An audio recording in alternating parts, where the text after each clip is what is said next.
Hey, if you liked the video, give it a thumbs up and show some love for the series. Every like, comment, and share really helps us keep going. Thanks a ton for watching. Chapter 521. Late 6. No. The fire that looked like a wild animal with sharp fangs struck down to rip Albaru's body apart. Taylor was leaning forward so much that it looked as if he might fall over the ledge as he screamed. Your Highness, shoot that with magic immediately. What the hell is the Knights Brigade doing? Open the gates. I need to go out there. A portion of the vassals who had come with Albaru could not hide their astonishment. No, this isn't it. Taylor's mind was going blank. Yes, he should not have let His Highness go out in the first place. Even if I had to throw a fit or hold onto him for dear life, I should have made His Highness stay inside the castle. The Royal Knights Brigade was too busy defending against the Wyverns to protect Albaru. They were trying their best. However, they could not do anything about the fact that there were not more of them. If Mr. Choi Han was here, something like this would not have happened if Choi Han was here instead of those knights. Taylor became weak the moment he had that thought. This is the Roan Kingdom's weakness. The weakness of the Roan Kingdom that was growing quickly on the Western continent was this. We only rely on a few select people. Taylor hated the fact that he was hoping for Cal to quickly head over even as he realized this weakness. But there was nothing he could do about it. I need to do my part, but there is nothing I can do. I am weak. I am doing my best, but none of it is useful to block the White Star's attack right now. What do I do? Taylor started to fall to the ground as he felt his strength leave his body, as he could only watch as the White Star's fire sword struck down on Albaru. Plop! One of his knees touched the floor. The coldness from the floor traveled up his body. He knelt on one knee and grabbed the ledge and looked toward the sword that was about to slash Albaru. His Highness, who is a high-grade swordsman, cannot block that attack. He felt as if his own body was going to rip. His vision started to turn dark. It was at that moment. His vision brightened. Everything started to become bright. The questioning gasp turned into a shocked gasp. He pushed off the ground with his knee while tightening his grip on the ledge. He subconsciously stood up. Your Highness, His Highness, he. Know this what? He could not speak properly. He could not believe it, even after seeing it with his own eyes. His body leaned forward a little more over the edge. Taylor could hear one of the territory soldiers, who was pointing his arrow to prevent the enemy invasion, mumble to himself at that moment. Light! Taylor said the same thing as if he was out of it. It's light. As the soldier mentioned, Taylor was looking at light. Through the fire that looked like it would gobble everything up in between the white wyvern's cold and large wings. There was light shooting up. It was small in size compared to the other two, but it was clearly making its presence known. Taylor and the soldier were not the only ones blanking out because of the light. Oh, my goodness. The vassals who had come with Albaru from the capital could not speak after seeing the sight in front of them as well. What is that? An administrator who had been urgently called over to deal with supply issues grabbed onto a general and asked. He almost shouted in an urgent but happy manner. What is that sword in His Highness' hand? General, do you know what it is? A sword made of light. A sword of light shining as radiantly as the sun was in Albarus' hand. I don't know. The general did not know the identity of that sword. It was at that moment. The mage brigade captain started to speak. That is magic. That sword is made of magic. What did you say? Everybody looked shocked. Magic. That means the vassal holding onto the general mumbled to himself. A magic swordsman. His Highness is a magic swordsman. The vassal then remembered what Albaru had said while looking down at them in the throne room. Do I look weak to all of you? You are making a grave mistake if you do think that. The general he was holding onto started to speak at that moment. There are a few reasons the military leaders follow His Highness. What was he talking about? The vassal looked toward the general. The general recalled what Albaru had told him before they came here. People who are already preparing for defeat will not be able to persist. Use me. Raise their morale. He had asked Albaru a question about it. Your Highness, I don't understand what you mean by that. It's good if you keep not knowing what I mean.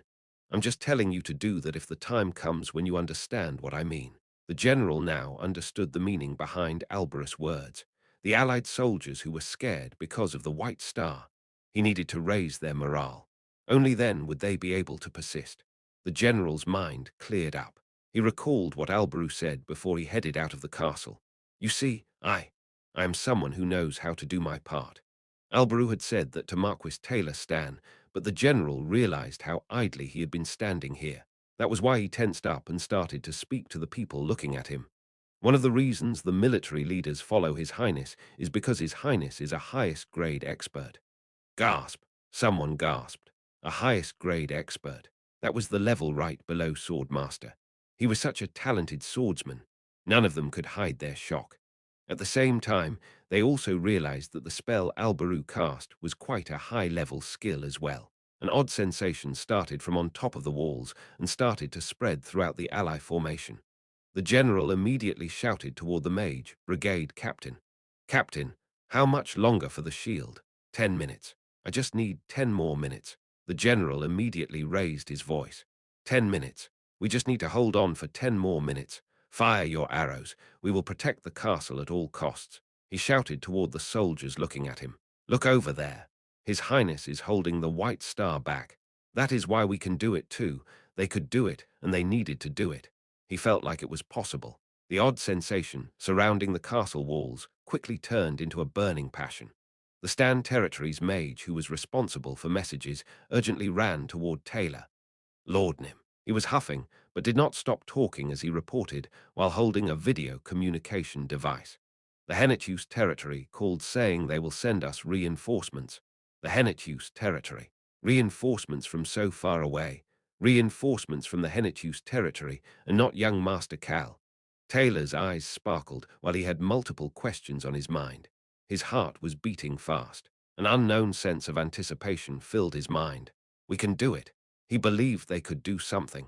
The mage continued his report. Everybody held their breaths as they waited for his report. The Hennetus Territory. That location was like a sign of victory for the Roan Kingdom. They said that the teleportation magic circle is ready and that they will send the people His Highness asked for as soon as they get your permission. His Highness prepared them in advance. Taylor quickly responded without looking around.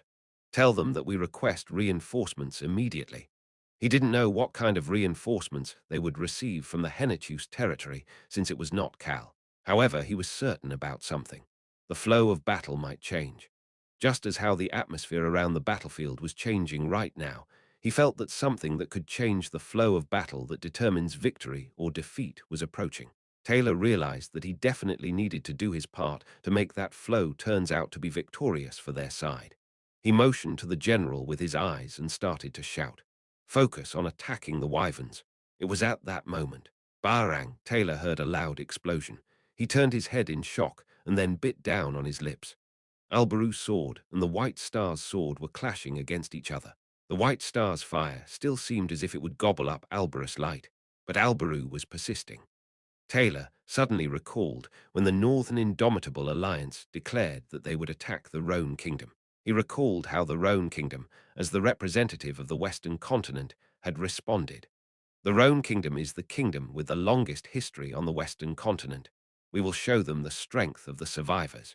Alberu Crossman had been the one to say that. He had lost his mother at an early age and had lost the king's trust. He continued to persist throughout it all until he became the influential future king and the Roan Kingdom's true son. He felt that the Roan Kingdom and Alberu Crossman's life were very similar.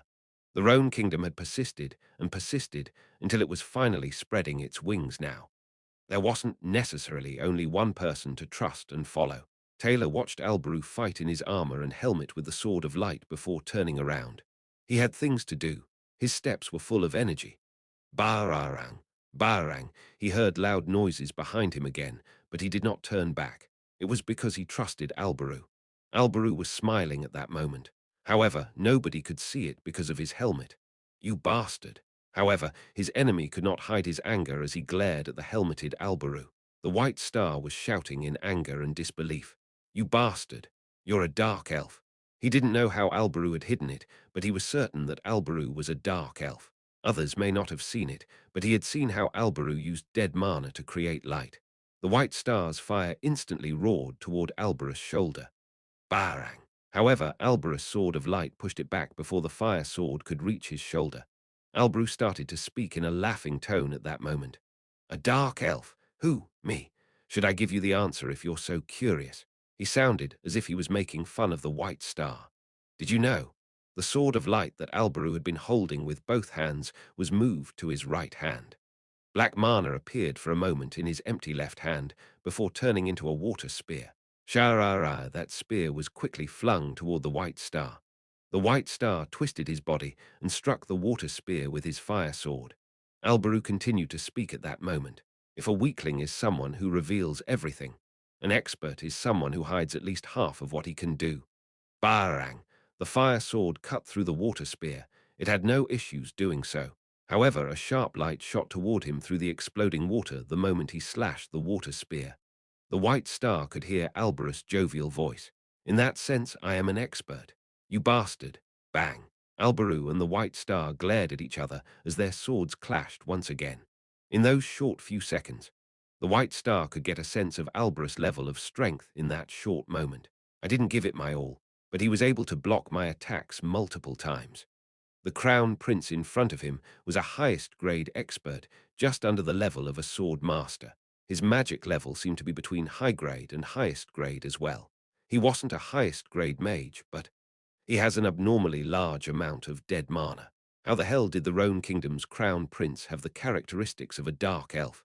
He also had no idea how Alberu could be in possession of so much dead mana. However, he was certain about one thing. He's troublesome. Calhenitius had an abnormally large number of ancient powers, but his body was weak. Choi Han was extremely talented with the sword, however. He knew nothing about magic. Rosalind was famous for her magic, but was not a talented swordsman. Alberu Crossman, who was in front of him, was not especially strong in any area like those three individuals. However, his balance is amazing. Was balanced. That was why he was troublesome. Looks like I need to get serious. He could not let a troublesome bastard hold him back. I was trying to save as much power as possible because I don't know when Cal Henitius might arrive, but the White Star had been conserving energy because he didn't know when Cal and his group, who should be fighting against the noble bastards on the eastern continent, would come back. But he decided to change his thinking. Ooh, the area around the White Star started to shake. The fire sword slowly started to shrink in size. However, unlike its smaller body, the aura of the sword became much more violent than before. The White Star started to speak to Alberu without any hesitation. We need to chat, so I will destroy every part of your body other than your mouth. It was at that moment. You're going to do that to me? Ha! Alberu was laughing. How funny. The White Star then heard the castle gate starting to open. Screech, the castle gate opened. The White Star's eyes opened wide. Alberus' eyes clouded over at that moment. They're here. Alberu could see the warriors heading out of the castle gate. Boom, boom, boom. The ground shook every time these warriors took a step. The leader of these warriors started to speak to the person standing next to him. We made up our minds to respond to His Highness's request, but will you be okay? Yes, it'll be fine, Grandpa Gashan. The berserk tigers walked out on their hind legs. Their baggy clothes fluttered in the wind. Duke Deruth had sent a message to Harris Village a moment ago, and the tiger tribe who now lived in Harris Village happily came to the Stan territory after hearing the Crown Prince's request. I will be out there with you. Next to Gashan was the blue wolf boy Locke with a large shield in his hand. Chapter 522. Late 7. Flap, flap. The tiger warrior's clothes were fluttering in the wind. The way they walked made them seem more relaxed than anybody else. Boom! Gashan turned his head to the side after hearing the ground shake. A berserk bear was charging toward him. This old tiger. There were other bears behind him as well. Stay out of this, old man. You should have just died of old age in the rear. 3 bears were charging toward Gashan and Locke. Grandfather Locke flinched and turned his head toward Gashan. He then flinched. Gashan was not even looking at the bears. He was only looking forward. Smile. He was smiling as well. Locke, there is no need to fear something we have hunted once already. Excuse me. It happened as Locke asked back. The charging bear's body floated up into the air. He could see a tiger warrior who was smiling so widely that his fangs were clearly visible. Uh, the tiger grabbed the bear by the back of the neck. Idiots who have lost twice already think they're the shoot. The tiger warrior sighed and then slammed his hand down to the ground. Barang! The charging bear's face was shoved into the ground. The tiger let go of the bear whose head was deep inside the ground and mumbled to himself. Did this bear not eat enough? Why is he so weak? He looks fully grown. Barang, bang. The other two bears were slammed into the ground by two other tiger warriors. Uh, uh, uh. The bears' bodies were shaking as they groaned. Locke, who was watching this, clenched his hands. He then heard Gashan's gentle voice. The battle at the Hennichuse territory and the Gorge of Death. Our tigers met the bears in both battles. We won both times. It happened as Locke turned toward Gashan. There's no need for us to fear the bears. Locke finally learned why the few tigers who were walking toward hundreds of bears and tens of wyverns looked so confident. Locke, you won at the Gorge of Death as well. Did I win? All Locke did was protect Cal and the unconscious Rayon. Gashan and Locke made eye contact. Locke, resisting until the end, is winning as well. Gashan widened his steps and started to head toward the center of the battlefield. The bears, wyverns, and knights were glaring at the tigers, but did not dare to attack. Gashan then stopped walking. Your Highness. He bowed toward Alberu, then looked up. We came immediately after receiving your message. We're not too late, are we? Smile. The old man's smiling face looked completely relaxed. He then waved his hand toward the White Star. We met in the Caro Kingdom last time, right? I believe you remember who I am. But White Star, you. Gashan looked down before his eyes flashed. You got your arm back. The White Star had lost an arm in the previous battle, but there was an arm attached to his left shoulder. It was wrapped in bandages, but it looked fine. My goodness, you don't die either. You're such a talented young man. Ho-Ho Gashan laughed out loud. Ha! The White Star scoffed at this as if it was unbelievable. Do these bastards think I am an easy target? Not at all. Gashan slowly shook his head. Not at all. That is why right now flinch. The White Star, who had been focusing on what Gashan was saying, could feel a large amount of power fluctuating near him. He quickly twisted his body. Bang! He could see a sword of light against his fire sword. He heard Gashan's laughing voice at that moment. We're launching surprise attacks like this because we don't think you're an easy target. You bastards. The White Star's eyes flashed with the flames of rage. That made the fire sword get stronger as well. Crackle, crackle. Alberus' sword of light started to slowly break from the magma-like fire. Alberus' expression stiffened as he saw what was going on. He had put as much dead mana as a highest-grade mage could use into this sword of light, and his level was at the level of a high-grade mage. Furthermore, his sword art was focusing on defense to parry the White Star's strength. But his sword was still breaking. This really is no joke. Cal fought multiple times against a bastard like this. The White Star could see the stiff expression on Alberus' face. You seem scared now that I am getting serious. Ooong, more fire shot out from the White Star's sword. Crarak, the sword of light, started to turn into dust even faster. The White Star sneered at Alberu.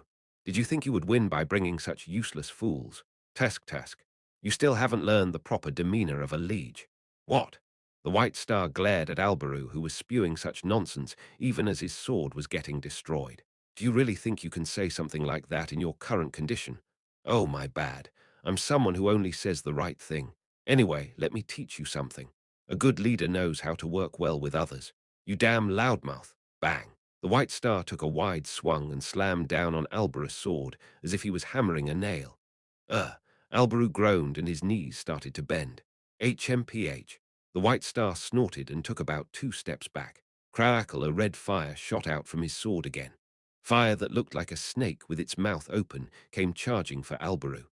Alberu could hear a quiet noise under his armor as that happened. Beep, beep. It was so quiet that only Alberu could hear. His video communication device in his spatial pocket bag was ringing. Alberu laughed at that noise. He was certain the young dragon was calling him. He felt as if Cal would be here soon. He felt that that would be the case. Alberu looked at the fire that was charging toward him before looking around. He was coming. In that case, I guess I need to take care of a few things on the battlefield before he gets here. He couldn't show a mess to his little brother. It was at that moment. Caw, caw. He could hear crows cawing. Wind, stop the fire. Alberu heard Gashan's voice before he saw the wind creating a firm wall in the path of the fire. Barang! The fire crashed into the wind. The White Star started to frown. With such a weak wind. Gashan's wind that was weaker than his wind, ancient power had stopped the fire for a moment. The fire weakened in the process, but it was still strong enough to kill Alberu. Zizzle, but in the spot where the fire and the wind had clashed and the dust was settling. Ha, ha, ha, ha. The White Star started to laugh. You bastard, his face was full of anger. See, Izzle, the fire was evaporating. I told you magic has many better facets than ancient powers. Alberu was leisurely laughing. The sword of light was in his right hand, while water was shooting out from his left hand and covering his body. Caw caw. The sky was being covered by crows even during that moment. Gashan raised his voice. Help the Knights Brigade. CHHHH. The tigers who had their hands behind their back freed their hands. Gashan gave an order to the tigers. We have no plan, just run wild. The tiger warriors started to run as wild as they pleased without any formation, the bears and wyverns. They had fought against both of them at least once. They did not have anything to fear. Furthermore, the Bear King was not here either. There are only a few of them. We can kill them if we work together. Knights immediately returned to the backs of the wyverns. Of course, the enemies quickly changed their formations and started to oppose the tigers. However, one of the tigers licked his lips and started to move his hands. It'll be difficult, but easy. Even if the difficulty level was high, they should be able to do something they had done a few times already. Boom, boom, boom, they heard the sound of drums filling the battlefield at that moment. Alberu could feel a large flow of mana coming from behind his back. It's ready. A large shield was cast behind him and covered the entire castle walls. On top of the castle walls, cough, Captain Nim, I'm okay, don't leave your position. The mage captain ordered the approaching mage and pushed down on the magic circle with both hands. Pushing down on the magic circle wasn't going to make the magic any stronger, but the magic stones in his hand dissolved into the magic circle and helped him maintain his focus.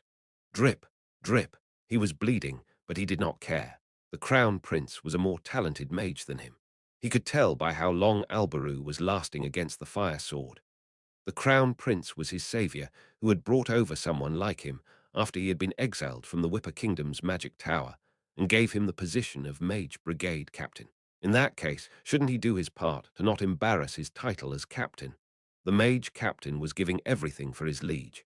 His flowing blood could not stop his firm mindset. His liege was able to figure out his determination. Alberu did not turn back to look at the castle walls.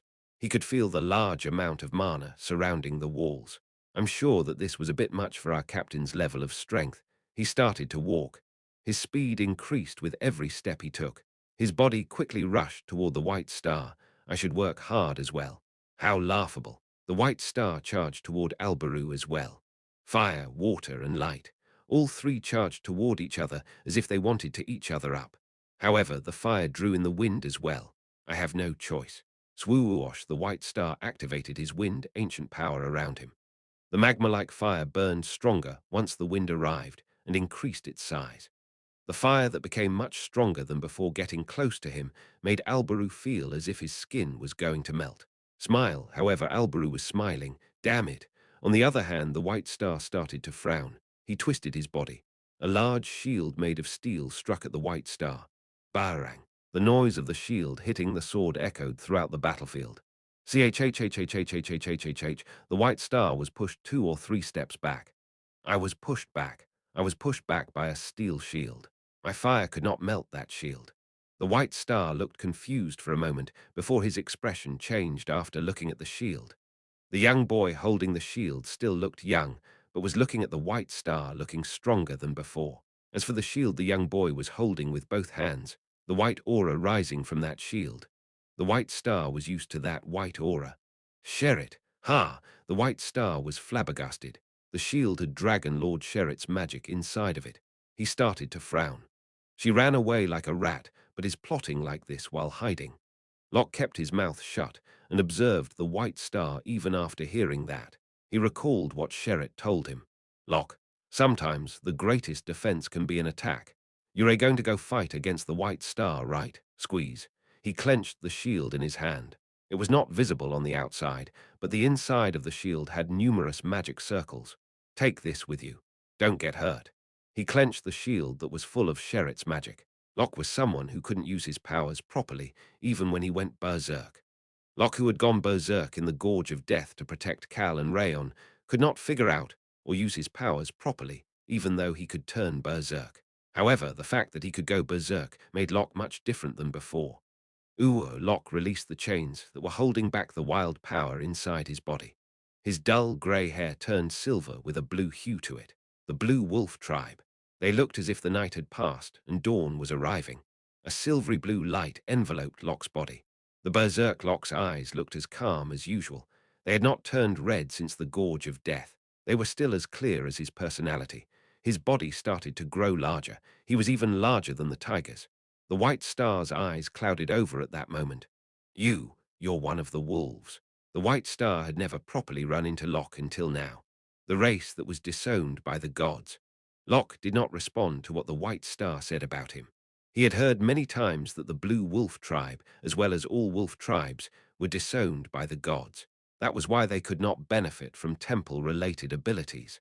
Locke did not even flinch after hearing that they were disowned. He again recalled what Sherritt told him. I think one of the reasons Cal wanted you to learn shield arts was so that you could protect yourself. He didn't know whether he was truly disowned by the gods. However, there were many people who had not disowned him. He was just counting down. 10, 9, step. The White Star started to walk toward Locke. There was a sense of greed in his eyes. I heard that there was a wolf tribe that my stupid subordinates failed to capture. Is that you? Locke did not hear him. He clenched the shield tightly again. 5, 4, 3 steps. The White Star was that close to Locke. Locke was still curling his large body behind his shield as much as possible and glaring at the White Star. The White Star looked at Locke and started to smile. I remember now. I think that wolf tribe was the Blue Wolf tribe. It was at that moment Locke started to speak. 3, 2, what? It happened as the White Star asked back. Descend. Gashan shouted, and the White Star could see hundreds, no, thousands of crows shooting down toward him. They looked like black rain as they charged down at the White Star. It looked as if day had instantly turned into night. I've been waiting for this. There was someone who had been waiting for the area around the White Star to turn black. The White Star called out his name. Alberu Crossman. Alberu was channeling dead mana in between the crows as he launched numerous black arrows toward the White Star. SHHHHHHHHHHHHH. The hundreds of black arrows started to spiral while making odd noises. Then they started to become smaller. They condensed over and over as if they wanted to turn into dots. However, each of those dots had unbelievable levels of explosive power. Uwung Alberu could feel the dead mana losing control inside of him.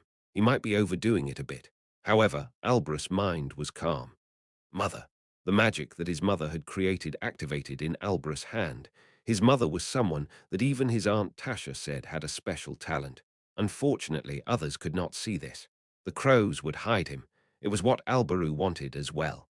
One of the reasons he had asked Gashan for reinforcement was because of the crows. He needed the crows. He had to hide his identity from the people of the kingdom still, but Alberu was fine. The enemy in front of him would witness this power more accurately than anybody else. The power that he and his mother created. The smile on Alberus' face became thicker, but at that moment, boom, boom, boom, the ground started to shake. Looks like I'll need to stretch out my old body for the first time in a long while. Gashan, who always stayed in the rear and used his incantations. He charged toward the White Star as a tiger warrior, as he had done long ago. He didn't seem to care about the wind and fire around the White Star at all. It could not be helped. He had a sturdy shield that could block the White Star's attack at least once. The others who were left in Harris Village and the Forest of Darkness had prepared for war as well while Cal and the others were busy. 1. Locke said the last number before charging toward the White Star. Sherritt could not leave the Forest of Darkness. She did everything she could without leaving the castle. Locke shouted the code that Sherritt had told him. She said he must say this. I will squash you to death. The large wolf's shout shook the battlefield, and the shield that could not cover his large body started to turn white. Ooh, the shield started to quickly grow. It seemed as if a castle gate was being created. No, it was a wall. This wall would become a shield to block all of the White Star's attacks. Alberu held the Sword of Light in his hand as he ran toward the White Star and started to shout. Go! The hundreds of arrows that were hiding their black color thanks to the crows, these small dots shot toward the White Star. The black dots shooting from all directions blocked the White Star's escape route. The leader of the tigers, the boy with the talents of the Wolf King. And finally, the man known as the Roan Kingdom's son charged toward the White Star to take his life. Chapter 523. Late 8, the first to strike the White Star were the numerous black dots. Ha! The white star started to frown. He looked down at his right arm. It was covered in goosebumps. I got goosebumps because of those stupid dots. But it was the truth. Something had popped up in his mind as he saw those tiny dots flying toward him. It was an unexplainable, unbelievable sense of familiarity. It's not black magic, so how? How was there the aura of death in those dots? The magic that dark elves used was a part of nature. That was why it didn't have the unique aura of death as seen in black magic. However, there was something he didn't know. The person who created this magic was not a full dark elf. She was half dark elf and half human. She was someone who may have been lacking in using magic, but was more talented than anybody else when it came to experimenting and creating magic. This woman had joined the human world to create a new kind of magic that combined the dark elves' magic with the human magic using dead mana.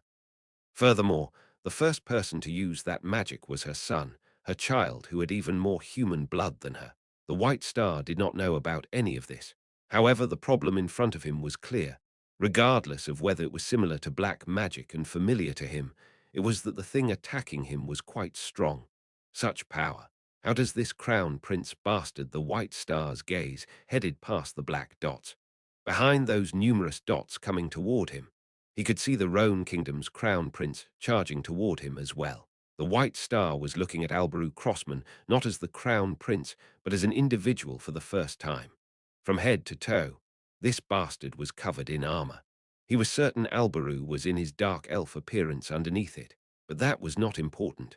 The White Star could see Alberu getting closer. He could see blood dripping out from between Alberu Crossman's armor and helmet. Keek, kahahaha, he started to laugh. The White Star was laughing so hard that his shoulders were moving up and down. He had made a mistake. He realized he made a single mistake. This bastard in front of me is not a hostage for me to capture. He was an enemy. He was not a stupid crown prince, but an enemy. The White Star's gaze changed. The moment his calmly sinking gaze flashed, Gashan started to speak. Rise, caw, the crows that had been charging at the White Star immediately rose. The only things left were the black dots attacking the White Star. From head to toe, the black dots covered the White Star's entire body. Alberu stopped moving. It happened the moment the White Star and Alberu made eye contact. The White Star made up his mind at that moment. I need to kill this bastard. Alberu initiated the last stage of the first magic that his mother created at that moment. Explode, explode. That word made both allies and enemies look toward the center of the battlefield. My liege, one of the Wyvern Knights shouted toward the White Star. He was black. The White Star was covered in black dots such that no part of his body was visible. But at that moment, bang, one of the dots exploded with a quiet noise. That was the beginning. The dots started to explode one by one until they created a loud explosion together. Barara. It gobbled up all other noises in the area. On this brutal battlefield, the only sound right now was the sounds of the black dots exploding. No other noises could be heard. However, the explosion was not bright. Black light and smoke exploded out. In fact, it made people wonder for a moment if night had arrived. What kind of magic is that? It was black, but it was magic, and not black magic. The mage captain subconsciously looked away from the magic circle and blankly stared at the black explosion. How? How does His Highness have such power his emotion could not be described as shock? He was also full of anticipation at the same time.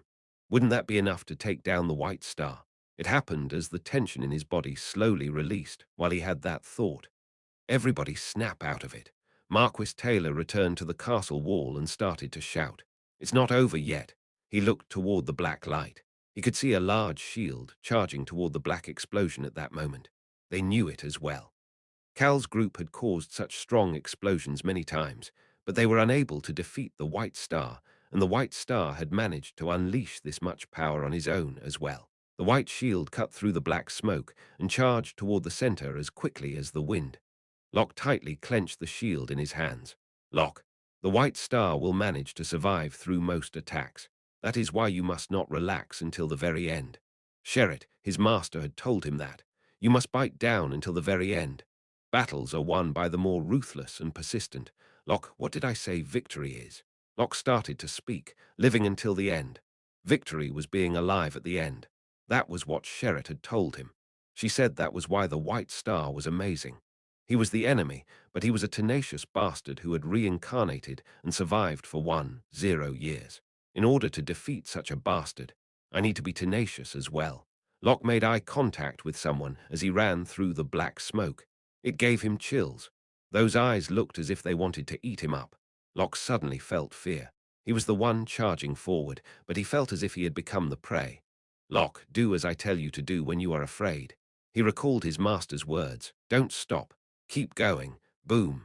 The ground shook every time Locke took a step. The large wolf holding the large shield was so strong that his every step shook the ground, and glare at the enemy until the end. Locke was scared, but did not look away from the White Star. Instead, he stared right back. And finally, boom, Locke stomped down. He then jumped into the air. He could clearly see the owner of the eyes inside the black smoke. Crackle, crackle, the White Star's body was burning black. There was red blood flowing out of the cracks on his skin that looked like spider webs. However, he had not died.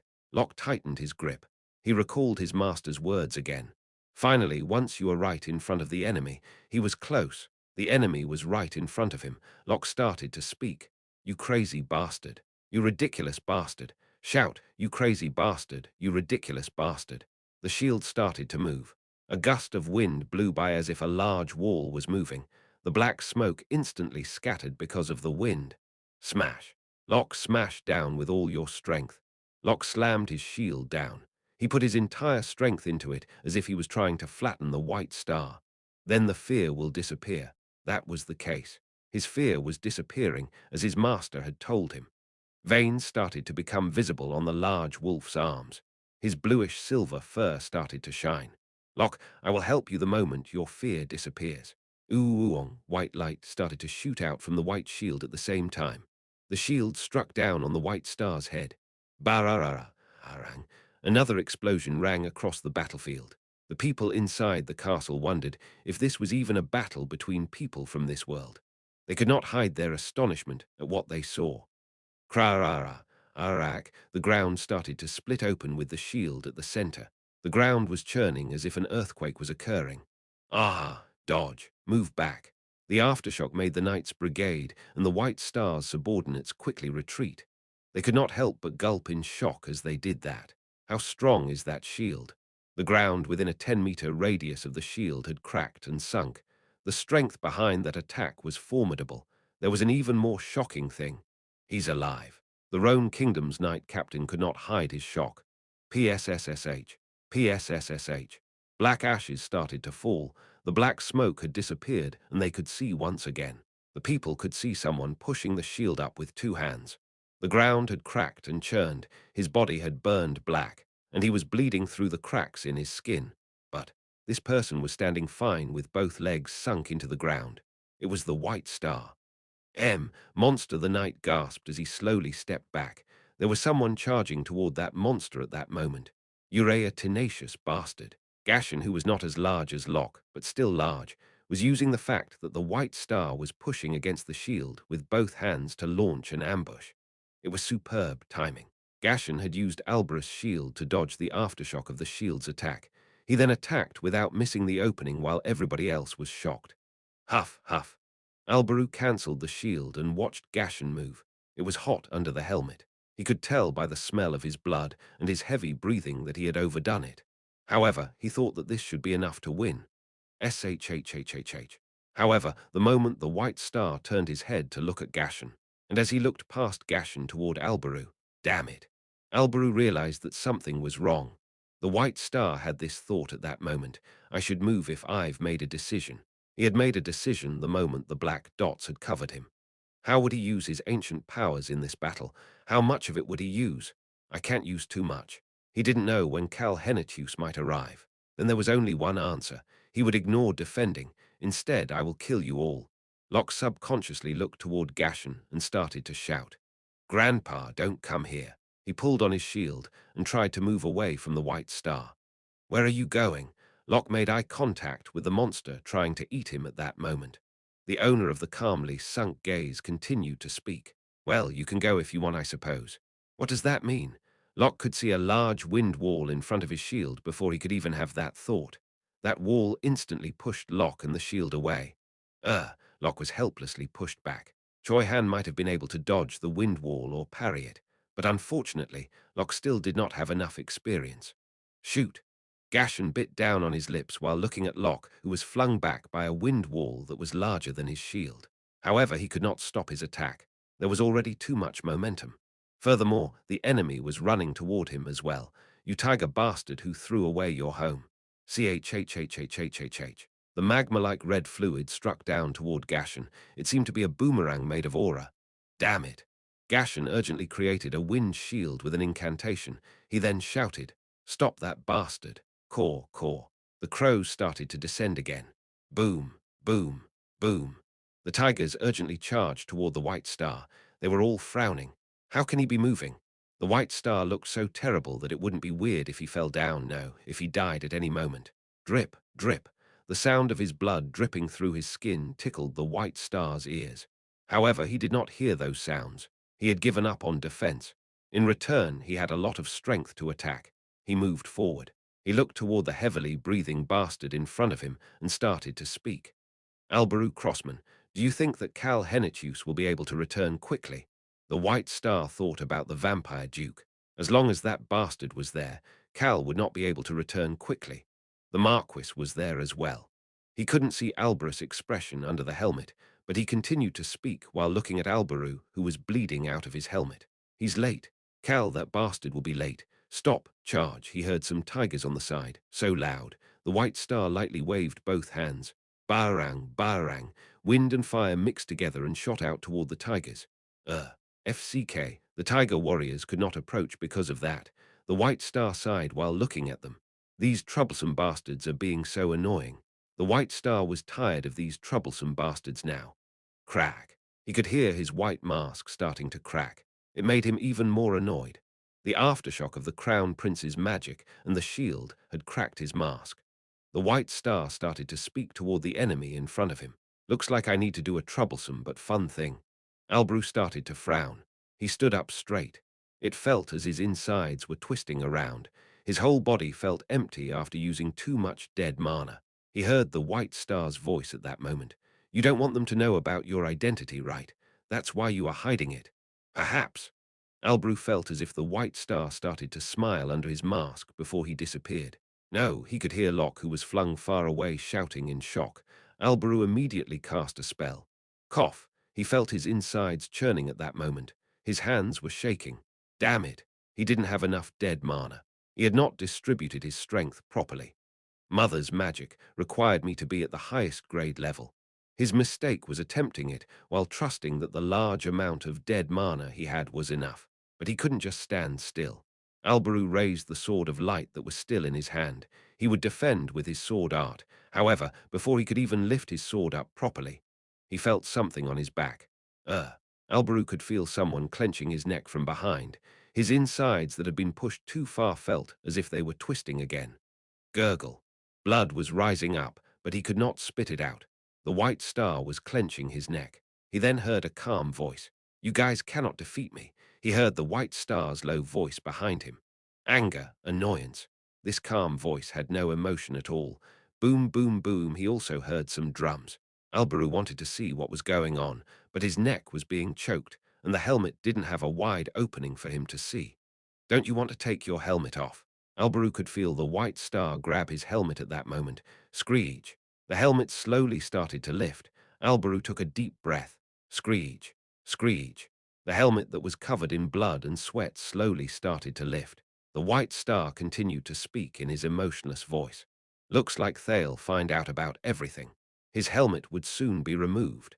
Alberu's mind was quickly becoming a complicated mess that he could not even breathe properly. He then realized something. He could not hear anything. He could not hear the beeping of the video communication device that he had been hearing on and off until just a moment ago. Actually, it had been a while since he had not heard it. What would that mean? Albrew took a deep breath for a different reason. He's coming. He's coming soon. That punk is coming. It was at that moment. What is that? Someone looked up at the sky and shouted, and Locke, who also looked up, started to shout. They're here. Something fell from the sky. It slowed down as it got closer to the ground before that something landed on the ground. Boom! A man landed on both feet and stood up straight. The person who was on that man's back looked toward the white star and angrily started to speak. "Why don't you remove that hand?"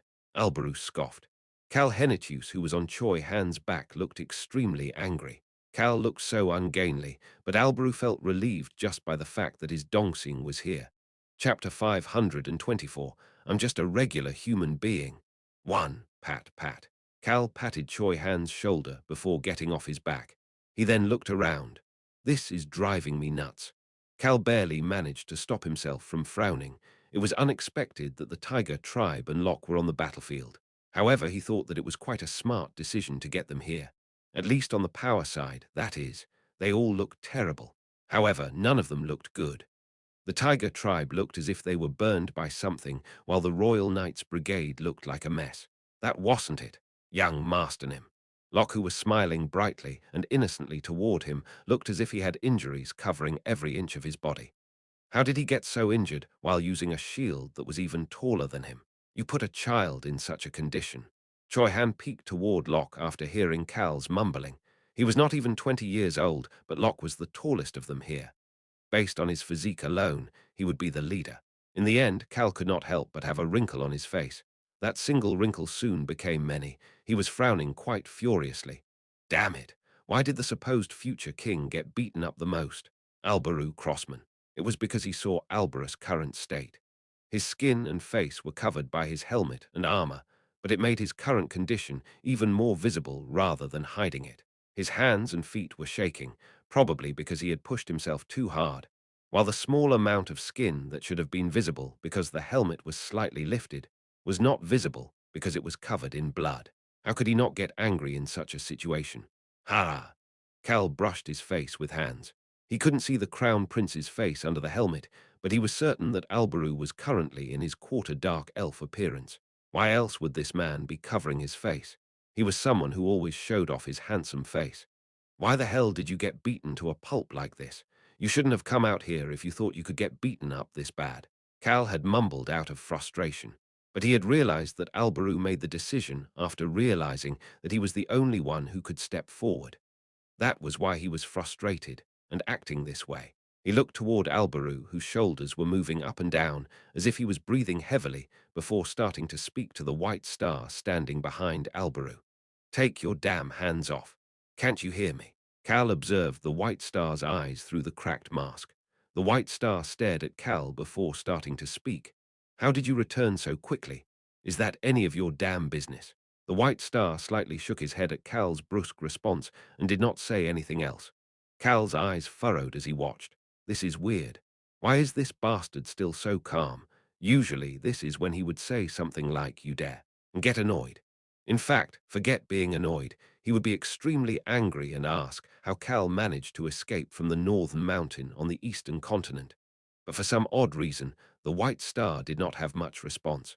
His calm voice gave off an ominous feeling. Cal then heard a noise by his ears. Boom, boom, boom. He had been hearing these drums for a while. Cal's eyes moved before they froze. Some of the people wearing the grey robe were beating the drums. They were all wearing either robes or priest uniforms and covering their faces with their hoods. However, the clothes looked familiar. A marquis.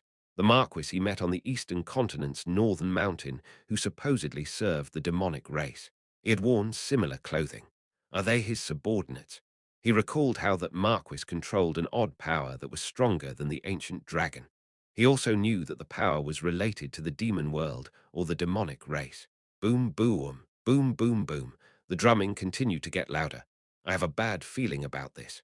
Cal was feeling nervous seeing the calm white star and hearing the drumming. It was because he didn't know how to gauge the strength of those people who served the demonic race. The white star and Cal made eye contact once again. Hmm. The white star seemed to think for a moment before he moved his arm. Swish. Alberus' body weakly flew through the air. Choi Han quickly ran forward. Grab. Choi Han caught the thrown Alberu. Huff, huff. Choi Han could see Alberu struggling to breathe. He looked into Alberus' eyes through the gap in the helmet as Alberu started to speak. Wow, my instructor is here. Choi Han started to frown. Choi Han subconsciously responded after hearing Alberu saying something like that with a shaky voice. My disciple Nim is just like his little brother. What? Ha ha ha. Alberu flinched before he started to laugh. The little brother Choi Han mentioned was Cal, and he was scolding him for acting just like Cal. Ha ha, However, he had to stop laughing to cough up blood. Cal peeked at him before looking back at the white star and asking. His voice was very low. You let him go so easily. The white star had released Albaru without any issue. The white star responded as if it was nothing. If you are here, wouldn't either the ancient dragon or the black dragon have come with you? Pat, pat. He patted his arm that had turned black and dropped black ashes to the ground. Red blood was still flowing through his arm. It was much less than before, but he was still bleeding. However, the white star continued speaking as if it did not bother him at all. Either the ancient dragon or the black dragon would come to attack me from behind in order to save that crown prince bastard. Am I right? Cal's expression did not change. That's right. Human. The white star realized our plan. A shocked Rayon spoke to Cal in his mind as Cal flicked his finger. It was a signal for Rayon to fly up. I understand, human. I'll move away from the white star.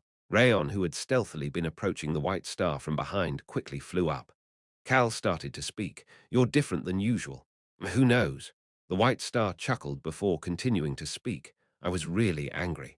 I was really angry the last time I saw you. The white star recalled the last time he saw Cal. The Caro Kingdom's land of death. The underground city located there. The white star had been really angry as he watched that city crumble and had changed his mindset. I then reflected on it. What? Cal was shocked. However, the white star truly had reflected on it. He had looked down on Cal Henitius. However, he would not look down on him any longer. He's someone who has possessed multiple bodies for a very long time to prepare. He was someone trying to stop him. Of course, this punk was shamelessly acting all shocked right now. He could come up with only one conclusion about this bastard's true identity. 1,000 years. You are someone trying to stop something we have been planning for that long. Cal realized something was wrong as he made eye contact with the calmly speaking white star. The white star's gaze was no longer just simply showing hostility toward his enemy. What is up with his gaze? He looks ready to fight a battle of life or death, to live or to die. His gaze seemed to show that those were the only two options. The white star's calm voice continued to speak. I debated about your identity once we retreated from the Caro Kingdom. This bastard who had possessed body after body to stop him. What could be his true identity? If he was simply trying to stop him, what was the reason for that? He then realized something. Ancient powers. It was said that people would find it difficult to gain even one ancient power without heavenly luck. Even the White Star, who had many helpers, still had to come to the Roan Kingdom after 1,000 years to find the last power he was missing. However, Cal Henitius possessed many ancient powers. Thinking about that led him to one conclusion. He is someone helping him. That helper could not be a regular person if they had been helping Cal Henitius, who had lived a very long time by possessing different bodies. But that helper is not one of his current allies. The White Star, who had thoroughly reflected over everything so far, came to the conclusion that the dragons, Choi Han, and everybody else around Cal did not seem to know that he was a transmigrator. Then who could it be? He then realized something else. He realized that there was an existence that could have helped Cal Henitius out for a long time without being found out. Cal Henitius. The demonic race exists and gods exist. Gods. Everything made sense if it was a god that was helping Cal Henitius. You are someone who has received the will of a god. Everyone on the Roan Kingdom's side turned toward Cal. Their pupils were shaking as they looked at him. Even Albaru looked toward Cal in shock. Someone who has received the will of a god. The weight of those words was significant. Didn't it sound like something that could be found in a legend? The knight captain subconsciously gulped as he looked at Cal. He was one of the few people who had seen Cal's formidable strength with his own eyes. This was the thought on Cal's mind at that moment. What kind of nonsense is that? He was at a loss for words at this sudden, unbelievable proclamation that he was quietly staring at the white star. However, his expression seemed more like a calm and relaxed expression than an expression of disbelief to the others. Of course, the shocked Albaru sighed and shook his head after seeing Cal's expression. However, the white star became certain after seeing Cal's calm expression. Cal Henitius, this bastard is definitely a messenger of a god. Either that, or he was someone who has received the will of a god. He was neither a saint nor a priest, but it was clear. If I have connections to the demon world, this bastard has connections to a god. The corners of his lips slowly rose. There was a reason you and I had a lot of similarities. Gods and the demonic race. It was only natural that they were similar because they were both chosen by such strong existences. We were both chosen. In some aspects, we are both great beings. That is why we must kill each other. The White Star recalled the past one, 0 years. He had overcome numerous obstacles to head out into the world and become a ruler. We have waited a very long time for this moment. The White Star gently smiled as he said that. However, it seemed more grim and determined than gentle to the others. An unknown aura was surrounding the White Star. As for Cal, what kind of nonsense is that? He was flabbergasted. It was getting worse the more he heard. However, White Star was not done just yet. Boom, boom, boom, the White Star calmly continued to speak to his enemy through the drumming. And the end is not far, 1,000 years. A few months or years is nothing compared to how long I've waited. You will try to stop me, but I will manage to push you aside. The White Star smiled brightly. You and I are fated to be. What kind of chilling bullshit is that? Has this bastard gone crazy? Cal was frowning as much as possible. The White Star saw Cal's frown and laughed. He then pointed toward Cal. The only person I have deemed worthy of being my enemy. Boom, boom, boom, the drumming started to get louder. I will defeat you and become the ruler. Then, wouldn't that be like defeating a god as well?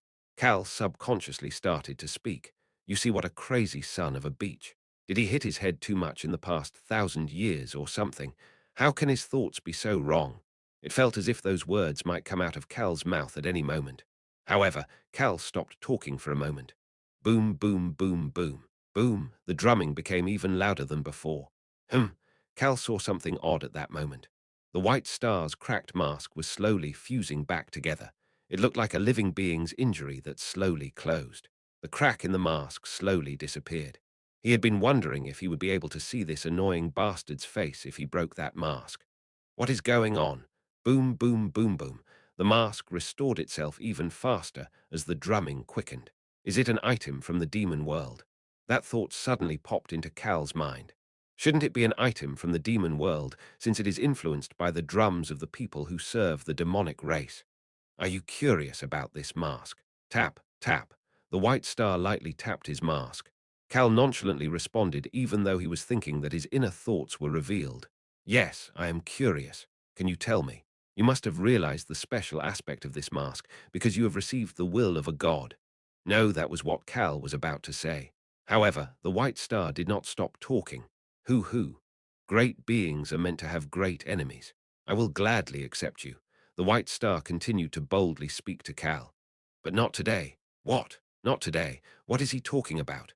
Ooh, Cal could hear the rumbling that had been covered by the drumming. The rumbling suddenly became louder. The rumbling was coming from the magic circle that the black mages had cast in the rear. He heard Alberus' voice at that moment. It seems to be a teleportation magic circle.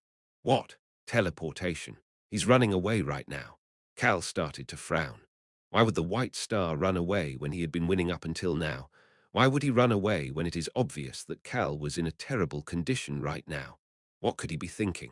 Cal looked around while debating whether he should stop the White Star or let him go. He needed to figure out the condition of his allies before making that decision. He soon flinched as he did that. The Roan Kingdom's people were looking at him with a more ardent gaze than before. He could feel envy, hope, and respect in their gazes. They were looking at him in a way they would look at someone who deserved a lot of respect. Their gazes even seemed to have admiration. This is bad. Cal felt more danger than when the Super Rock had told him that he would faint for a long time if he used his ancient powers once more. He quickly turned his head and started to speak to the White Star. His voice sounded urgent and desperate. Are you trying to run away? And why am I your fated enemy? I have no relations with any gods. The White Star sighed as if he found Cal's actions to be cute. But I know everything about you even if you say that. You are receiving help from a god. Is this bastard crazy? What the hell does he know? Is he trying to destroy my dream of being a slacker? Cal was at a loss for words. That bastard seemed as if he would not really listen to anything he had to say. Cal had lost a battle of words against the White Star for the first time. Chapter 525. I'm just a regular human being. 2, however, he did not have time to fall into despair at the fact that he had lost a war of words. Uwoong, Uwoong, the rumbling coming from the Black Mage's teleportation magic circle was getting stronger. Is he really planning on running away? The White Star was going to run away like this. Honestly speaking, it was good news for Cal. The situation did not look good when he looked around just now. Many of the Roan Kingdom's knights who were with Alberu were unconscious or heavily injured. Human. I looked at the magic surrounding the castle walls, and the mages seemed to be pushing themselves too hard. It'll be difficult for them to keep it up for much longer. The ally mage brigade seemed to be reaching their limits as well. They also have hostages. There were innocent people inside the large carriage cages in the enemy formation. No matter how large of a teleportation magic circle the Black Mages create, taking those hostages with them would probably be too much. The chances of the White Star leaving the hostages behind were high. Furthermore, Cal's body was in terrible condition as well. He would faint the moment he used an ancient power one more time. If the White Star runs away like this, then that would be the best response for his side as well. That was why they felt that something was off. Why is this bastard running away? Something seemed very off. Did I miss something? Cal recalled the information in his mind and tried to decipher them little by little. But he had to open his mouth as he did that. But I know everything about you even if you say that. You are receiving help from a god. The ludicrous statement the White Star just made. He needed to respond to that. It could not be helped. The Roan Kingdom's hero was being helped by a god. Cal heard a knight behind him mumble in admiration. That voice gave Cal the chills. The title of the Roan Kingdom's hero was already scary, but for a knight to be so full of admiration that his voice was shaking because he thought Cal was being helped by a god, this was like a scene out of a horror movie for Cal. The White Star did not even look at the teleportation magic circle forming behind him and continued to stare at Cal with an odd gaze. Cal started to speak toward him. I have not received help from any god. Help from a god. Forget getting help. He currently had a headache because of the countdown toward the promised date from the god of death. Cal noticed that the White Star's white mask looked perfect, as if it had never split in the first place. He continued to speak to the White Star in a serious tone. Did you think I wouldn't realize you were saying such nonsense in order to cause chaos within my allies while buying yourself time to run away? That's right. I am planning on running away. What? Why is he saying it so confidently? Cal could not say anything as the White Star was not acting like his usual arrogant self and instead was confidently admitting to running away. Boom, boom, boom. He continued to hear the drums in the process. Cal started to frown as he felt that the Black Mage's magic circle was getting stronger as the drumming became faster. The White Star had slightly furrowed his brows underneath his mask, but it was not visible to anyone else. This is quite troublesome. He was in a more troubled state than Cal realized. Boom, boom, boom, boom. That drumming was a signal. It was telling the White Star, who was on the battlefield, the current state of his allies on the eastern and western continents. That signal right now means that it is an urgent situation. The priests serving the demonic race were sending him urgent signals that it was a state of emergency. Furthermore, the level of that emergency was going up. That means that something serious has happened. Drumming at this level meant that something terrible had happened inside the Endable Kingdom, or that something that would have a large influence in future battles has happened. What could it be? What could Cal Hennetus have done? The White Star's mind was a mess even though he was acting calm toward Cal. The chances of Cal Hennetus learning about the Endable Kingdom are slim. The White Star noticed someone approaching him from the rear at that moment. He saw Cal flinching, but the White Star stood still until the person walked up right behind him and started to speak. My liege. The White Star peeked behind him before looking back at Cal. One of the priests serving the demonic race was standing behind him. What is going on?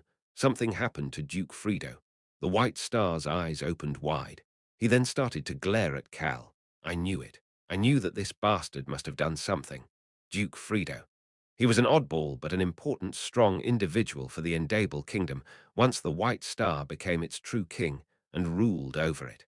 Even the White Star would be troubled if Duke Fredo used his full strength. Furthermore, he was someone who showed quite a lot of loyalty to the White Star without the other nobles knowing about it. So he was the only one among the Endable Kingdom's nobles that the White Star could trust. Duke Frido had also been the one to report to the White Star when Cal Hennetus had arrived at the eastern continent's northern mountain earlier. I'm certain that Duke Frido ran into Cal Hennetus, but something had happened to the Duke, and Cal Hennetus had managed to return to the Rhone Kingdom even if he was in terrible condition.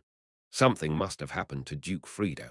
The White Star needed to confirm the current situation. He could not lose something he already had while trying to gain something new.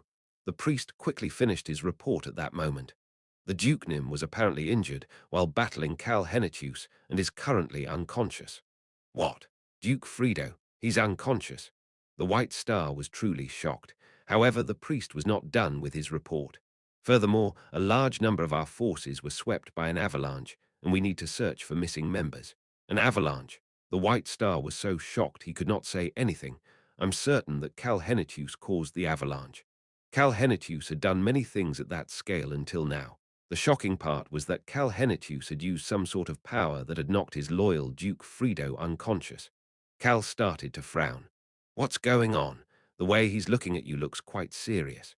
Cal ignored Alberus without caring about how disrespectful it was and continued his stare down with the White Star. The White Star's gaze was getting angrier. Cal suspected the priest behind the White Star as the reason for this change. Did that priest say something? However, he had no way of knowing as he could not hear what was being said. Ah, no. Cal slowly grabbed the golden top's whip inside his shirt. One of the wind elementals quickly started to speak, as if it understood Cal's intentions. Chaos, destruction. That crazy vampire duke who is aiming for your blood is supposedly unconscious. That bastard. Apparently he ended up that way while fighting against you. What the hell? That bastard disappeared without any injuries. The White Star said something to the priest just now. Chaos, destruction. No, he did not say chaos, destruction. The wind elemental was all over the place, but quickly continued to speak. He's acting like a benign king and telling the priest that he is concerned about his treasured Duke Frido's health. This bastard whose heart is smaller than a grain of rice is saying some funny stuff. Cal's eyes clouded over. His treasured Duke Frido, that's what the White Star said. He doesn't know that bastard is trying to stab him in the back. Cal had to stop himself from smiling. He realized what Duke Frido had done. He's faking it. He was faking it and just made it look as if he was unconscious. He didn't know why Duke Frido had done this, but Cal was happy to play along with Duke Frido's act. It was at that moment. Cal Hennetus, I can't tell what you did. The White Star spoke in a majestic tone, and Cal opened his mouth to respond. I just didn't have time. All I did was show our strength to the enemy who was preventing me from returning to my homeland. The knight's eyes were full of admiration as they listened to Cal's confident but calm voice. Homeland. One of the knights repeated the word Cal used and clenched his fists. Alberu looked at them before motioning to Choi Han with his eyes. Do you think my little brother knows what he is saying? Unfortunately, Alberus' message was not delivered to Choi Han because he was wearing his helmet. Choi Han just gently smiled and quietly whispered so that only Alberu could hear. He seemed to be acting carefully so that he did not interrupt Cal. Cal Nim truly cherishes his homeland. No, that's not the issue. Alberu wanted to respond, but just kept his mouth shut. The tired Alberu had no strength to stop his precious Dongxing, who claimed to dream of a slacker life, but was bulldozing his way down the path of a hero. I'm sure he'll figure it out on his own. Alberu just stopped worrying about Cal. Cal could hear the White Star respond to him at that moment. You truly have received the will of a god. There is no other way to explain your strength. I told you it is not a god. Cal immediately retorted, but the White Star did not hear him. Swish. He turned away from Cal. Well, leave for now. Wait, listen to what I have to say. Cal wanted to speak more. Boom, boom, boom, boom, boom, boom. However, Cal could see a black aura covering the entire enemy formation as the drumming reached its zenith. Human, it is an eerie magic circle. It was definitely a teleportation magic circle, but there was grey smoke flowing through the black mage's black aura. That grey aura is magnifying the dead mana. Cal's eyes started to sink. There would have been a lot of damage if they had used that power toward the Stan Territory's Lord's castle instead of for escaping. The White Star started to walk toward the spot covered in grey smoke and black aura without any hesitation. He slowly started to turn faint. He was not the only one. Everybody covered by the grey darkness started to turn faint. The teleportation had started. Ooh, there was a strong fluctuation in the air as Cal just stood there watching the white star disappear. The white star turned around and started to speak before he completely disappeared. Let me leave you a present before I leave. Parat. Black aura instantly burst in all directions. Block, duck. The Roan Kingdom's knights tried to dodge the aura in shock. However, that aura dispersed in the air and disappeared before it could reach any of them. In the spot where the white star had been, I see what he meant by present. Cal could see the carriage with the hostages once all enemies disappeared. He quietly watched for a bit before turning to his side. What would you like to do, Your Highness? I'm not sure. Alberu could not respond to Cal's question immediately and just sighed with futility and relief. Shouldn't we first head to our citizens who were probably extremely afraid? Looking like that. Little brother, I think both of us look terrible right now. At least I'm not covered in blood. And you know that is not what I am talking about, Your Highness. Alberu could see Cal looking directly at his dark brown eyes underneath the helmet. Smile, Alberu started to smile. Of course. He reached his hand into the air. Sharara, a necklace appeared out of nowhere. Alberu put the necklace back around his neck that was covered in blood. Click. The necklace clamped closed, and the aura around Alberu completely disappeared. The bracelet underneath his armor activated at the same time. Shhhhh. Alberu pulled his helmet off. Better now, blonde hair and blue eyes. Alberu, who returned to his usual appearance, smiled. A large back appeared in front of him. Please get on my back. My goodness. Alberu sighed while looking at Choi Han's back. How did you know that I didn't even have the strength to walk? The instructor knows their disciples condition the best. Alberu continued to smile and got on Choi Han's wide back, as if he found Choi Han's joke to be funny. Isn't it disrespectful for a disciple to get on their instructor's back? Something like this is nothing. Choi Han got up with Alberu on his back as Cal walked forward and started to speak. I will head to the citizens first. Cal took the lead with Choi Han and Alberu on his back behind him as the knight captain, and the knights quickly walked behind the crown prince as if to protect him. The wyverns had already flown off. There were no obstacles in their way. The tigers and Locke followed behind the knights' brigade as well. Step, Cal felt more awkward the closer he got to the cages with the residents from the areas around the Stan territory. This is bad. He was able to hear what the caged citizens were saying through the golden top's whip. They are crying with joy that they are alive. Chaos, destruction, happiness. They all seem to have gotten scared after seeing the black mages. They seem happy that they were able to be saved. Cal felt emotional after hearing that the hostages were crying in relief. However, that only lasted for a moment. Chaos, destruction. Cal, they are saying that the hero defeated the evil bastard. They are saying that he got scared and ran away. They are saying that you truly are the Silver Shield hero. They are saying the Roan Kingdom's future is bright with you and the Crown Prince here. They are saying if His Highness the Crown Prince is the Roan Kingdom's son, then you are the moon that brightens the night. Chaos, destruction, the appearance of the great hero. Kahahaha, damn it. Ah, there seems to be someone with good hearing here. He seems to have heard everything the White Star said. He is saying that you are someone who has received the will of a god. He's telling stories about you to the other hostages and saying that heroes truly are different. Motherfucker. Cal headed toward the carriage with the citizens with a stiff expression. The citizens inside the carriage-converted cages were looking at him while suppressing their emotions. The esteemed hero is doing his best to look confident. He's coming to save us first, even though his body is in so much pain. The citizens were getting even more emotional while looking at Cal and the Crown Prince. Cal's face was so pale that it wouldn't be weird if he fell over at any moment. The citizens could feel that Cal was trying to calm them down by looking confident, even though he was tired. Furthermore, the Crown Prince who was coming on the youngest sword master's back had come to the battlefield and shed so much blood to save them. Yet he was still gently smiling at them as if to tell them to relax. The knights following behind Cal and the Crown Prince had similar thoughts. Young Master Cal truly puts other first before his own health. Your Highness, you care about the citizens so much. Cal was slowly experiencing this atmosphere through the wind elemental's comments and the people's gazes. Isn't it obvious that I would release the hostages first, since my body is fine? He was just going to the hostages first, because it was the right thing to do, and he didn't want to have to get back up to see them later. However, the atmosphere was serious. Cal debated whether he should leave everything to Alberu and run away. It was at that moment. Young mastered him. Cal could see someone grabbing the cage bars while waving toward him. His eyes opened wide as he started to speak. Miss Cage, the crazy priestess in the birth of a hero, but now just an excommunicated priestess, was smiling while imprisoned inside the cage. Hello, young Masternim. It's been so long. Cal was shocked after seeing how happy she seemed to be to see him. Why is she so happy? Cage seemed oddly excited. But that was just the beginning. Young Masternim, Your Highness, Commandernim, Sword Masternim, Your Highness. The hostages all came up to the bars and greeted them with tears and smiles. Those greetings soon turned into cheering, and Cal, Alberu, and Choi Han became surrounded by those cheers. Chapter 526. I'm just a regular human being. 3. Wara. Cal peeked to his side as the cheering continued. Egu. Alberu had a benign smile on his face while warmly looking at the citizens.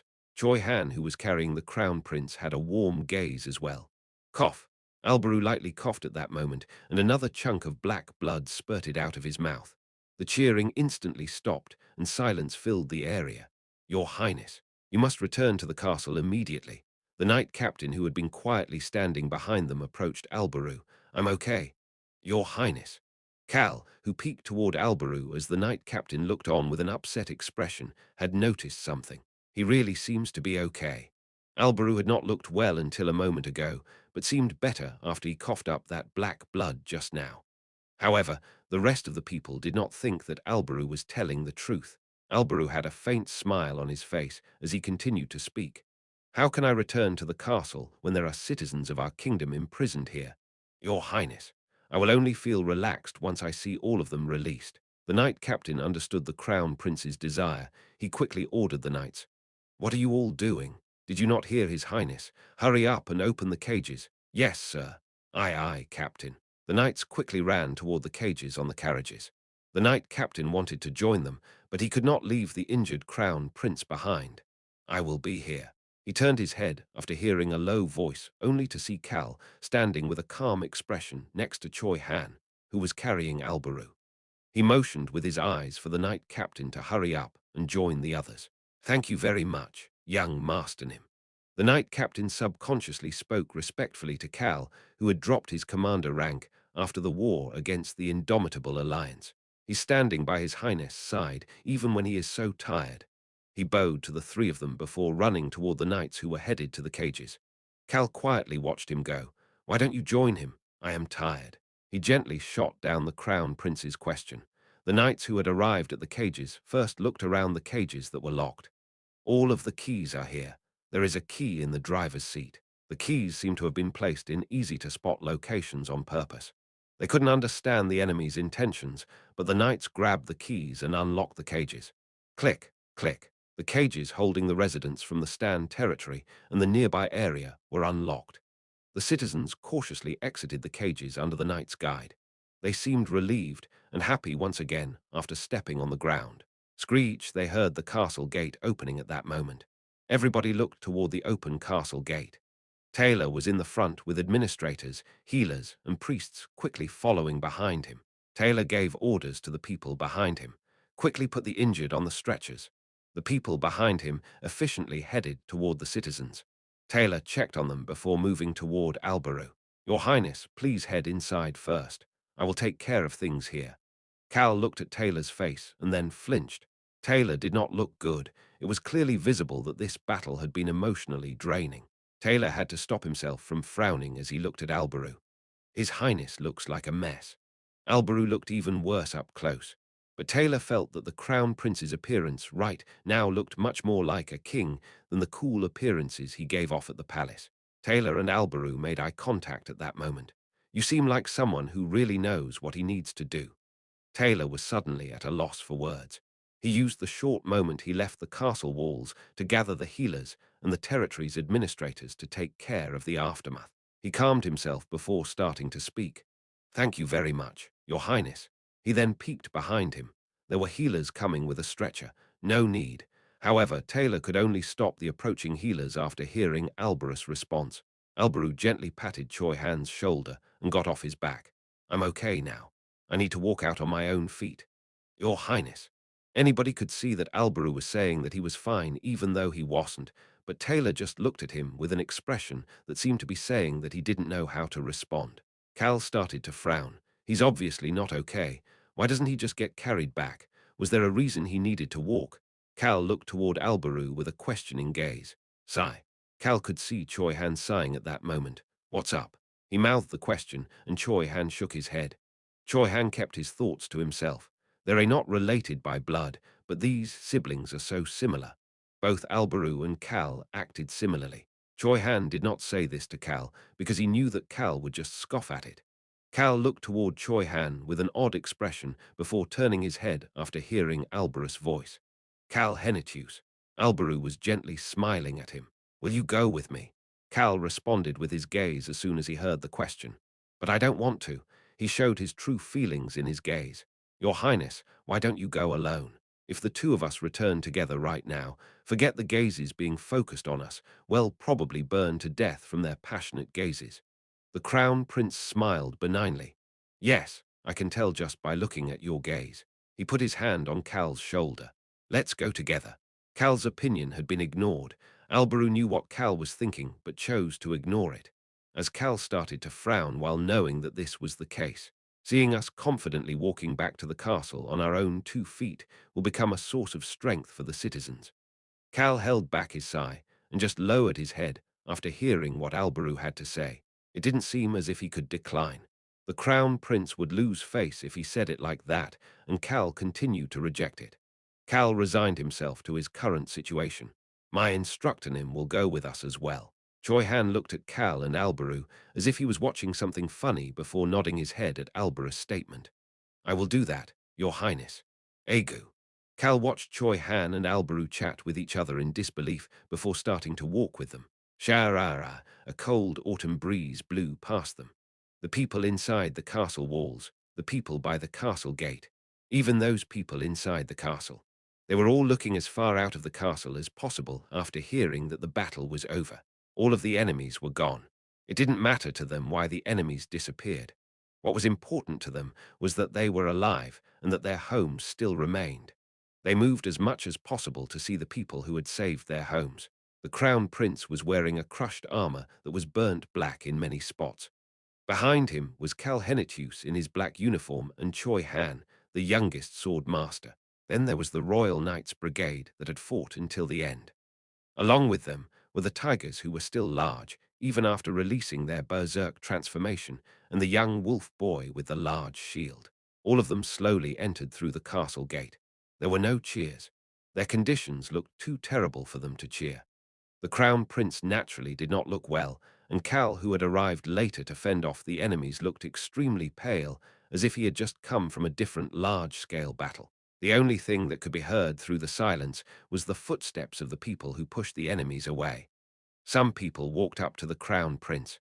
They were his vassals, and the two people in the front were the mage captain and the general who had been giving orders from the top of the wall.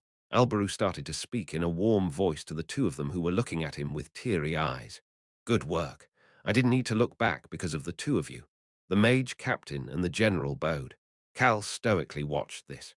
Now the Crown Prince will be accepted for his politics, administration, and strength.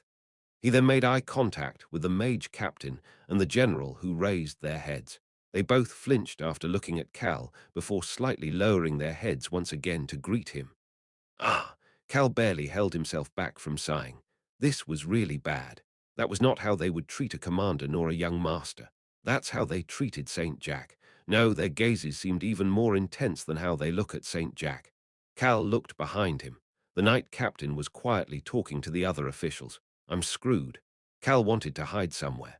Alberu put his hands on Cal and Choi Han's shoulders at that moment and started to raise his voice. How odd. Everybody looked toward the Crown Prince. Smile. The Crown Prince had a refreshing smile on his bloody lips.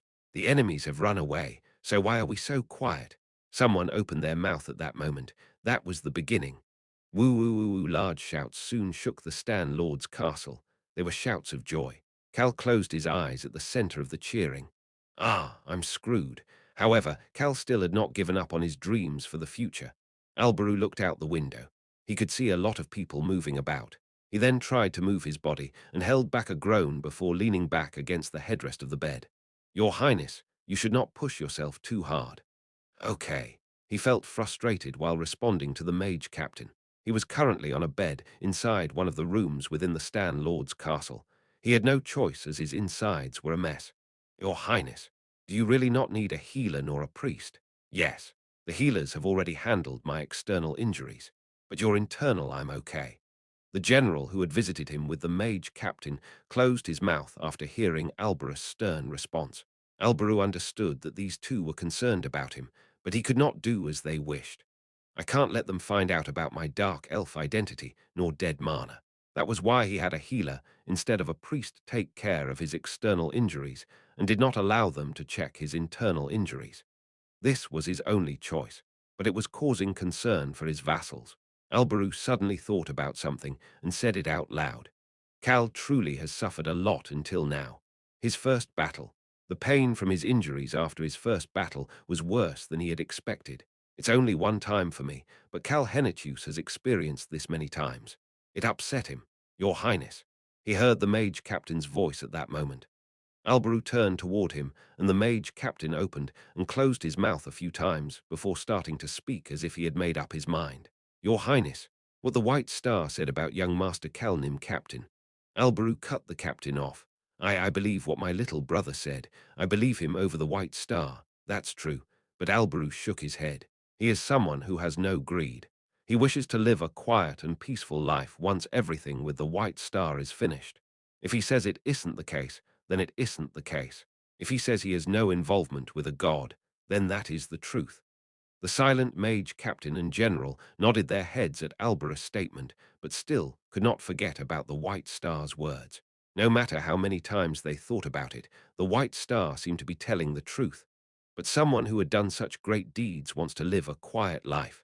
That's really unbelievable. Maybe he was able to achieve all these deeds following the will of a god because he is so altruistic.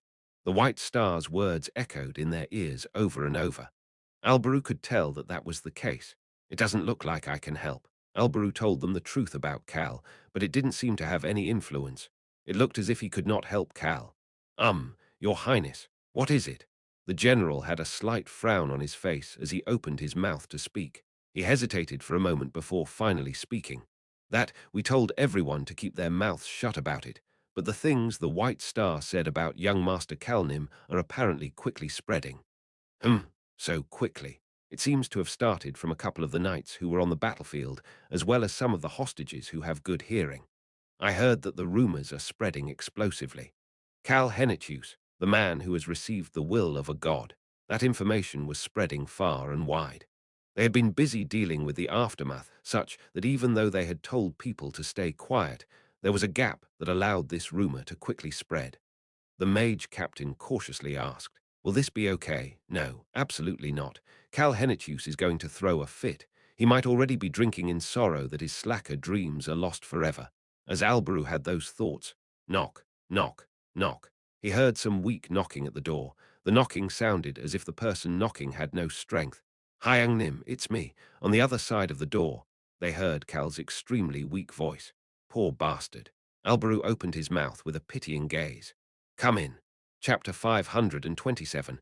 I'm just a regular human being. 4. Screech Cal quietly watched the door to the room Alberu was resting in open slowly. He recalled the situation from just a moment ago. Human.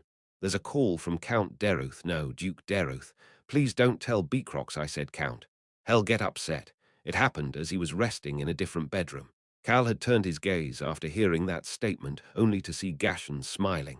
He's probably contacting you because of us tigers and Locke. That was what Cal had expected as well.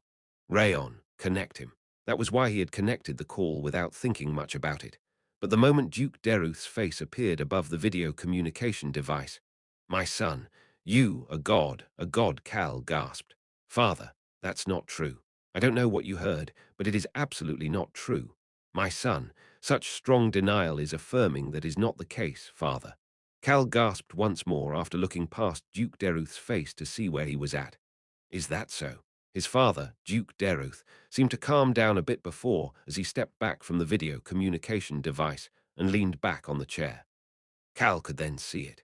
He was in the great meeting room that was at the center of the Hennetus Lord's castle, the location where all vassals gathered together when something big happened. Not just any meeting room, but the great meeting room. Cal became scared after seeing the chaotic gazes of the Hennetus territory's vassals looking at him. Furthermore, the rest of his family members other than young Lily were in the meeting room as well. Right next to his father was Basin with a chaotic gaze and a shocked expression, but once he saw that even Duchess Violan's pupils were shaking, Cal really thought that he was in big trouble. He immediately started to speak. "Father, where did you hear such nonsense?" Duke Deruth slowly raised his head to look at Cal after hearing Cal's question. "Cal, the Hennetus ears are all around the kingdom. Then it hasn't spread elsewhere. It hasn't spread, yes, but our informer indicated that it seems to be slowly spreading."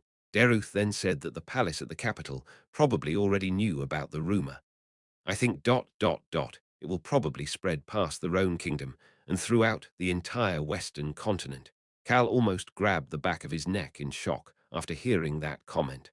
A regular hero and a hero who has received the will of a god were very different. The level of reverence was different. If a regular hero was enough to write a page or a chapter in the history books based on their merits, then a hero who has received the will of a god was enough to write an entire book thick with pages. "Hi, Young Nim. What's up?" Cal nervously looked toward Basin, who cautiously started to speak.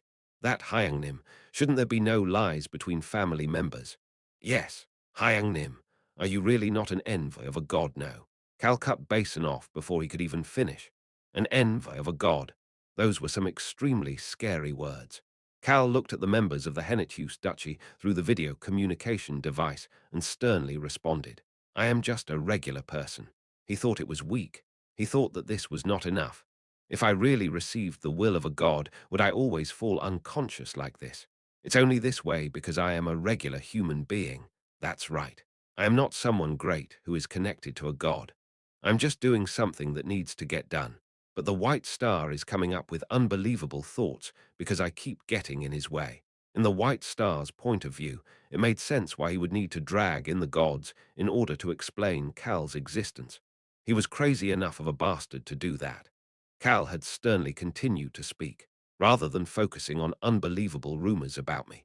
"I think it would be better to focus on defending our territory, since we never know when he may aim to attack the Hennetus territory." Cal waited for a response from the people on the other side of the video communication device after saying everything he needed to say. He wondered if this would be enough. Duke Deruth was the first to respond. "My son, I have come to a great realization thanks to you." Next came Duchess Violan's low voice. "Cal, we trust you, so don't worry, but do come home to rest whenever you are tired. Lily seems to be missing you too." Then it was Basin's turn. "Hyang Nim, I respect you." Something was weird. The atmosphere inside the great meeting room had turned even hotter. Cal smiled and said goodbye, as they at least did not seem to believe that he was an envoy of a god nor that he had received the will of a god. "Then I will be on my way now to work. I will stop by the territory next time." "Okay, I should work as well. ... It's always work for you. Don't push yourself too hard." "Hyang Nim, I will work hard as well." Then the call ended. Cal had sighed for a long time while looking at the disconnected video communication device. That was why he had not known. He had not seen Gashan and Locke's fiery gazes as they watched his weary back as he curled up and sighed. He had also not seen Choi Han shake his head while looking at Cal with an innocent smile. Cal was deep in thought without knowing about his friend's reactions. "Calnim, are you not going in?" "Ah." Cal flinched at Choi Han's voice and snapped out of his thoughts. He had ended up thinking more deeply about what had just happened than he expected. Cal looked down at his arm. It was covered in goosebumps. That was how scary the conversation he had with the Hennetus Duchy just now was for Cal. "Let's go in." Cal gave a short response to Choi Han before entering Albaru's bedroom. The mage captain and the general exited the bedroom, and Cal lowered his head a bit to greet them before continuing to walk. Albaru gulped as he watched Cal walk in. I don't think that punk even saw the expressions on the mage captain and the general's faces. As the mage captain and general greeted Cal and walked past him, they were looking at Cal with an extremely complicated expression. However, Cal had not seen their expressions properly. What the hell is he thinking about that he's not even looking around? Alberu thought that this was the reason such rumors about Cal were spreading as he looked toward Cal, who was walking over. Your Highness, Hyangnim. Yes, Hyangnim. Yes, my little brother. Why don't you take a seat? Hoo-woo. Cal sighed and sat down on a chair by Alberus' bed. Choi Han then grabbed the doorknob. It was so that he could close the door so that they could talk in secret. Click. Alberus' gaze changed the moment the door closed. What happened at the other 3 locations? There were 4 concurrent battles this time. On the eastern continent, there were the battles at the Molden Palace and the northern Snowy Mountain. On the western continent, there were the battles at the Lake of Despair and the Stan Territory. Cal explained the battles at the Molden Palace and the northern Snowy Mountain after hearing Alberus' question. As for the Lake of Despair, Cal stopped for a moment before explaining about the third battle. Cal had planned on immediately heading over to the Lake of Despair once they entered into the Stan Castle. Human, we got a call from Watira. He had received a call from Watira, the future Whale Queen, at that moment, and his mind had become even more complicated after hearing about the situation on the battlefield. The lions, along with Lion King Dorf, who were trying to infiltrate the Lake of Despair, apparently ran away after clashing with them a few times. Even then, the Crown Prince found this to be odd. How weird. I can understand why the White Star ran away based on what you told me, but even the Lion King ran away like that. Exactly. Cal agreed as he leaned back on his chair. The report I got from Clope Seca was similar. He had called Clope Seca right after talking to Watira. Something is weird. Calnim, Clope had said it was weird as well. According to Clope Seca, Lion King Dorf's goal was the world tree in the Lake of Despair. But he thought that the battle was not fierce enough and thinks that an investigation is necessary. Is that so?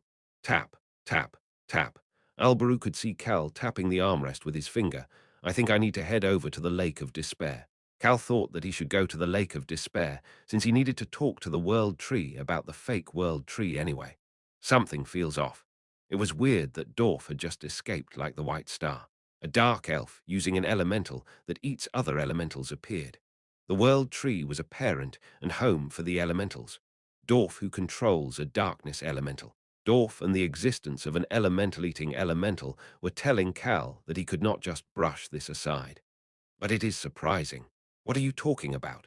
The Crown Prince continued to speak with amazement. I'm talking about the Endable Kingdom. Well, I guess it is interesting.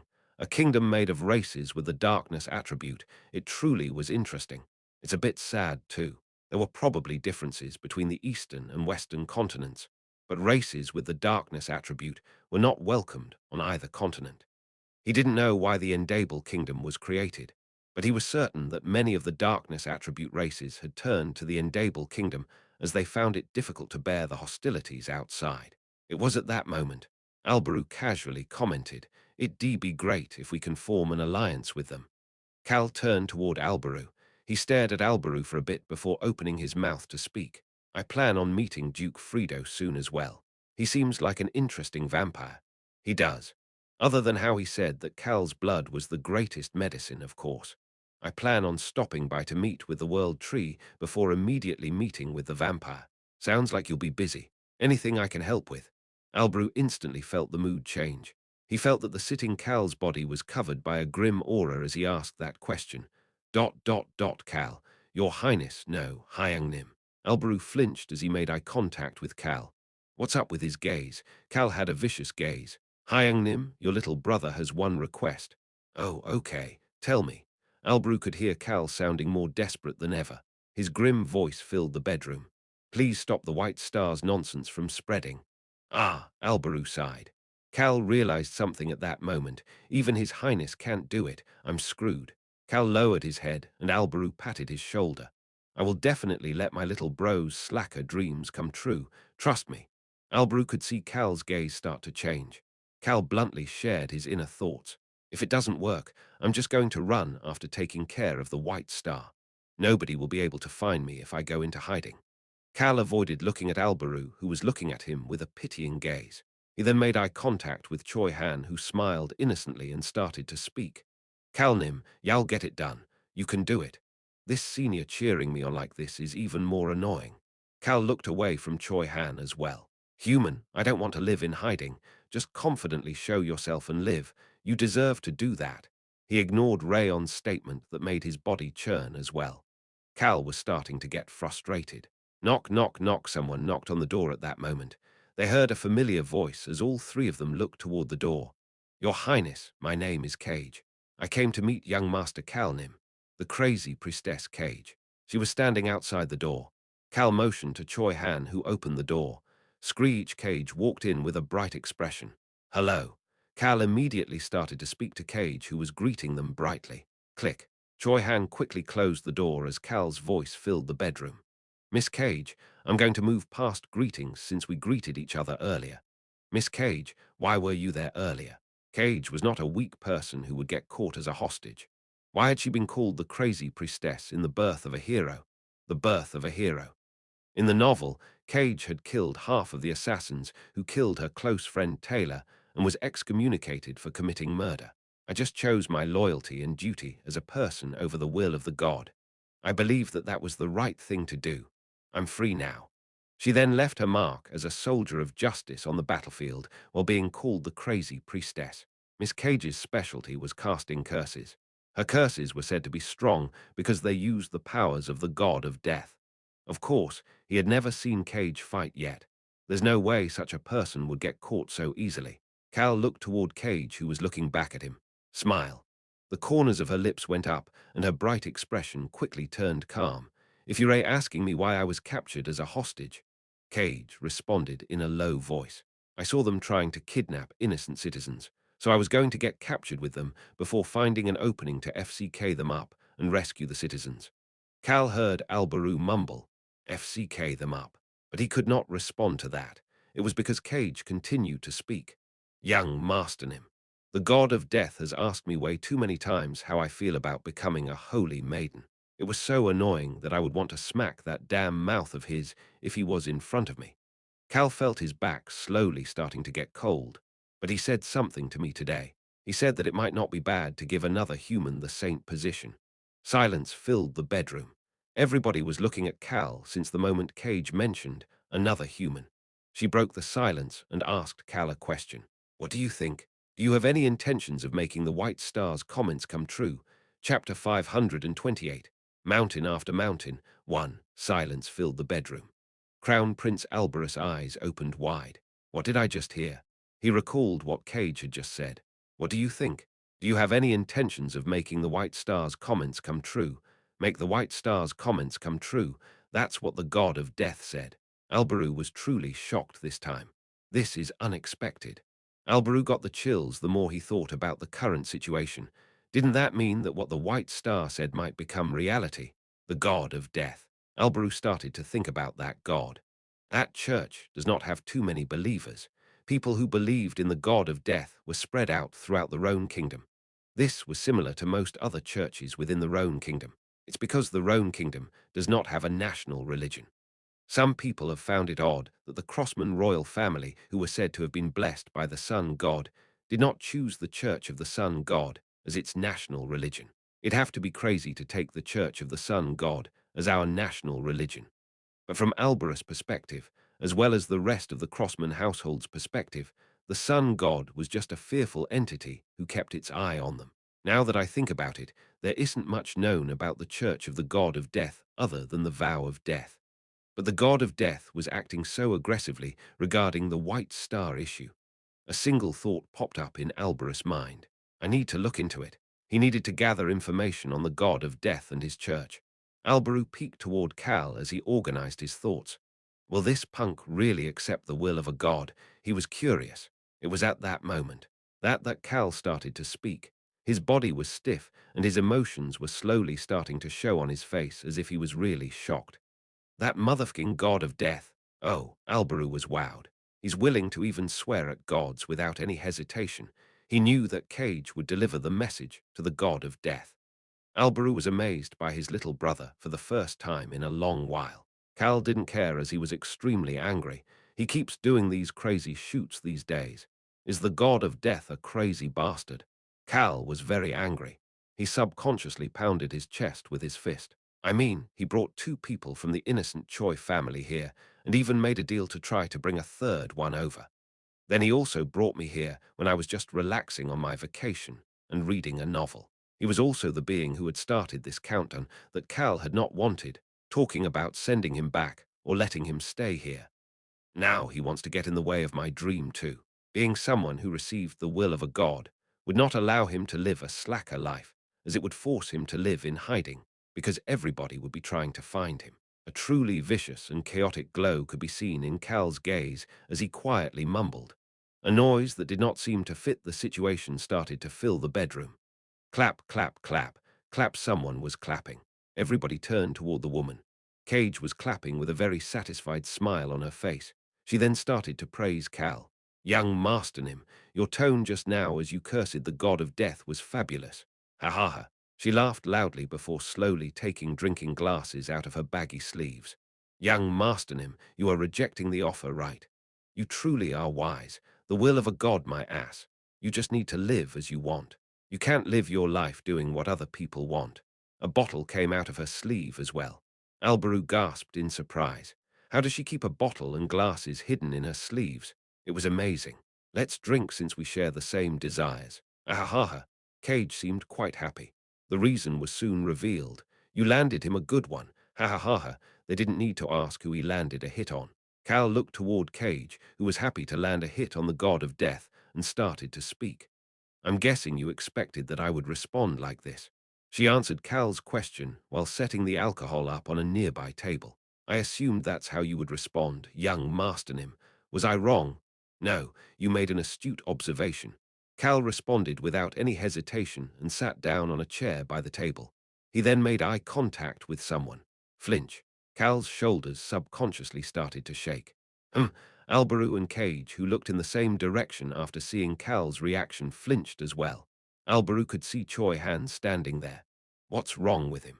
Albaru had seen Choi Han's sharp gaze in the past, but he had never seen Choi Han looking so blatantly vicious. Choi Han quietly looking at one spot, while his eyes were burning with anger, was many times more vicious than Cal's angry expression just a moment ago. His stoic expression is even scarier. Choi Han slowly closed his eyes as Albaru had that thought and continued to look at Choi Han. Choi Han recalled the first time he went to see the World Tree. Rayon and Cal had met the World Tree prior to that meeting, but that had been Choi Han's first time.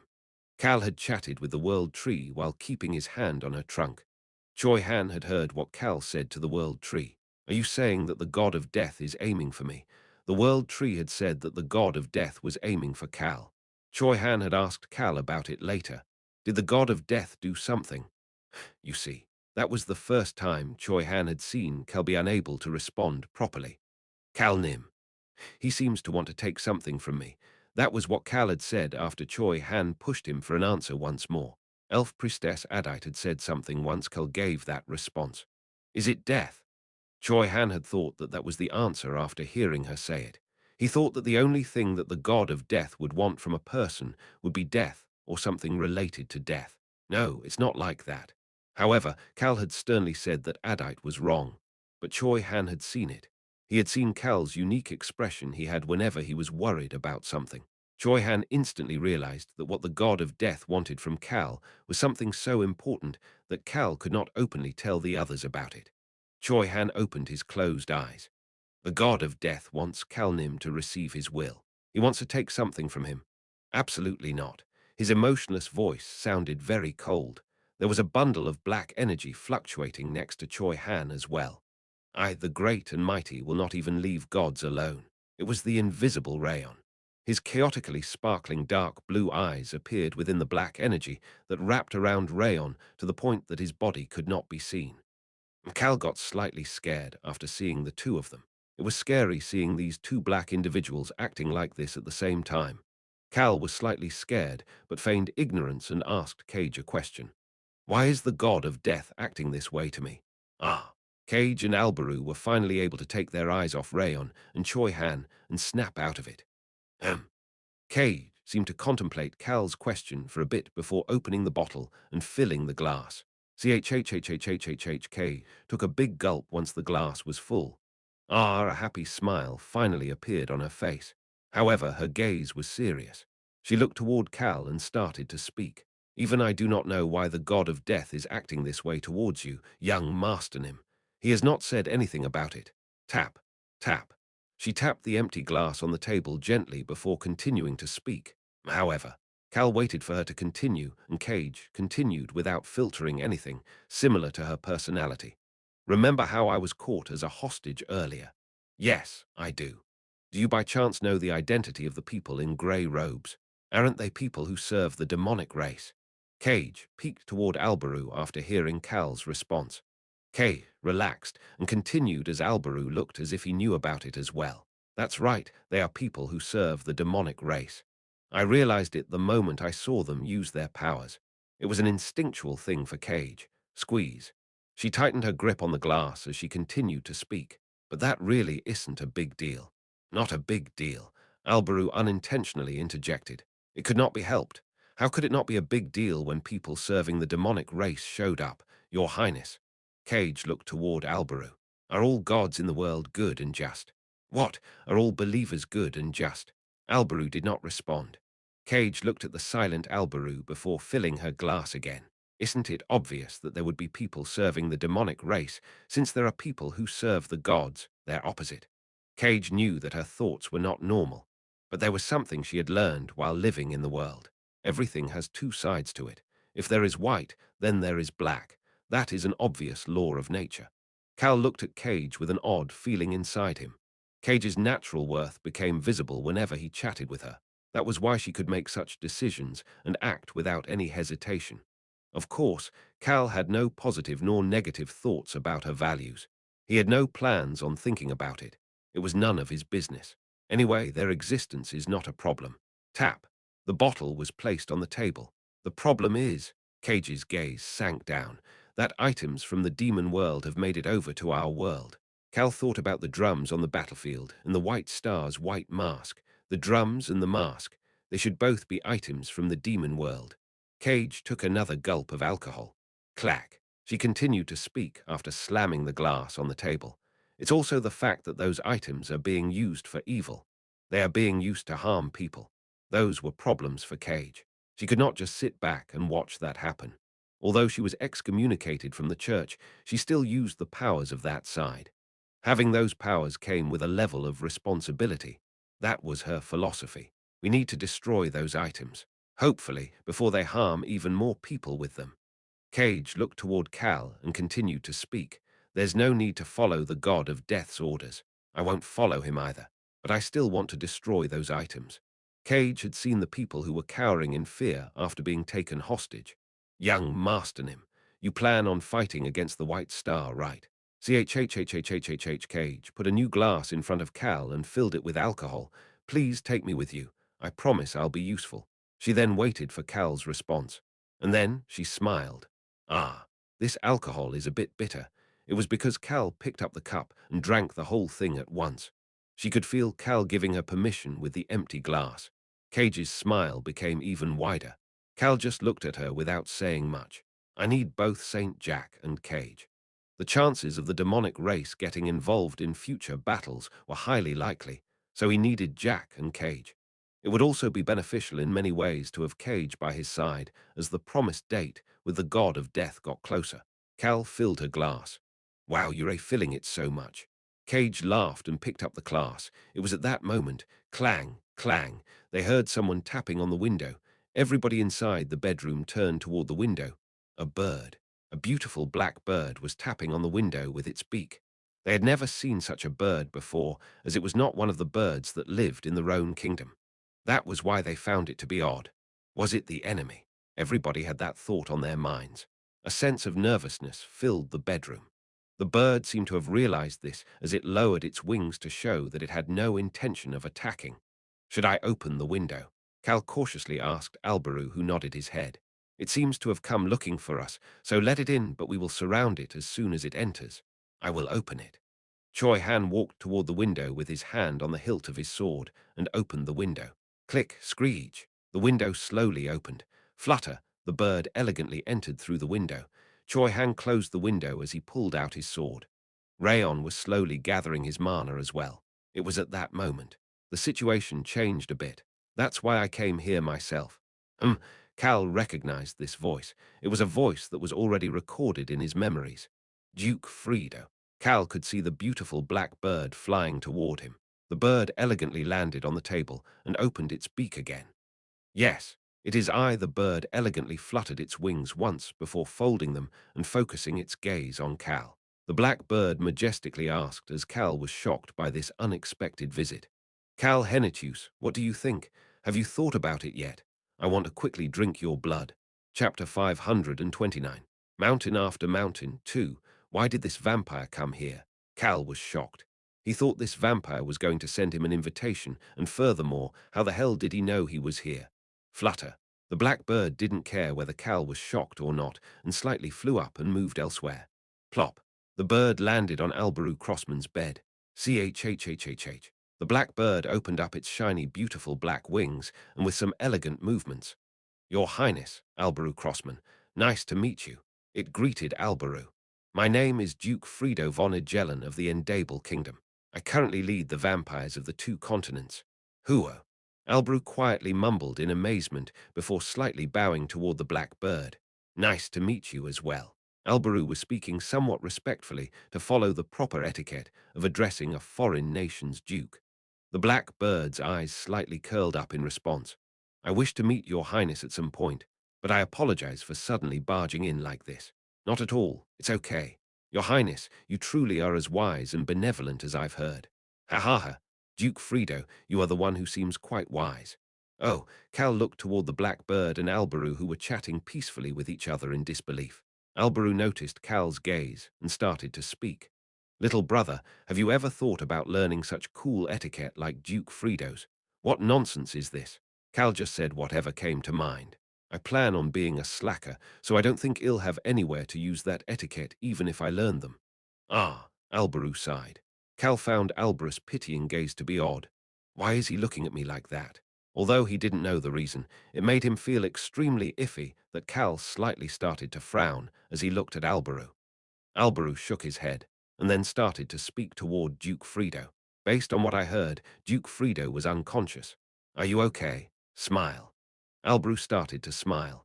He had a sharp gaze toward Duke Friedo as if they had not been speaking peacefully to each other at all. The black bird who received his observing gaze directly shared his astonishment. Huo, you've heard about my condition. Swish. The black bird turned toward Cal. The black bird's eyes flashed as they looked at him. I'm extremely curious as to how His Highness knew about my condition. My current condition should have been a secret. Cal just shrugged his shoulders toward the black bird. There's no need to tell him that the wind elementals told me. He didn't want to share that information with someone who was not his ally. Duke Friedo seemed to notice this as he did not ask further. Flutter. He flapped his wings and flew up into the air. Your Highness, if it is okay with you, may I have a conversation with young Master Cal Henitius in secret? Of course. Do whatever you need. Thank you very much, Your Highness. I will come bad goodbye before I leave. I understand. Cal observed the bird and the crown prince in a stiff position as he thought to himself. They work well off each other. Cal chuckled and got up from his seat. He was the one Duke Friedo wanted to chat with the most. He had no reason to decline that conversation. It was even better that he didn't need to go looking for him. Let's go chat in my bedroom. They couldn't talk in the reception room nor an office because this was the Stan Lord's castle. Sounds good. Duke Friedo happily left with Cal, while landing on Choi Han's shoulder. What the hell is he doing? Cal looked toward Duke Friedo, who gracefully landed on Choi Han's shoulder with shock. Duke Friedo didn't care and patted Choi Han's shoulder with his foot before speaking in a satisfied voice. This shoulder is nice because it is the firmest. This is satisfactory. Cal could see Choi Han's pupils shaking after being taken back by this development. Duke Friedo, who did not notice this at all, patted Choi Han's shoulder with his feet again. Choi Han, you escort me. Cal could see something at that moment. What is up with this bastard? He could tell that Choi Han was swearing in his head just by looking at his eyes. Cal subconsciously took a step away from Choi Han and headed toward the bedroom door. Human. Rayon was invisible and right behind him. Is it okay for that fearless vampire to move around like this after claiming to be unconscious? I know, right? Cal kind of bowed toward Alberu, who was waving his hand, and grabbed the doorknob. Oh, human also, you cannot get close to the god of death at all. The god of death seems to be cunning. Don't worry, I won't let even a god get away with messing with you. Oops, I forgot about the god of death. Cal had forgotten about the god of death issue because of Duke Fredo's sudden appearance. Click. Cal turned the doorknob and headed outside. A couple of royal knights were standing a bit away while guarding the area around Alberus' bedroom door. Cal greeted them before starting to walk toward his room. Young Masternim. He turned his head after hearing someone calling his name from behind him. Cage walked out from behind Choi Han, who was walking with the black bird on his shoulder, and approached Cal. She stood next to Cal and quietly whispered something in his ear. Young Masternim, is it fine to consider that you are declining the offer for sure? Cal answered sternly without even a second of hesitation. Yes, it was one thing to land a punch on the god of death, but he did not want to move according to a god's will. Cage blinked a few times after hearing his response before mumbling to herself. I don't know if he'll listen. He's a persistent god. He's such a blockhead that you can't really talk to him. Cal flinched. Cage, who was mumbling to herself, slowly looked up at Cal's face and observed him. Smile. She then started to smile. I will figure out a way. Human, Cage is smiling like when you and the crown prince are scamming someone. No, she's smiling in an even scarier way. That smile soon turned to her usual refreshing smile, and she bowed to Cal. Then see you next time. Sure. Cal watched Cage leave in the opposite direction before his expression turned stiff. He turned away from Cage and started to walk toward his room. The god of death. Things are getting annoying. His expression continued to stiffen from the frustration he felt as he thought about his situation. The invisible Rayon and Choi Han, as well as Duke Fredo on Choi Han's shoulder, followed quietly behind Cal. Cal's group could no longer see the area around Alberu's bedroom. There were many people who had watched them from the beginning. Wasn't his expression too vicious? The voice of one of the knights in the hallway filled the area. Peek, peek. The knights guarding the crown prince's room stopped looking solemn and serious and peeked at each other. This is weird. His expression was very serious. The battle had ended. But Cal Henitius, the person who could be said was the one to end the battle, had entered the crown prince's bedroom looking weak and down, but left with a stiff and serious expression and headed somewhere. His steps looked firm and urgent. All of the knights had ominous feelings. They were the ones who were responsible for guarding the crown prince and protecting the kingdom after all. That was why they were worried that another war or something big would happen. The knight captain was not there right now, so one of the knights cautiously started to ask, "Do you think something happened to young Master Kalnim?" His Sunby Knight let out a fake cough before adding on, "Looks that way. He's always working for the Roan Kingdom. He's always busy and unable to rest." One of the quietest knights started to speak at that moment. It might be for the entire world and not just the Roan Kingdom. Didn't you guys see it just now too? The knights all looked toward him as it was rare for him to speak. He usually did not speak because he was a deep thinker. See what? Young Master Kalnim chatting with someone. They recalled the person who had just whispered to Cal. "You mean the lady wearing the priestess robe?" "Yes. That madam, isn't she Lord Stan's close friend?" The knights had not reacted to her being here because they were clear about her identity. But that's not it. "What do you mean? I think I can answer that for you." The knight chatting with the quiet knight looked toward his Hubi knight who had been the first to speak. Peek, peek. The Hubi knight looked around in order to make sure that they were the only ones there before he cautiously started to speak. He needed to be even more cautious as this was the Stan Lord's castle and not the palace. The lady from earlier is indeed Lord Stan's close friend, however. Gulp. He gulped and continued to speak. She is also an excommunicated priestess of the Church of the God of Death. The knights who had been quietly listening to him reacted to that statement. Excommunicated, the God of Death. It was because it was difficult and rare for a priestess to be excommunicated. Yes, she was excommunicated from the Church of the God of Death, but you see, the important information was here. The Hubi knight shared the story he had heard from his close friend, who was a knight at the Stan Lord's castle. She was excommunicated, but the Church of the God of Death does not dare to touch her. He shared his thoughts, and based on what I've heard, that excommunicated priestessnim can still use powers like the vow of death that the God of Death gives to his priests. How is that possible? Exactly. Peek, peek. The knight looked around once more before continuing to speak. The fact that the church does not dare to touch that priestess Nim is because the god of death still considers her to be his child. Such a person came urgently looking for young Master Kalnim. She then chatted so closely with him. The knight known for being silent started to speak again, especially right after that evil White Star bastard told us that thing about young Master Kalnim, a priestess who was excommunicated but still remained the child of a god. That priestess urgently came looking for Cal and chatted so closely with him until just a moment ago.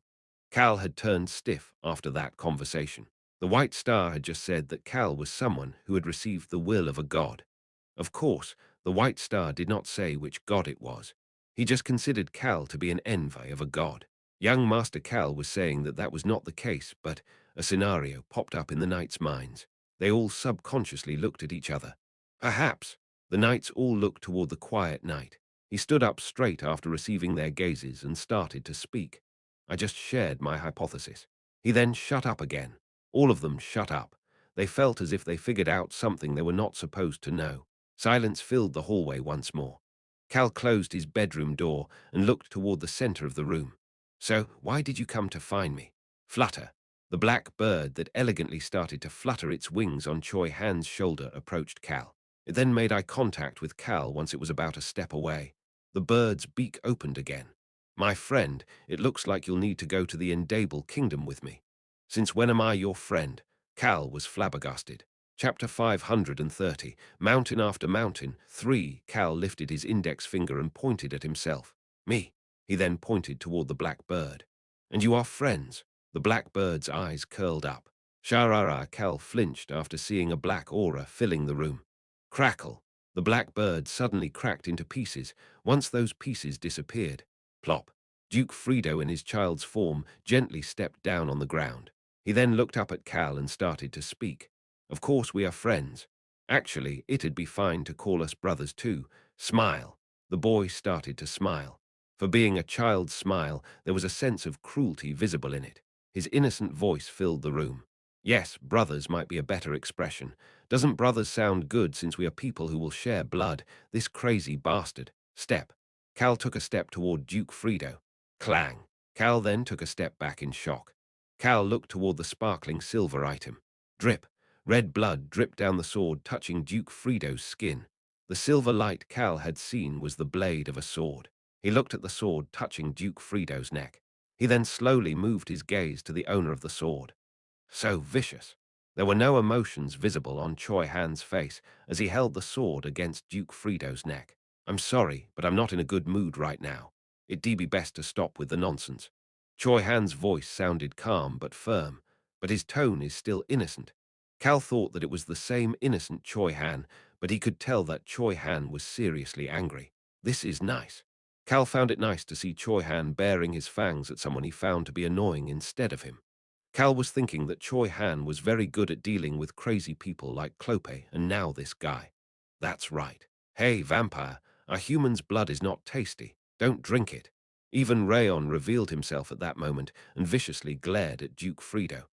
Cal smiled with satisfaction while walking toward these two black beings. A wise decision, Cal. You will faint for a long time if you use an ancient power one more time in your current state. That's why you should stick next to strong individuals like them until you get to rest a day or two. The Super Rock praised Cal as if he was satisfied with Cal's decision. Cal, very sly of you to take advantage of the people around you. Cal ignored the Super Rock's comments and sat down on the chair next to Choi Han. He then started to speak toward Duke Frido. Why did you suddenly come looking for me like this? I'd appreciate it if you'd move this sword away first.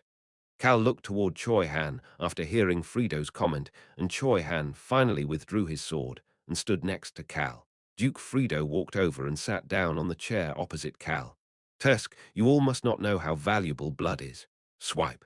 He touched his neck. It was a light injury, so the blood had already stopped. He definitely is amazing. Frido made sure to remember that Choi Han's sword draw was so quick that even he had missed it before starting to speak again. He had been the one to request this chat after all. Currently, I am in seclusion in my grand residence at the Endable Kingdom's capital, as I am unconscious. Cal had assumed this based on what he had heard. He remained silent as he wanted to hear more details, and Frido continued to speak. It was to trick the nobles who were on the northern snowy mountain and the members of the Endable kingdom. Frido continued to speak. In order to avoid being called a duke who did not do anything in the battle at the northern snowy mountains, he faked a battle against Cal before they reached the snowy region. Disguises are our specialty. Vampires needed to live in hiding even more than dark elves. The fact that they needed blood from living beings every so often required them to live such lives. That was why they were talented in camouflage and disguise. This was how Frido was able to make it look as if he was in critical condition. Of course, it was not simply to dodge negative attention from the nobles. I did it to also avoid the White Star's suspicion. That bastard trusts me more than you would expect. Cal nodded his head. The White Star said that this bastard was loyal. It was at that moment. Hara! Duke Frido let out a deep sigh. Cal turned toward him. I was planning on feigning unconsciousness for a little longer before continuing my act as the White Star's loyal noble. Won't the White Star rush back to the Endable kingdom to see his loyal subordinate? Was it okay for Frido to be relaxing like this here? Cal asked the question and Frido nonchalantly responded, "Yes, I'm sure he went to see me. But the White Star won't be able to see me right away. My household's vampire healers are not allowing anyone to enter as they are focused on treating me. But it's not like the treatment will continue for days. Shouldn't you hurry back to show yourself to the White Star?" The White Star would become suspicious and wonder if Duke Frido was really in critical condition if he didn't show himself for multiple days while claiming to be in treatment. There was no way a loyal subordinate would continue to reject his liege who came to visit him because he was injured. Correct.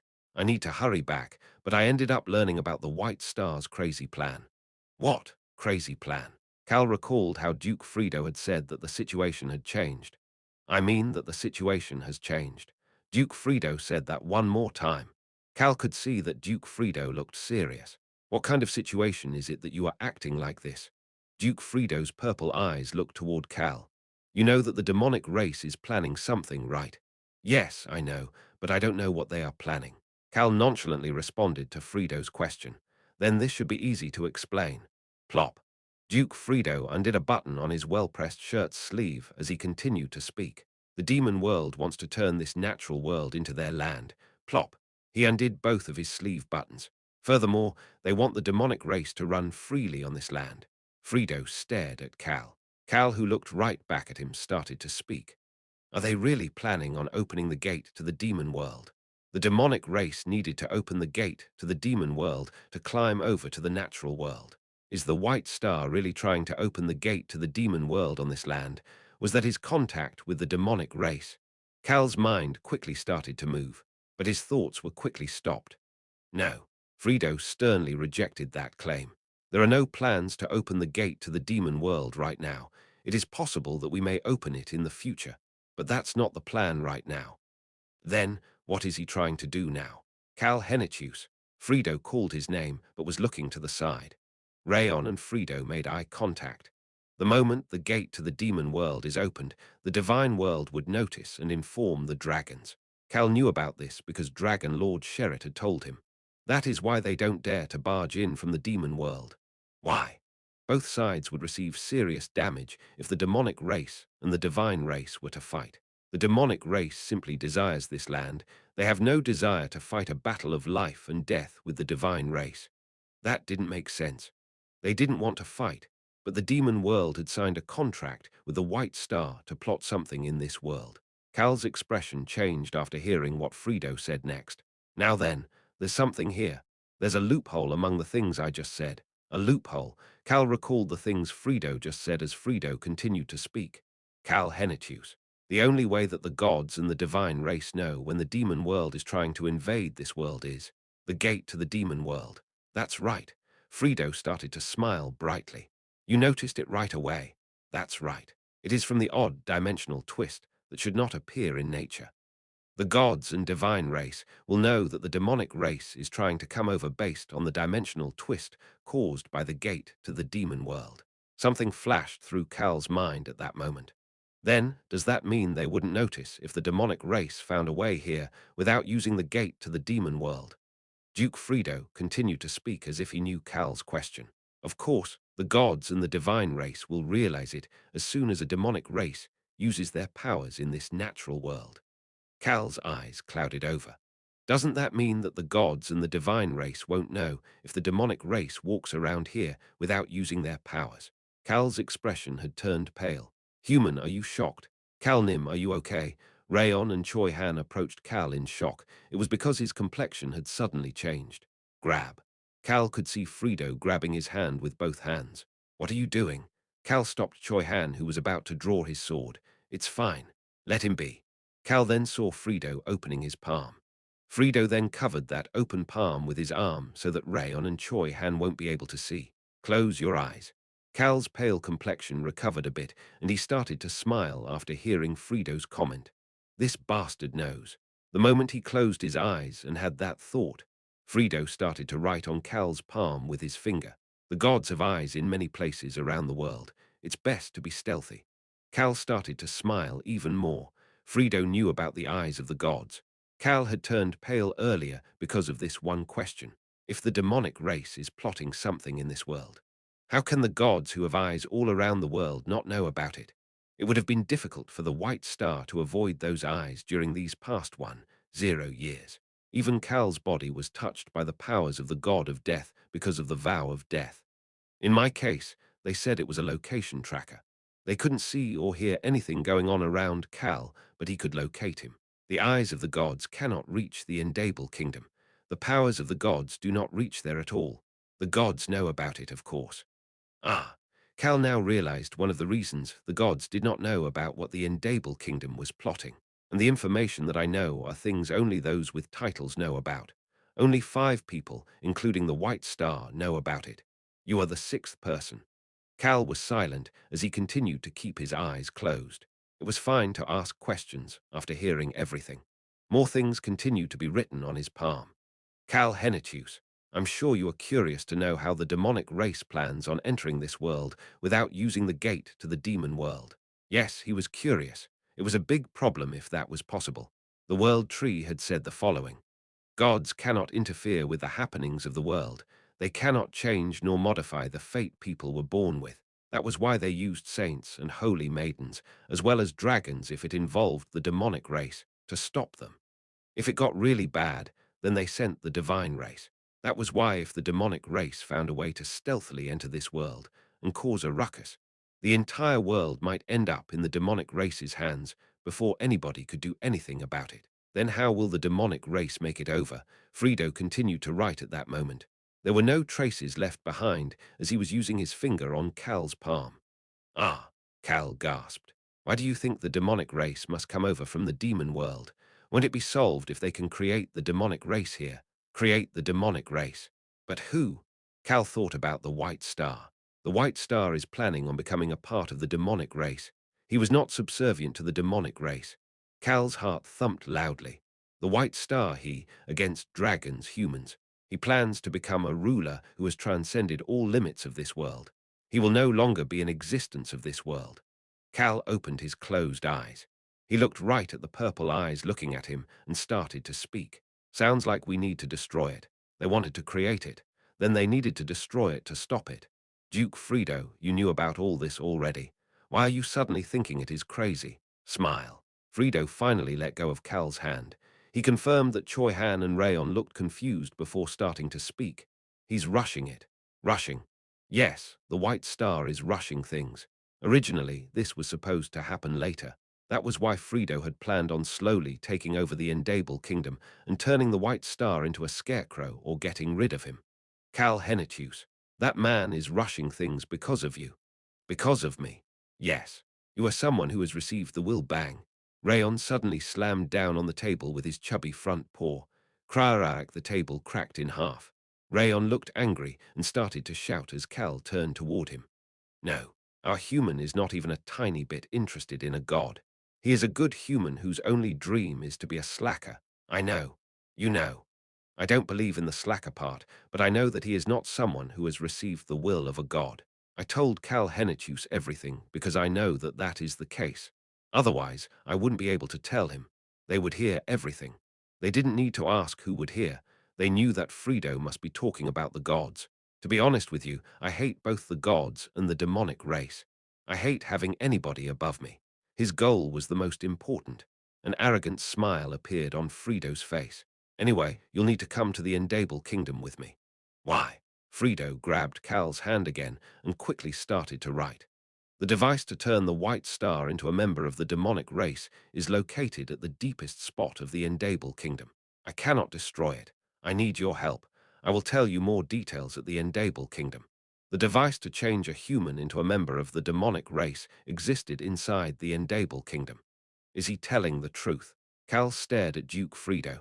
The Endable Kingdom. That was the enemy headquarters. It was quite dangerous to go there. But I need to go at least once. Regardless of whether Frido was telling the truth or lying, he needed to go to the Endable Kingdom at least once. That was a mysterious dimension where nothing was known about. I know what you are thinking about.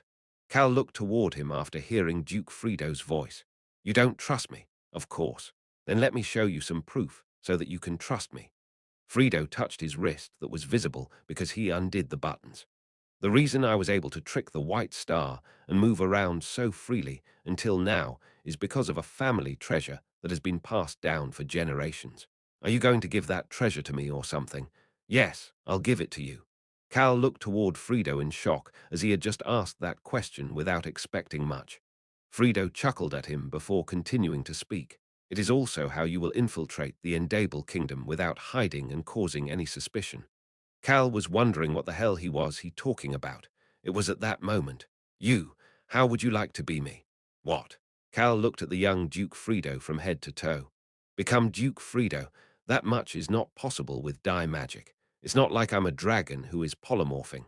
Duke Frido continued to speak at that moment. Do you know how I can take on this young boy's appearance? SHHH. He pulled up his sleeve. There was a black band surrounding his arm. This treasure is able to record the current patriarch's appearance from when he was young and help the patriarch turn into that young appearance whenever he wants until he dies. SHHHHHHH. The black band started to glow red. Cal could now see that Duke Frido was in his adult form. Duke Frido, who returned to his original appearance, crossed his legs and leaned on the chair. He looked very sluggish. Cal, who was watching this, started to speak. Even if I go as the young Duke Frido, there will at least be once when I have to meet the White Star as Duke Frido. How do you plan on tricking him? Even if he could transform into young Duke Frido's appearance, he would get tangled up with the White Star and the other nobles. Most importantly, he would need to trick everyone inside the Endable Kingdom. There was no way that would be easy. That's not an issue. Frido seemed very relaxed. I guess I didn't explain properly. He touched his band as if he had forgotten a key detail. SHHHHHHH. He returned to his young appearance before continuing to speak. I am Frido II in the Endable Kingdom. What? Frido II, Duke Frido's son. So, the band flashed again. Frido returned to his adult form. I'm the father. The band flashed again. The young Frido appeared. This appearance is the son. Everybody other than a few subordinates all believe that this is the case. Cal looked toward the smiling vampire and started to speak. So you are saying that the people of the Endable Kingdom think that your young appearance is Frido II? Yes, they think this is my son. Then I will be going into the Endable Kingdom as your son. Yes, you will go into the Endable Kingdom holding your father's hand. Ho! Cal was flabbergasted. How could he not be when one person had tricked everyone else while pretending to be both the father and the son? But it is a good plan. Cal didn't know about the Endable Kingdom. That was why there were chances that he would do something odd and people might find it weird. But if I am a child, then they should be understanding of his actions, and it won't be weird for a son to be by his father's side. That was why Cal would be able to move with Duke Frido and have him guide him around. It would be easy for him to get help as well. This doesn't sound bad. Cal's gaze headed toward the band on Duke Frido's arm. The band changed size based on Frido's physique, so it fit the young Duke Frido's arm as well. Cal Henitius, some of your allies have seen my appearances. Cal nodded his head. The mercenaries, elves, and the others had seen Duke Frido's two different appearances. I'm sure that you can keep them quiet. Don't you have at least that much power? Cal did not respond. It was obvious that he could do that. Duke Frido seemed satisfied by his lack of response and took the band off his arm. He instantly returned to his adult form. Let's go together, my son. Cal quietly watched him for a bit before grabbing the band from Frido. Smile. The corners of Cal's lips started to go up. Should I call you father? Frido smiled back and responded. By the way, you will need to call the White Star eldest uncle. What? Eldest uncle? Cal started to frown. The White Star cherishes Frido the Second quite a bit. Damn it. Cal was already getting chills. Chapter 531, Mountain After Mountain, 4. The White Star is the eldest uncle. Cal subconsciously mumbled and lowered his head. Choi Han flinched at this reaction before approaching him and quietly whispering, Calnim, should I do it? Why, excuse me. Choi Han was shocked at Cal's response and then noticed Cal slowly raise his head. There was a bright smile on Cal's face as it became visible. It sounds fun. The White Star cherishes Frido the Second. Hee hee. It'll be fun to act like a spoiled nephew in front of him. It was giving him the chills, but it sounded fun. The corners of Cal's lips kept twitching and trying to go up, but they were trying to go up in a very twisted way. He looked toward Duke Frido. He was an arrogant and rude young boy. The young Duke Frido's appearance seemed like the type to be arrogant and rude, a kid who did as he pleased. What kind of personality did Duke Frido II have? A small smile appeared on Frido's face. My son is very respectful and full of class. He's smart, and he respects all adults regardless of their title. All parents inside the Endable Kingdom go, be more like Narunim. Can't you see how well he grew up? Naru. Ah, I called him Frido II, but his actual name is Naru von Igelen. He's a very shy and nice little kid. This is different than what I expected. Cal heard Choi Han mumbling next to him. A model student. Oh, Choi Han, that is the perfect description. He is a model student. He is also pure, and his heart is tender. Choi Han peeked toward Cal. He seems frozen in shock. Cal looked stiff as he blankly stared at Frido II. That is why many of the top individuals in the Endable Kingdom are quite concerned. They keep asking how someone who will lead the duchy in the future could be so good and tender. Let's give it our best. Cal suddenly got upset. Give it our best, my ass. Ah, my son is 153 years old. It would be around 12, 13 years old in human years. Human, you'll become similar to us in age. I know, it'll be the same age as On.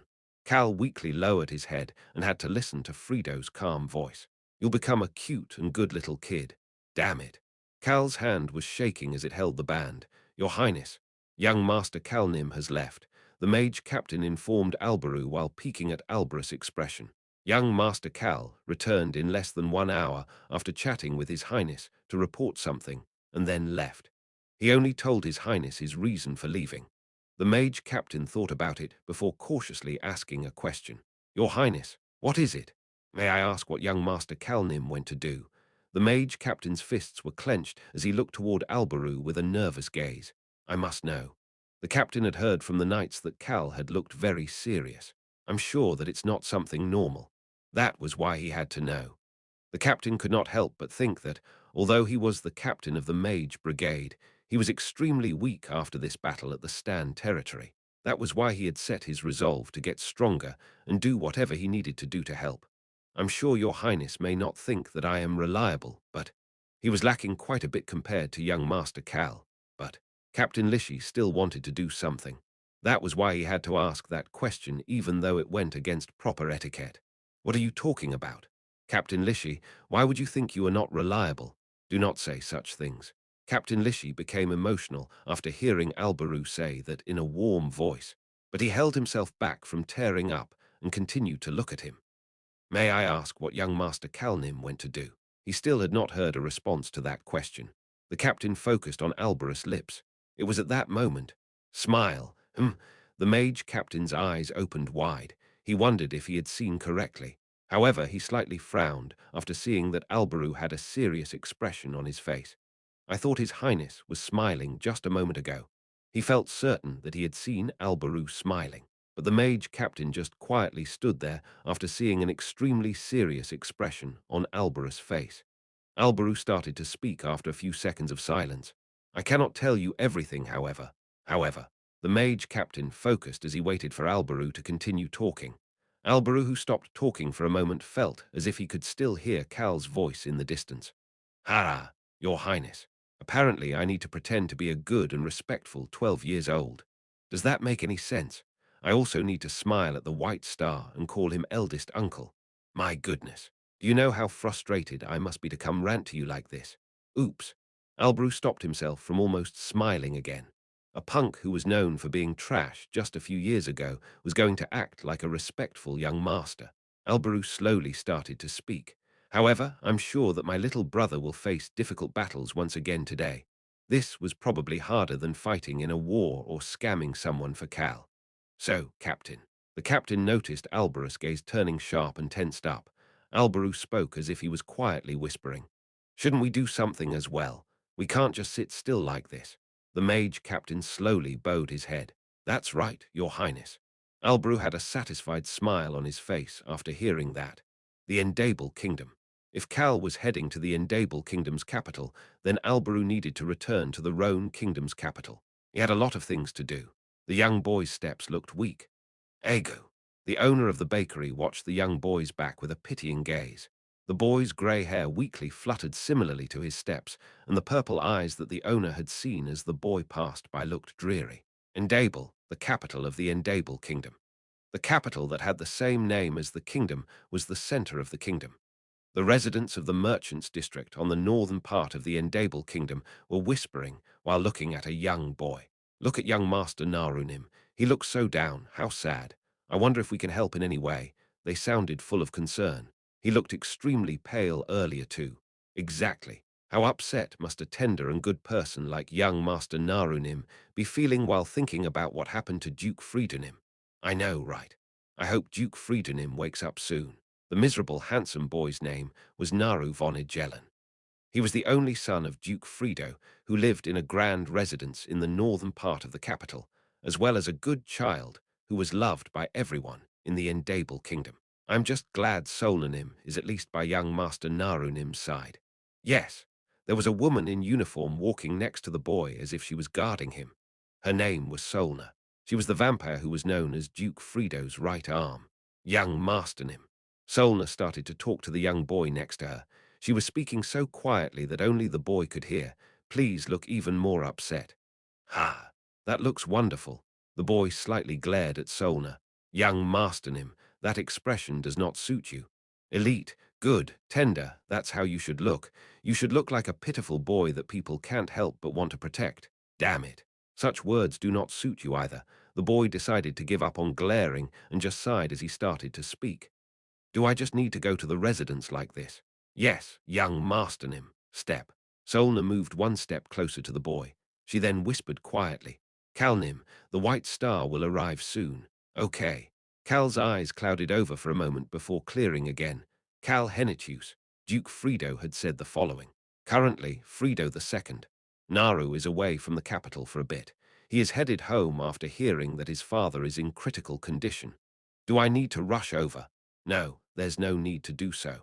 People who have not received permission from the king cannot be on carriages nor horses inside the Endable Kingdom's capital. They must all walk. So don't run and just walk. He had also said the following, and until you get to the residence, I will be there unconscious. The butler will make it so that the White Star visits right as you arrive. And then the White Star won't come for a while, so we can talk in detail about the Endable Kingdom and the thing we need to destroy. Cal stopped walking. A large black residence appeared in front of him. This is home, even I know that much. Solna looked at the guards at the gate walking toward them and whispered to Cal, the butler, me, the knight captain. Only these three people know about Duke Friedenim and Calnim. Please keep that in mind. Okay. Cal held back a sigh and watched as the gates opened. Screech, the gates slowly opened, and the guards could see their young master Narunim and Solna walking in. Ah, the guards who were bowing their heads to greet him subconsciously sighed. The young master who always greeted us so brightly is. Young Master Narunim had always warmly greeted the guards, servants, and everyone else with a bright smile without caring about their status. Such a person was walking into the residence with emptiness in his eyes today. Solna, the Dukenim's right arm, was walking next to him with a concerned expression. I've never seen him like this. The guards became sad. Frido von Ijelen. He was a duke of the Endable Kingdom and the leader of the vampires on the eastern and western continents. He was the liege of all vampires living in this residence. But their liege's son was entering with empty eyes. He had returned to see his unconscious father. The staff who saw this felt pained. Young Masternim, welcome home. Please let me escort you. Their young Masternim weakly nodded his head at the butler and followed behind him. The butler watched for a bit before approaching Solna and quietly whispering, "He's doing well." "I know, right?" Solna hid her shock as well before keeping up with Cal, who had become young Master Naru. As for Cal, who became young Master Naru, I'm sure Choi Han and Rayon are already in the secret room relaxing and eating delicious food. He did not have many thoughts. He was just grumbling aimlessly as he walked. The residence looks nice. I wonder if dinner will be delicious. He did think about dinner. Why, young Masternim, it's over here. That was why Cal had walked past Duke Frido's bedroom. Cal thought he made a mistake. I'm sorry, not at all. The butler who knew about Cal's identity quickly looked around. The guards outside the Duke's bedroom were looking at Cal with sad expressions. Their expressions seemed to be asking how shocked he must be to even forget the location of his father's bedroom. "I will open the door," the knight cautiously told Cal, and the now grey-white-haired Cal nodded his head. Screech, the door opened, and Cal could smell a strong odor of medicine as he noticed Duke Frido lying on his bed, as if he was dead. "I wish to be alone with my father. I understand." The vampire healer next to Duke Frido left the room. Cal slowly entered the room alone. His slow steps made the staff and knights all look at him with sorrow. Screech, the door slowly closed. But before it closed, "Father." The last thing they saw was a young boy kneeling next to the bed and holding his father's hand. The knight closing the door bit down on his lips to prevent himself from tearing up and quickly closed the door.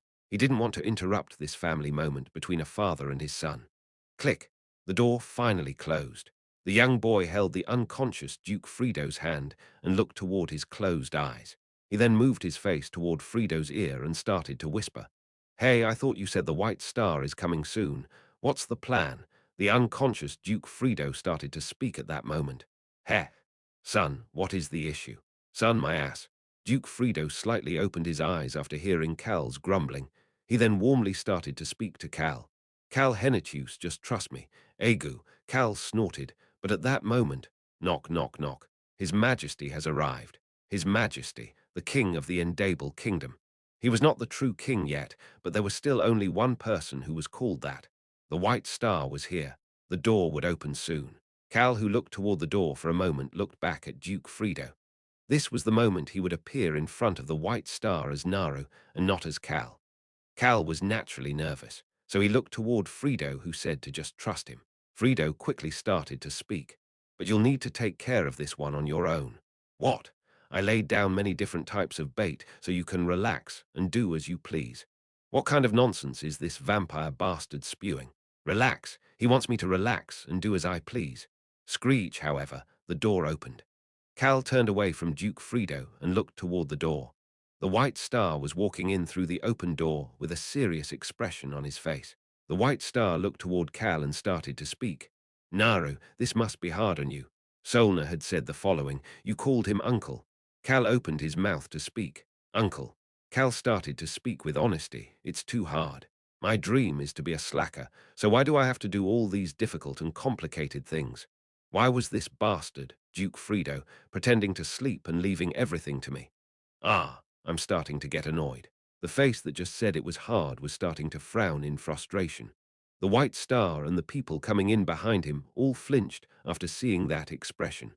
Was I found out? Cal subconsciously started to shout. He did it to avoid any potential suspicion. Cal Henitius, I will never forgive him. I will make him pay for this. Inside the bedroom, and even in the hallway outside the open door. They were both filled with silence. Cal cowered a bit at that suffocating silence. Was that too much, the moment he had that thought? Naru, the White Star, approached him. He then put a hand on Cal's shoulder. "How hard must it be for such a tender child like you to say such a thing?" He said, "I'm tender." Cal just quietly stood there in shock. The White Star rubbed Cal's head and warmly continued to speak. "My good little Naru, feel free to lean on your uncle if you are sad." Wow, Cal was completely flabbergasted at this situation. Flinch. He could feel Frido's hand that he was grabbing flinching as well. He slightly turned his head to look, but he still had his eyes closed. "Hey, bastard, are you not going to open your eyes? Are you not going to wake up? You're laughing internally, aren't you?" Cal clenched his eyes shut. because he was worried that he would glare at Duke Frido. However, it just seemed like a tender child trying to hold back his tears after being consoled by an adult to the others. Chapter 532, Mountain After Mountain, 5. The son's shoulders were slightly shaking as he looked at his loving father, his only family member, being in pain like this. Naru had this thought on his mind. My poor life. He felt as if he would laugh in disbelief. Holding back that laughter was making his shoulders shake. But the people who did not know this were just looking at him with pitying eyes. The eyes of the two people who were standing in the hallway just outside the bedroom were extremely teary. The people who came with the white star were people Cal knew as well. It was the woman wearing the black armor and riding on the black horse. The other was the dark elf old man. The two of them were in their regular outfits instead of their battle outfits. The dark elf old man started to speak. I always feel this way, but Naru does not seem to be like Duke Friedenim at all. There was a bit of sneer in his eyes as he said that before it disappeared. Smile. The woman sneered at the dark elf old man. Why don't you just say it outright instead of beating around the bush? Beating around the bush. I am just telling it as is. The two of them looked at each other for a moment before looking back at Naru von Ijelen, whose head the white star was patting. The two of them had the same thought. He's weak. His foundation was weak. The future Duke Ijelen, who would lead the vampires. Naru von Ijelen. This young boy's body had been weak since he was young, which was why Duke Frido ordered him to stay in a villa for healing and resting, instead of staying in the Endable kingdom. There was a hidden sneer in the dark elf old man's mouth. The kingdom has been here for 20 years. Naru has always been weak during that time. 20 years was a short period of time for vampires who lived for hundreds of years, but this was the time that the future vampire leader should be growing. However, Naru was the same as the first time they met and had not grown at all. His body was weak, so his physique was less developed as well. This was why the vampires and the citizens of the Endable kingdom loved Nara's pure innocence and warm demeanor, but worried about the kingdom's future. However, Nara's weakness was a source of joy for at least these two people. They were all in competition with each other. The thought of their enemy's future slipping away was enjoyable. Let's go in. Okay. The two of them then entered the bedroom. No matter how they truly felt, they had to look as if they were concerned and upset about the status of their comrade, Duke Frido. A person who was watching the two of their backs, as well as the sight inside the bedroom, subconsciously rubbed the back of his hand. He had slight goosebumps on his hands. This man was Melundo, the butler of this residence, and one of Duke Frido's hidden trusted subordinates. What an amazing human. His gaze had been focused on Cal's back since a while ago. Vampires were born with talent in stealth and camouflage, even if it is easier to camouflage because he changed his appearance with the Dukenim's treasure. I didn't expect him to be so talented. He could not hide his shock at Cal, who had transformed into their young master Naru. Cal Henitius and the White Star. The two of their relationships could be said to be the worst of the worst, but he's able to act so sad, as if Duke Friedenim really is his father even in front of his bitter enemy. His mental strength was surprising. He heard that this human was 20 years old this year, but how could such a young human use such clever methods? He turned to look at Solna. She was already looking at Melundo as well. The two of them made eye contact and realized that they were both shocked by Cal. Both of them started to smile. We picked the right card. This is beneficial for us. Duke Frido's two trusted subordinates became certain that they had made the right decision. They slowly turned their gazes back toward the back of Naru von Ijelen, the boy known as Duke Frido's son. Well, Cal Henitius, who had become him. These two vampire allies were looking at Cal. Two enemies were looking at Cal while sneering as well. Cal, who was receiving all these gazes, gasped in amazement internally without knowing what was going on behind him. How amazing! Cal thought about the armband that should be hidden inside his clothes. Duke Frido had said the following about this band.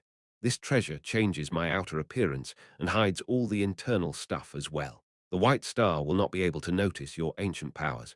The White Star truly did not seem to notice his ancient powers as Frido had mentioned. That's why he's patting my head like this. He was extremely upset. It was obvious why, given the situation. The White Star was patting Cal's head, not with the left hand that Cal had sent flying in the battle at the Caro Kingdom's Land of Death, but with a new hand. It'd be weird if I wasn't upset. Albaru Crossman would probably be laughing if he saw what was going on.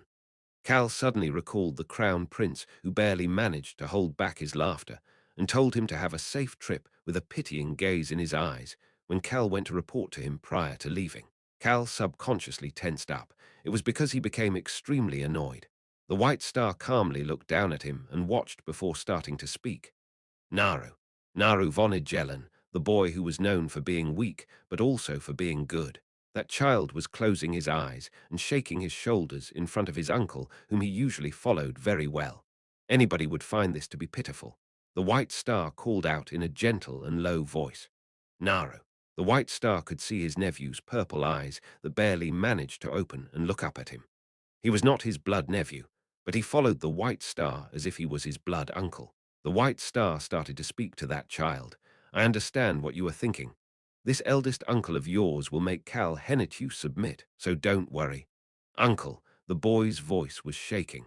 The White Star nodded his head as if he understood everything. Yes, I can feel your heart, even without you saying anything else. Cheer up. He then moved his hand away from Cal's head and turned toward Duke Frido. He looked at Duke Frido's complexion for a while before starting to speak. Duke, I hope that you can recover quickly to join me in achieving our grand vision of the Endable Kingdom. His voice was calm but honest. I will work hard to achieve the great accomplishment that we have been working toward for so long while I wait for you to wake up. So hurry up and get better. The White Star's feelings about Duke Frido seemed to be showing. Ha! However, Cal scoffed internally while watching him. My goodness, it's not even funny. He was flabbergasted at the White Star's actions. The White Star was cursed after breaking the promise between Dragon Lord Sherrit and the Dragon Slayer that had been passed down for generations. That curse was one that Lord Sherrit had made while making a deal with the god of death. He would eternally repeat life and was unable to have anything precious forever. The White Star was cursed to lose anything he found precious. Things that were precious to him had to disappear from this world. But Duke Frido and Naru aren't dead. That could only mean one thing, truth. That wasn't even funny. The White Star did not truly cherish Duke Frido and Naru. He's probably pretending to like them because a loyal duke and a nephew who listens to him are both easy to use. That was why Cal did not trust anything the White Star said with a gentle smile on his face. Of course, Duke Frido thinks that the White Star truly cherishes Naru and himself. Cal did not fix Duke Frido's misunderstanding. He's the enemy. Duke Frido was not a trustworthy person. They were just working together, so it wouldn't be weird if their partnership stopped at any moment. But there is still one thing I gained from this. Cal had realized something based on Duke Frido's attitude. The White Star must not have told his subordinates about his curse. He felt as if he could use this information to his advantage in the future. Then Naru, uncle is leaving now. Ah. Cal, who was debating how to use this information to smack the White Star from behind, looked toward him in shock. The White Star opened his arms as if he felt pity for the blanking Cal. Naru, let's say goodbye before I leave. Uncle, yes, the White Star smiled brightly while opening his arms. Ah, this. He wants to hug, right? Me hugging the White Star. Should I kill him? This was the perfect opportunity in some ways. No, Cal. You will faint the moment you use an ancient power to try to kill the White Star. You will leave this world while you have fainted if you fail. Cal lowered his head and walked toward the White Star after hearing the Super Rock urgently stop him. He then hugged him. Agu, you have no strength. The White Star patted his nephew's back as he received a weak hug and consoled him. Your eldest uncle will send over food you like, so make sure to take care of yourself as you are taking care of the Duke. Got it? Yes. Uncle. Wow. I never expected there to be a day when I could eat food that the White Star sends me and relax. Cal had never felt this way before. The White Star, who didn't know this, stopped hugging Cal and turned around as if he was done here. Naru, there is no need to walk me out. Take care of yourself. All of you can speak to Naru and the Duke if you have anything to say before coming out. Yes, my liege. We will follow you soon, my liege. Cal could see the dark elf old man and the knight walking toward him. Looks like they somehow survived the avalanche. Cal looked toward the two enemies who looked fine despite the large avalanche he sent toward them on the northern snowy mountain with disappointment. However, he had to start speaking. He used the information he heard from Solna and Duke Frido to speak to them properly. Grandfather, aunt, hello, it's been very long. Yes, The dark elf old man grabbed Cal's hand. This must be very hard on you. This grandfather will pray for you and your father. Cal recalled Duke Frido's thoughts on the old man as the old man said that. That bastard is extremely desperate to push me out and become a duke. It's rare to see someone so old still being so greedy for power. He's a cute old man. Next was the woman who had been in black armor. Cheer up. That was all she said. She's a decent person. She doesn't show me any animosity. She just thinks I'm weird. She then looked at Duke Frido once before turning around and heading out of the bedroom. I'll be on my way as well. The dark elf old man said a few words of concern to the unconscious Duke Frido before leaving as well. The butler followed them out, and Solna was the only one left outside the door. She bowed toward Cal and started to speak. Young Masternim, please chat. Screech boom, the bedroom door closed. Cal blankly looked at the door for a bit before turning around. You happy? He glared at Duke Frido, who was now sitting on the bed and leaning against the headrest. You think this is funny? Duke Frido was smiling. Cal Henitius, you are very good at dealing with an unexpected situation. You happy? Yes. Seeing my old self cursing at me is quite new and enjoyable. You crazy bastard. Cal plopped down on a corner of the bed. Anyway, now that the White Star and the other bastards saw us together, they shouldn't say anything even if we are out and about together, right? That should be the case. Duke Frido nodded his head and continued to speak. We should be able to start making our move once I wake up tomorrow night or the morning after that. Then I guess that I can explore the area and observe the current atmosphere until then. Yes, Frido and Cal made eye contact. Frido then started to speak again. We can focus on finding a way to destroy the facility that will turn the White Star into a member of the demonic race starting 2 days from now. The facility that will turn the White Star into a member of the demonic race. It was said to be located in the deepest spot in the Endable Kingdom. Cal nodded his head and started to speak. You're freely saying those things now. Of course. The gods have no eyes inside the Endable Kingdom. Frido could say those secretive things freely, as the gods could not see within the kingdom. Of course, Cal could not relax. The god of death should know that I am in the Endable Kingdom. Cal's body had a tracker known as the Vow of Death. Then I can now rest until you wake up, right? Cal looked toward Frido and asked. Yes, you can rest. Cal felt a bit relaxed even though this was the enemy's territory after hearing that he could rest a bit. Duke Frido started to speak at that moment. Also, this is for your reference. My butler Melundo told me about this. What could it be? There is going to be a grand assembly at the palace tomorrow afternoon. What assembly? It is a gathering of the Endable Kingdom's nobles and high-ranking officials. It is an important meeting. You will need to go in my place. That's what you've always done. I'm sure it is a meeting regarding the Endable Kingdom's festival in the fall. Festival? Why do you look so shocked? People live here as well, so we should have things like festivals so they can enjoy themselves. I guess so. Yes, that's the situation, I see. Cal nodded his head, thinking that it shouldn't affect him at all. Of course, it was a big problem to attend the Grand Assembly. Cal started to frown again. Duke Frido started to speak again after seeing that. Also. There's more. Another, also. Frido ignored Cal's vicious gaze and pointed somewhere with his hand. Do you see that mirror over there? Cal noticed the full-body mirror on the bedroom wall. The secret area is inside there. Cal's eyes clouded over after hearing that. The secret area inside the residence. That meant that inside there, your friends are in there. Choi Han and Rayon, who had stealthily come with him, were on the other side of the mirror. You can come out now. Once Frido looked toward the mirror and said that. Screech, screech, screech. Some odd noises filled the bedroom before a hole appeared at the center of the mirror until the mirror completely disappeared. Cal could see a warm and simple room where the mirror used to be. Ha! As Cal subconsciously gasped. Human. Rayon opened his chubby front paws toward Cal, who was outside the mirror. Shhhhhh. Choi Han appeared behind him. Cal looked toward the dragon and the human walking toward him before starting to speak. You were watching the whole thing. Had they seen everything from the other side of the mirror? Could they hear the conversation in the bedroom from inside the mirror? As Cal had those questions. Human. Rayon flew over and patted his back with his front paw. Human. Rayon sounded sad. I saw everything from inside there. Human. I know that was hard. Rayon was consoling Cal. Choi Han then walked up as well and raised his bowed head. Calnim. Choi Han barely managed to say the following with an emotional gaze. That really must have been hard, holding back for the future when you could have slashed the enemy's neck. I respect you. Rayon and Choi Han were looking at Cal with pity and pride. That's right, human. I saw how you were holding back your anger as well. Human, you looked cool. Ha! This is so hard. Cal avoided the emotional Rayon and Choi Han and started to think that today had been harder than most of the battles he had faced. Chapter 533. Mountain After Mountain, 6. Cal brushed his tired face with both hands. Calnim, I understand. Maintaining your calm while dealing with the White Star, especially while pretending to be a sad young boy, is very difficult. It is so difficult I can't even imagine trying to do it.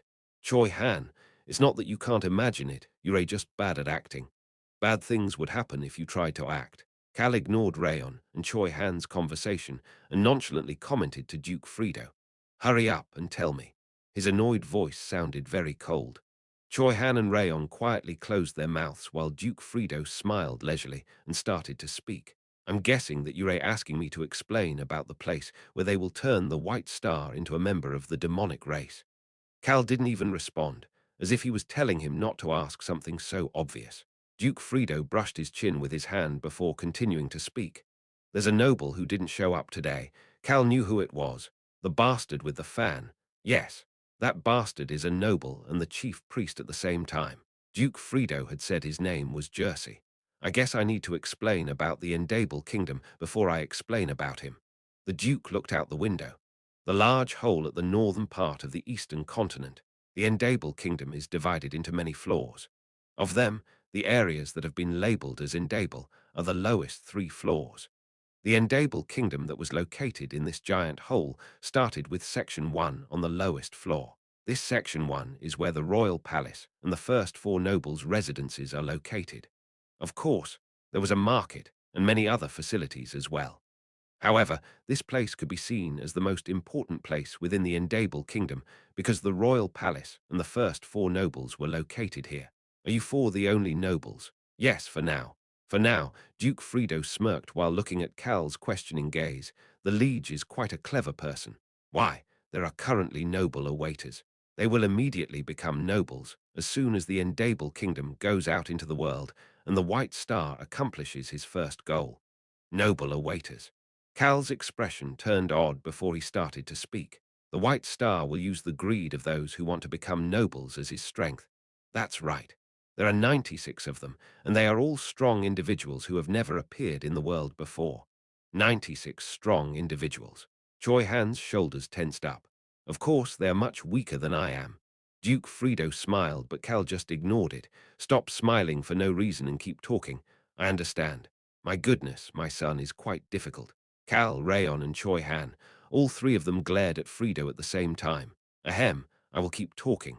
Duke Frido quickly returned to the topic at hand. The first floor, that is, the most central region. There are multiple temples for the priests who serve the demonic race on the 2nd floor above us. There were different temples, as just like the gods, there were multiple demonic races. The 3rd floor is where most foundational facilities and residential dwellings are located. Anyway, the person who leads and controls the priests is Marquis Jersey. He is the chief priest. Duke Frido stopped talking for a moment. Smile. A different kind of smile appeared on his face. That bastard is the one who maintains the device that will turn the White Star into a member of the demonic race. Duke Frido slowly pointed down with his finger. Underneath Section 1, there is an underground area. Cal's eyes clouded over. Is that where the demonic race-creating device is located? Yes, I've only been there 3 times as well. But Jersey and the White Star go there routinely. Cal started to frown at that moment. How can we easily infiltrate a place, even you've only been 3 times? Cal's goal was to destroy that place. But that would be difficult if they even had issues going in. My son, your father is quite the talented vampire. Why don't you cut the crap? Frido ignored Cal and continued to speak. There is one person other than Jersey and the White Star who can freely go in and out of that place. A person. The deputy chief priest. A wicked smile suddenly appeared on Frido's face. Human, what a questionable smile. Ah, human, you're smiling that way too. Cal was smiling the same way. The deputy chief priest. Wasn't it obvious what they wanted? Cal opened his mouth to speak. That person wants to become the chief priest. Yes, she also wishes to become a marquis. Then she'll need to make Jersey renounce his position or make him die. Renounce his position or die. Cal repeated those words in his mind before starting to speak again. You're going to drag the deputy chief priest into this. Correct. She and I share a common desire. Frido's sluggish gaze slowly started to look fired up. We will infiltrate that place with her without anybody knowing. Then we will destroy the device and quickly sneak back out. Hold on. Cal stopped Duke Frido at that moment. I have a question. If it is a parent's duty to answer their child's questions, then I will happily answer my son's question. Cal ignored Frido's stupid comment and asked his question. I don't think I'm needed for this based on what I heard. Stealthily infiltrating, destroying the device, and quietly escaping. Such a simple plan did not require Cal or his group to accomplish. No, I need you. Duke Frido's face stiffened. Those who are a part of the Endable Kingdom are cursed so that they cannot destroy the device. He started to explain about this curse that only the first four nobles, the White Star, and the deputy chief priest knew about. People properly joining this kingdom must go through a rite of passage. That is when they are cursed. Yes, the curse is simple. He pointed down with his finger again.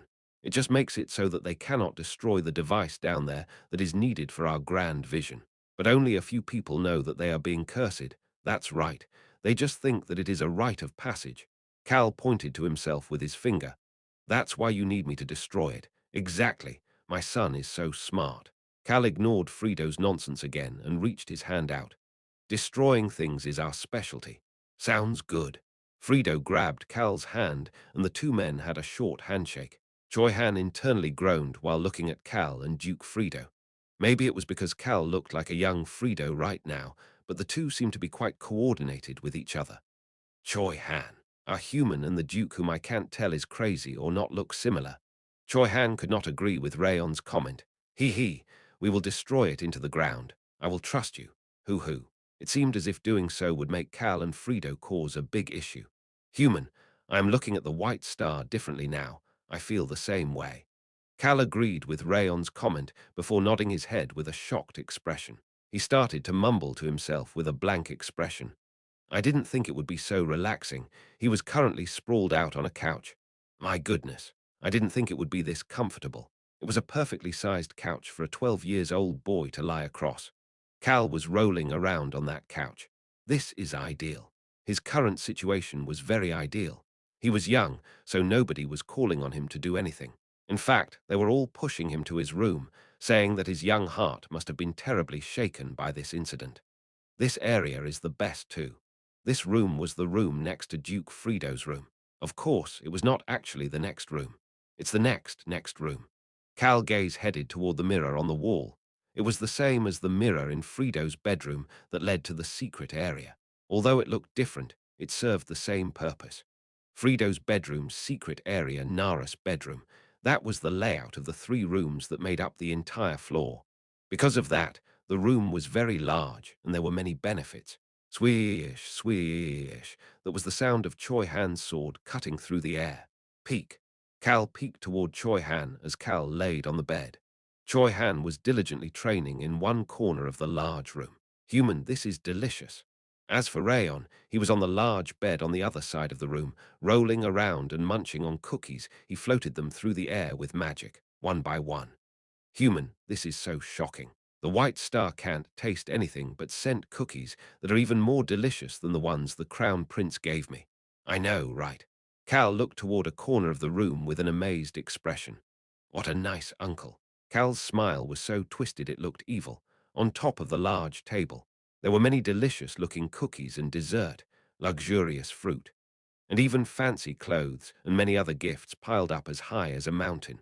They were all presents that the White Star had sent Naru from the palace. He's very good at acting. Although the White Star didn't mean it, anybody in the Endable Kingdom who saw his actions would think that he was a benevolent king who cared a lot about Naru. He recalled what Duke Frido told him. People even say that the White Star treats Naru as his own blood nephew. That's how much he dotes on me. That's why the nobles envies, and even the other nobles who keep their blades pointed at me, are gentle to Naru. Frido had continued to speak while smiling wickedly. Naru is a form of purity in the Endable kingdom, not because he was strong, not because he was cruel either. He was a form of purity because they all wanted to protect the gentle heart of the boy who was loved by all. What bullshit. Cal held back a sigh. Loved by all. Based on his long life with over 30 years of experience as Kim Rok-soo, he knew that it was impossible to be loved by all. At least that was what he believed. Naru von Ijelen. This person is an illusion, the Endable kingdom. It was an illusion for the people who wanted to invade and trample upon the eastern and western continents. Cal ate something that looked similar to a grape from the things that the White Star sent him as he started to think. Man, the more I think about this, maybe it was because he heard the pleasure in Cal's voice. Choi Han stopped swinging his sword and turned to look at Cal. Cal smiled and continued to speak at that moment. The more he thought about it, this is good. Naru von Ijelen. This existence was quite good. Duke Frido had done a good job painting him as an innocent vampire. He ate a cookie from the pile. Crunch. This cookie that was more delicious than the ones made by the Roan kingdom broke into pieces in his mouth. Hee hee. Cal's laughter filled the room. Rayon stopped eating a cookie and looked at Cal before looking toward Choi Han. The young dragon and the swordsman nodded at each other while thinking about Cal, who was laughing as he looked at the cookies and presents in front of him. Choi Han, I think he's going to loot them dry. It does seem that way. Cal, who didn't notice them exchanging glances, looked at the mirror that connected to the secret area before motioning to Choi Han and Rayon. Come here. Cal almost whispered to the two of them who had become serious. We should do something more, Choi Han seriously asked. Are we going to loot them? Human, are we stealing things? No, no, no, human, I'm surprised. Cal looked toward Rayon and Choi Han in shock. How do these punks see me? The 12-years-old boy lay on the couch with an insulted expression as he responded. Do you think I always steal things? Choi Han could not say anything. Rayon's silence showed his agreement. Cal looked at the two of them in disbelief before casually asking, do you know why innocent bastards are scary? Cal smirked while seeing the questioning gazes of the dragon and the swordsman. They have the courage to run wild without knowing that the world is scary. Choi Han felt the back of his neck getting cold for some reason. He subconsciously gulped and asked, what are you planning on doing? Pat, pat. Cal brushed the cookie crumbs off his fingers before nonchalantly responding, I am going to suggest at the Grand Assembly that we immediately attack and get rid of Cal Henitius. What? The dragon and the swordsman's eyes opened wide. Cal didn't care and his smile became wider. He jumped up from the couch and shouted in a serious and energetic voice, Cal Henitius, the everlist enemy in the world who turned my father this way. I, Naru von Ijelen, believe that we must defeat this enemy as soon as possible. That's the bomb I will drop on the Grand Assembly that is busy preparing for the festival. Cal's gaze headed toward Choi Han. So Choi Han, yes, Calnim. Tell Duke Frido to relax and rest for a few days. This angry yet pure bastard needs to flip the kingdom around a bit before he wakes up. Choi Han's mind was truly getting complicated. Was Cal going to tell them to go get rid of him with his own mouth? What is Calnim thinking? I'm sure he must have a plan. Cal didn't care whether Choi Han was confused or not as he started to speak to Rayon. Ah, this cookie is delicious. Should I ask the White Star for more? I feel like he'd send a truckload over if his nephew asked for it. I think that at least your cookie-related thought is a good suggestion. Right. Hee hee. The black dragon and the black-haired swordmaster looked toward the smiling 12-years-old boy with expressions that seemed to say that they were at a loss for words. Chapter 534. If you really want to, 1. Duke Frido's grand residence. All vampires related to that residence were currently in the first-floor hall chatting with each other. What's going on? Who knows? We're all here because they told us to all gather. All of them looked nervous. The ones in charge of cooking, cleaning, and even the guards. Beyond them, the vassals who were responsible for handling everything big and small that happens in the Agellan Duchy. But the warrior nyms aren't here. You're right, I think everybody except them is here. The large hall almost seemed small as everybody except the warriors was gathered here. Actually, it was a bit small. Some of them had opened the doors to the room connected to the hall and were inside there as they looked around. The butler nym isn't here either.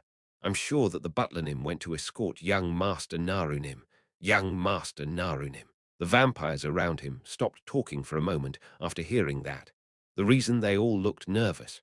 The reason for that came out of one of the vampires' mouths. Do you think that they have to tell us something related to the Dukenim? That voice sounded full of concern. He looked toward his close friend who was not saying anything and started to whisper. You saw the healers urgently rushing in just now. Something, what if something, hey, shut up. He finally looked around after hearing his close friend shout. He looked into the eyes of the others who looked as nervous as he looked and shut up.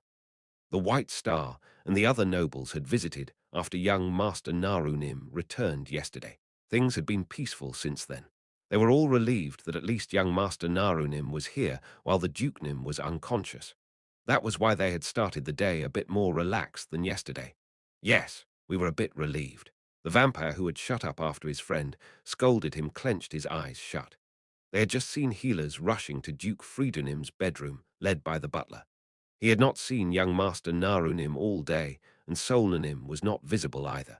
I have a bad feeling about this. Was something going to happen? That uncertainty was slowly creeping up in the minds of all of the vampires inside this grand residence. The Agellan Duchy, no, Duke Friedo, was an extremely precious liege for them. It was at that moment, the staircase heading down to the first-floor hall. Naru von Agellan appeared at that spot. Behind him were Solna and butler Melander as they slowly walked down the stairs. The three vampires walking down the stairs looked more serious than ever. The vampires in the hall stood up straight and stopped talking. This is the first time. I've never seen the young Masternim looking so serious. Naru von Agellan always had a gentle smile on his face. His face was stiff, unlike usual. Boom, boom. The vampire's heart started to thump a bit louder. Tap. Naru stopped at the middle of the stairs. There's so many of them.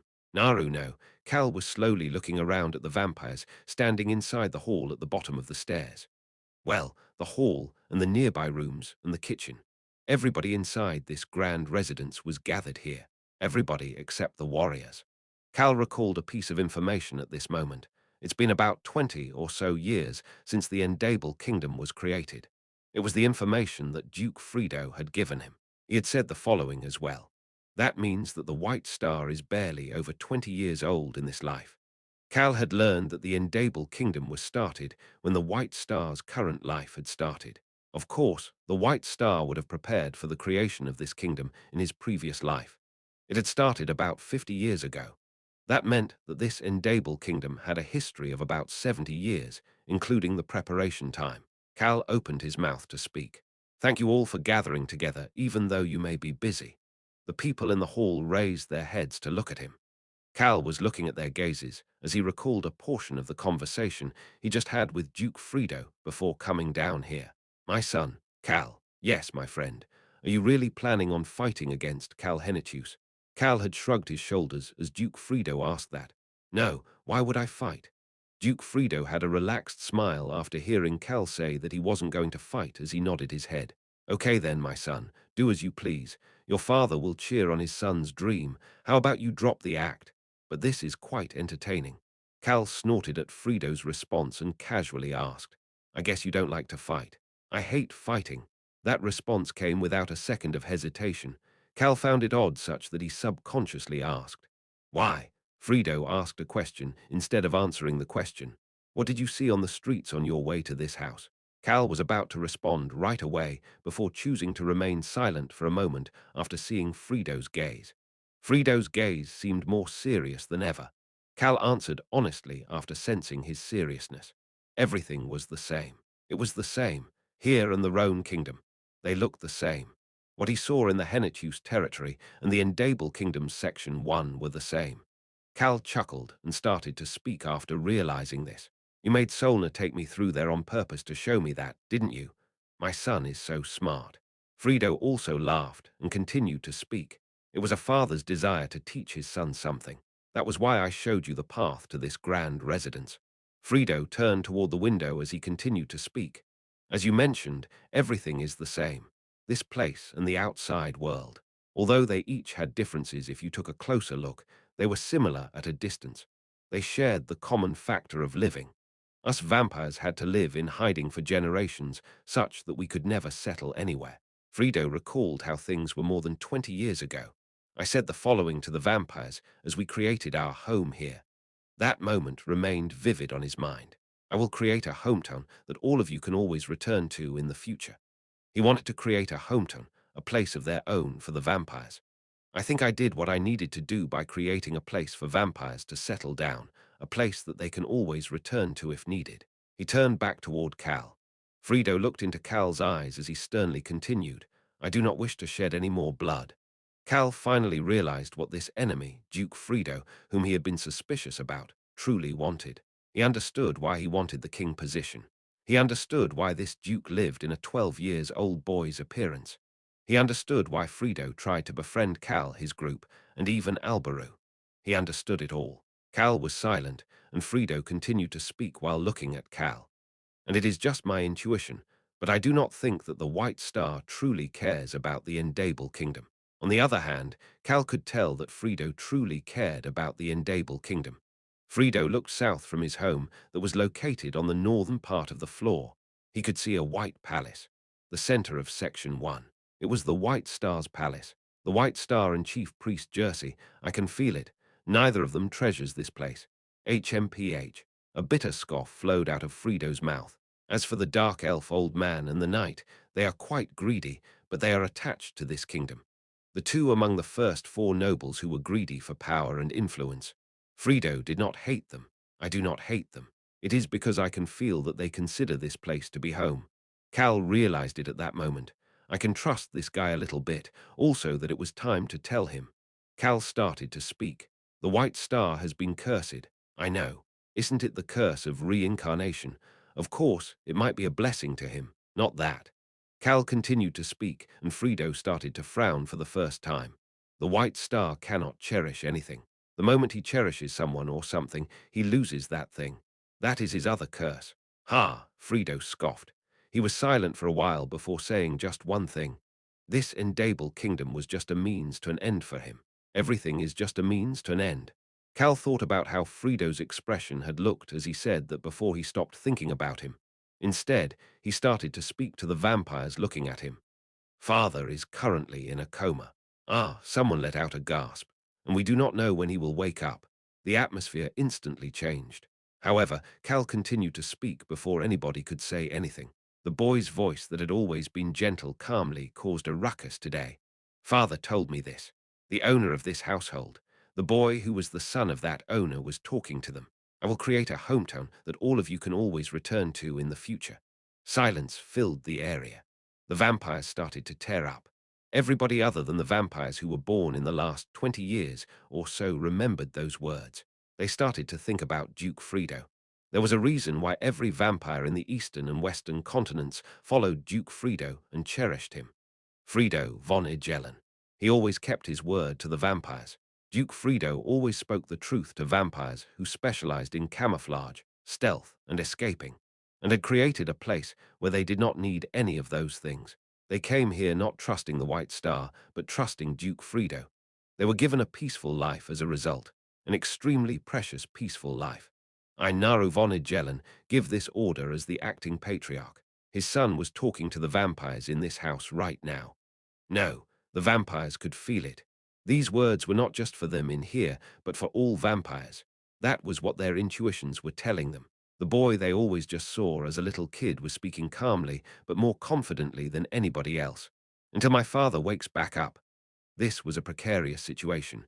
Trust me and follow me. Cooks, maids, guards. All of the vampires living in the Endable Kingdom clenched their fists.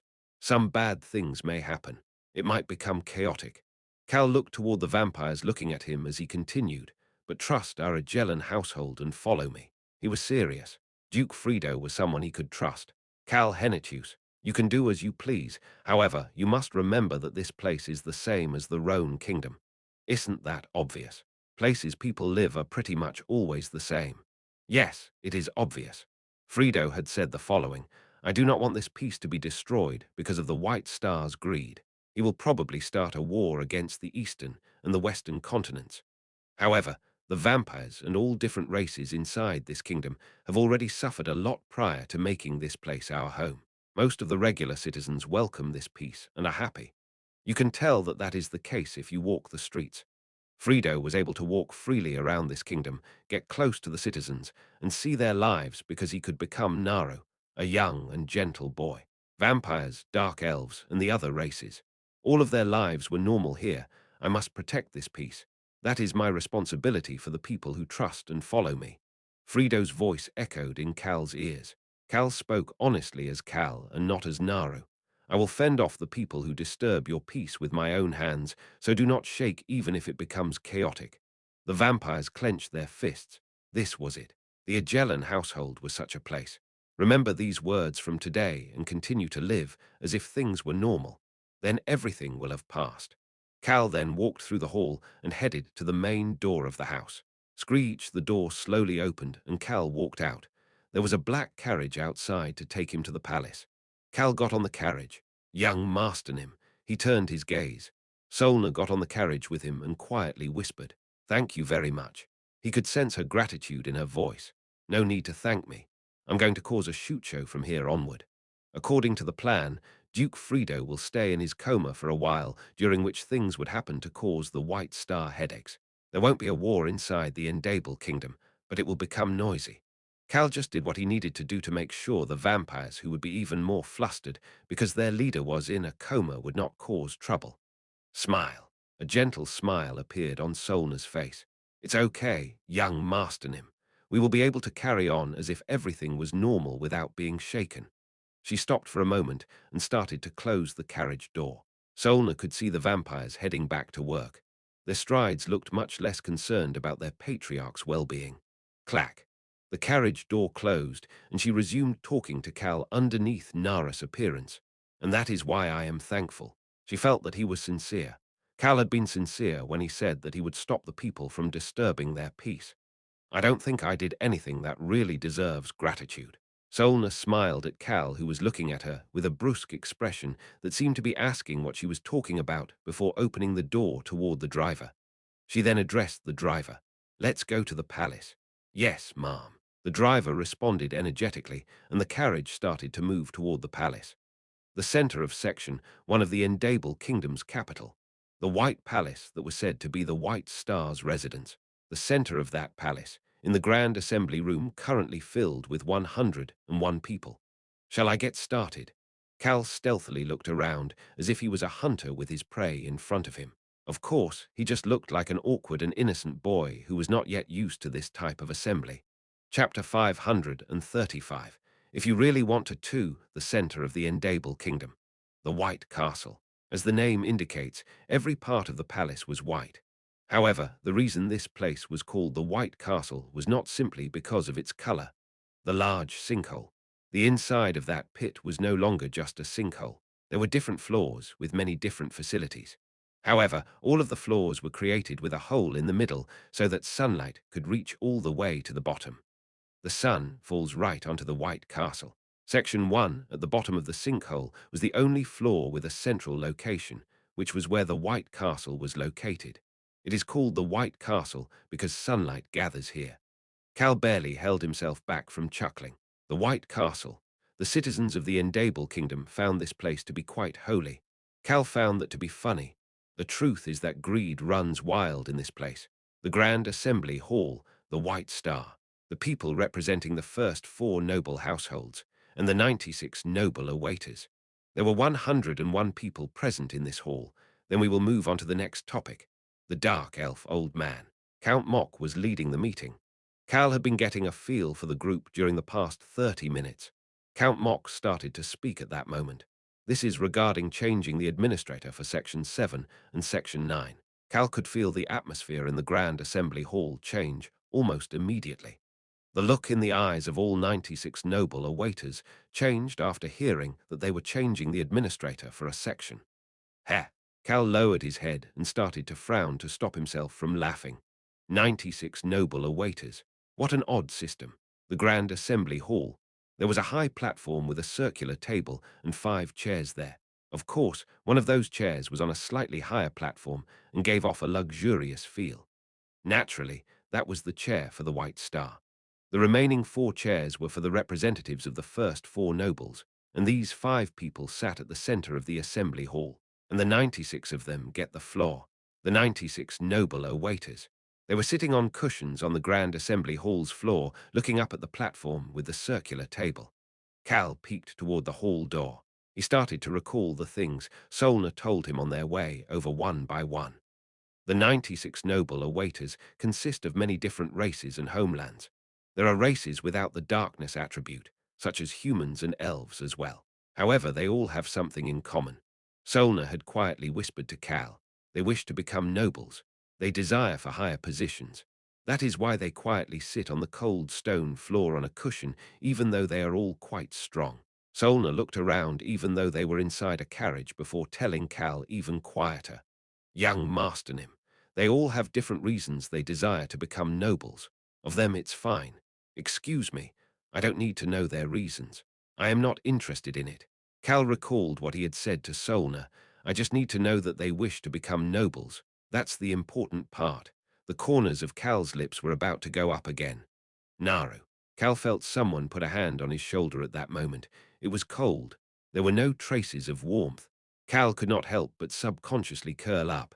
It could not be helped. The person sitting to Cal's right. That person reached his left arm out and warmly asked, "Is it hard?"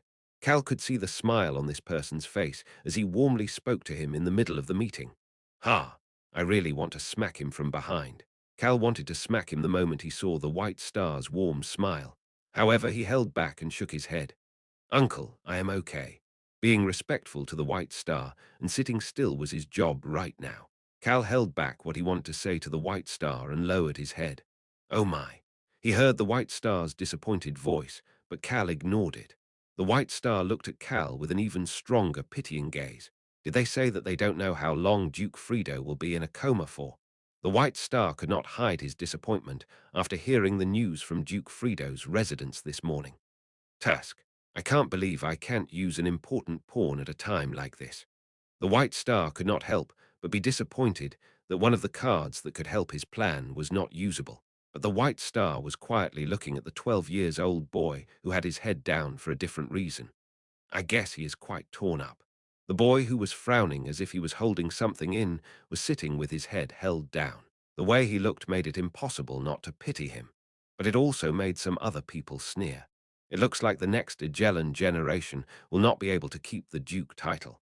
Count Mok, the dark elf old man, was holding back a sneer as he looked at the White Star and Naru. But at least he managed to participate in the assembly as the Duke's envoy, even with his weak personality. He held back his sneer and continued the meeting.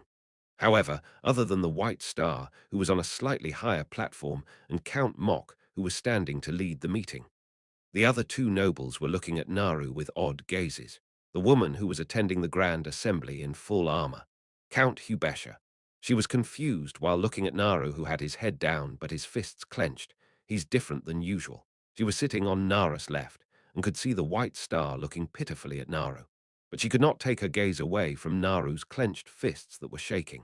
He's clenching his fists like that because he is concerned about his father. That was not it. This was actually isn't that what people do when they are angry. Count Hubesha suddenly recalled what Naru had shouted to the White Star when they visited the Agellan Duchy. Cal Henitius, I will never forgive him. I will make him pay for this. She remembered how the boy had shouted in anger. No way. She didn't think that that was the case, but this odd feeling continued to overwhelm her. Naru von Agellan. This child is a nice boy. He was too nice to be the child of one of the Endable Kingdom's leaders. He was gentle and kind. He was upright. He was pure. But upright people can show a strength that cannot be hindered in certain times. Hubesha suddenly looked certain about something. She started to pay more attention to Naru, who had his head down and his eyes closed as if he was thinking about something. Another person who noticed Nara's odd behavior had his arms crossed and his head tilted to one side. This is weird. That person was Jersey, the Endable Kingdom's only marquis and chief priest, but he was thinking about something different than Count Hubesha. Is Solna not controlling him? Jersey had felt Nara's anger as Hubesha had felt. I'm sure Duke Frido would have talked to Solna in advance.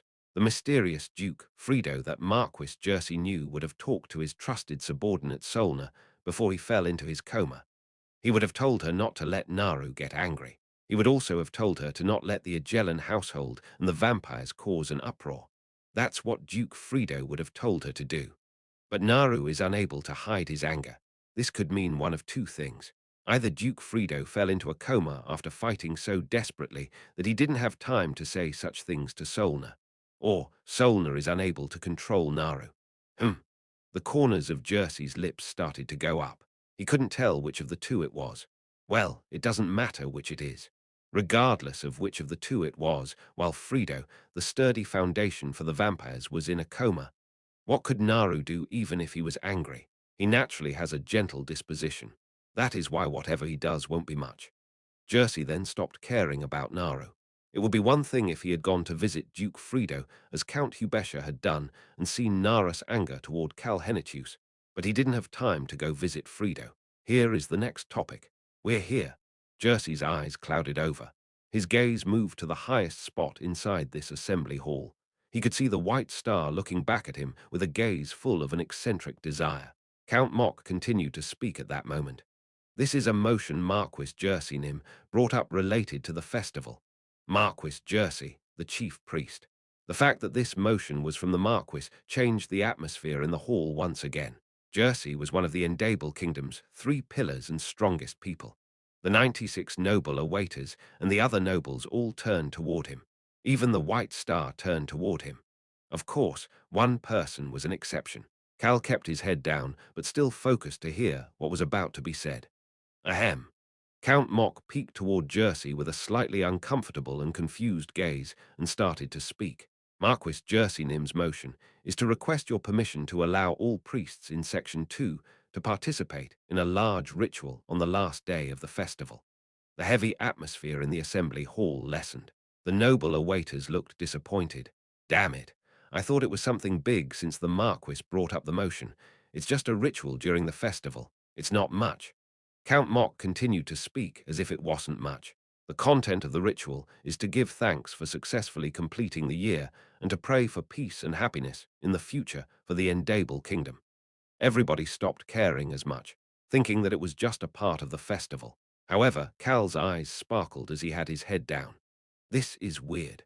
The White Star was supposedly rushing to become a member of the demonic race, and Chief Priest Jersey was working with him to make that happen. But Chief Priest Jersey was doing a ritual for the festival while they were busy with that. There's something here. Cal realized it. The White Star and Jersey. These two bastards must be up to something. He had a feeling that something dark and sneaky was hidden within that festival ritual. Count Mock turned toward Marquis Jersey. Marquis, is there anything you would like to add on? Ahem. Marquis Jersey let out a small fake cough before smiling gently. It is just a small issue, so nothing else needs to be said. The materials and costs for the ritual will all be handled by the priests, so you don't need to worry about that either. However, as it is a ritual, we hope that all citizens can observe it with reverence. Flap, flap. He flapped his fan and slightly shrugged his shoulders. It was a very casual action, but the people who knew the weight of his position did not even frown because of his action. Then we will now make a decision about this motion. Count Mock decided this was nothing much and quickly tried to pass the motion. There wasn't anything to object about it. Marquis Jersey watched Count Mock as he covered his mouth with his fan. It's done. The corners of his lips that were hidden underneath the fan went up without anybody knowing. Then I will take it as this motion has passed. Count Mock's voice echoed in the hall. His hand was turning the page to the next motion. It was at that moment. I object. Screech, a chair was pushed back. Count Mock wondered if he had heard incorrectly and turned his gaze away from the document and toward the speaker. Flinch. His shoulders subconsciously flinched a bit. Young Master Naru, just now I object. Dark elf old man Mock looked toward Naru, who cut him off in shock. What the? Wasn't this bastard completely feeling down? Mock could see the boy's eyes burning up. He could see his clenched fists shaking as well. Oh my. The Black Knight. Count Hubesha subconsciously gasped. She realized that what she had worried about was starting to happen. Naru, what are you doing? The White Star gently but sharply looked toward Naru. The White Star's eyes opened wide at Naru's action at that moment. Barang! The boy slammed down on the table with both hands.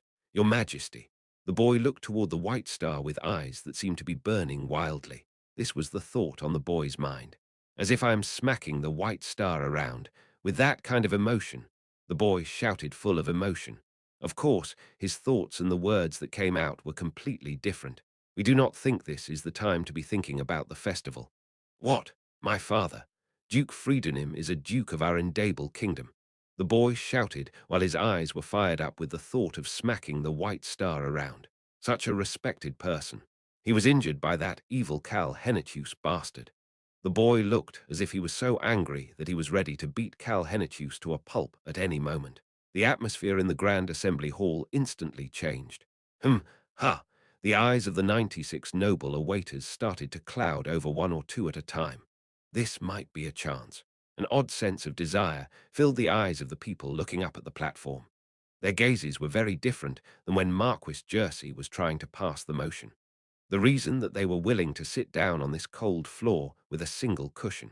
Duke Frido had told Cal about it. My son, the noble awaiters trust that the White Star and the Endable Kingdom will become the strongest kingdom on the eastern and western continents combined. Ahem. What do they need in order to get out of the awaiter position? Smile. Frido had smiled as he said the following. First, the Endable Kingdom must officially reveal itself to the world and dominate another kingdom. That is the only way for the kingdom to increase its territory and require new nobles and administrators to maintain it. And, second, they need merits from each individual awaiter. They must stand out on the battlefield. That's the way to get the White Star to choose them as the next noble. Cal's eyes flashed as he recalled Frido's words. My son, the noble awaiters have waited a minimum of 5 years and a maximum of 20 years for their moment to become a noble. Cal had laughed at that as he responded. I'm sure that they're tired of waiting, probably. I guess they're waiting for someone to start an all-out war. My son, do as you please. Cal, looking like Naru, looked the White Star in the eyes and asked, are we just going to sit around like this? I firmly believe we cannot just sit around like this. The boy who had seen his father, fainted in a coma, shouted with sorrow and anger. It is for our Endable kingdom and our future when we dominate the eastern and western continents. This is an issue of the Endable kingdom's pride. They could also feel the innocent boy's love for the Endable kingdom. We cannot hide around and wait any longer. They could not wait. The atmosphere around the 96 awaiters started to heat up. Inaru von Agellen, the representative of the Agellen Duchy.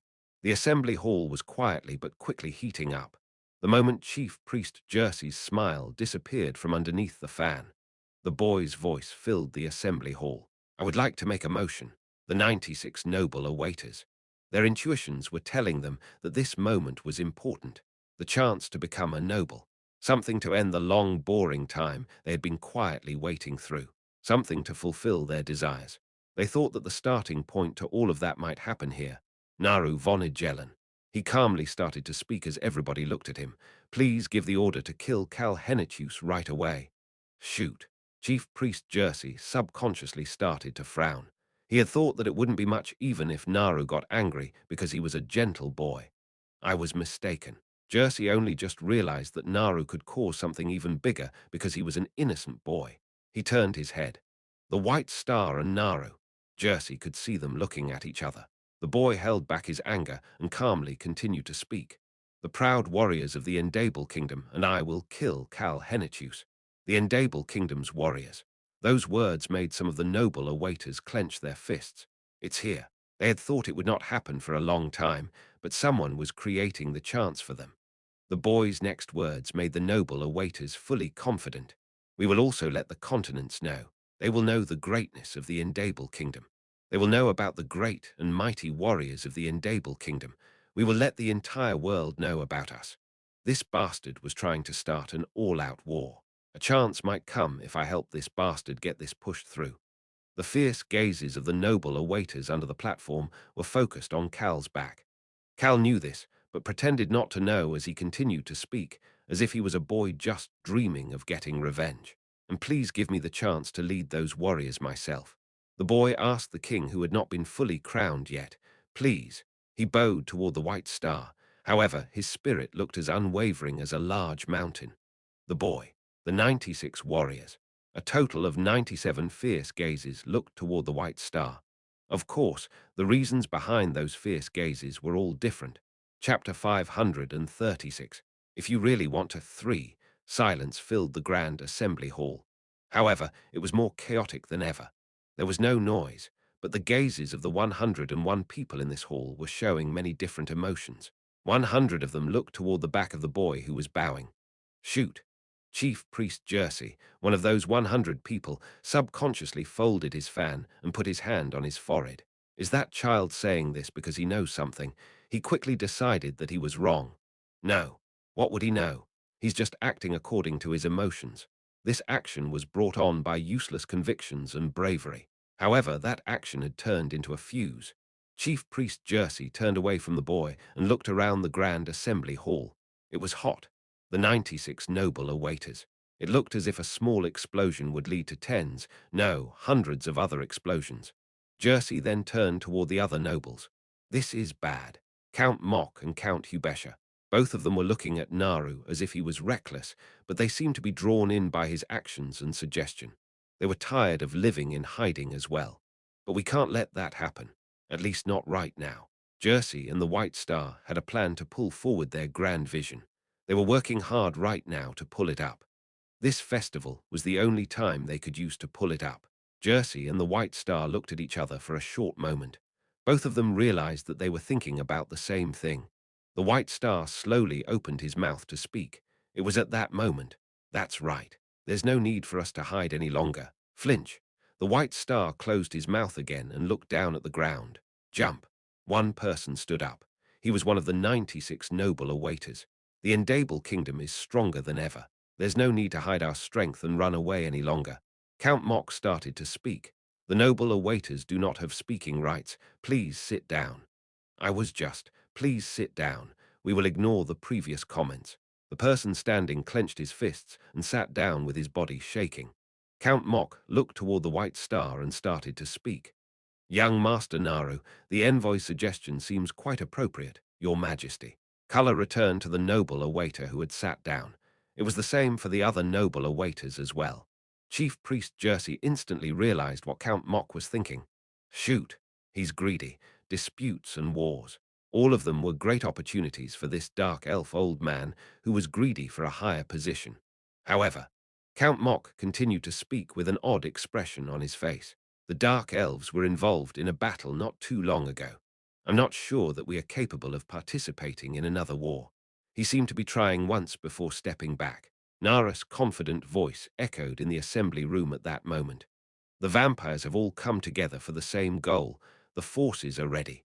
He still seemed adamant as ever. It was at that moment. Screech, the White Star, got up from his chair and walked over to Naru. He put his hand on Nara's shoulder as Naru continued to stand there while bowing. The vampires may be the first to get hurt if we start a war. Naru, do you understand this as their leader? Cal flinched for a moment after hearing that question. Of course I do. How can I not? It was funny the White Star was saying such a thing, but he at least understood the meaning behind those words. That's why I tried to drag the vampires in. Something Duke Fredo told him echoed in Cal's ear. Yes, vampires are the same as well. Those words were the reason Cal had told the vampires who live peaceful lives and have nothing to do with the war to trust him and not fall into chaos. Cal slowly raised his bent waist.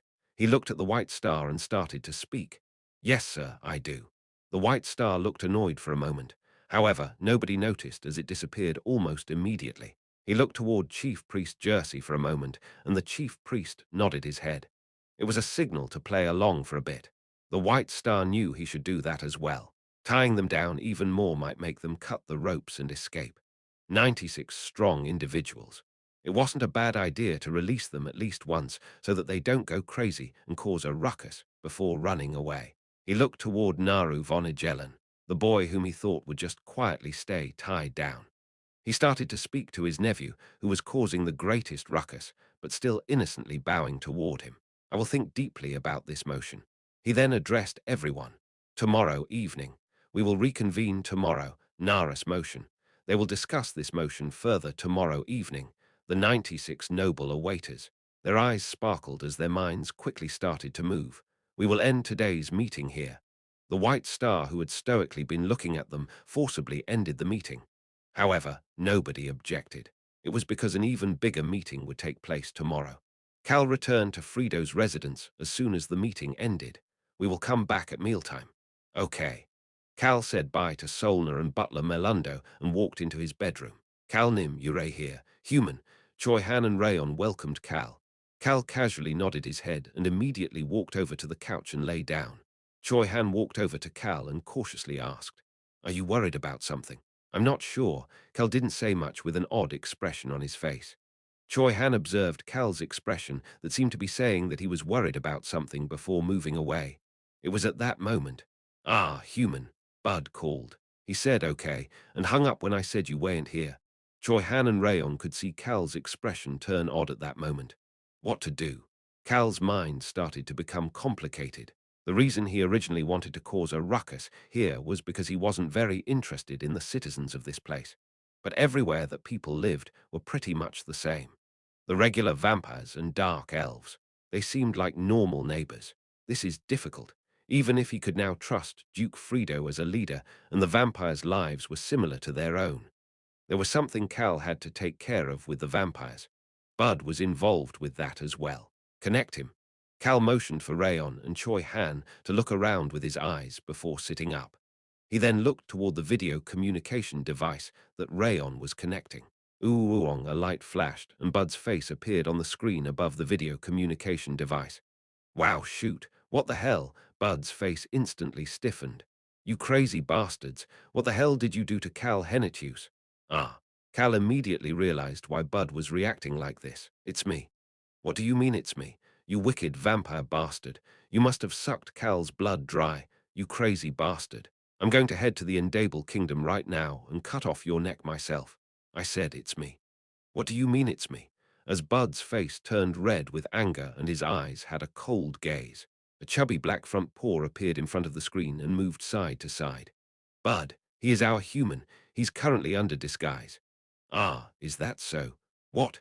Cal frowned after seeing Bud accept Rayon's statement right away and calm down after not trusting him at all. Ha, it really is him, that damn beachy expression. Are you crazy? Ahem, sorry. Bud then smiled and had a sly look on his face. I heard you were going to the Endable Kingdom's base. Even you heard about it.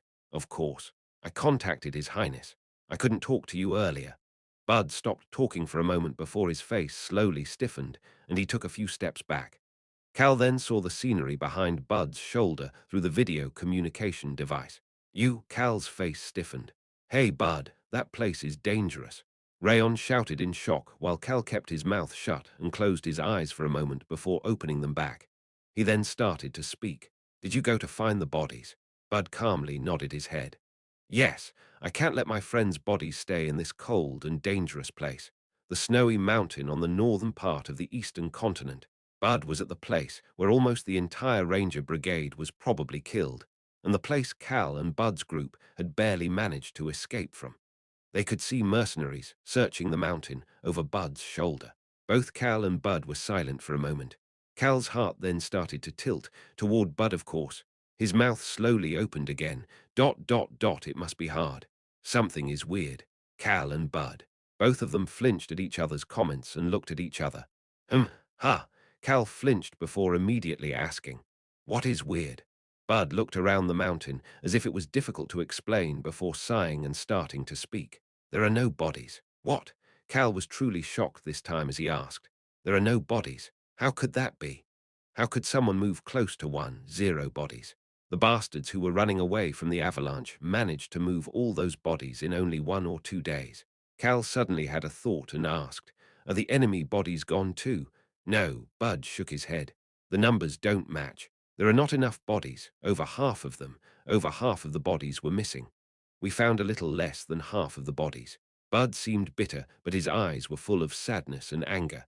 At the same time, there was a look of hope as well. Hope. It happened the moment Cal found that emotion to be odd. There's one type of corpses missing that Pan explained, the Rat Pan. He was the ranger who served as the leader of the one-member ranger brigade. Hurry up and tell me. Cal urged Bud, who seemed to be hesitating to talk. Bud took a deep breath before responding. Furthermore, the few rangers you saved with Pan's information were all missing one type of injury. Bud continued to speak. Pan's memory is quite good, so we were able to find the bodies quickly. However, we found that there was an error with Pan's memory. That was the case. As Bud mentioned, it would be an error if there wasn't a body in the spot Pan remembered. Bud hesitated for a bit before starting to speak again. You said that you're working with that Duke Fredo bastard, right? You said he was interested in you, as Bud suddenly mentioned Duke Fredo. Perhaps. Cal subconsciously started to speak. Pan clearly told me about it. He recalled something the rat Pan told him. There seems to be a vampire. I found the corpse of one of our brigade members, and there was no blood left in the corpse. Pan had also been extremely upset the first time they saw Duke Fredo. What nonsense.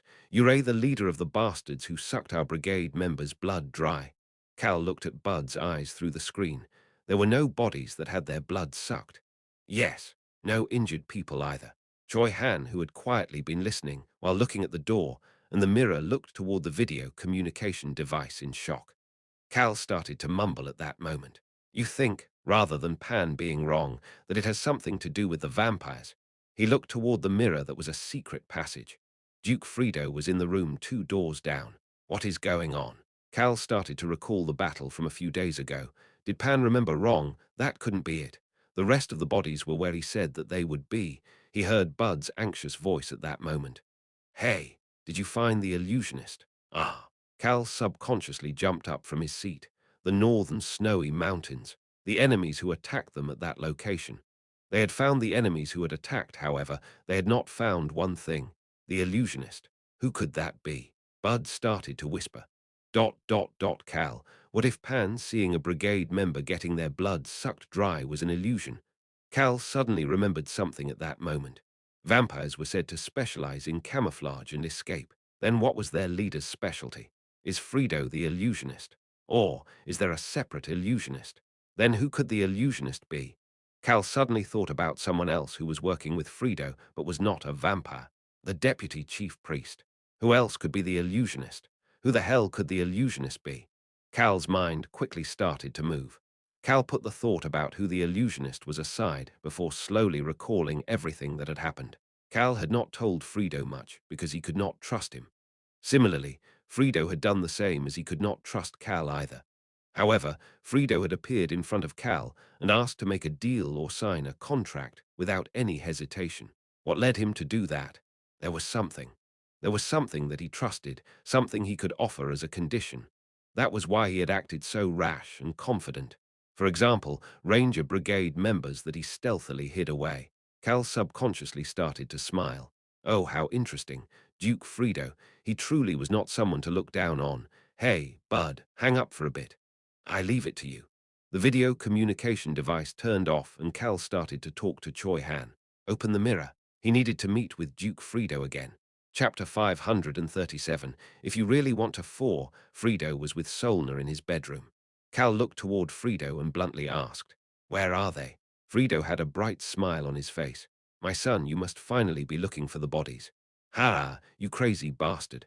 Cal could feel Solner flinch, but he ignored it and plopped down on the empty chair across from Fredo. Where are they? Actually, no. Cal asked the same question before shaking his head.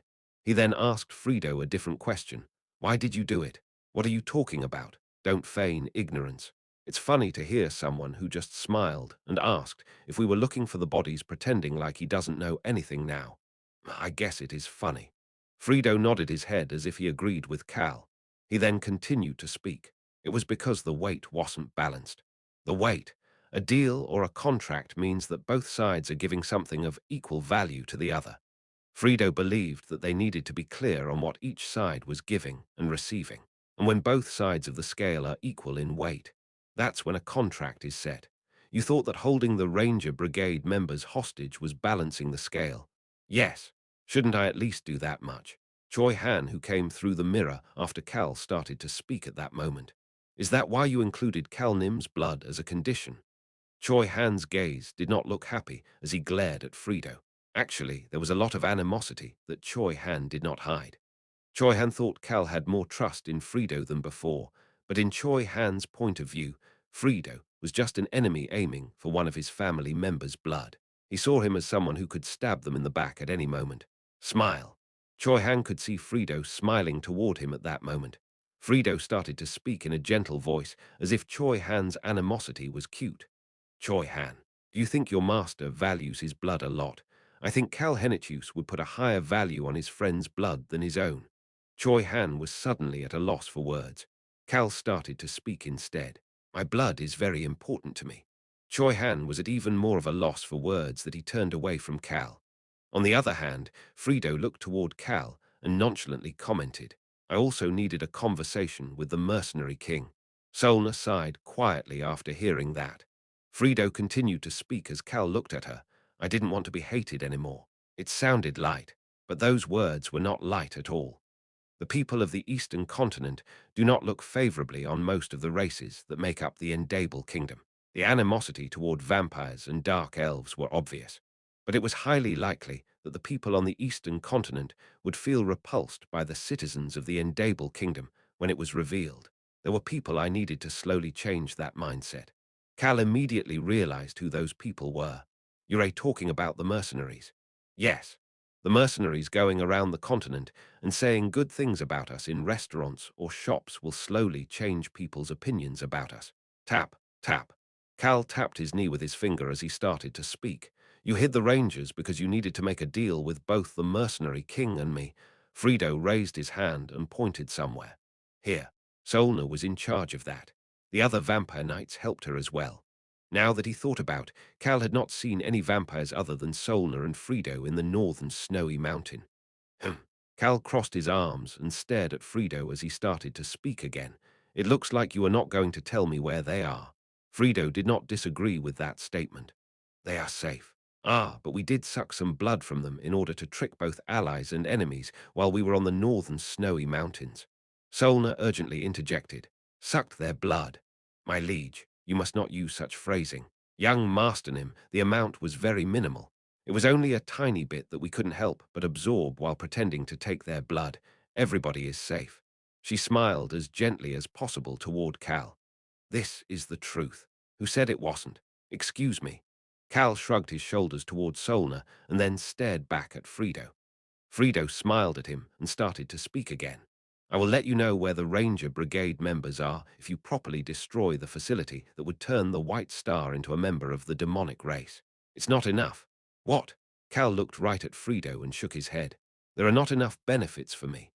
I'll prevent the White Star from becoming a member of the demonic race and manage to save over half of the Ranger Brigade members that you thought were dead. But that's still not enough benefits for you. Smirk. Cal started to smirk.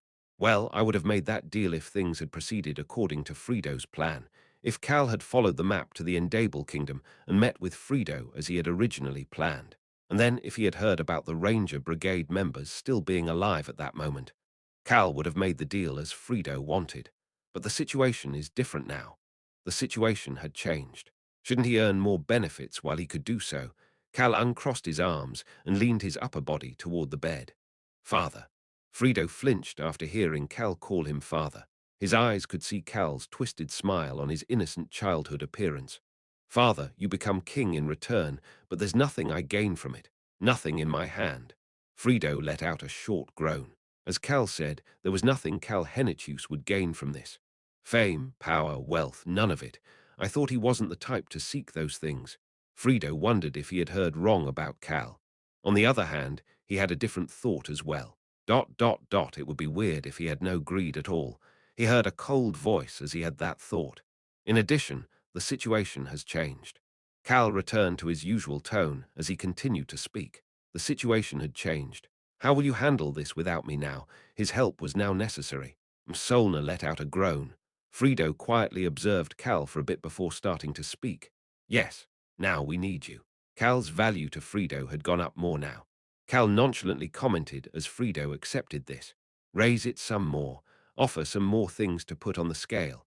Balance the weights on the scale. That was what Cal's gaze was saying, and Frido accepted it. Sure, I will think about what to add to my side of the scale. Good, that's what I wanted to hear. Cal immediately stood up from the chair. Slowly think about what I would want. Then I'll start to prepare and make my move as well. Solna flinched and turned toward Cal after hearing him saying that he would prepare. However, Cal ignored her gaze and headed back to the mirror. He heard Frido ask him a question from behind him. My son, have you called His Highness, the Crown Prince? Cal turned back for a moment just before climbing through the mirror and smiled at Frido. A long time ago. I'm quite a thorough person, more than he seemed at least. It was late at night. The moonlight from above was shining down on the White Palace. However, in a dark residence on the southern part of Section 1, where that light did not reach. Knock, knock, knock.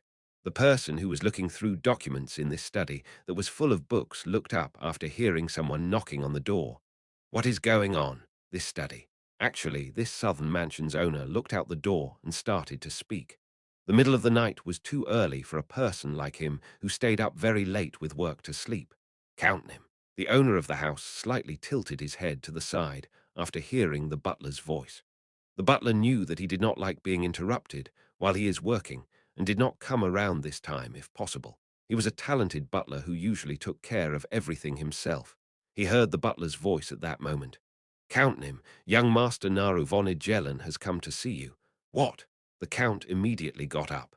The old man's eyes were full of shock and confusion. He immediately opened the door to his office, and the butler bowed. The young master has requested to meet quietly with you alone, as he has something he would like to discuss with you. Quietly. Something to discuss with him alone. That meant that Naru wanted this meeting to be a secret. Naru von Ijelen came to meet with me. Why? The butler cautiously asked. Count Nim, what shall I do? Count Mock. The dark elf old man's mind quickly started to move. Naru von Ijelen secretly came looking for me so late at night. Mock started to recall the events from the afternoon. The proud warriors of the Endable kingdom, and I will kill Cal Henitius. He naturally thought about the moment Naru caused chaos in the Grand Assembly room. The innocent-looking bastard had done something big. Who? Count Mock started to smile. It was because he suddenly thought of something. Will you look at that? A wicked smile appeared on the old man's face before it instantly disappeared. He gave the butler an order with a solemn expression. Bring young Master Naru inside. Yes, Count Nim. I will escort him to the reception room. No, just bring him to the study. The reception room was where he met with guests. I feel like he'll have to do some work to do. His study was the place to work. Rooms were supposed to be used as they were planned. Count Mock soon saw a hooded individual walking into the study with his butler. SHHHH. The person walked in and removed his hood before greeting Mock. Hello, Count Nim. I'm sorry for visiting you so late at night. It's not a problem. Mock greeted young Naru with a benign smile. Don't be so stiff calling me Count. I told you to call me grandfather. He gently sat the boy across from him. Here are the cups of tea. Good work. Butler, please have a nice conversation. The butler left tea and snacks before carefully leaving the study and closing the door. Click, the study was separated from the outside once the door was closed. Naru, drink some tea first. Thank you very much, Count Nim. I told you to call me grandfather. Click. The boy picked up the cup and observed the Count. I think I need to speak to you today not as grandfather, but as Count Nim. Count Mock realized that the boy's passionate gaze looked different than usual. One corner of the Count's lips went up. Sure, what brings you here? The boy took a sip of tea and put the cup back down on the table. Clang. There was a short moment of silence after the quiet clinking of the cup. The boy said the following at the end of that short moment. Our liege will not start a war. Smile. The corners of Mock's lips went up. Cal, looking like Naru, continued to speak. I say that based on His Majesty's usual demeanor. The fact that he did not make his mind up right away in the assembly hall and pushed it back shows that he has no thoughts on starting a war right now. You're right. I also feel that our liege does not plan on starting a war. He benignly smiled after noticing Cal's gaze. If he had any thoughts about starting a war, he would have called Count Hubesha or me. He would have also called you to have a separate conversation. Unfortunately, he only took Chief Priest Jersey Nim with him to his office. Yes, Count Mock had not liked that either. Why does our liege stick around Chief Priest Jersey so much? Cal started to laugh internally while looking at Mock, however. He continued to speak, as if he did not realize how Mock felt at all. However, it will be difficult for His Majesty to just ignore this motion. Yes, 101 people have heard it. Count Mock agreed with this. The noble are waiters. Their desires and patience were at their limits after waiting so long for the White Star to cover this issue up and forget about it. Mock noticed a deep smile on the boy's face at that moment. That's right.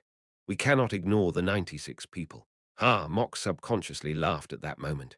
Naru, you knew what you were doing in there, didn't you? I thought he was just a clueless child. I thought he was stupidly charging forward in the Grand Assembly Hall. Based on his actions right now, it seemed as if he had acted that way in front of the 96 people on purpose. Count him. The boy quietly started to speak. I am an Agellan after all. Mock suddenly felt chills on his back. You remind me of your father when he was young.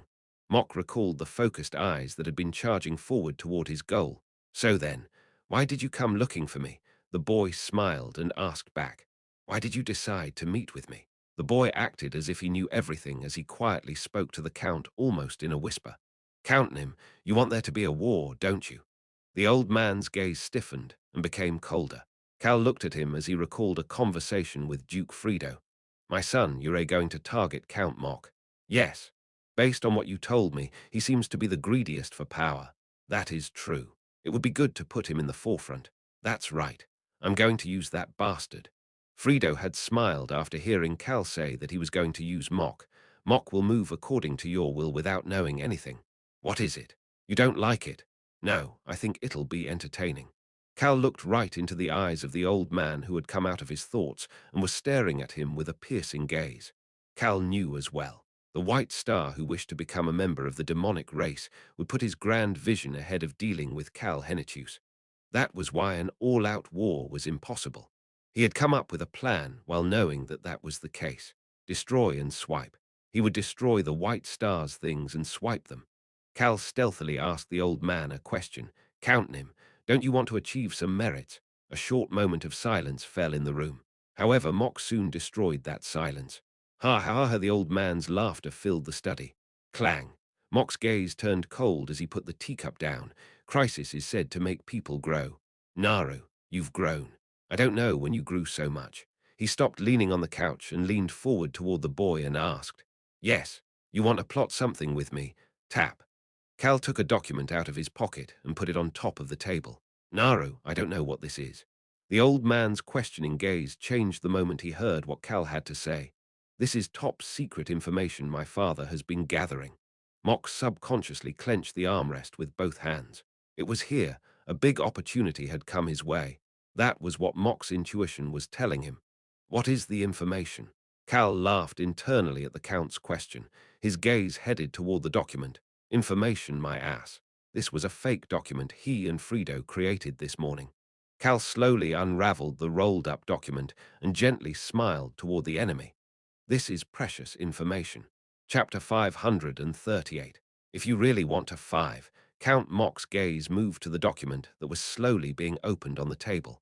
Precious information. He looked away from the document and looked at Cal.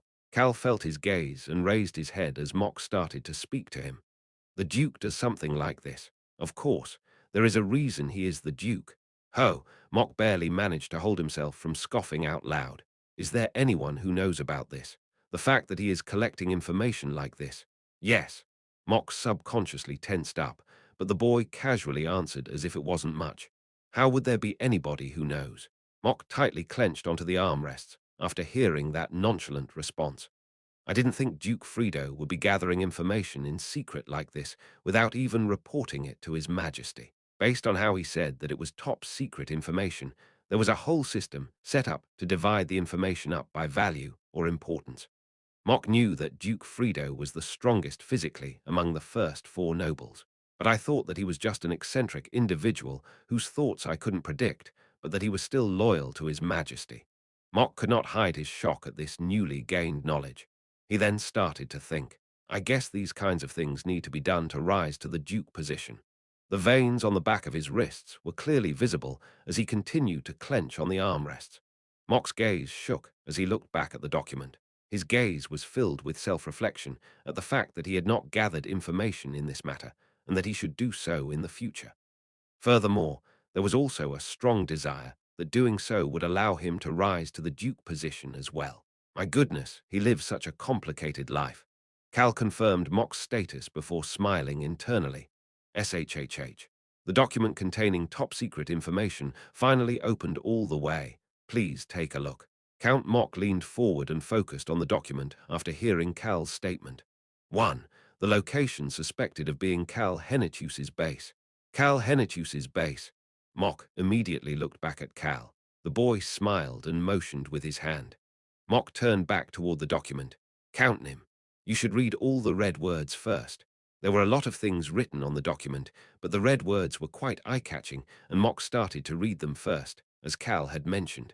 The Forest of Darkness, one of the forbidden regions that exists in the Roan Kingdom's Hennetus territory. The families of Cal Hennetus's friends are confirmed to be living there, determined to be a black castle located at the center of the Forest of Darkness. Confirmed in the air. Security is quite tight because the Tiger tribe and others usually reside there. The Hennetus territory. It was a place that any of the Endable Kingdom's chief executives have heard about at least once. No, many times. It was Cal Hennetus's hometown, as well as where the Northern Indomitable Alliance's first plans failed. Mock confirmed the new details among the familiar details. There's a castle in the Forest of Darkness within the Hennetus territory, and that is where Cal Hennetus's friends and their families live. It is where Cal Hennetus spends most of his time as well. Mock naturally looked at the next sentence. It is not easy to approach because of the Tiger tribe and Cal Hennetus's friends who reside in the castle. At the bottom of the document, written in the brightest red color. However, I believe that if we are able to attack and take control of this location, we could use the hostages here to land a serious blow on Cal Hennetus and his friends. That last sentence was written in Duke Frido's handwriting. Count Mock was the overseer of the Grand Assembly. He had seen the motions the first nobles had submitted many times and was familiar with all of their handwriting. That should mean that this last sentence is Duke Frido's opinion. He could consider the last sentence to be Duke Frido's analysis of this top-secret information. The chances of this information being real just went up. Mock's level of trust in the information went up as well. He had gone himself to confirm Duke Frido's status. Frido was clearly comatose, so he would not have been able to write this at the moment. That meant that this information was analyzed prior to his going unconscious. So the chances of this being real were quite high, unless Duke Frido had gone crazy and acted nonsensically. Mock tried to maintain his expression and nonchalantly asked the boy as if he wasn't interested at all. What is this? Count him. I know you read it all. The boy mischievously smiled. I read it, but I don't understand why you are showing this to me. Mock could see the mischievous expression disappear from the boy's face after hearing that. Count him. The boy leaned forward toward the count as well. The Tiger tribe that is the central force for protecting the Black Castle at the center of the Forest of Darkness is currently at the Roan Kingdom's capital with Crown Prince Albaru. Tap, tap. The boy lightly tapped on top of the document as he continued to speak. And where are Cal Hennetus and his famous friends right now? Mock and the boy made eye contact. Counting him, they are all split up among the 4 different battles we had prepared. The Lake of Despair at the north of the western continent. The Snowy Mountain on the northern part of the eastern continent. The eastern continent's Molden Kingdom. And the Roan Kingdom's Stand territory and capital on the western continent. Finally, our information team has figured out Cal Hennetus's current location. Where is it? He is said to have headed north to the Lake of Despair. One of our people who have infiltrated the Stan territory has figured that out. He must have gone to the World Tree. That's right. Cal Hennetus is probably worried about the World Tree the most right now. Mock silently nodded his head to show his agreement. He felt his mouth going dry at that moment. His body was slowly starting to tense up.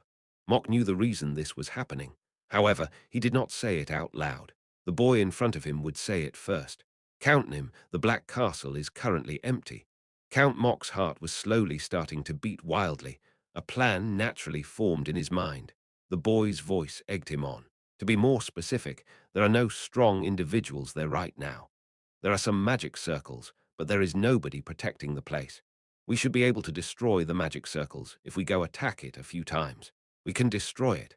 That sentence etched itself on Mock's mind.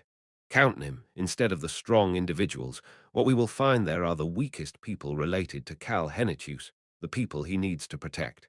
Mock had enough information about Cal Hennetus to know that he cherished his friends quite a bit. He also had this hero mentality of trying to protect the weak. Mock ignored his wildly beating heart and calmly asked, "But Cal Hennetus will not leave that place empty forever. That's why right now is the time." The boy raised his voice. Mock's heart started to beat even louder than before. Counting him, Cal Hennichus must have decided that it was okay to leave the castle empty for a bit because he thinks we have not discovered it. But based on his personality, he will soon send people back to protect his weak but precious people. Boom, the boy slammed his hands on the table. Mock and the boy looked at each other. Counting him so before that happens. The boy's eyes looked extremely heated. The boy, Cal, strongly thought about smacking this guy from behind as he shouted each word one by one. Counting him, you and I and a select few from the 96 noble awaiters. We can take control of this castle. We, the secretive nature of that word filled Count Mock. Count Mock started to heat up. He slowly lifted himself away from the back of the chair and started to organize his thoughts. His Majesty is more likely to approve of this because it is not an all-out war nor a large-scale battle. No, this plan Naru brought is something His Majesty might desire as well. It seemed like a better and better plan the more he thought about it. It would calm the noble awaiters who wanted to achieve merit while landing a blow on Cal Hennichus at the same time. Mock nonchalantly asked Cal, who looked like Naru, taking control of Cal Hennitus's black castle. Are you satisfied with just that? Not at all. The boy smiled. Mock could feel anger within that smile and believed it to be anger directed at Cal. Do you know how many times he screwed me over? However, Cal was filled with anger against the White Star. He continued to speak. Taking control of that castle will be step one to drag Cal Hennichus in, and then take it to an all-out war. Yes, sir.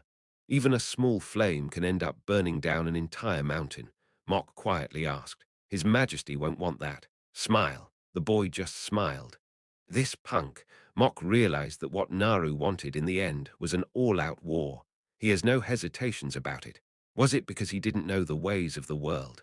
Or was it because dirt was finally starting to get on his innocence? Either way, it wasn't bad for Mock. Push. He could see the document being pushed toward him. Please let me give this to you. Cal started to speak to the greedy old man. Please use it to gain merit yourself. His voice was calm but held a quietly suggestive tone. And please make your decision and pull them in. What? Only a few of the 96 people will be able to participate in this plan. We cannot make it a large-scale situation. Please choose the chosen ones yourself. Then they will follow you, count them. Mock slowly started to smile again. Count them, you will gain more people within your faction. At least, for when the Endable Kingdom is revealed to the continent, that is. Ha, ha, ha, ha, ha, the old man ended up laughing out loud. He could not hold back his laughter anymore. The boy calmly spoke at that moment. I do not need anything as long as I can get revenge for my father. Mock stopped laughing. Is that really all you need? This punk doesn't seem stupid enough to let such an opportunity go and give it to me instead. Mock's sharp gaze headed toward Cal. Smile. Cal started to smile. It's time to show my abilities since my father will be in bed for a long time. I plan on involving half of the vampire's strongest individuals for this task. Tap. Mock slapped his knee with his hand. You plan on showing the vampires your leadership skills. That's right. Shouldn't the leader's position be set in order to have a war? Keh Mock did not stop himself from laughing. Sounds good. He stood up from his seat. Naru stood up as well and faced him. Your grandfather will help you. Thank you, grandfather. Mock and Cal had turned back into a friendly grandfather and child at some point. Then I will trust you and wait. Yes, just trust your grandfather. Mock walked the boy who covered his face with his hood once again all the way to the front door. I will be on my way now. Click. The old and simple carriage door closed, and Naru and Solna left the mansion as stealthily as they had arrived. Mock waited until he could not see them anymore before he gave his butler an order. Prepare the carriage. I need to go to the White Castle. His gaze was directed at the White Castle. It was still bright over there. It was because the master of that place never slept. This time, the old man's eyes were full of a greedy fire. A moment later, Cal was hiding within a shadow as he observed a single spot. Clack, clack. He saw a carriage leave Count Mock's residence and head toward the White Castle. Cal heard Solna's voice next to him. He's fallen for the trap.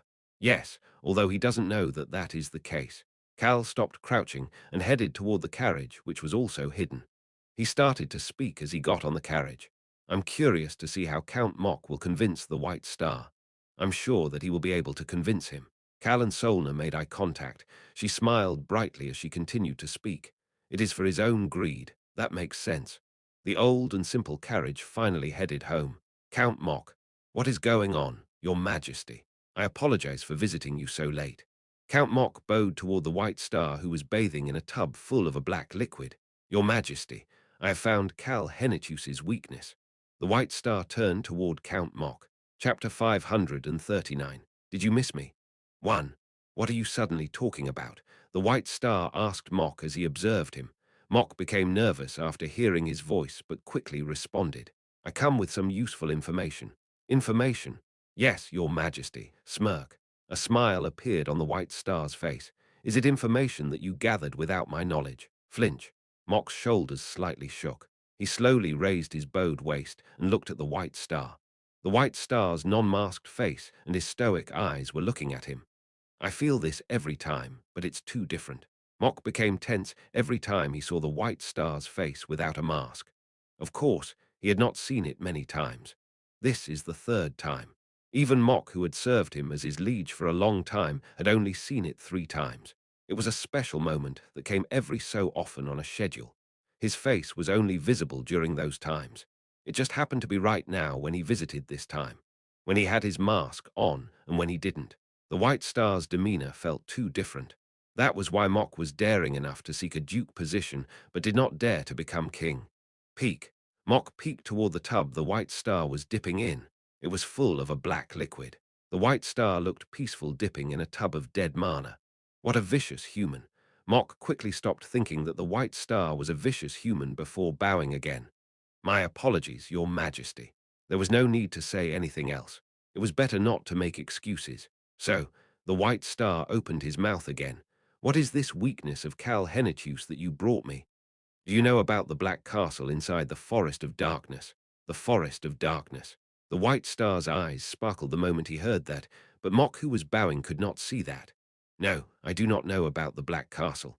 Mock continued to bow as he offered the document forward. Please take a look at this. The document that Duke Frido had created that he had received from Naro. Mock had used that information to create this new document. It was so that he could get all the merits for it. Bring it here. Mock approached the White Star and handed him the document. Flip, flip. The document was slowly flipped page by page, and an odd smile was on the White Star's face as he read through it. Mock could see the tired eyes of the man who had lived numerous lives for the past 0 years slowly starting to light up. It worked. That made him certain that he could proceed with this plan. It was based on his intuition from serving the White Star as his liege for a long period of time. Tap. The document was closed. It looks good. The White Star handed the document back to Mock after saying that. Mock carefully took the document and stood there with his head down. The White Star looked out the window for a moment as he started to think. He is my fated enemy. One side had the demon world. The other side had the gods. We are people who were chosen by different transcended beings. He stood up from the tub. Chhhhhhhhhh, the black liquid did not fall down and swirled around his body. But he and I are different. The White Star's eyes no longer looked tired. A transcended being. I will become a transcended being myself. However, he will not be able to become a god. The White Star started to smile. He turned away from the window and looked down at Mock. Count, proceed as you've planned, however. Don't let it hinder my greater plan. Thank you for trusting me, Your Majesty. Mock was truly thankful. Then I will take my leave now, Your Majesty. Mock started to walk toward the door. He heard the White Star's nonchalant voice as he walked. Did it say you were going to drag Naru into it?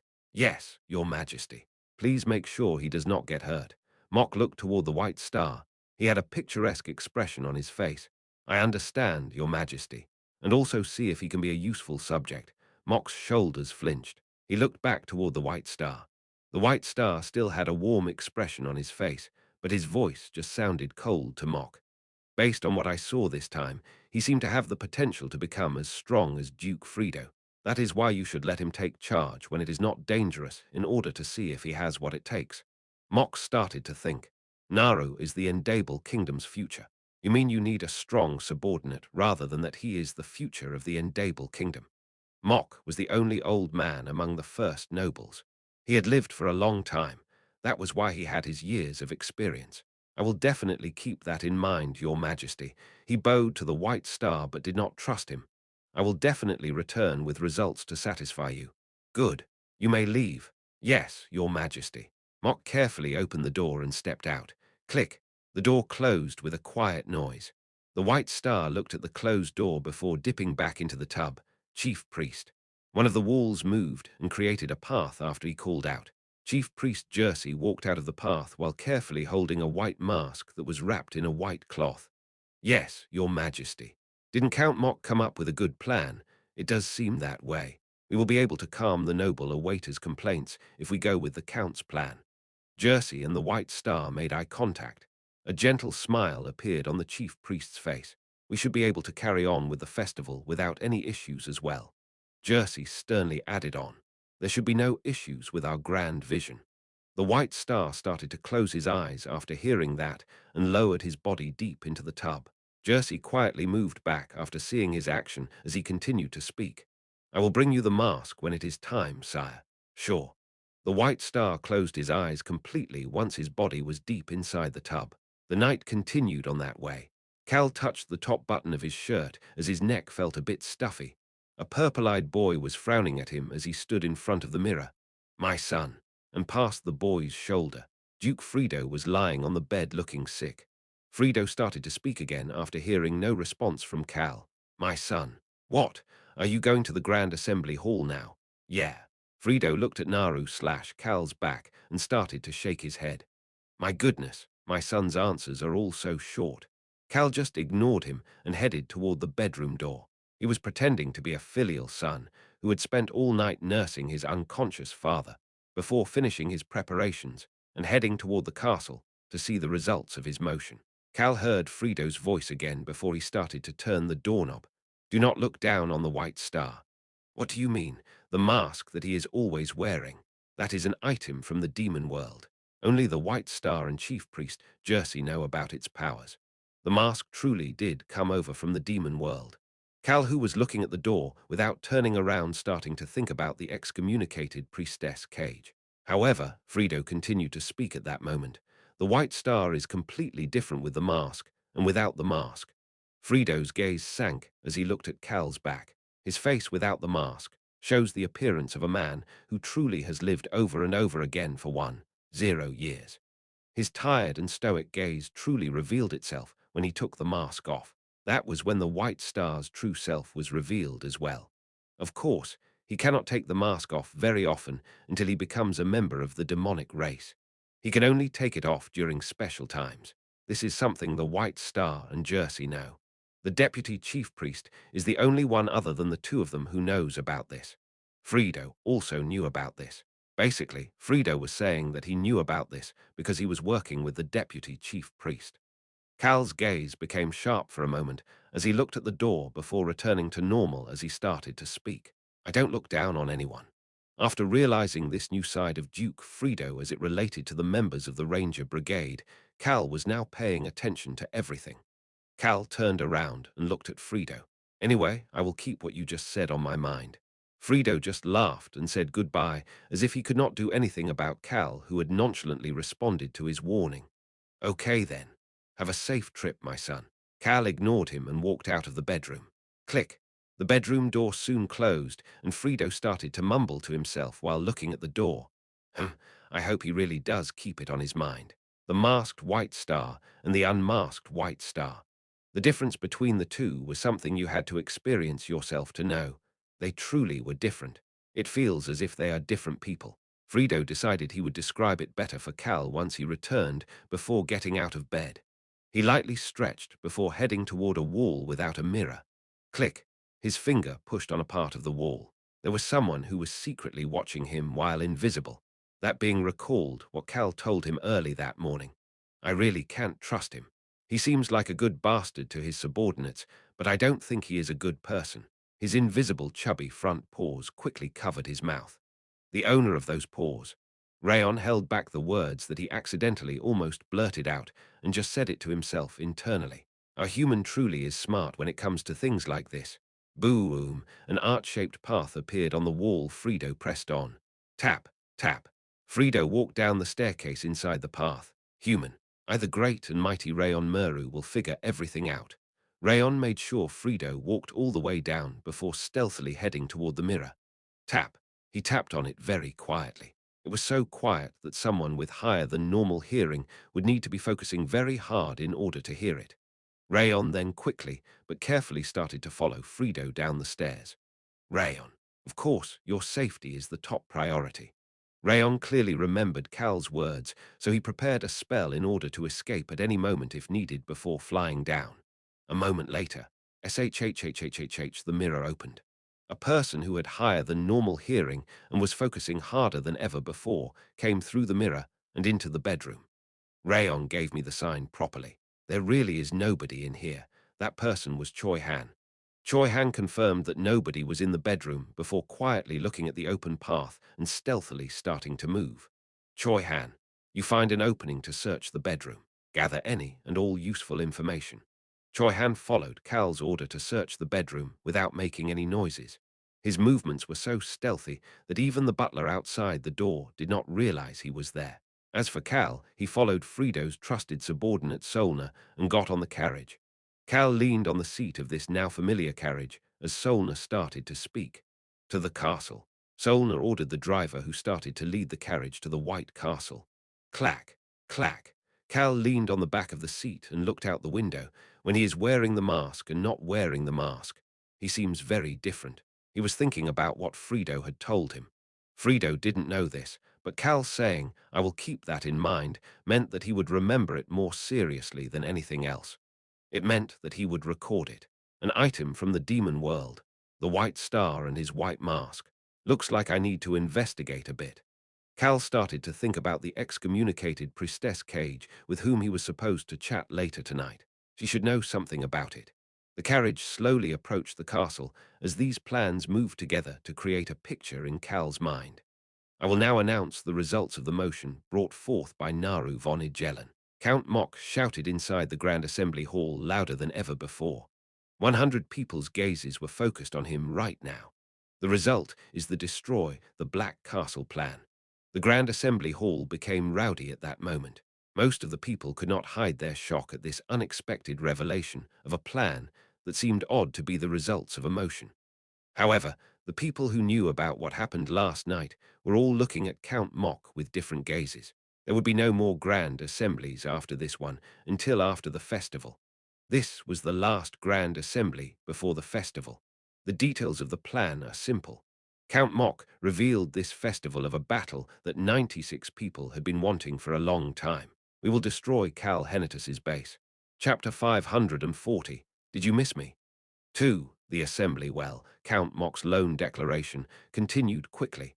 Cal quietly sat there listening to the things he discussed last night being reported just as he had said them. Nothing's changed. The White Star seemed to have approved of Count Mok's suggestion as is. Cal looked at someone at that moment. Smile. Chief Priest Jersey was smiling gently toward him. What the? Cal instantly felt annoyed but just smiled back. He heard Count Mok's firm but excited voice at that moment.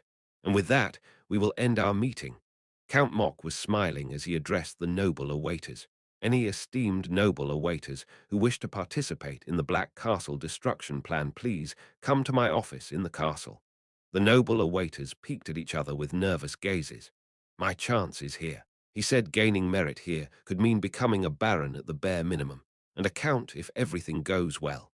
I will participate in this Black Castle destruction plan no matter what. However, only 48 noble awaiters could take part in the Black Castle destruction plan. It was exactly half of the 96 of them.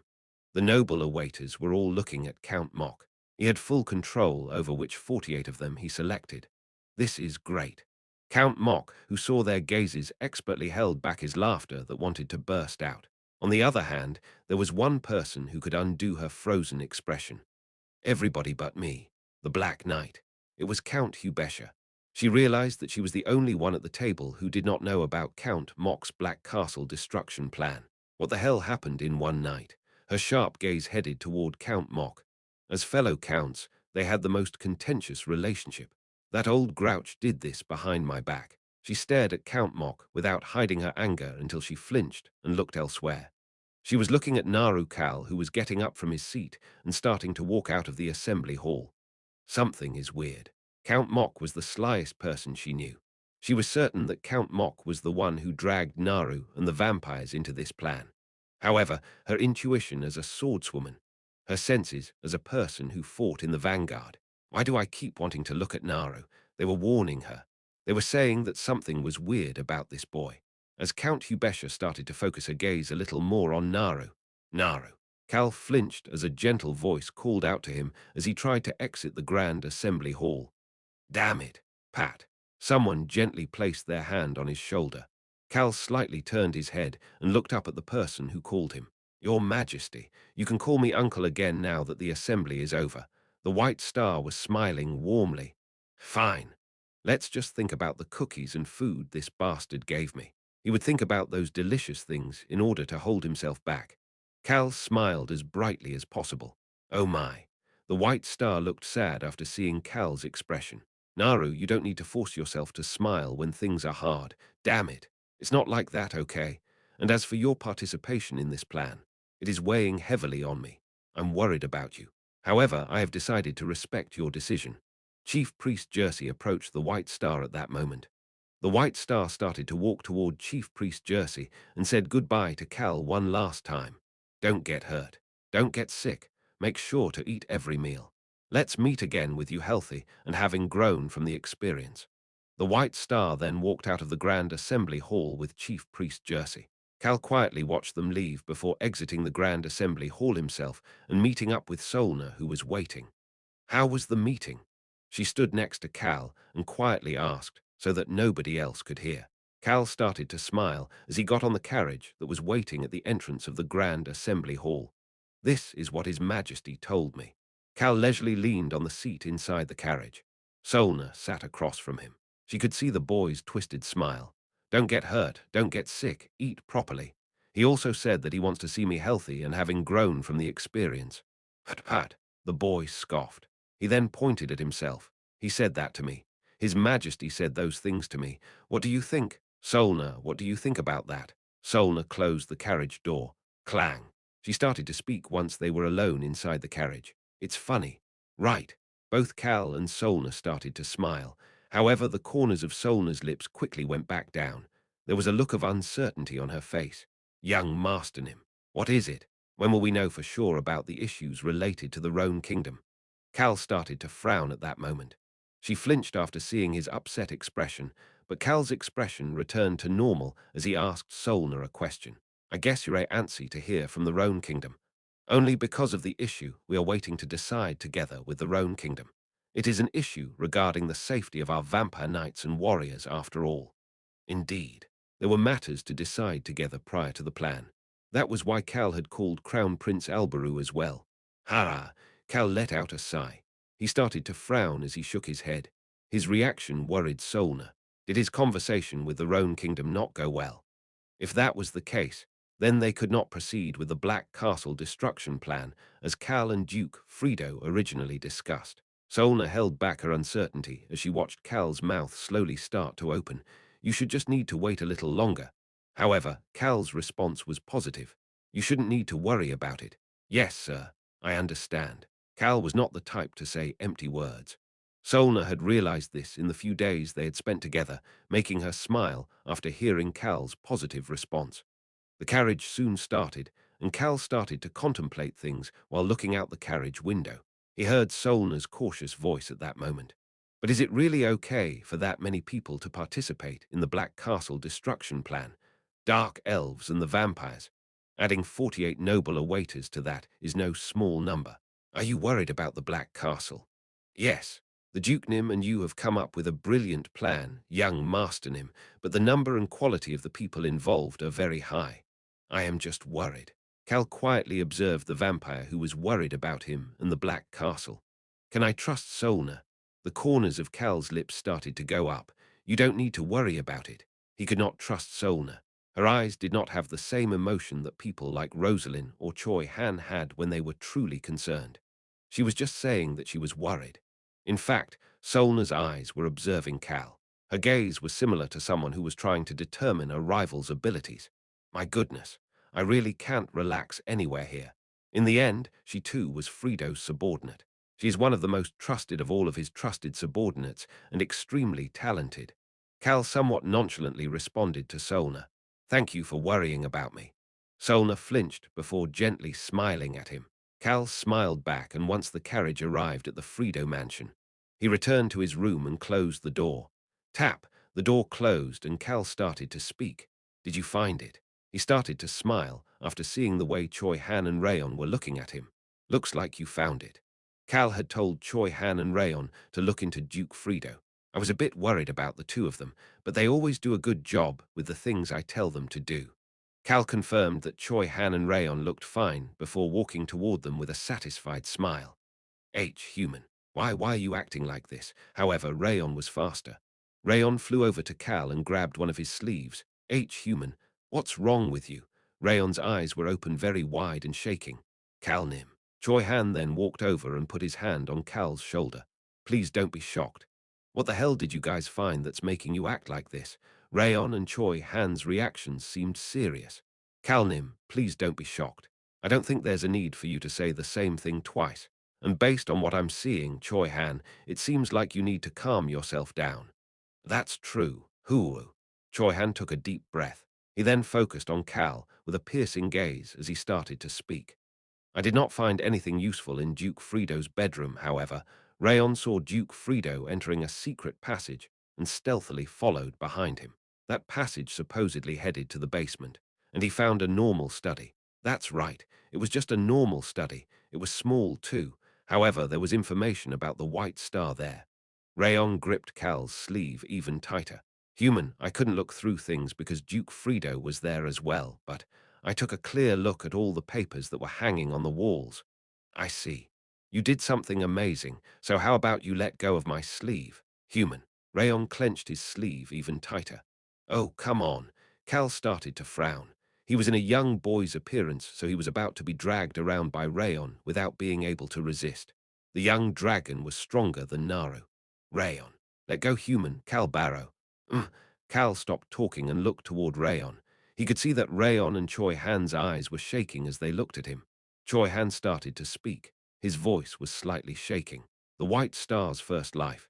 His name was Cal Barrow. Ha, Cal. His name is the same as mine.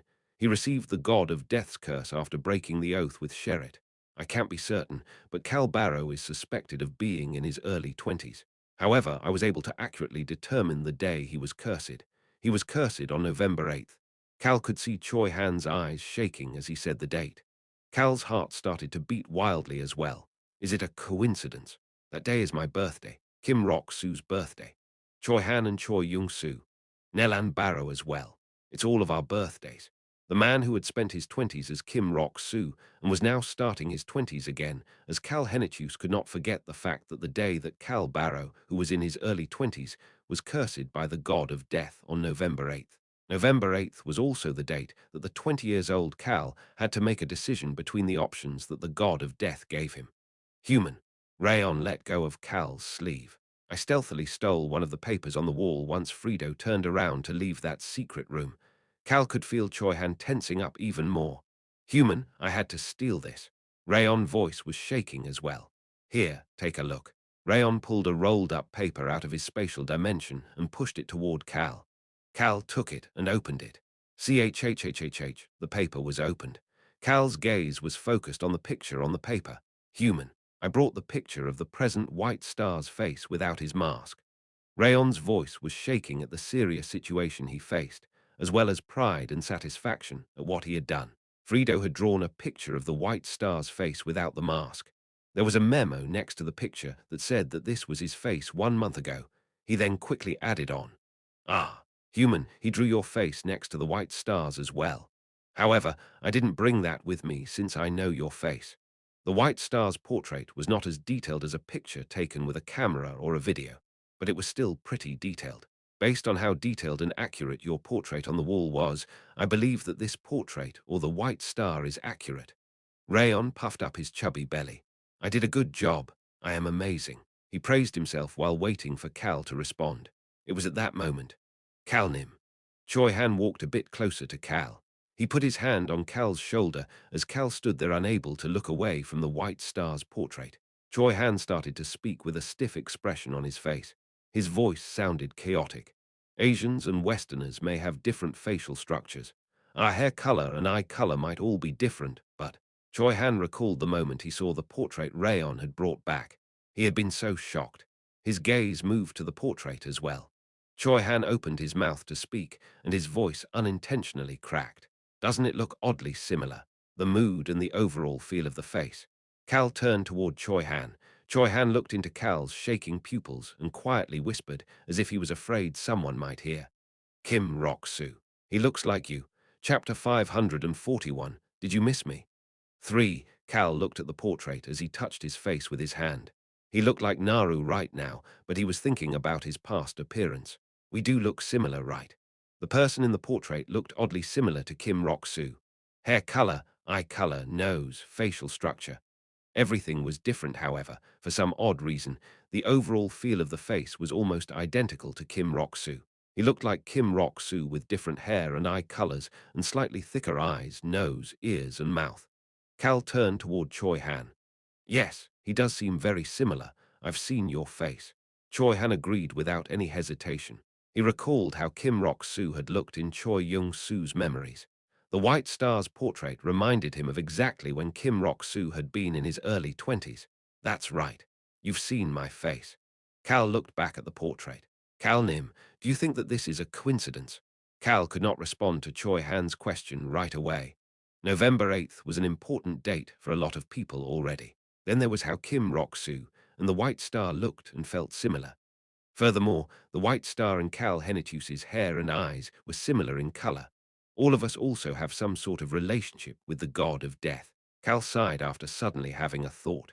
If Choi Young-soo had come here as the god of death originally intended instead of me, Choi Young-soo would have found it quite difficult after seeing the White Star's face.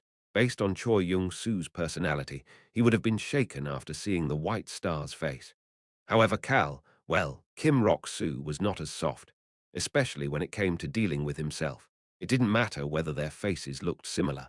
I don't give a shoot whether it was a coincidence or inevitability.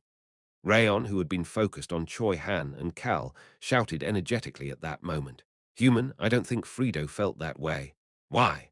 Frido had written something underneath where he placed your portrait and the White Star's portrait side by side. What did he write?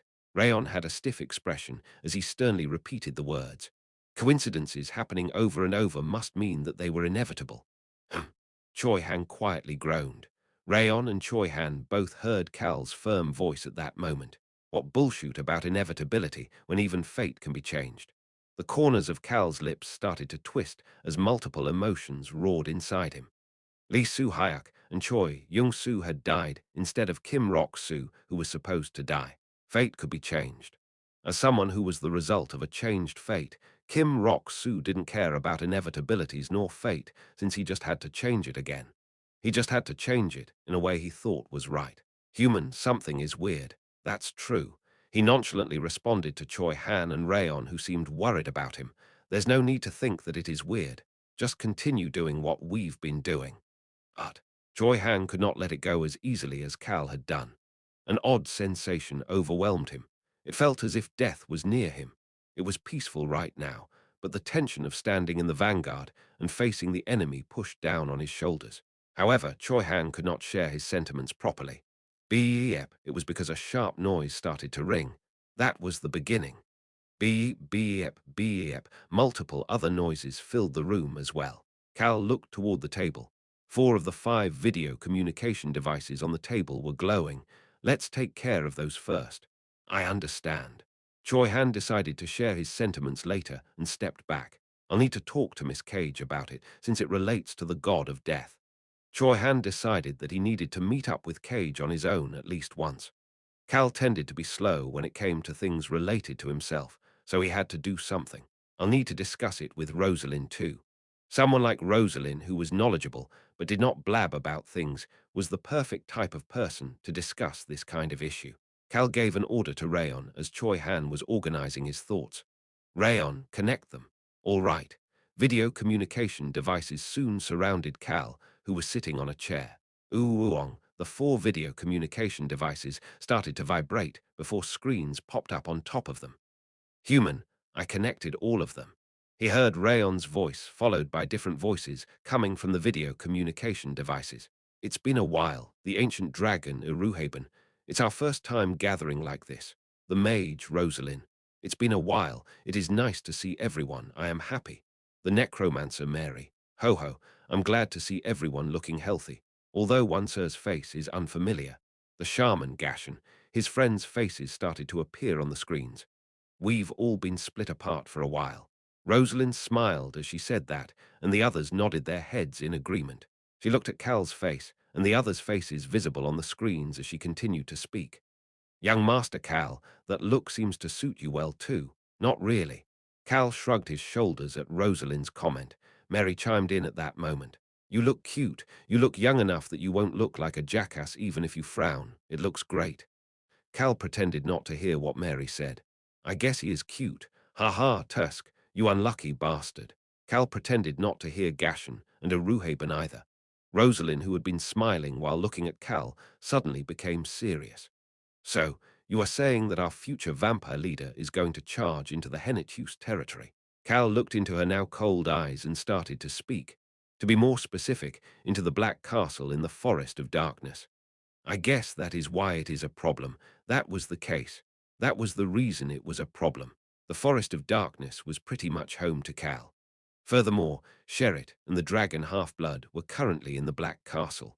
The non-warrior tigers and the still young blue wolf children were at the nearby Harris village as well. Cal recalled the conversation he already had with Sherrit. Rosalind looked at Cal and continued to speak. Young Master Cal, there must be a reason we've all gathered together, right? Everybody could see Cal starting to smile at that moment. Please come to our house that's been there for a while. A house that's been there for a while. Before the Black Castle moved to the Forest of Darkness. The house located underneath that area. He heard the scary giant cobblestone's voice. Are you talking about my house? Everybody returned to the Super Rock Villa. Cal smiled as he added on. Let's see everybody face to face for the first time in a long while. Hey, White Star, do you think you guys are the only ones with an underground house? Do you think the Endable Kingdom is the only thing underground? I have one too. Human. You look weird having such an expression on your face while looking like a kid. Cal let Rayon's comments in one ear and out the other. B. The fifth video communication device that had been left alone on the table started to glow at that moment. Human, it's a call from the Roan Kingdom. Cal stood up from his seat at that moment. The preparations were ready. Parat, he saw the center of the room glowing and started to speak. I guess it's time to go see Duke Frido. Knock, knock, knock. Solna looked toward the door and then to the bed after hearing someone knock. Duke Frido, who had been leaning on the head of the bed, immediately lay down and closed his eyes. Click. The door then opened. Young Masternim, isn't it annoying to greet me every time you see me? Solna stopped the greeting she was about to give and welcomed Naru/Cal in an awkward position. Click. The door closed, and Duke Frido, who had his eyes closed, started to speak. My son, you're coming so often. Duke.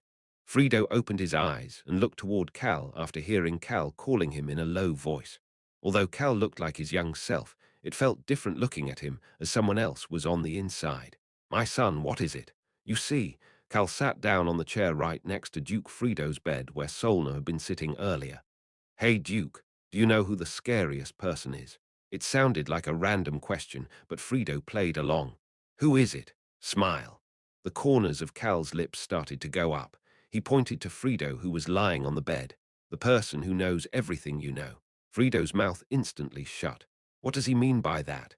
Frido's eyes were thoroughly observing Cal's expression. Why do you keep observing me like that?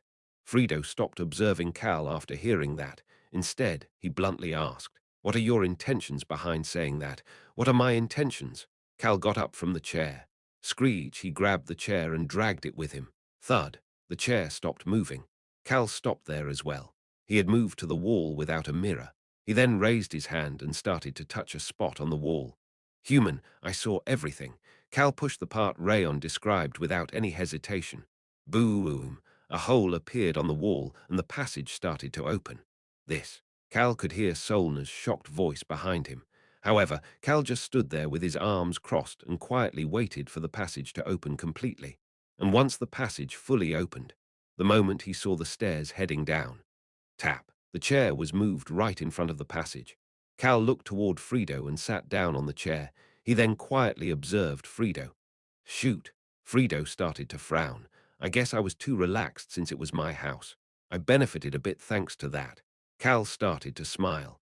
What do you want? Frido asked the smiling Cal, who shook his head and started to speak. There's something we need to do before that.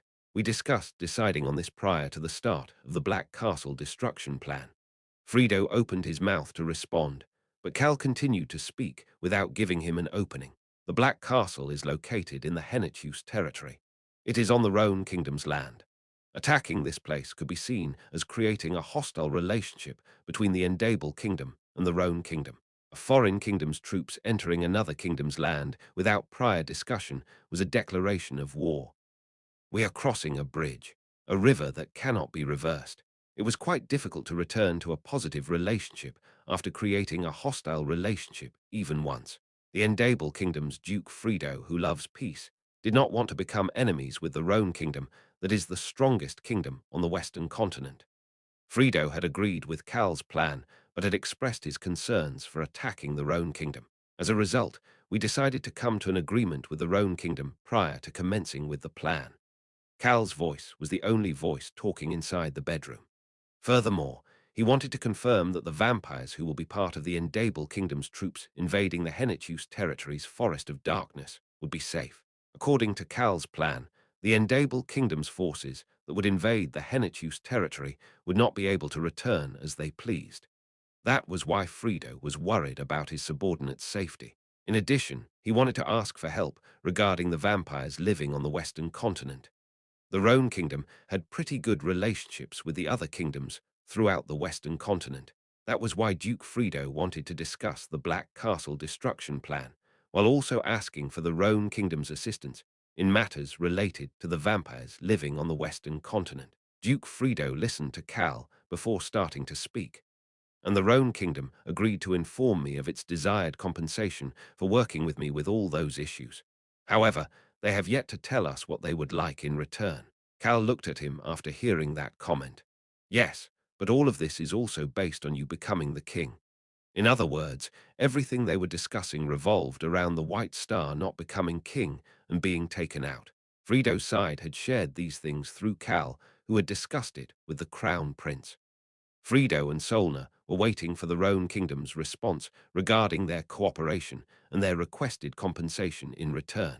The Endable Kingdom cannot continue on its own. The Roan Kingdom's cooperation would be quite beneficial for the Endable Kingdom's future, as Frido planned.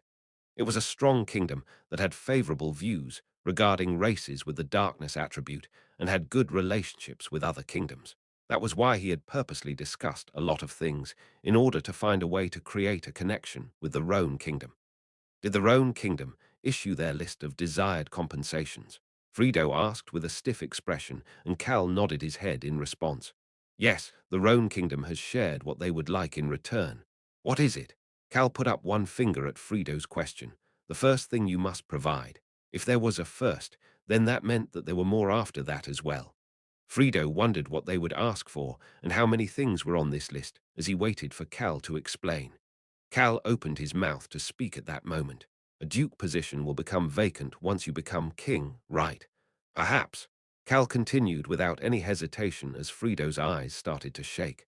Promote that to an archduke, and then you'll need to give that archduke position to us. Frido instantly started to frown. Are you planning on planting someone from the Roan Kingdom? Is the Roan Kingdom planning on interfering with the internal affairs of the Endable Kingdom? His eyes were full of rage. An archduke. That position was lower than the king, but had a lot of power and influence depending on the situation. I'm not trying to sell the Endable Kingdom to the Roan Kingdom. We have no plans on doing that. Frido flinched after hearing Cal's stern response. What? The person is not from the Roan Kingdom, nor are they even a person. What do you mean? They aren't even a person. I mean that they are not human. The person who will obtain the Archduke position is a dark elf. Frido listened to Cal's calm voice before thinking about the dark elves related to Cal and the Roan Kingdom. Those strong individuals had shown themselves many times in the battles against the White Star. Are you talking about the dark elves who cooperated with the Roan Kingdom? The woman who was the leader of those dark elves. That dark elf is already a citizen of the Roan Kingdom. Tasha was a dark elf whose merits were already accepted at the Roan Kingdom's awards ceremony after the war. She did not fit the condition that Cal was talking about. You don't need to know who it is right now. Are you saying you will not tell me right now? Do you think we can have a proper discussion like that?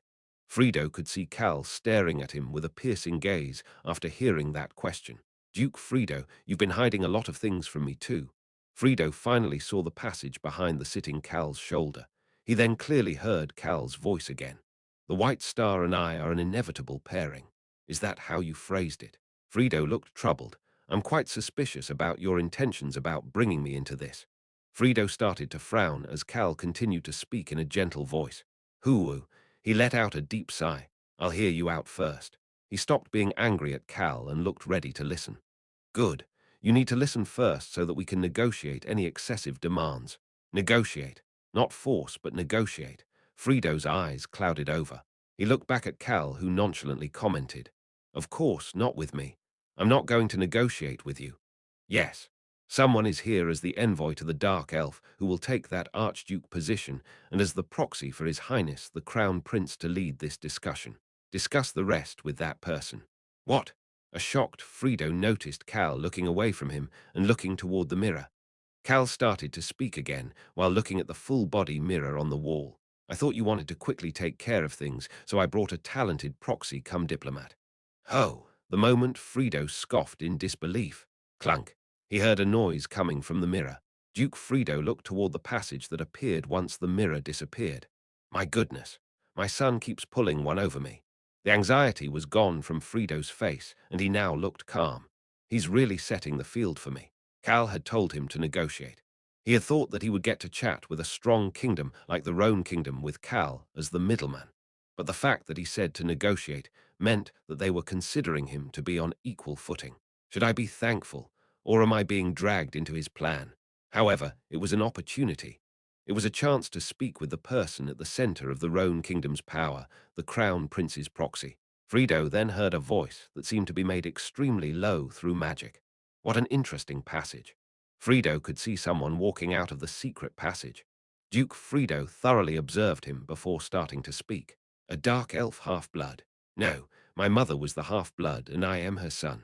The quarter-dark elf who crossed over with Choi Han guiding him was wearing a mask that covered from his nose to his forehead. Nice to meet you. My name is Bob and I am His Highness, the Crown Prince's proxy and also the person in charge of the Crown Prince's information network. Cal pushed the corners of his lips down with his hand as he looked at the quarter-dark elf wearing a mask that covered half his face, who was speaking elegantly and respectfully. His voice that was lower than usual thanks to Rayon's magic sounded quite serious, unlike his usual self. What's with his name? Why is it Bob? Cal worked hard to hold himself back from sighing. He pointed to the quarter-dark elf Bob. This is Bob Hyang, one of my close Hyangs. He is a talented Hyang who works behind the scenes so nobody knows about him. You can consider Bob Hyang to represent the will of His Highness, the Crown Prince. Cal and the now Bob Albaru warmly smiled at each other. Choi Han lowered his head to avoid seeing the two of them. Chapter 542. Did you miss me? 4. I didn't know I would be welcoming an esteemed guest all of a sudden. Friedo said that while looking at Cal. Cal shrugged his shoulders and pointed at Albaru. His Highness the Crown Prince is the antsy type who likes to get things done quickly. Bob Hyang is pretty antsy too. Albarus' eyebrows slightly twitched, but Cal smiled and ignored it. Friedo thoroughly observed Cal and the now Bob/Albaru before starting to speak. I guess this esteemed guest has a pretty high position too. Yes. Cal nodded his head without any hesitation and continued to speak. He just doesn't have an official title. Our Bob Hyang has been like His Highness the Crown Prince's twin brother since they were young. Huo. It's normal that you wouldn't know about him, Duke. Cal looked toward Albaru, who started to speak as if he was responding to Cal's gaze. I've lived my entire life as His Highness the Crown Prince's shadow. It was not a lie. Albaru in his quarter-dark elf form. That appearance was pretty much Crown Prince Albarus' shadow. How amazing. Choi Han was quietly looking away from Cal and Albaru, who could lie so well without any issues. Friedo looked toward the man whose face was covered from the nose up by a mask and started to speak. That must be why this sir is responsible for the information network. He was speaking respectfully to Bob. Part of it was because Bob was the Crown Prince's proxy, but it was also because there was a mysterious aura about this Bob person as well. Frido recalled how Bob had introduced himself.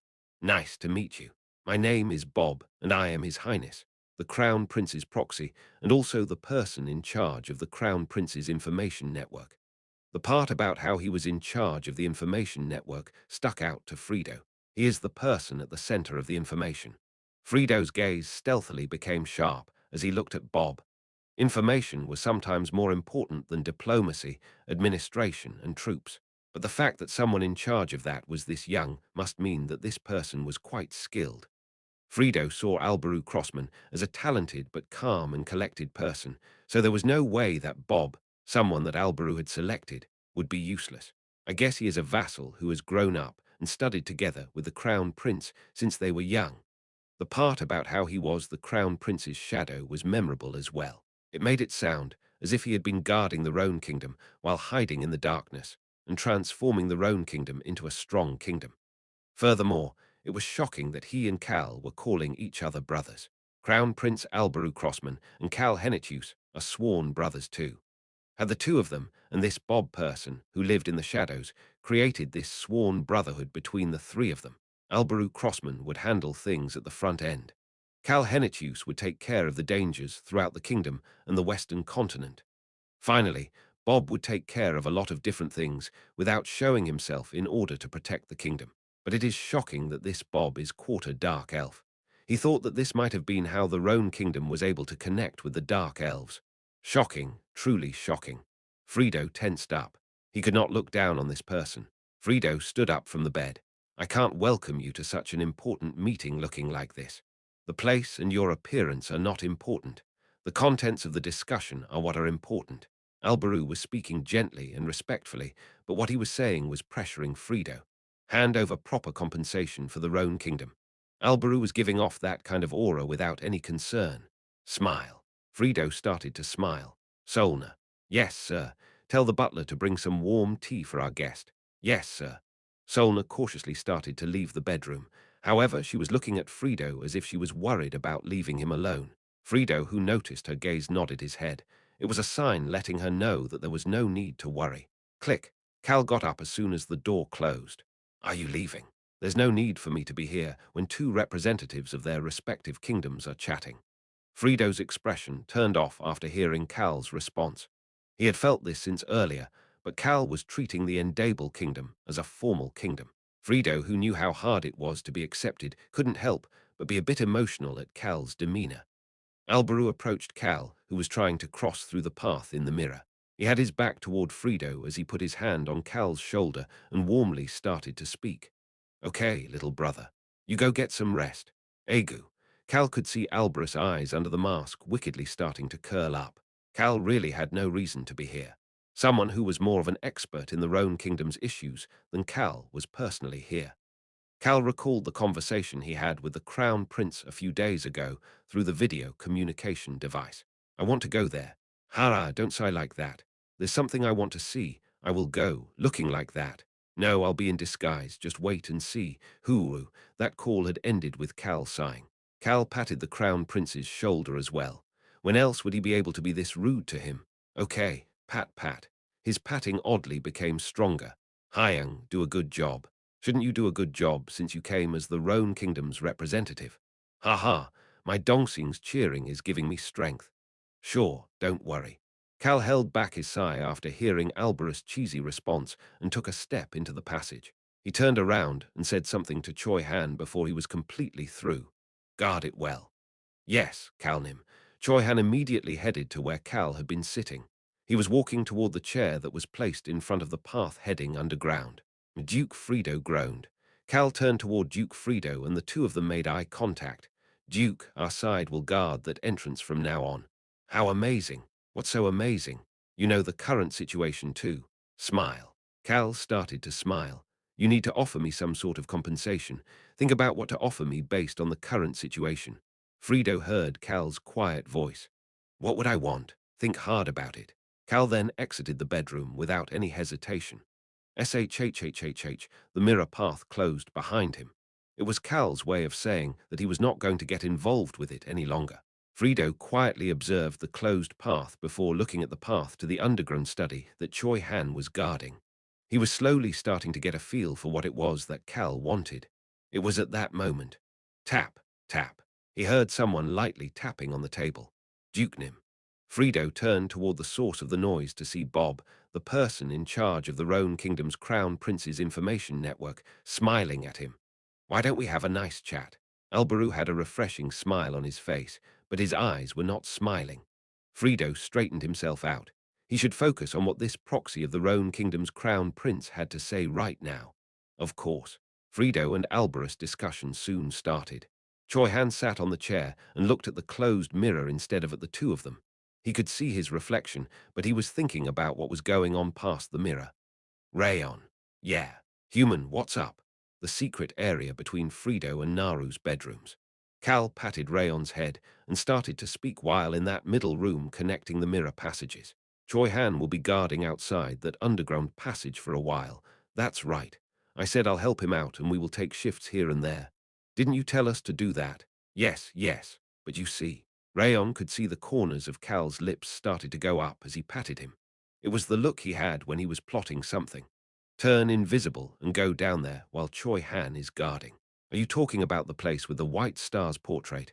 Yes, secretly. Cal looked toward Rayon. Yes, secretly. And make a copy of all the information down there. You should be able to just record it all with a video recording device. Rayon nodded his head. All right. Good, good. Cal was sure that Frido was currently thinking about whether he should offer information on the White Star to Cal as his compensation, but that'd be disappointing. However, Cal had no intention of accepting that as his compensation. It was to stop the White Star. Forget it being for the greater good of the world, it was beneficial for Frido as well. That's why he should provide information about the White Star for free. Cal's group was fighting in his place, but forget giving him information that could help that battle. He was going to offer that as compensation. Such things did not exist in Cal's mind. However, Frido probably thought that Cal wanted information on the White Star based on his gestures, and would offer that information as the compensation for this Black Castle destruction plan, and for destroying the facility that will turn the White Star into a member of the demonic race. I'll have to reject it. He would then ask for something else. Cal started to smile. Human, you look weird smiling like that. Cal slightly lowered the corners of his lips after hearing that. Much better. Cal sighed at that comment and headed into his, no, Nara's bedroom, the White Star who looked similar to Kim Rok-soo. However, he looked full of concerns as he walked. Rayon, have you tried contacting Miss Cage? He had scheduled to video chat with the god of death's excommunicated priestess Cage tonight, but he had received a message from Cage earlier. Young Master Nim, I don't think we can chat tonight. I'm sorry. Something urgent came up. They could not contact her after getting that message. Human, Cage is still not picking up. She must be busy. Cal's gaze sank lower after hearing Rayon respond the same way again. SHHH. Cal entered Nara's bedroom through the open mirror passage and looked out the window. It was currently the middle of September. It would soon be October. November was not far away after that. Something's iffy. Cal quietly started to think while standing by the window. The White Star looked similar to Kim Rok-soo. The White Star's life was cursed by the god of death. They're similar. For some reason, he had a feeling that the White Star's life was similar to Kim Rok-soo's life. It was similar to how anything they started to cherish ended up disappearing. There's something there. Cal's gaze was cold but nervous. Albaru, who entered Naru's bedroom through the mirror passage, subconsciously started to speak. Egu, Hyang, you're back. The 12-years-old boy lying on the couch was casually waving his hand at Albaru. Hey, Crown Prince. The young dragon, who was similarly lying down next to him, patted his belly that was chubby from eating too much food as he smiled brightly at Albaru. Rayon Nim, I'm Bob. Ah, right. Nice to meet you, Bob. Yes, sir. Heh. Albaru turned around after hearing that scoffing laugh. The 12-years-old boy had a smile that arrogant was not enough to describe its rudeness. Albaru looked down at Cal and started to speak. Your position is amazing. What's wrong? You want me to be respectful? Whatever. Albaru scoffed. He's milking the fact that I said he could speak informally to me. Rayon fluttered his wings and flew up at that moment. I am sure Choi Han is bored alone. I'll go stay with him. Rayon then flew through the secret passage and headed for Frido's bedroom. He didn't need to be invisible right now, because he was just going to be next to Choi Han. Of course, Rayon was holding a box of cookies the White Star had given Naru. Hey, what? You sound rude. I thought you told me to be fully invested in the act. Albaru chuckled at Cal, who was warily looking at him, and tapped the foot of the boy who was lying down. What is it? Albaru calmly responded to the question. The person who looked annoyed at the fact that he was tapping his foot asked, Let's go outside. Outside? Yeah, do we have to? Cal looked extremely annoyed. He heard Alberus' calm voice at that moment. Maybe it was because of Rayon's magic, but his voice that was lower than usual sounded extremely calm. Yes, I want to go outside. He looked outside the window. Albaru's gaze was complicated as he looked out at the Endable kingdom. Although his face was covered by a mask, his visible eyes held multiple emotions. Cal had sat up at some point and was now leaning back on the couch as he looked at Albaru. Albaru noticed his gaze and asked, What's wrong? You don't want to go outside. I'm debating. Debating what? Cal answered with a serious expression. Won't we have to eat and drink things if we go outside? Huh. Cal was debating what to do regardless of Alberus' confused response. He did not have any of the Endable kingdom's currency. Cal recalled the allowance he had received from Count Deruth the first day he became Cal. He remembered how shocked but happy he had been. Cal had a serious thought as he nostalgically thought about that moment. I'm sure Naru must receive an allowance from Duke Frido, right? Especially if he's 12 in human years. Hyang, how much should I ask for an allowance? Huh. How much would 12-year-olds usually get? Would it be enough to get as much as I give on? Why? Why would Duke Frido give you an allowance? Because I'm his son. Aye, is that so? Albrew looked toward Cal in shock. Cal didn't care and headed for the bedroom door. Just wait here. He'll go loot some allowance money from Duke Frido. Tap. The door opened and closed. Cal had really gone over to Duke Frido. Oh, he's not going over to receive allowance but to loot it. Albaru, who was left alone, scoffed in disbelief, but nobody heard him. A moment later, wow, Hyang, Cal entered the room with a shocked expression. Bang! He quickly slammed the door shut and could not hide his shock. He then held up a bundle of bills toward Albaru. Duke Frido's generosity is no joke. He gave me a ton of money. Let's go outside. Albaru could see a boy who looked happier than ever as he tightly held the bundle of bills in his hands. My goodness, I have something like this bastard as a dongsing. Cal walked over to Albaru, who was looking at him with disbelief. He looked up at Albaru and quietly whispered, I asked Solna for a good restaurant too. We'll go eat there. And then I need to buy something for Rayon and Choi Han too. Hey, did you come here to play? Why do you look so excited? Albrew, who was about to say something then, heard Cal quietly whisper something. The facility that will turn the White Star into a member of the demonic race. We'll go take a look around there too. Albrew, who was about to say something, closed his mouth. He looked down at Narukal for a moment before starting to smile. That's a good plan. Dongsing. Right. Hyang, let's use all the money and ask Duke Frido for more. Albaru was at a loss for words again, but Cal did not know this as he carefully put the bundle of bills in a small spatial pocket bag. Chapter 543. Welcome, this is our house. 1. Albaru Crossman was quietly looking down at the view from the second-floor terrace. Although his half-mask was covering everything from his nose up, his eyes were taking in the sight of the Endable Kingdom's section, one with his quarter-dark elf appearance out in the open. Bob Hyang, are you not going to eat? Albaru slowly turned his head after hearing the voice. A boy wearing a dull grey hooded cape was looking at him. Nobody else other than Albaru, who was sitting across from him, could see how he looked because he had his hood on. Albaru looked into the eyes of the boy looking at him before turning back toward the view outside the terrace. His mouth slowly opened to speak. I keep wanting to look. Why? In some ways. This place means a lot to me. The boy's confident voice struck Alberus' heart like a hook at that moment. Why? Because of the dark elves. He really couldn't trick this punk. Albaru looked at the boy in front of him. He realized that it really was hard to hide his feelings from Cal. That also means that he knows a lot of my secrets. Sharing a secret that could not be openly shown with someone could at times bring comfort and peace, however. It could also make someone feel awkward, as if their innermost thoughts were being revealed. Alberu was feeling both the former and the latter right now. He opened his mouth to speak. Well, I guess you could say that. He kept looking because of the dark elves, as Cal had mentioned. Isn't it nice? Alberu slowly nodded his head at Cal's question. It is nice. He then quickly added on. It's better than I thought it would be. The Endable Kingdom's scenery was better than he thought it would be and better than he could have ever imagined. Although the sunlight only shined down at the center, the capital was not dark at all probably, because they used a lot of magic devices. The restaurant Cal brought Alberu to at Solna's recommendation only had 2 stories, so the second-floor terrace was not high enough to see everything in the Endable Kingdom. But that's why I can see the faces of the people living here. It was not very high, so Alberu could get a good look at the expressions and emotions of the individuals living here, just as his eyes landed on a fruit vendor's energetic smile. Hyang, isn't it similar? Here in the Roan Kingdom. It is. Peek. Cal, who was putting a piece of steak in his mouth, peeked toward Alberu after hearing an oddly weak voice.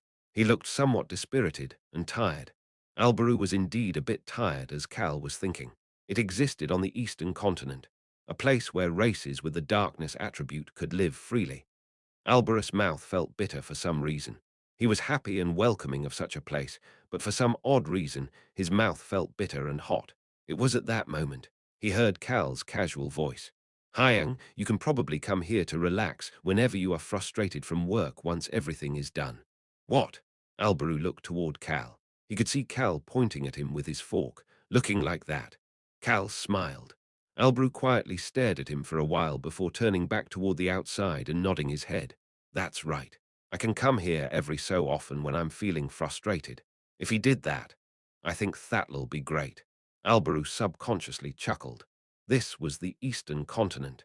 Even if he was going to be a king on the Western Continent in the near future, there won't be many people who know who he is over here. Furthermore, there was nobody here who would know of his quarter-dark elf appearance. It wouldn't be weird at all for him to walk around freely in this place. He might even be able to walk around without a mask later on. Walking around in my human form might catch more attention here instead. Alberu had been walking around in his quarter-dark elf appearance ever since they left Duke Frido's residence. There were people who peeked at him every so often, but their gazes were on his mask.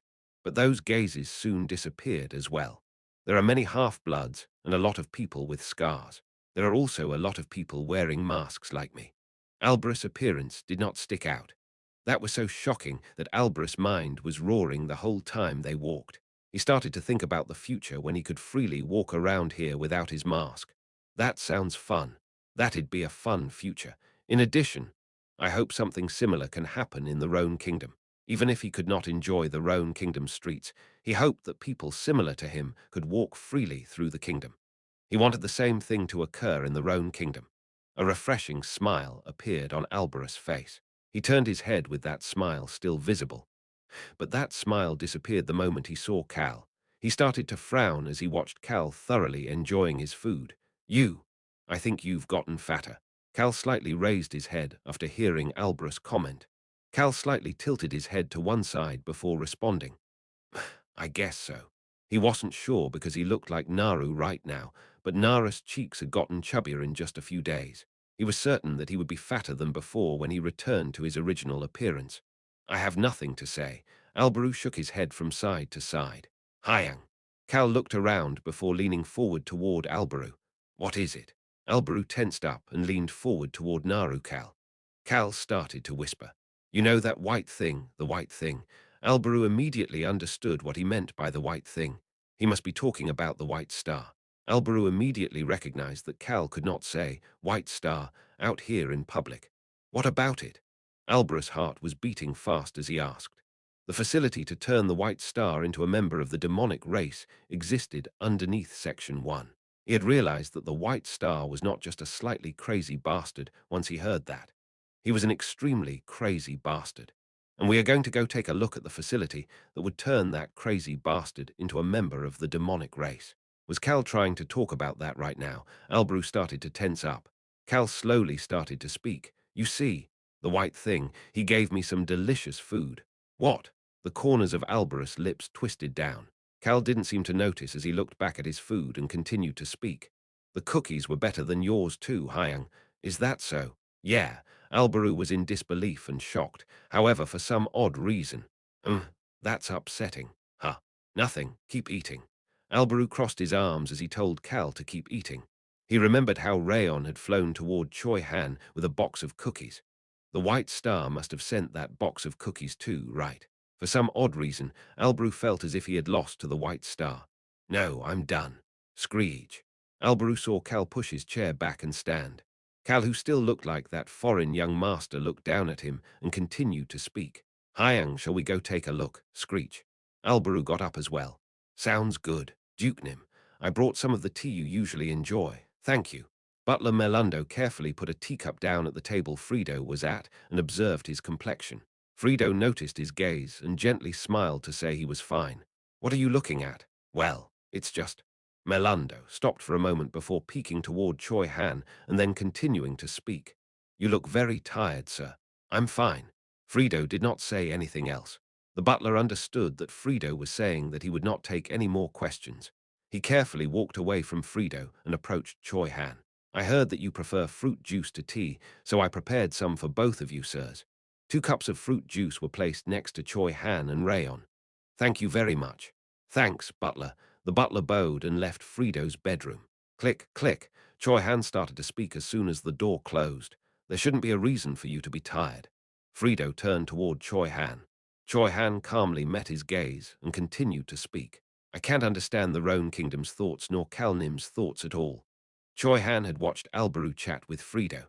The weight of the conversation felt differently to Choi Han, who, unlike Frido who thought Albaru was a proxy, knew Albarus' identity. He looked at Frido, who was still looking back at him, and continued to speak. The Roan Kingdom conceded quite a bit. Smile. Frido started to smile as he responded, that's why it is weird. What? Frido admitted that the Roan Kingdom had conceded a lot, but was saying that it was weird. Frido continued to speak, as Choi Han started to frown at what he said. To be more specific, the deal with the Roan Kingdom was one where each side gave something and then took something. Of course, the fact that the Roan Kingdom made an even deal with the Endable Kingdom could already be considered to be conceding a lot. Frido hesitated for a moment before starting to speak again. He then observed Choi Han. Choi Han was Cal's closest trusted subordinate, who was the easiest to read. Frido shared his inner thoughts to figure out Choi Han's inner thoughts. What I find weird is Crown Prince Albaru Crossman's thoughts. The Roan Kingdom did not necessarily lose out as a result of the conversation. However, His Highness the Crown Prince personally gave a lot of consideration to me and the future Endable Kingdom. Albarus' considerations as shared by his proxy Bob was what was making Frido's mind chaotic. Frido recalled what Albarus' proxy Bob had said. Now then, I guess this is good for the deal between the 2 kingdoms. As the discussion was coming to an end, I will now share with you something His Highness the Crown Prince ordered me to tell you, coming from him as a person. His Highness the Crown Prince as a person. Yes, sir. What is it? His Highness said that if Duke Frido wishes to grow the Endable Kingdom as an upright king, depending on the situation, His Highness will not spare any personal advice that may assist you in getting the independence of the kingdom, setting up an administrative system, and building connections with the kingdoms of the Western continent. Frido had truly been shocked to hear that. He was about to say something because of that, but Bob had continued to speak first. Of course, only if you wish for it, Duke Frido. You're saying that he would give me advice and chat with me. Yes, sir. Whenever you want without holding anything back. Albaru Crossman. The person who was turning the Roan Kingdom into a strong kingdom and would become its king was willing to give Frido advice. However, it is not as the representative of the Roan Kingdom but His Highness, the Crown Prince as a person. Bob drew a line to make it clear once again, but Frido found this shocking as well. Leading a kingdom, especially a new kingdom at that, and leading a kingdom as a vampire that humans were prejudiced against. There were many concerns that could not be resolved with troops or money, but the person who was seen as the most talented administrator and politician would personally give him advice. This was a precious gift for someone like Frido, who would be a new king. May I ask why he is showing me such goodwill? I'm not sure. I do not know the reason either. Bob had smiled and shaken his head. His gentle smile that clearly drew the line made it so that Frido could not ask specifics about Albaru Crossman's intentions anymore. Frido snapped out of his thoughts and returned to reality as he looked at Choi Han and started to speak. Why is His Highness the Crown Prince showing such goodwill to the Endable Kingdom? Was it because they were on the Eastern continent and not the Western continent? Or was it because it was a kingdom that he could control because he knew of its weaknesses? His goodwill had too many good intentions for it to be the latter. But Frido could hear Choi Han scoff at that moment. Why are you worrying about goodwill? I am in a spot to question everything. Frido had many people he had to protect.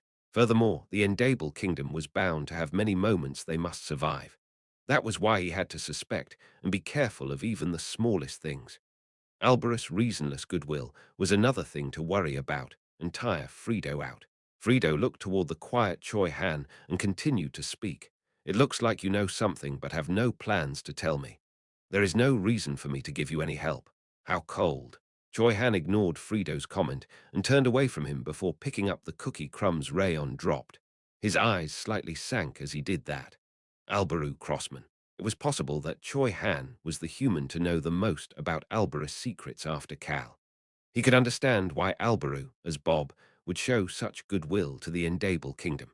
Maybe that was why, but Choi Han wanted to help Alberu even more than before. I need to teach him sword arts. Hyang, what's wrong? I suddenly got the chills. Is someone talking shoot about me? Cal blankly stared at Alberu, who was touching the back of his neck. Alberu noticed his gaze and slowly looked away. Ahem, but why are we in Section 2? They were supposed to go under Section 1. Cal and Alberu, who were going to go to the facility that will turn the White Star into a member of the demonic race, were current a level above Section 1. They had come to Section 2. Smile.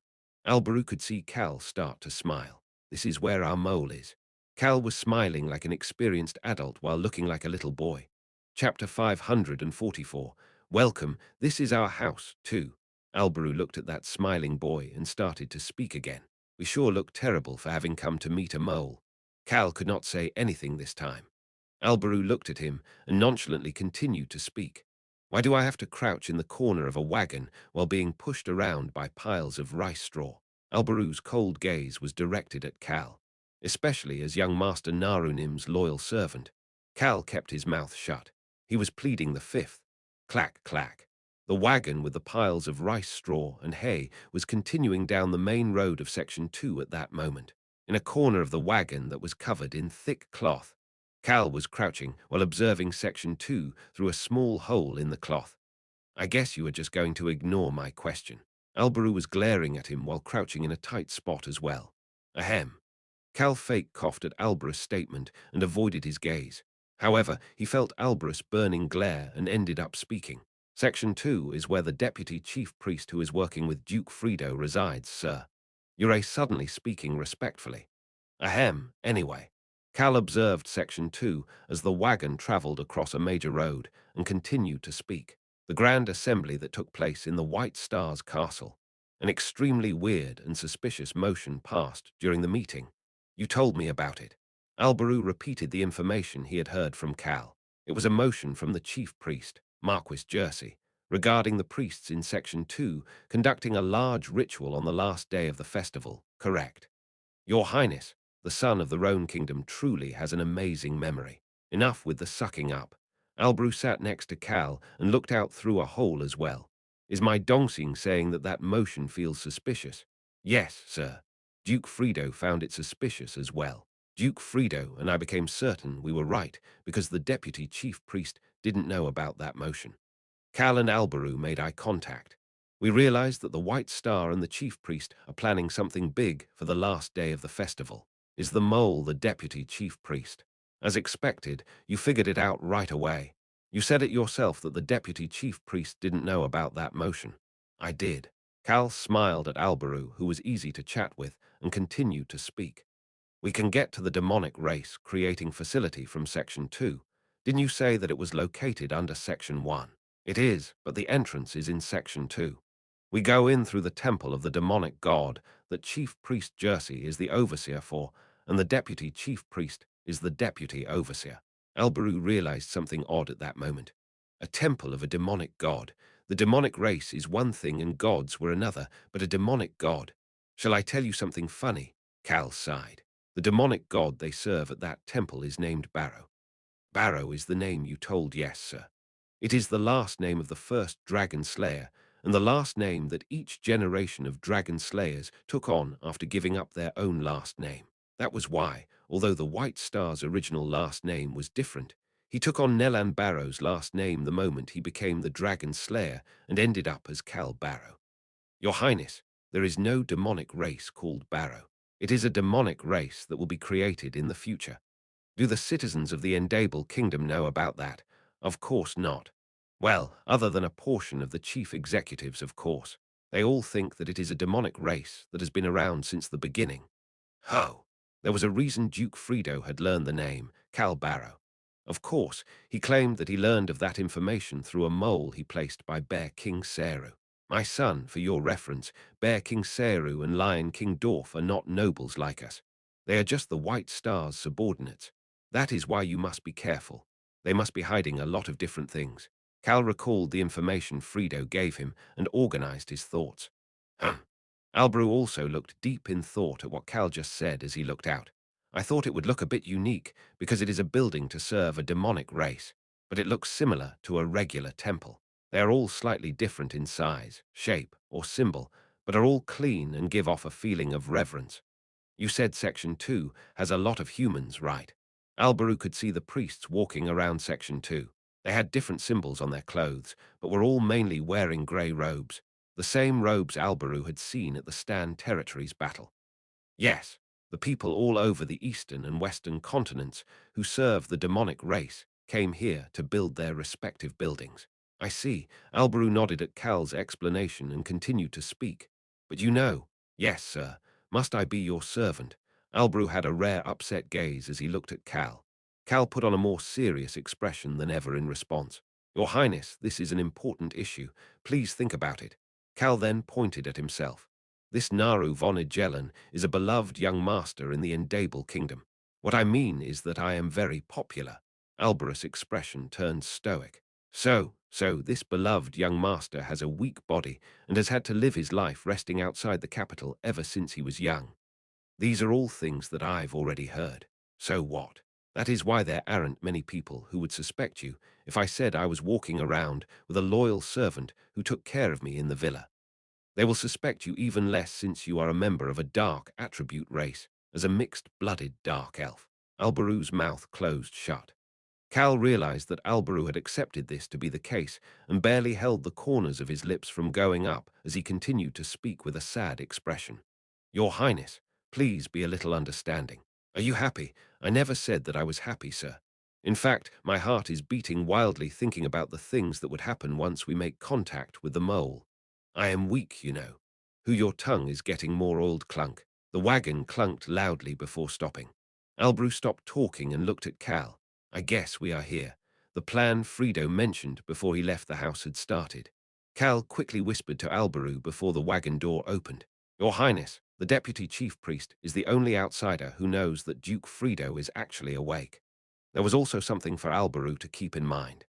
In addition, the deputy chief priest thinks that Fredo von Agellan and Naru von Agellan are two different people, and that Naru really is Duke Fredo's son. PFFFD. Alberu chuckled as he whispered, Duke Fredo is even tricking his only co-conspirator.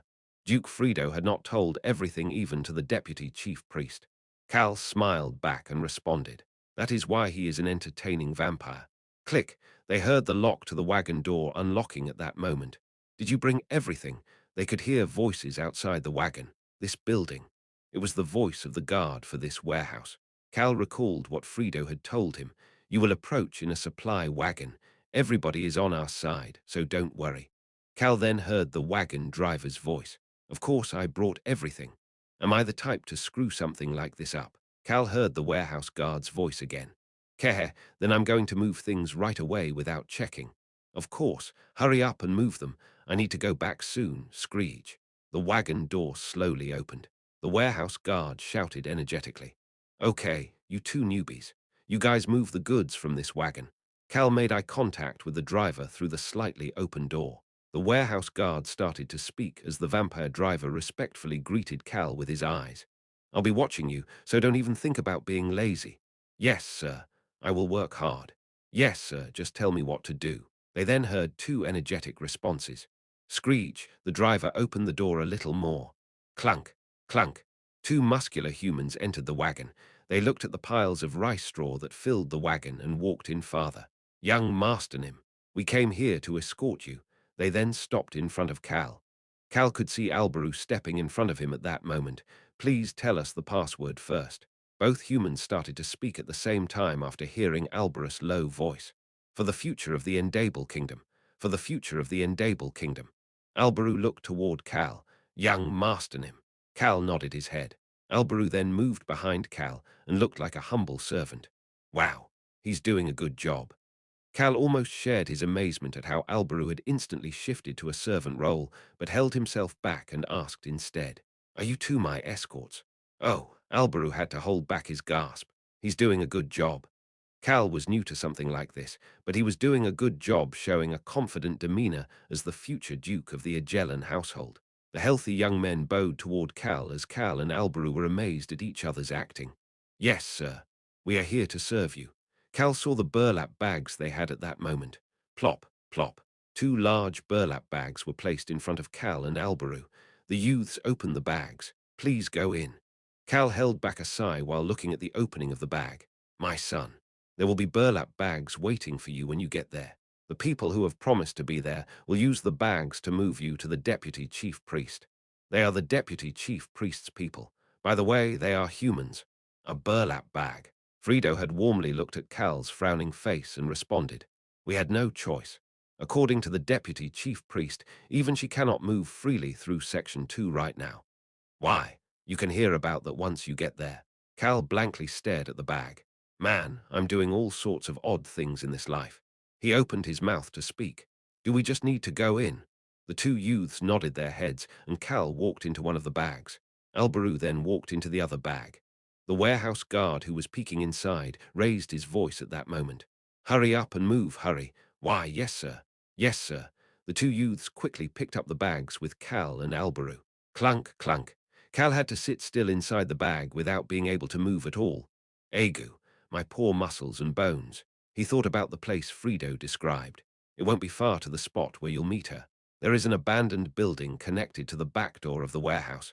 It's temporarily empty for the warehouse extension. It will be demolished soon." That was the meeting spot. Screech, he heard an old door being opened. Cal then realized that the youth who was carrying him had stopped moving. "Young Masternim, I am going to put you down now, sir." Cal then felt his body being lowered. Plop. The bag was carefully lowered, and Cal saw it starting to open. "We are here, sir." The youth then stepped back, and Alberu, who had been lowered first and walked out, quickly walked over to Cal's side. "Young Masternim, please step out this way." He then helped Cal so that it would be easy for him to walk out. Cal received his help as if it was normal and walked out. "Then we will be on our way now." Glory to the Endable Kingdom. The two humans then opened the door and quickly disappeared. Cal looked around. It looks like a regular house. It was a small and simple house that the priests in training had lived in the past. Of course, it had been empty for a while and was soon to be demolished, so it looked old and bleak. Young Masternim. Cal could see Alberu stand in front of him at that moment. "I think you should look to your right, sir." Alberus' respectful but wary voice made Cal quickly look to the right. Clunk, clunk. The ground on the right was moving. He looked closer to see a small wooden door on the ground. Click. The wooden door that was moving up and down soon opened. Cal then saw a chubby hand holding the doorknob. "Agu, so hard to open." A soft and gentle voice was heard coming from the open wooden door. "Hey!" A woman wearing an old grey robe pushed up from the wooden door and stood upon the ground. This round woman, who seemed to be in her early 20s and resembled a baby polar bear, smiled with her chubby cheeks and waved at Cal. "Young Master Naru, long time no see. Are you here with a message from the Duke?" Cal immediately recalled something Frido told him. "My son, there is something you must say first when you meet the Deputy Chief Priest." Cal repeated those words. "Deputy Chief Priestnim, please get rid of the illusion first." Her eyes that had become as thin as a string because she was smiling focused on Cal. "I guess Duke Frido really is alive. How else would he have taught you to say that first, Naru?" Although she was smiling, her eyes did not feel warm at all. "My son, I think that the Deputy Chief Priest is scarier than Jersey. That is why I partnered with her." Cal recalled Frido's comments once more as he looked at her. The deputy chief priest extended her hand toward him. You did good making it here, little kid. The area then started to change. Cal's eyes were filled with astonishment. Chapter 545. Welcome, this is our house. 3. Cal started to speak. Gold. There was gold everywhere he looked. Young Master Naru, this is your first time here, isn't it? There was a halo behind the gently smiling deputy chief priest. Realistically, it was the gold behind her that was shining. On a wall where there had been nothing until just a moment ago other than maybe mold and spider webs, suddenly had a glass box filled with gold bars. You can come this way if you want to look closer. The deputy chief priest waved her hand with a warm smile on her face. Deputy Chief Priestnim, are you sure you removed the illusion? The corners of her smiling lips twitched at Nara's sharp gazes. You have quite a sharp gaze, but this is real. There's no need for me to keep up an illusion. She then observed the slowly approaching Naru with a sharp gaze that was hidden by her smile. He really is similar to Duke Frido. His thoroughness was exactly like his father. No, maybe it is that they both have a lot of suspicions rather than that they are thorough that is similar. She started to speak to Naru, who had come to her side. Ah, by the way, do you see the magic flowing around the glass box? You'll get hurt if you touch it. It's set up so that anybody other than the authorized people who touch it will instantly be teleported. She could see that Naru, who had stopped moving after hearing her statement, finally start to speak after a while. Deputy Chief Priestnim. His voice was extremely low. Her gaze automatically headed for Nara's eyes. Flinch, she subconsciously flinched. How could his gaze be so, how could it be so vicious? She had been shocked by his vicious gaze. No, it's shocking because it is Naru. To be more specific, she was shocked that this boy named Naru had such a gaze. I guess the rumors are true that Naru caused a big issue this time. The Black Castle destruction plan. The Endable Kingdom's chief executives had all heard about it by now. The people at the center of that plan were Count Mock and young Master Naru von Igelen. Of course, I'm sure Duke Frido was giving him orders from the back. The deputy chief priest, who knew that Duke Frido was actually awake, believed that Frido was the mastermind behind all this. He's an amazing vampire, wasn't he? She was in awe of his ability and plan to draw in the Roan kingdom and Cal Henitius, and made her feel that she had grabbed onto the right rope for success. I can't fall behind to Jersey. Greed was visible in her eyes.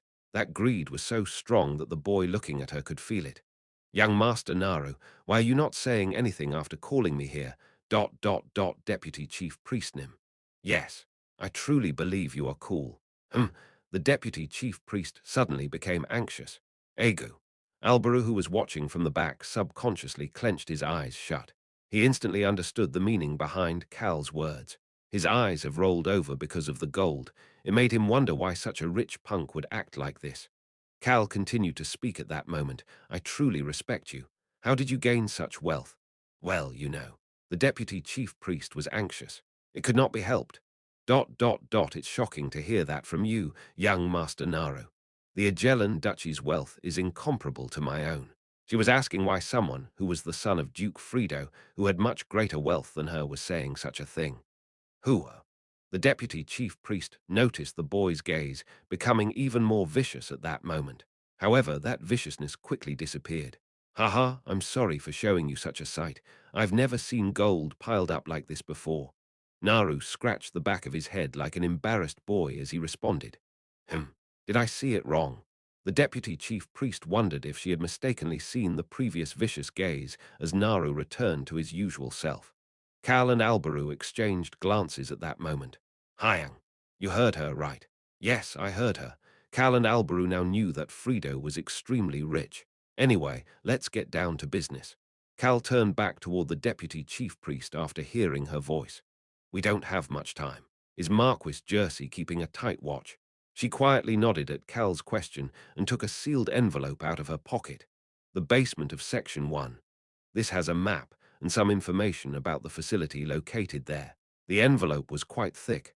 Cal carefully received it and put it in his pocket immediately. I heard that you will be coming with us at that time, Deputy Chief Priestnim. That's right. You won't be able to come with us at that time, young Master Naru, but I will be guiding the group through the facility. Young Master Naru could not come with them.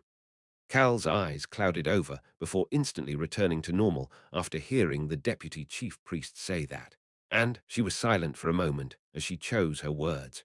She then seemed to have made up her mind as she pulled out a rolled-up piece of paper from her pocket. This is information about the ritual on the last day of the festival. Her expressions did not look good. I think that there has to be something hidden inside the ritual, but it just seems like a regular blessing ritual no matter how many times I look at it. Is that so? I think Jersey's trusted subordinates know about it. The deputy chief priest was the person right under Chief Priest Jersey, but he supposedly had his own trusted subordinates who took care of things for him. There were about 5 of them who only listened to Jersey. I haven't been able to put one of my people there yet. That's okay. This information is already extremely beneficial, Deputy Chief Priestnim. Then I'm relieved. Anyway, I put some notes down about my suspicions. Young Master Naru, you unexpectedly speak in a way that sounds nice to the listener. She was being respectful to Naru, as if she had never called Cal a little kid. Thank you. Cal gently responded to her as if it was nothing. It's over now. Information on the underground facility and the last day of the festival, and Cal confirming the deputy chief priest's face. Cal had confirmed everything he had come for today. All right, now then, the deputy chief priest smiled brightly.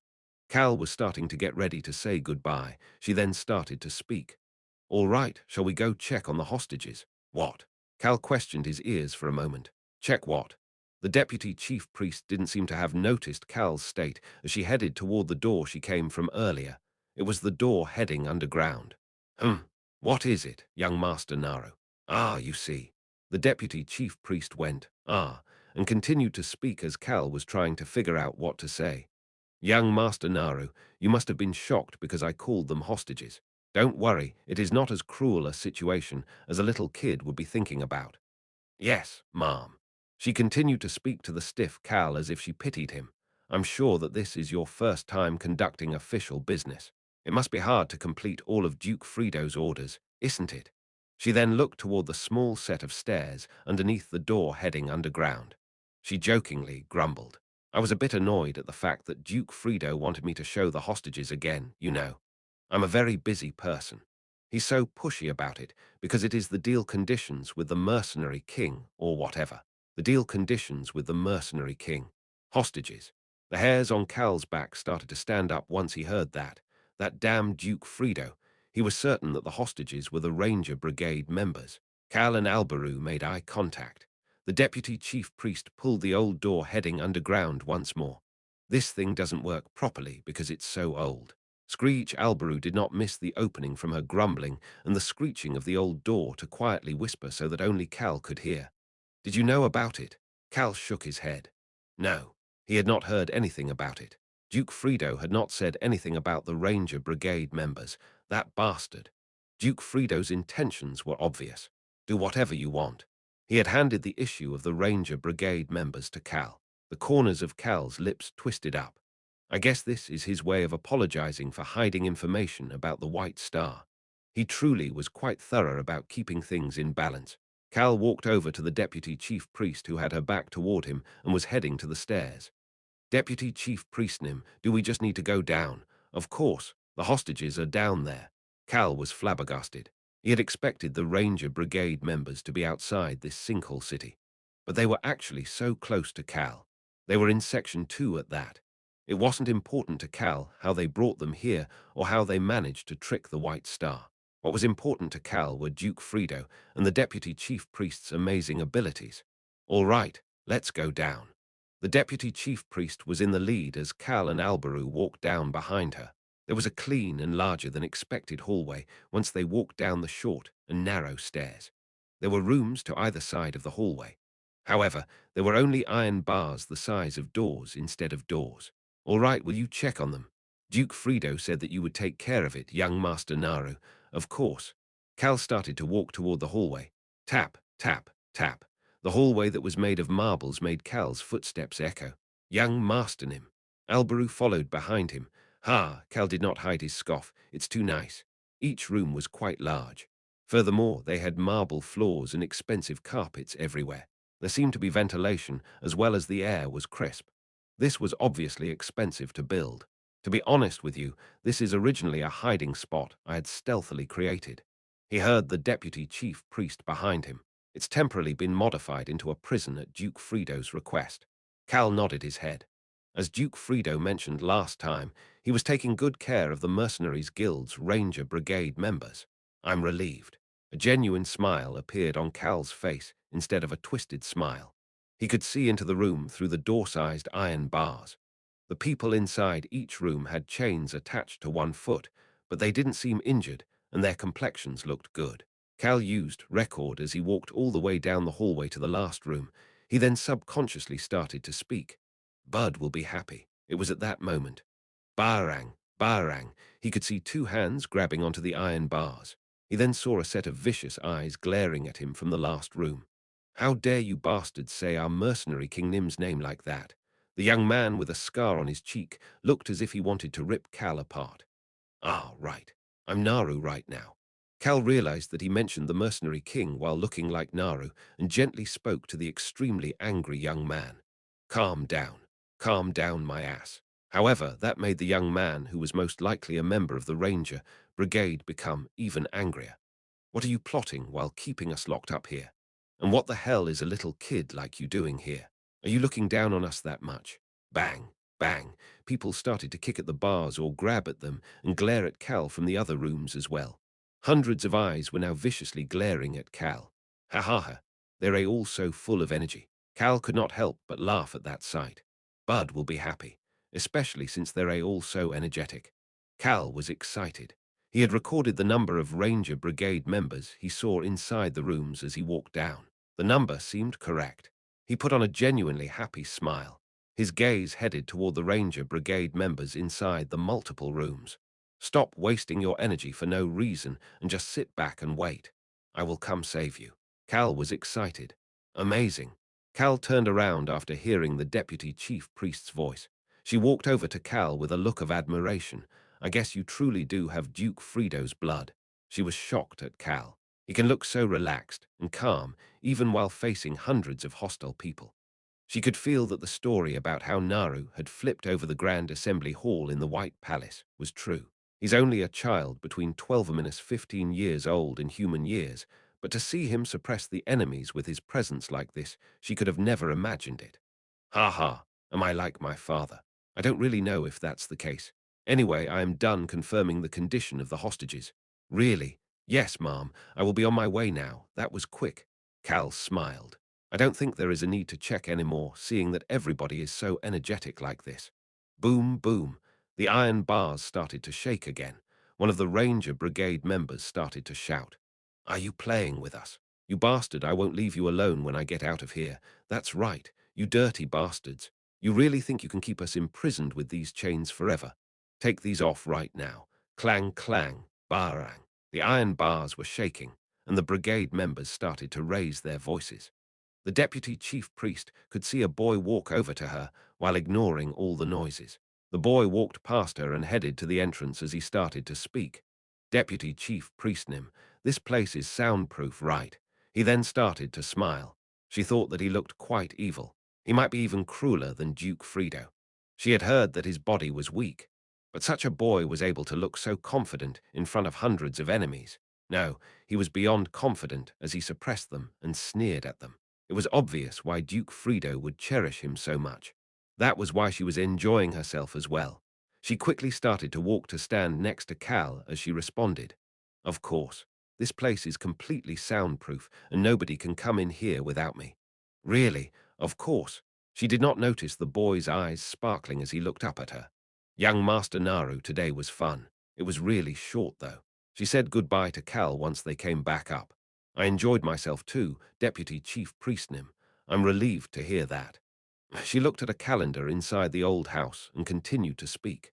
I heard that the Black Castle destruction plan will take place on the first day of the festival. Yes, ma'am. I guess I will see you again after the festival. Okay then, have a safe trip. Yes, ma'am, Naru. The day you've been waiting for has finally come. Are you ready? The White Star raised both of his hands and placed them on Cal's shoulders with a benign expression. Count Mock was standing next to Cal with a serious expression. The boy with purple eyes responded while standing there wearing a silver uniform. Yes, your majesty. Just call me uncle. I understand, uncle. Cal's eyes were sparkling as he energetically responded to the white star. We will definitely come back after turning Cal Henitus's black castle into dust. Cal extended one arm, together with our Indable Kingdom's warriors. There were many warriors standing behind Count Mock and Cal. Chapter 546. Welcome, this is our house. 4. There were hundreds of warriors standing outside the White Palace. The White Star looked happy as he looked at the people Cal was describing. Not bad. The morale, nervousness, and excitement coming from the warriors were heating up the air around them. Yes, I will trust all of you. Nobody cheered or responded to the White Star's comment. They just looked at him with firm gazes. The White Star responded to those gazes. Everybody, head out. Clang! Hundreds of warriors knelt down on one knee and bowed toward the White Star. Smile. The White Star smiled at this before turning around and heading into the White Palace. I will not see you all leave. The warriors raised their heads. They could see the White Star's back as he walked into the White Palace. The White Star's voice etched itself into the warriors' ears. However, I will prepare a celebration for when you all return. He would not see them leave, but he would prepare a celebration for them. The warriors' eyes started to burn fiercely. A celebration. That meant that the White Star was certain about their victory. The rewards during that celebration would be things like noble titles, power, money, fame, etc. They will receive many things. Have a safe trip. The palace door slowly started to close after the White Star's final comment. Screech, boom. He did not turn back to look at the warriors as the door closed. All rise. The warriors stood up after hearing Count Mock's voice. Count Mock turned around to look at them. Kekek. He was laughing internally. Hundreds of warriors. There were not too many of them. However, they were headed toward an empty castle in the middle of a forest. This was plenty of people to destroy a single person's castle. They are of the highest quality. The 48 noble awaiters were all extremely skilled individuals, and he was certain that the trusted subordinates that they brought for this battle were all strong individuals as well. Our kids are decent too. The dark elf warriors that Count Mock had brought with him were talented as well. It could not be helped. These punks need to earn some merits this time too. Count Mock was planning on making his subordinates achieve a lot of merit during this Black Castle destruction plan so that they could at least get a Baron title. Peek. Mock peeked next to him. Only then can I move past the others. Count Hubesha, who would normally have appeared at the front in her black armor, was in regular clothes, biting down on her lips. Furthermore, Chief Priest Jersey was emotionless, as if he was thinking about something. I guess he's concerned because I am about to take another step forward. The corners of the dark elf old man's lips started to rise. Count him. His cute but useful cooperator spoke at that moment. Yes, young Master Naru. The boy who suited the stylish silver uniform quite well was looking at Mock. He's still young. He's also inexperienced. There would not be much for this bastard to do even though he was taking young Master Naru to the battlefield with him. I will take it all. He was planning on making sure that the useful of the noble awaiters, who said that they would follow him and his trusted subordinates, would gain most of the merits. I also need to make sure to use the vampires that kid brought over.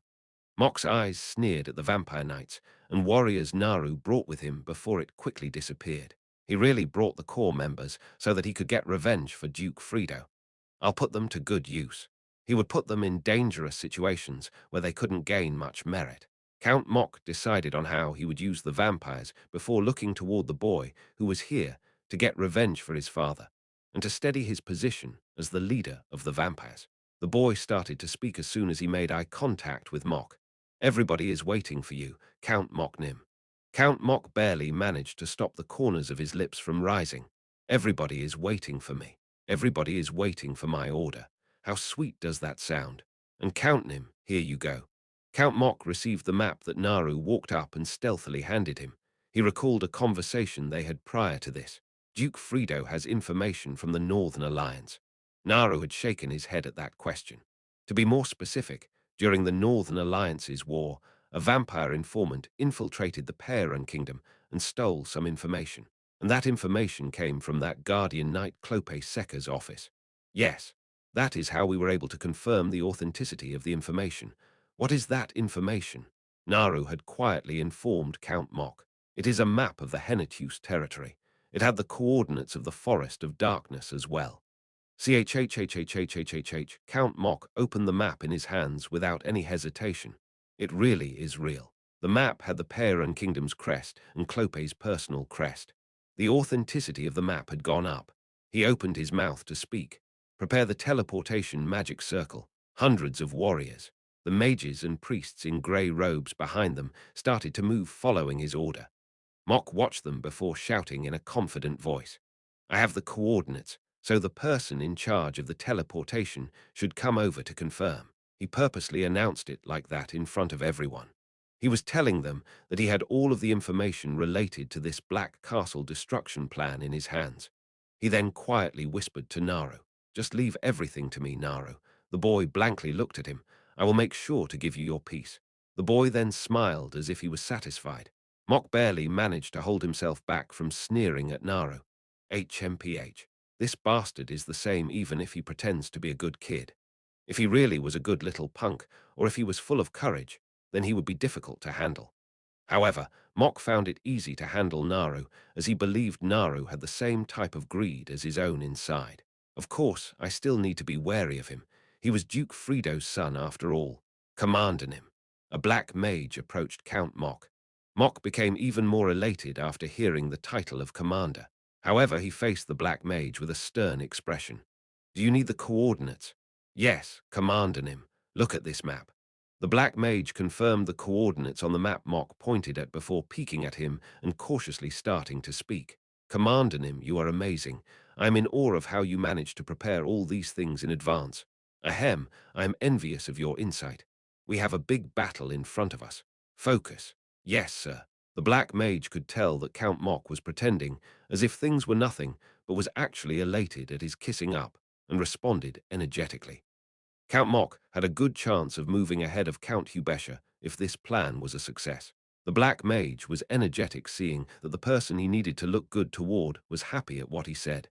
Then we will activate the teleportation magic circle right away. Yes, make sure to teleport us to the right spot. Yes, sir. Count Mok sternly looked at the black mage, who respectfully bowed to him and walked away before turning around and looking at the waiting warriors with a serious gaze. The boy looked at Count Mok and had the following thought. He's acting like a total fool. Cal was working hard to not smile while looking at the excited Count Mok. That was why others thought that he just looked like a nervous boy. Boom, boom, boom. Cal watched the large-scale teleportation magic circle shining even brighter as the priests played the drums with a sharp gaze. There really is something to it. The drums the priests were playing were normal, but he was certain that there was an item from the demon world among them. Young Master Naru. He turned toward the voice that suddenly called out to him. Count Hubeshanim. Cal walked over to Count Hubesha, who had called him. She confirmed that Mok was busy before quietly whispering to Naru. I don't know if it is okay for me to say something like this, but since I have a close relationship with Duke Friedenim. She seemed to be contemplating something, however. She sounded firm as she finally stopped hesitating and said what she needed to say. Be careful. You never know what might happen in a battle. Cal's expression turned odd. However, Hubesha read it as nervousness and calmly continued to speak. You need to take care of your own life. You also need to take care of your subordinates' lives. That is the job of a leader. Got it? I understand. Cal responded confidently before he heard Solna's voice behind him. Vice commanding him. Hubesha looked at Solna for a moment before talking to Cal again. Have a safe trip. I will stop by the duchy every so often in order to check on your father's condition. Thank you very much, Count Nim, but I will just receive your heart behind the offer. Why? My father's condition has worsened, so it will be hard to see him. Nobody other than the healers can be around him right now. Cal answered as sadly as possible. That is why I barely managed to say goodbye to him this morning. It would have been hard to do so if I was even a bit late, because he would have been in the middle of being healed. Of course, I have no idea whether father heard my voice or not. Hubesha could feel the emotions of the boy who said goodbye to his comatose father before coming here. I guess I will only be a hindrance if I went to visit, so I will not go. Cheer up. Cal bowed and walked over to Solna. Count Hubesha looked at the boy for a bit before looking toward where the boy was going. The large-scale teleportation magic circle was prepared to activate. All of the warriors were already in place above the teleportation magic circle waiting to move. Cal stood in his spot as well. We need to hurry. My apologies, sir. Cal lowered his head at Count Mock's comment. No, don't be nervous. Yes, command him. Mock peeked at Cal's complexion before whispering in a quiet voice. You said that there will be a guide once we get there, right? It was a guide to help them through the forest of darkness. Yes, sir. I sent someone in advance so that he could work as our guide. He was an informant in the past, so he's quite knowledgeable of that area. Sounds good. Count Mock had a satisfied smile on his face, and he raised his voice after receiving the signal from the Black Mage. Teleport. Boom, boom, boom, boom as the drumming reached its zenith. Parat. A bright light flashed, and hundreds of the Endable Kingdom's warriors teleported into the Forest of Darkness. The Forest of Darkness. The forest did not have physical boundaries, but was instead divided between the inner and the outer regions, with the strongest monsters roaming within the inner region. A bright light flashed in the boundary area dividing the two regions. Ooong!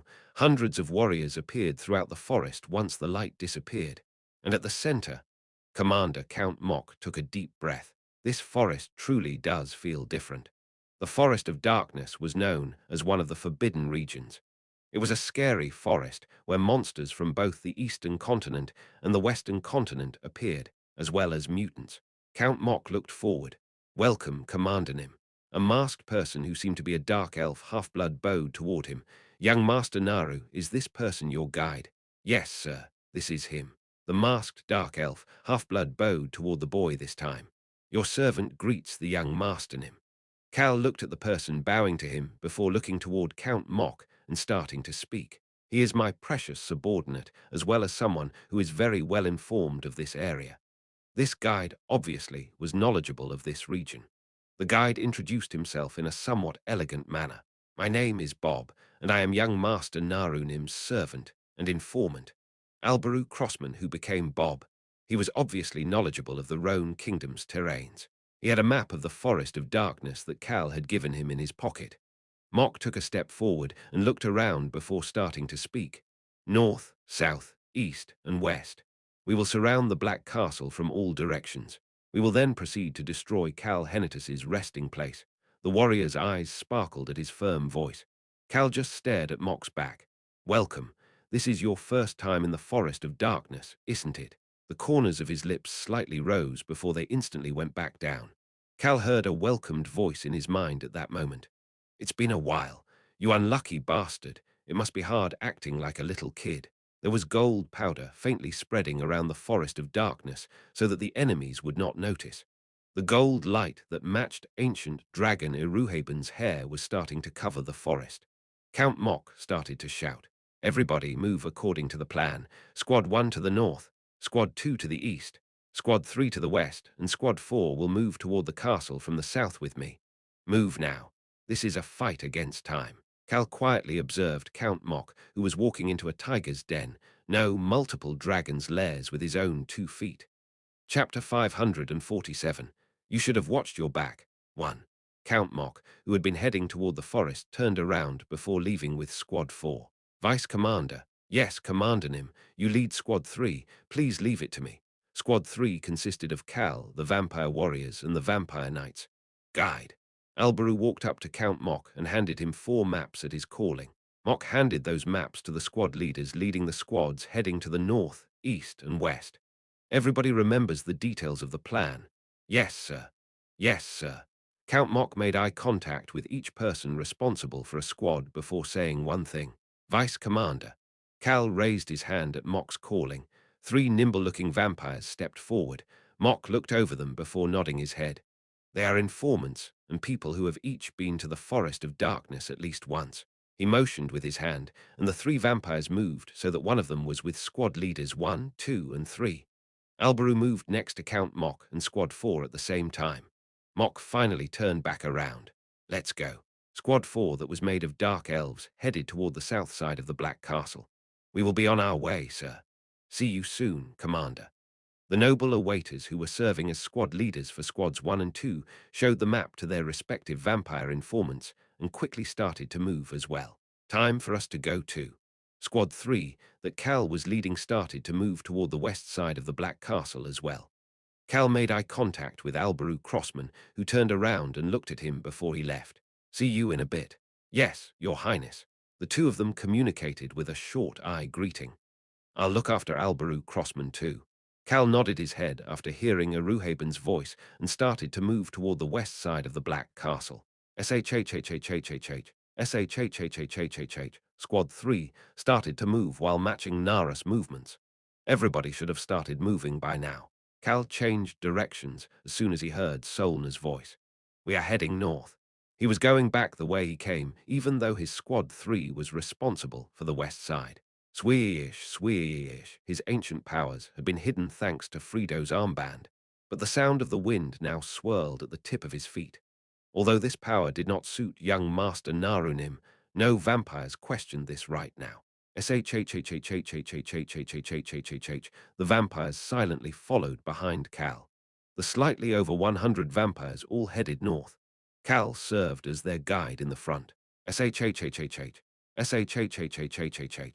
They brushed past branches and bushes and immediately turned north once they returned to the place they had teleported to. Cal started to speak once they were following behind Squad 1.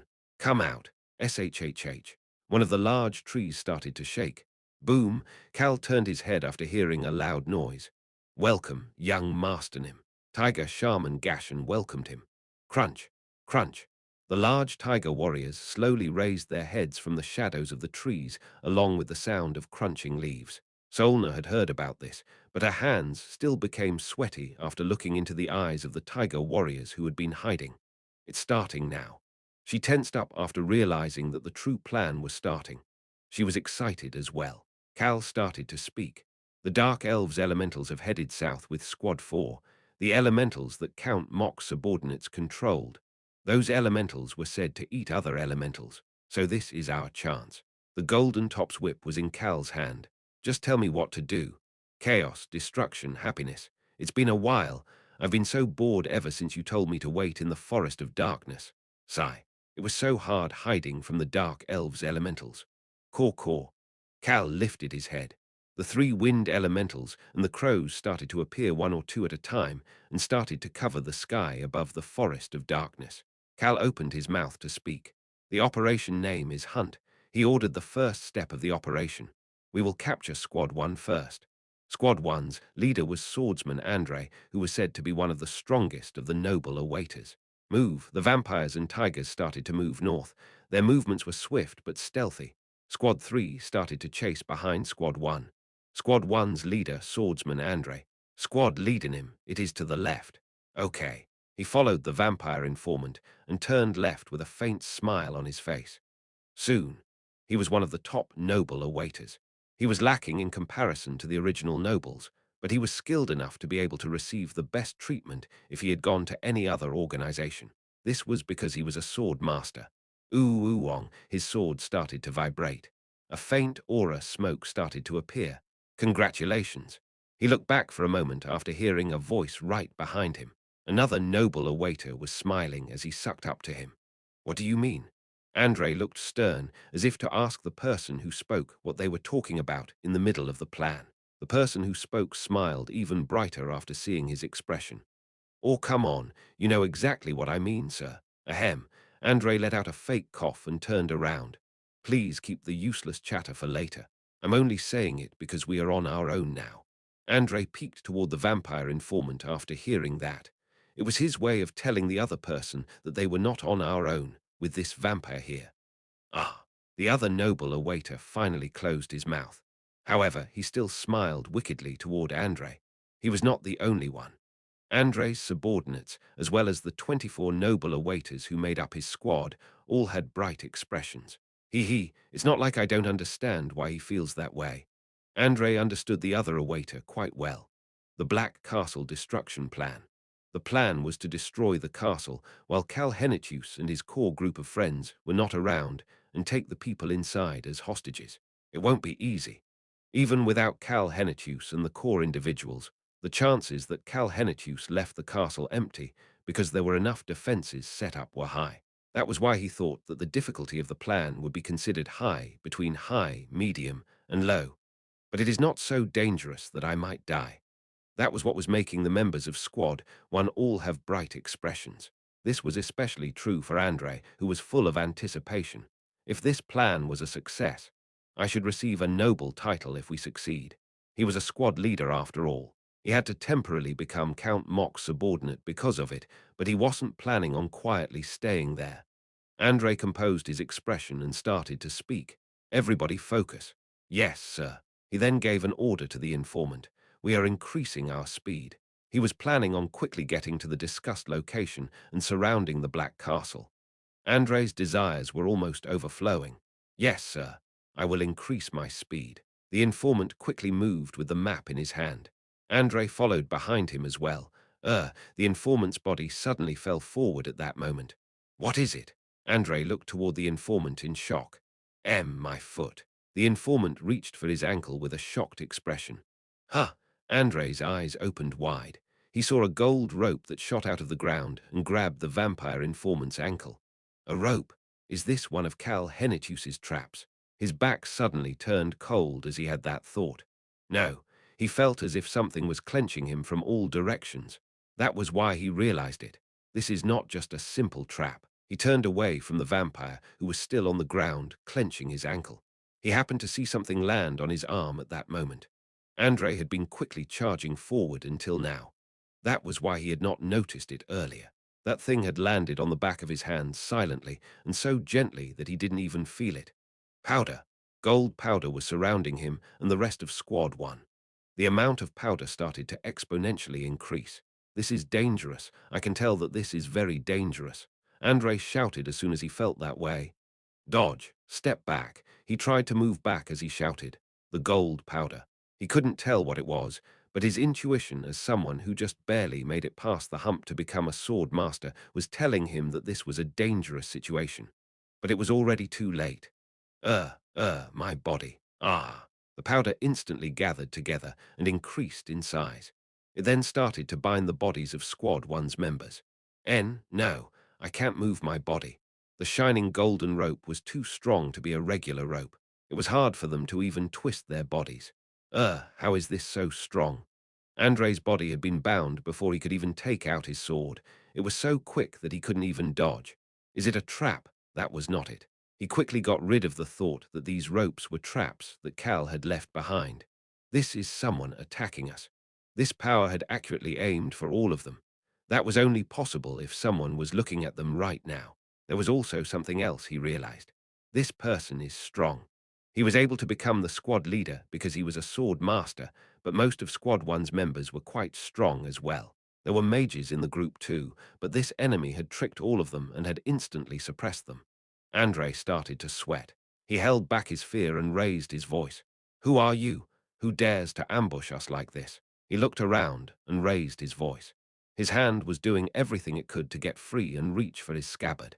If I can just get my sword out. He could just slash away this stupid rope with his aura if he could pull his sword out. It was at that moment. Where are you looking? Andre heard a foreign voice. You should raise your head. Flinch.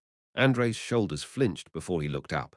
He could see an elf sitting on top of a thick branch on a tree. The beautiful elf with white gold hair started to smile. You wish to return alive after stepping into a dragon's lair. What? A dragon's lair? Andre was definitely looking at an elf, but his whole body felt chilly after looking into the elf's eyes. It was at that moment. How disappointing. He heard a voice behind him. Andre slowly raised his head. It was a familiar voice. Whose voice is this? He soon remembered the owner of this voice. He was confused because the way the person was speaking was completely different than normal, but he remembered. Young Master Naru von Ijelen. They were allies. His head that had been slowly turning quickly turned in joy about seeing an ally before he could even question why Naru was here. Naru was smiling and approaching him. He opened his mouth to speak. He didn't sound like the pure and brave boy who just wanted to get revenge for his father. It was a cold voice that reached Andre's ear. This is very disappointing. Naru was disappointed. The boy's gaze headed toward the white gold-haired elf sitting on the tree branch. How can you attack first like that, sir? What? Andres questioned his ears for a moment. However, that suspicion soon returned with a clear answer. Naru looked at him and started to smile. I was supposed to get him first. GRRRRR Squad 1 quickly heard the roars of wild beasts surrounding them. Crunch, crunch. However, the things that came out through the bushes were the beast men of the tiger tribe who were much scarier than wild beasts. Berserk tigers completely surrounded them. What the hell? Andre looked back at Naru and started to shout. Young Master Naru, what the hell are you doing? Did you betray us? However, Naru did not respond. Someone else responded in his place. Betray? How can you say such upsetting things? Who are you? One of the vampire knights who had been standing behind Cal walked forward. The vampires bowed their heads and made a path for him. The knight removed the helmet on his head. You should know my face, right? Ah. Andre could not continue speaking because he was shocked. How are you here? Smile. Duke Frido was smiling after seeing his reaction. Chapter 548. You should have watched your back, too. Andre could not believe what he was seeing. Why, you were supposed to be in a coma. He could not even finish his sentence. Why is Duke Frido here? He had heard from young Master Naru that Duke Frido's condition was so serious that nobody other than the healers could approach him. But how was he seeing a completely fine Duke Frido in front of him right now? You were in a coma. Andre's tone did not show any respect for the Duke. That was how shocked he was right now. This was true for all of Squad 1. None of them could speak properly due to their shock. Frido started to smile. That's right. I was in a coma and woke up not too long ago. What total nonsense. How was he here if he woke up not too long ago? Andre looked toward Frido in disbelief. He then made eye contact with Frido. Frido's gaze made him subconsciously shut up while Frido started to speak in a calm voice. Yes, it makes no sense. But you have to believe it because I am telling you that that is the case. The Duke's face turned cold. Now that his lazy and bored expression was gone, all that was left was an emotionless and cold face. Andre, it would be best if you accept the situation without thinking nor saying anything. Gulp. Andre subconsciously gulped. He wanted to step away, but that was not easy because he was bound. He quickly looked at Duke Frido, who was walking toward him, as well as his surroundings. He finally started to understand what was going on. He was a sword master. That was not a level that could be reached through training alone. He had been involved in numerous battles, large and small alike, and could come up with a conclusion in his head. Duke, did you decide to cooperate with Cal Henitius? The answer was obvious as soon as the tigers had appeared in front of Andre. The story about how the tiger tribe lived close to the forest of darkness and served Cal was a famous story. He. Andre started to laugh. No wonder. I knew that there was no way that this kind of plan would come from that old Count Mock's head. He recalled when he decided to follow Count Mock for this plan. I plan on using Naru von Ijelen. That is why there are no benefits to stick on Duke Frido's side for this operation. What do you mean by that, sir? Naru von Ijelen is my informant. He's perfect to use. He gazed past Naru and focused on Duke Frido. You used your son to plot all of this. Andre's shoulders started to move up and down. The shock and disbelief were making him laugh. Ha, however, his laughter could not continue. His neck was instantly clenched by a vampire. Sorry, things might get complicated if you let out any loud noises.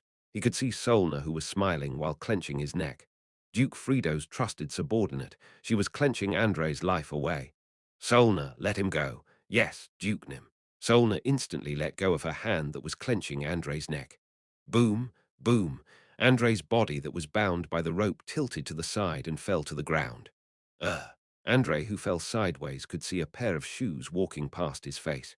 He raised his head to see young Master Naru looking down at him.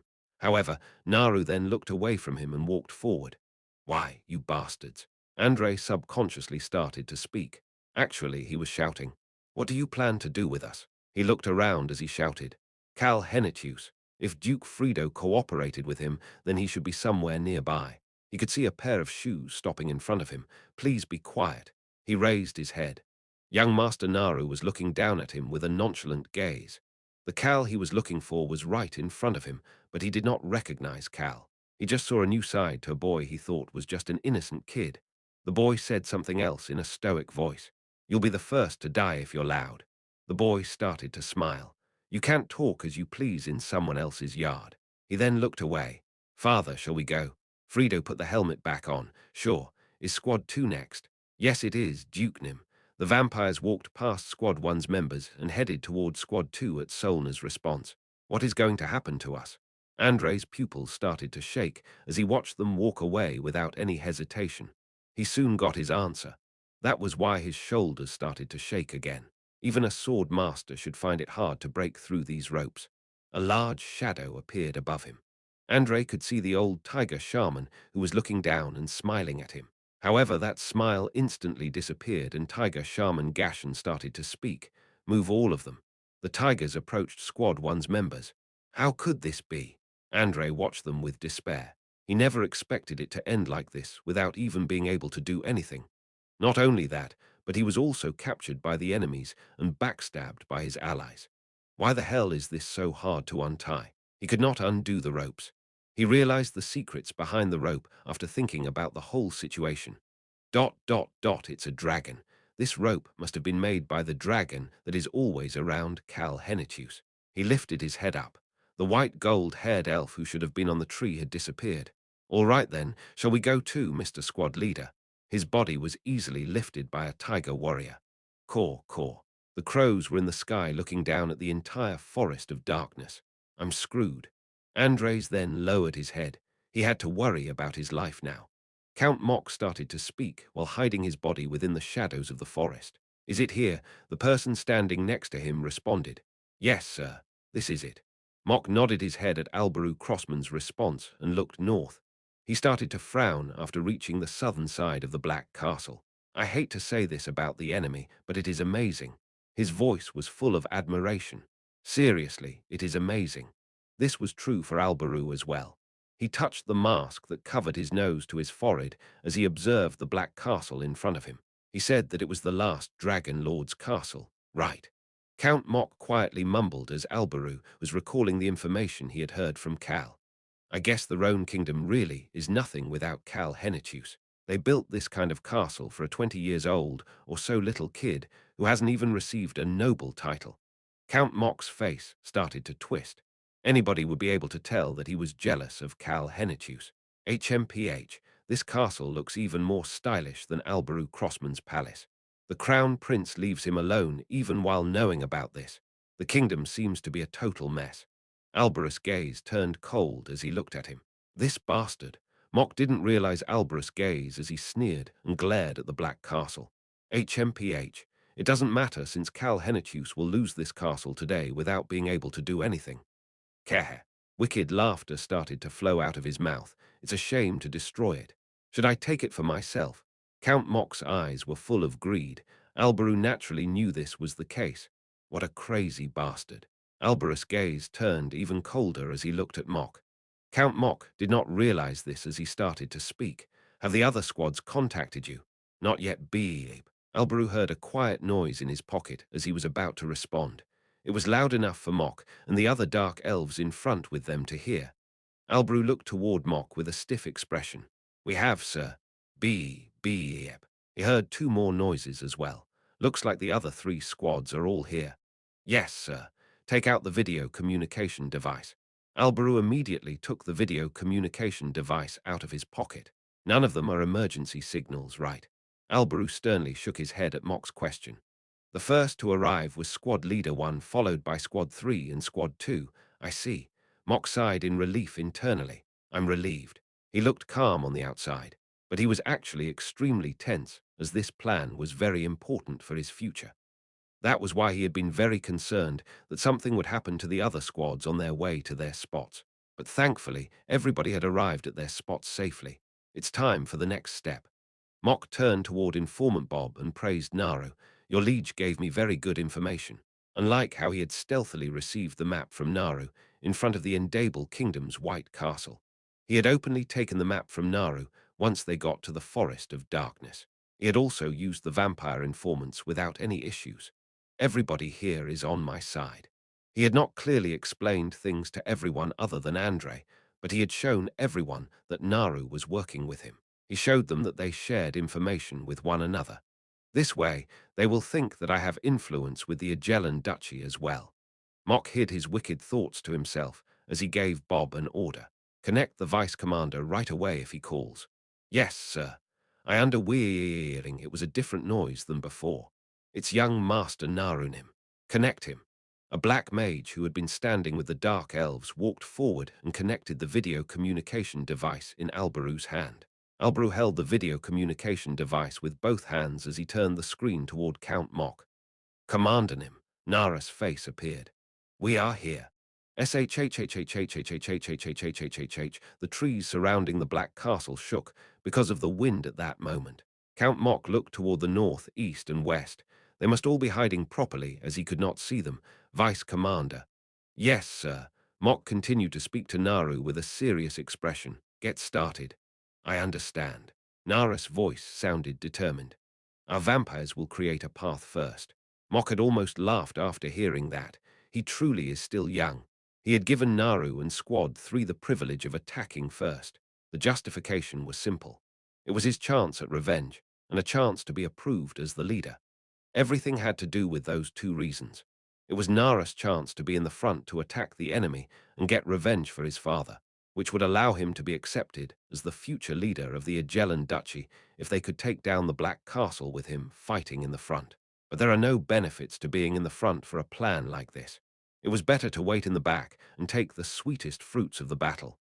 Mok thought that it was really easy to handle this kid as he started to speak. However, his expression was serious, unlike his inner thoughts. "Go ahead.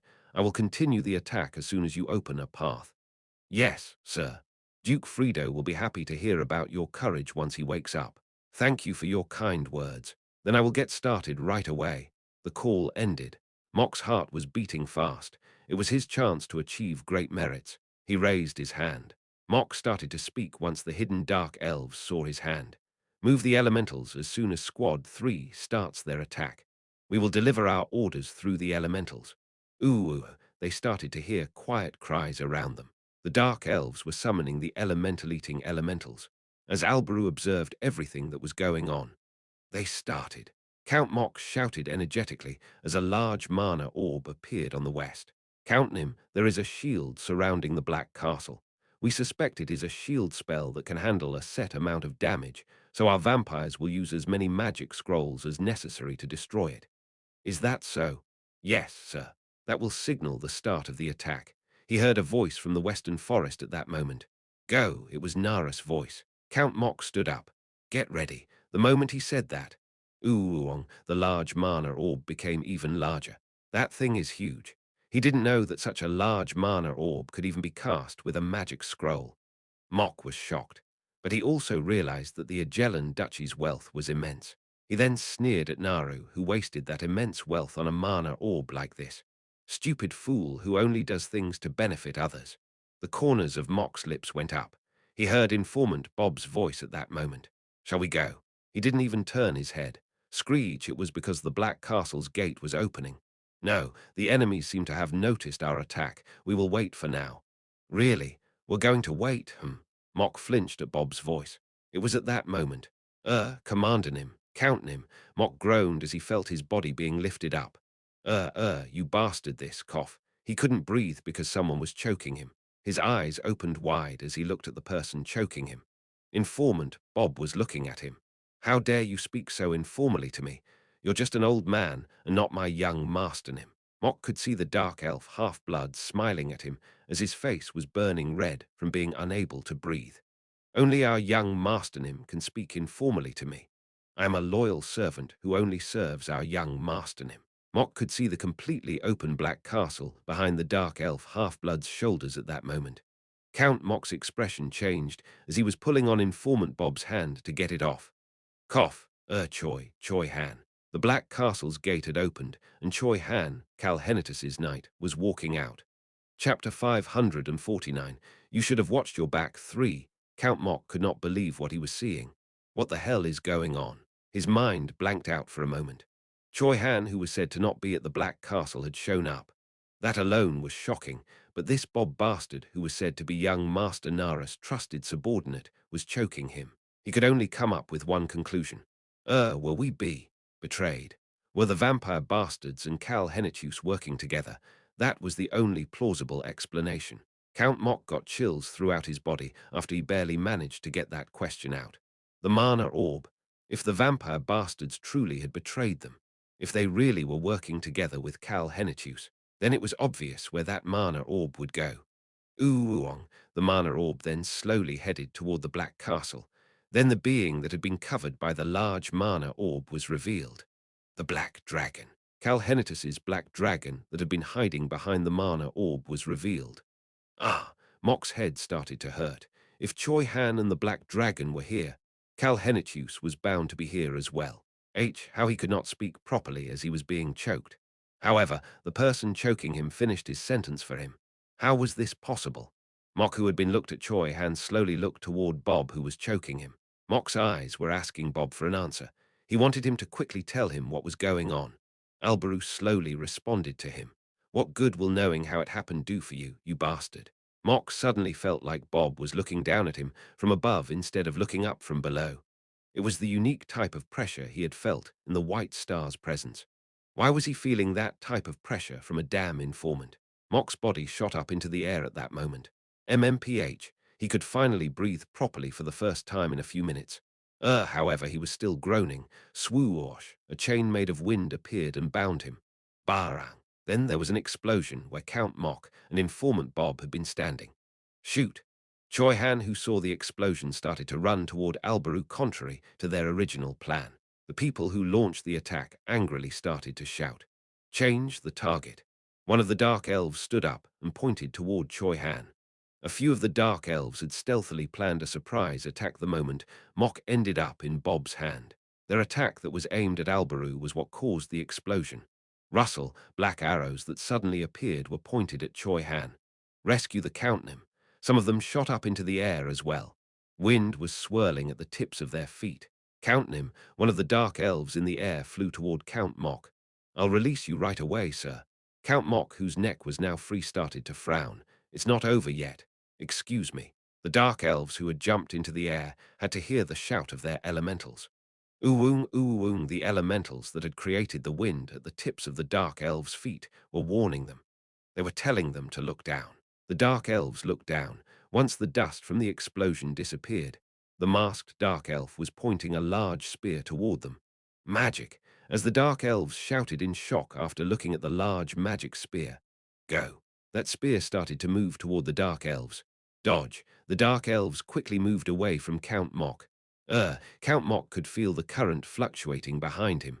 Crackle, crackle. The spear of light stopped right behind Count Mock's back. Count Mock's body will be filled with electricity if you try to get close again. The Dark Elves did not dare to approach the chained Mock after hearing Alberus' threat. Also make your elementals stop moving.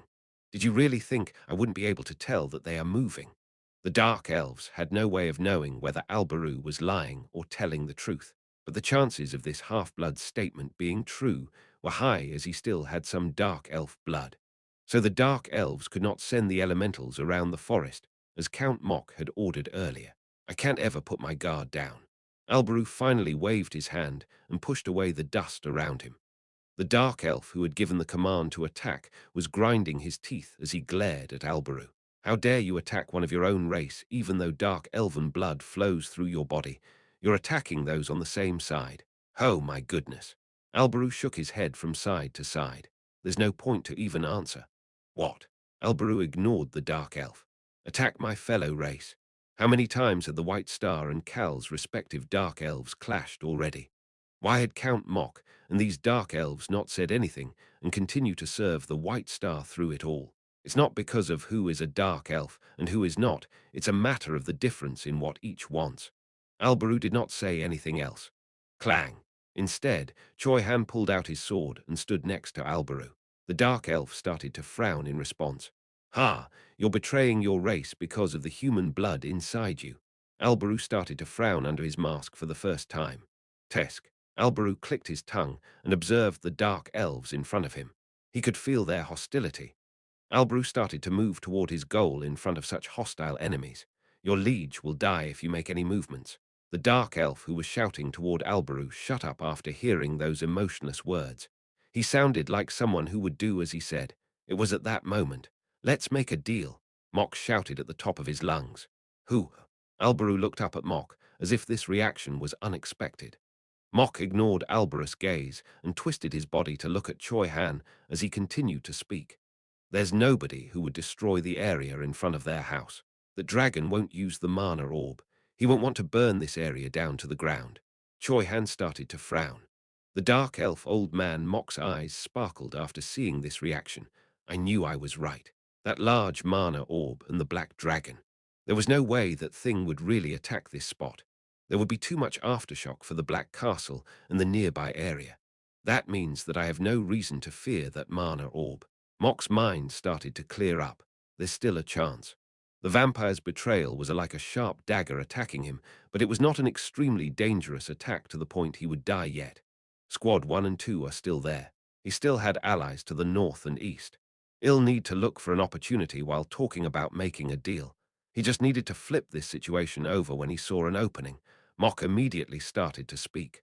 Choi Han, deliver this message to Cal Henitius. Tell him I want to make a deal. I'm sure you guys don't want to fight us in front of your territory as well, right? He continued to speak to Choi Han, who was quietly looking at him. No matter how strong you guys are, there are bound to be injured people if we fight, and we will go until the end if we start to fight. Then this area in front of the Black Castle will become a mess. That was the meaning behind Mock's words as he looked at Choi Han. Choi Han responded to him. Keep talking. Mock resumed speaking at this gesture that showed Choi Han was willing to at least listen to what he had to say. The vampires. That word caused some rustling in the forest to the west. Mock ignored that and continued to speak. We will return if you let us take care of the vampires. The vampires have agreed to cooperate with us. They betrayed us to work with you. Why are you trying to fight us until the end while tightly clutching onto them? It was at that moment. Count Mock, what nonsense are you spewing now? The western forest. Solna stepped forward from the forest where Squad 3 was stationed. The corners of Mock's lips started to twist. Solna was the person who was serving Naru right now and one of Duke Frido's trusted subordinates. Mock resumed speaking after she made her appearance. What do you mean by nonsense? We are negotiating a peaceful resolution to end this issue. He looked toward Choi Han. Choi Han, think about it. Isn't it beneficial for you guys if we make a deal like that? I guess so. There will be no need to fight. Exactly. Furthermore, the Dark Elves and everybody on our side will all cooperate with you guys from here on. Mock's heart was beating wildly as he said that. This could be extremely beneficial the more I think about it. He had a lot to gain between Cal Henitius and the White Star if he used this situation properly. If he would got past this current predicament, pretend to cooperate with Cal Henitius and then tell the White Star everything. And if I report Duke Frido's betrayal as well. If I take that open Duke position for myself, could there be a more beautiful conclusion? Mock ordered his subordinates. Lower your bows now. Stop attacking. The arrows pointed at Choi Han instantly disappeared. The dark elves quietly stood there while peeking toward Mock. Choi Han, I am being serious. Count Mock looked toward Choi Han with a serious and honest expression. He truly wanted to make a deal. Choi Han was quiet for a moment. He then raised his head and looked at the black dragon. The black dragon moved away from the mana orb, came down and put his mouth by Choi Han's ear. He then started to speak using magic. Choi Han, the human says don't act, just repeat the words the human tells you to say. Rayon delivered Cal's message and Choi Han finally started to speak. Fine, we will gather all of the representatives. Choi Han, Solna shouted, but Choi Han did not show any reaction. Good job, Choi Han. The human said not to do anything. Rayon praised him, and Albaru started to frown as he moved away from Choi Han. There's nobody you can trust. Albaru raised his wariness toward Choi Han. Choi Han started to speak again. Kalnim said that he wishes to chat with the vampire representative as well. He said all representatives should meet to discuss a deal. Damn it! Solna started to frown and headed back toward the western forest. Kehe, I guess she's going to get Naru. Count Mock started to sneer as he responded. We will call the leaders of squads 1 and 2 as well. Fine. He watched Choi Han head toward the gate to the Black Castle and then turned his gaze over to Informant Bob. How about you let me go? Informant Bob moved his hand. The spear of light disappeared and Mock landed on the ground. I will not release the chains. However, he did not release the chains. You arrogant. Mock started to frown, but internally he was at least happy to be back on the ground. He then raised his voice. Squad 1 and 2 leaders, come on out. We are making a deal. Rustle, rustle. There was movement in the eastern and northern parts of the forest. It was the sign that squads 1 and 2, which were hiding and waiting, were starting to move. Squad 1's leader Andre and Squad 2's leader should come out soon. One is a sword master, while the other is a talented assassin. Mock's eyes had a wicked glare to them. If the negotiation goes bad, I'll use the two of them to capture Cal Henitius. He would take Cal Henitius hostage while everybody had their guards down. A clearer plan started to form in Mock's mind. Screech, the Black Castle's gate started to open wider than before. Rustle, rustle. He continued to hear footsteps coming through the forest.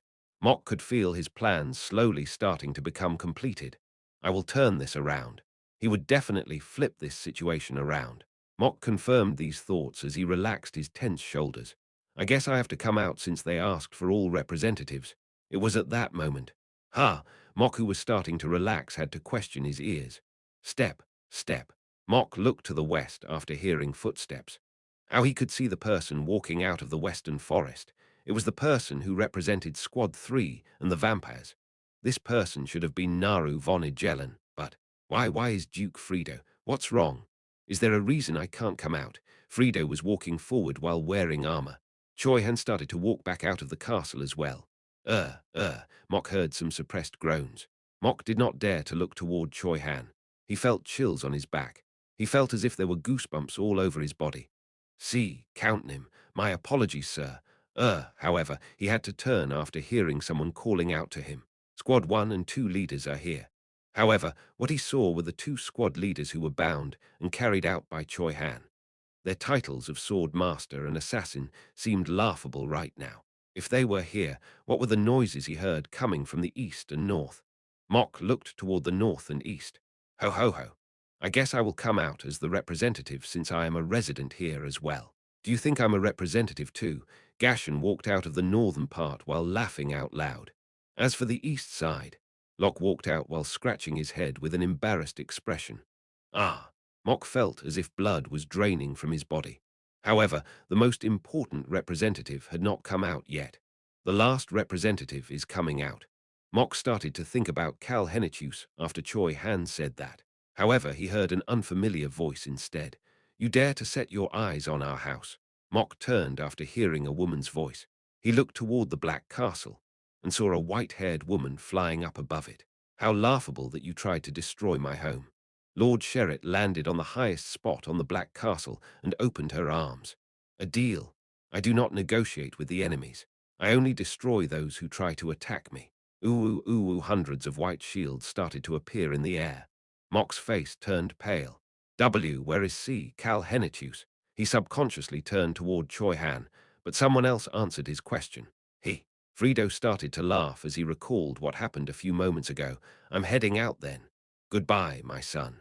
Frido continued to speak while looking at the confused Count Mock. He went to our house. The preparations are completed. Young Masternim. Solna, isn't it confusing to call me that when I don't look like Naru anymore? I guess I just got used to calling you young Masternim. Calnim. Cal nodded at Solna and looked out the window. How energetic. He could see the vibrant Indable Kingdom's capital excited for the festival. Iruhaben, shall we go? Yes. Miss Rosalind, you too. Of course. Iruhaben and Rosalind covered their faces with their hood and walked up next to Cal. Sparkle, sparkle. The video communication device in Cal's hand started to glow, and then he heard someone's voice. All preparations are completed. Cal motioned to Rosalind with his eyes, and Rosalind walked up to Cal to turn the video communication device off. Cal observed the screen as she did that. This should be enough. He saw Bud, numerous mercenaries, and his friends who were at the Molden Kingdom through the screen. See you guys soon. The call ended after Cal said that. Let's go out. Solna opened Frido's bedroom door once Cal said that. Operation Hunt's second step had started. Chapter 550. You should have watched your back. 4. The White Castle that was located at the center of the sinkhole and the only place that received direct sunlight in the Indable Kingdom. The White Star who was looking out from the highest point in that castle started to speak. Looks like everyone is enjoying themselves. He then turned and looked toward a video communication device.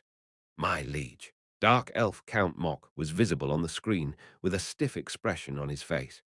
He seemed to be in a section of the forest as he started to speak in a low but confident voice. It looks like we will be able to conquer Cal Henitius's base soon. You're working hard. Count Mock was still busy looking around him rather than at the white star as he continued to speak. We don't see the tigers here, as I confirmed in my information. I see.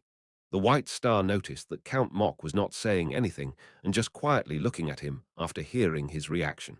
The white star laughed internally, seeing the slightly nervous and desperate gaze. I guess he really wants me to approve of his merits. The white star held back a sigh as he started to speak with a serious expression. Work hard. I trust you. Thank you very much. Count Mock did his best to smile before bowing to the white star. Then I'm hanging up now. Yes, sir.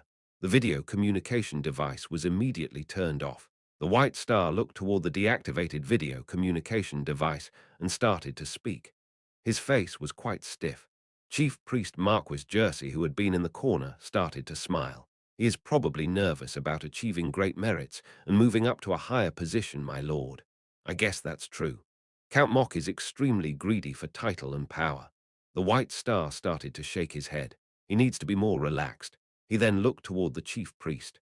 Jersey, how about you relax a bit too? You can't have any fun just staying here. Why don't you go out and enjoy the festival? That's okay, sire. I can't really relax and enjoy the festival right now. I guess that's true. You and your people are extremely busy right now. Each demonic temple had to hand out a lot of things to the citizens during the festival. Furthermore, many of the citizens came to visit the temples and look around. That was why the priests were busier than usual right now. Jersey started to speak after seeing the white star's gaze that seemed to be asking if it was okay that he was here when it was such a busy time.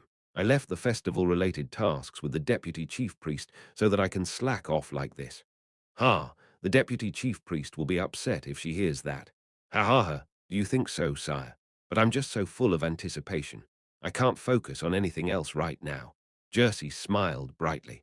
I'm extremely looking forward to the true day of the festival. The white star's gaze sunk down. Jersey looked at him and continued to speak. The last day of the festival, that day will be a festival for me. The white star chuckled at Jersey's comment. Jersey, half the people here will die. Is that entertaining? But that means that you will be that much closer to becoming a transcended being, my liege. The two of them looked at each other, and their smiles became thicker. The white star started to speak again in a low voice. Those things are safe, right? Yes, sir, they're fine. And their feed. We are feeding them properly. I do need to go feed them again in an hour, though.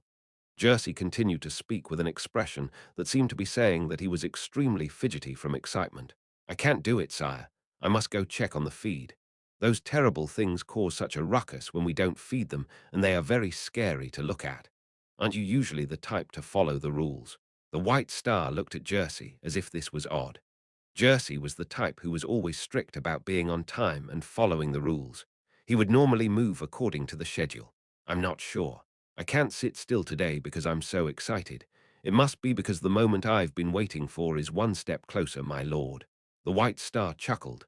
That is called being capricious. Is that so, sire? That's right. You are being capricious. I feel bad for making you take care of the feed. It must be hard. It is doable as I am doing it with my trusted subordinates instead of alone. Plus, who else can do it other than me? I have to do it. Jersey walked to the door and bowed. My liege, please excuse me as I go check on the feed and go underground prior to returning. Sure. Until later then, my liege. Jersey quietly opened the door and disappeared. Silence filled the area now that the white star was alone. The white star continued to look out the window once Jersey left. It was pretty empty around the palace. However, he could see the citizens of the kingdom enjoying the festival in all directions. Their excited faces did not bring any joy to the white star. It wasn't as if he could feel or taste anything anyway. A smile appeared on his face. It'll soon be hell for them.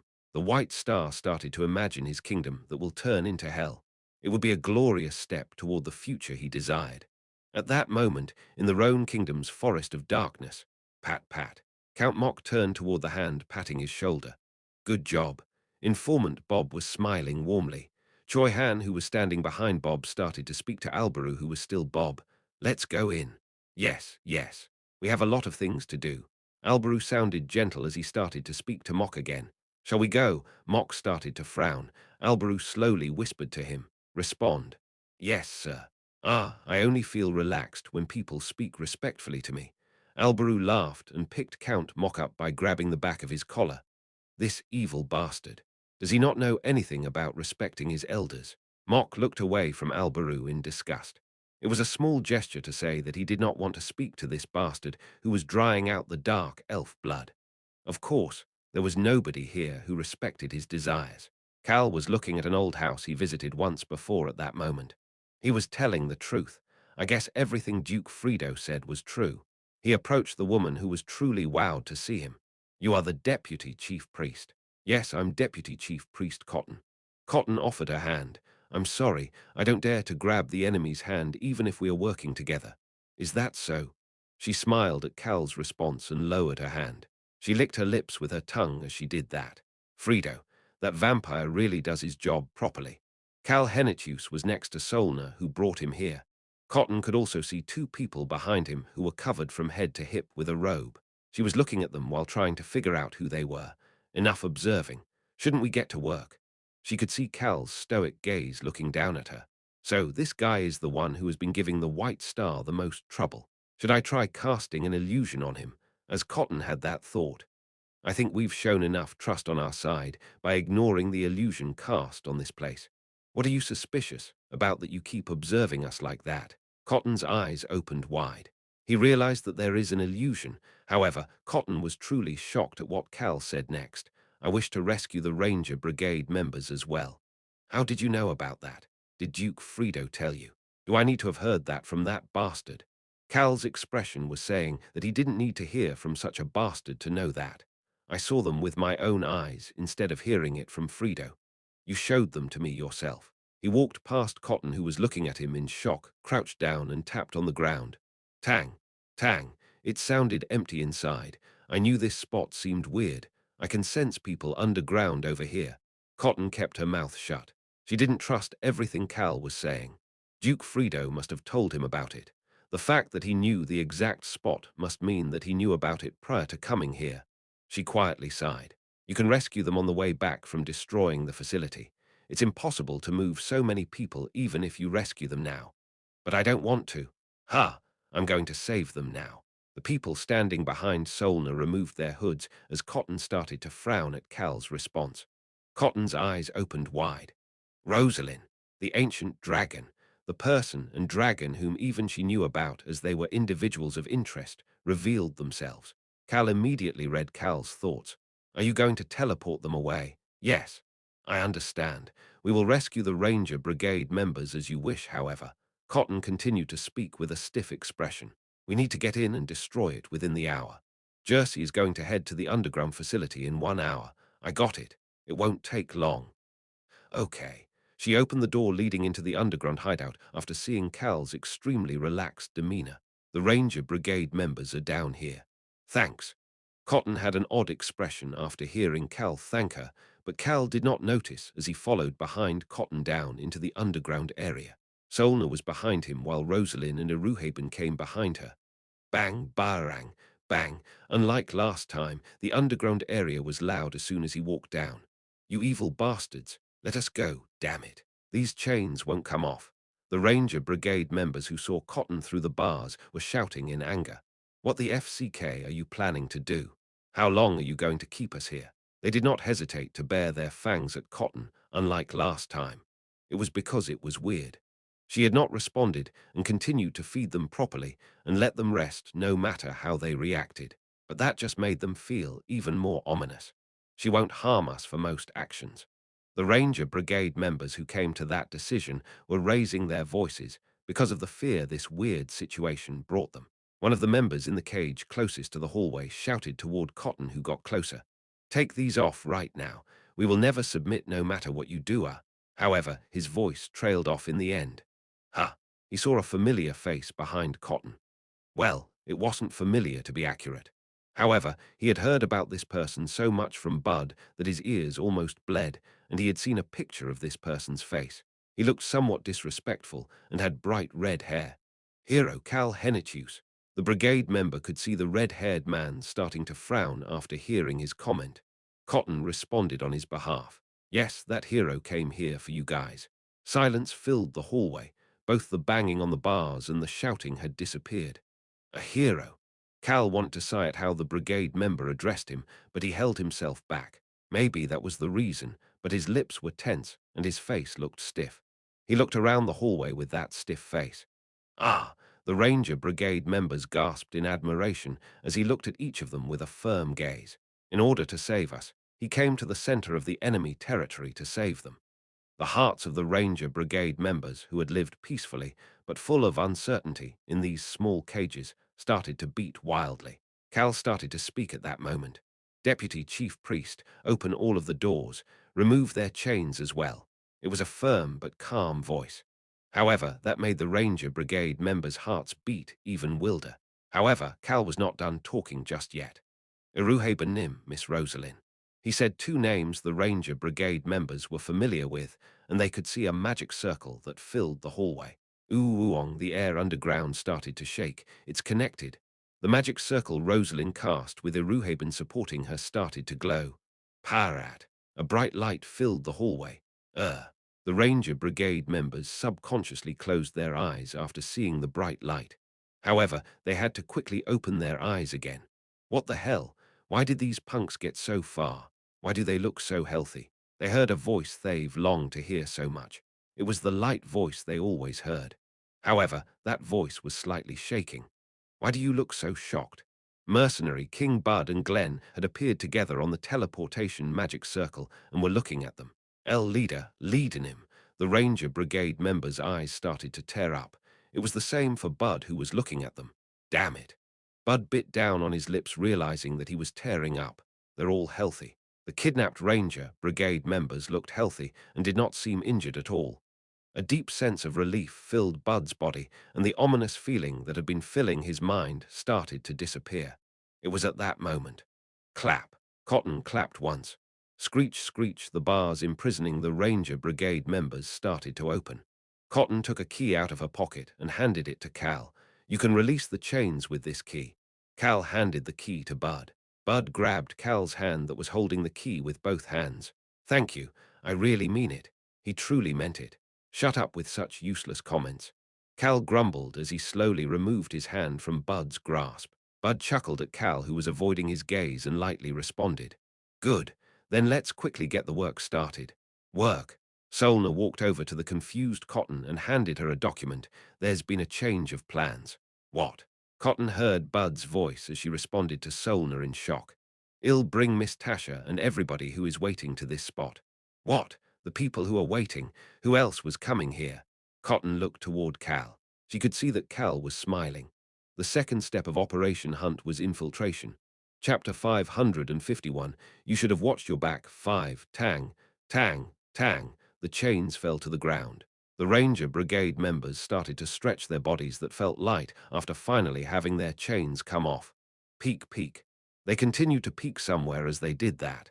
They were peeking at Deputy Chief Priest Cotton. Flip, flip. She was quickly flipping through the document in her hand. Her chubby hands that were holding the document were shaking. Tap. She finished reading and handed the document to Solner as she turned toward Cal. She then started to speak. Such crazy shoot. Can a deputy chief priest talk like that? Cal gently smiled. However, Cotton's gaze was fierce.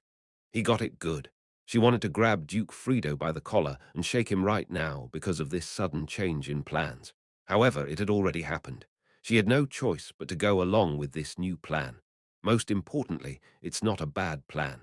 She looked away from Cal Henitius, who had a sly expression on his face. Cal chuckled in response and turned toward Bud. Let's go. Okay. Bud walked toward Cal, Rosalind, and Iruhaben. Leader. Bud smiled at the Ranger Brigade members who were looking at him in confusion. Sniff, sniff. He sniffed with his nose like a dog. They need my power. Rosalind walked past Bud and stood next to Glenn. Bud pointed at Rosalind. She'll be taking my place. Rosalind smiled and shook Glenn's hand.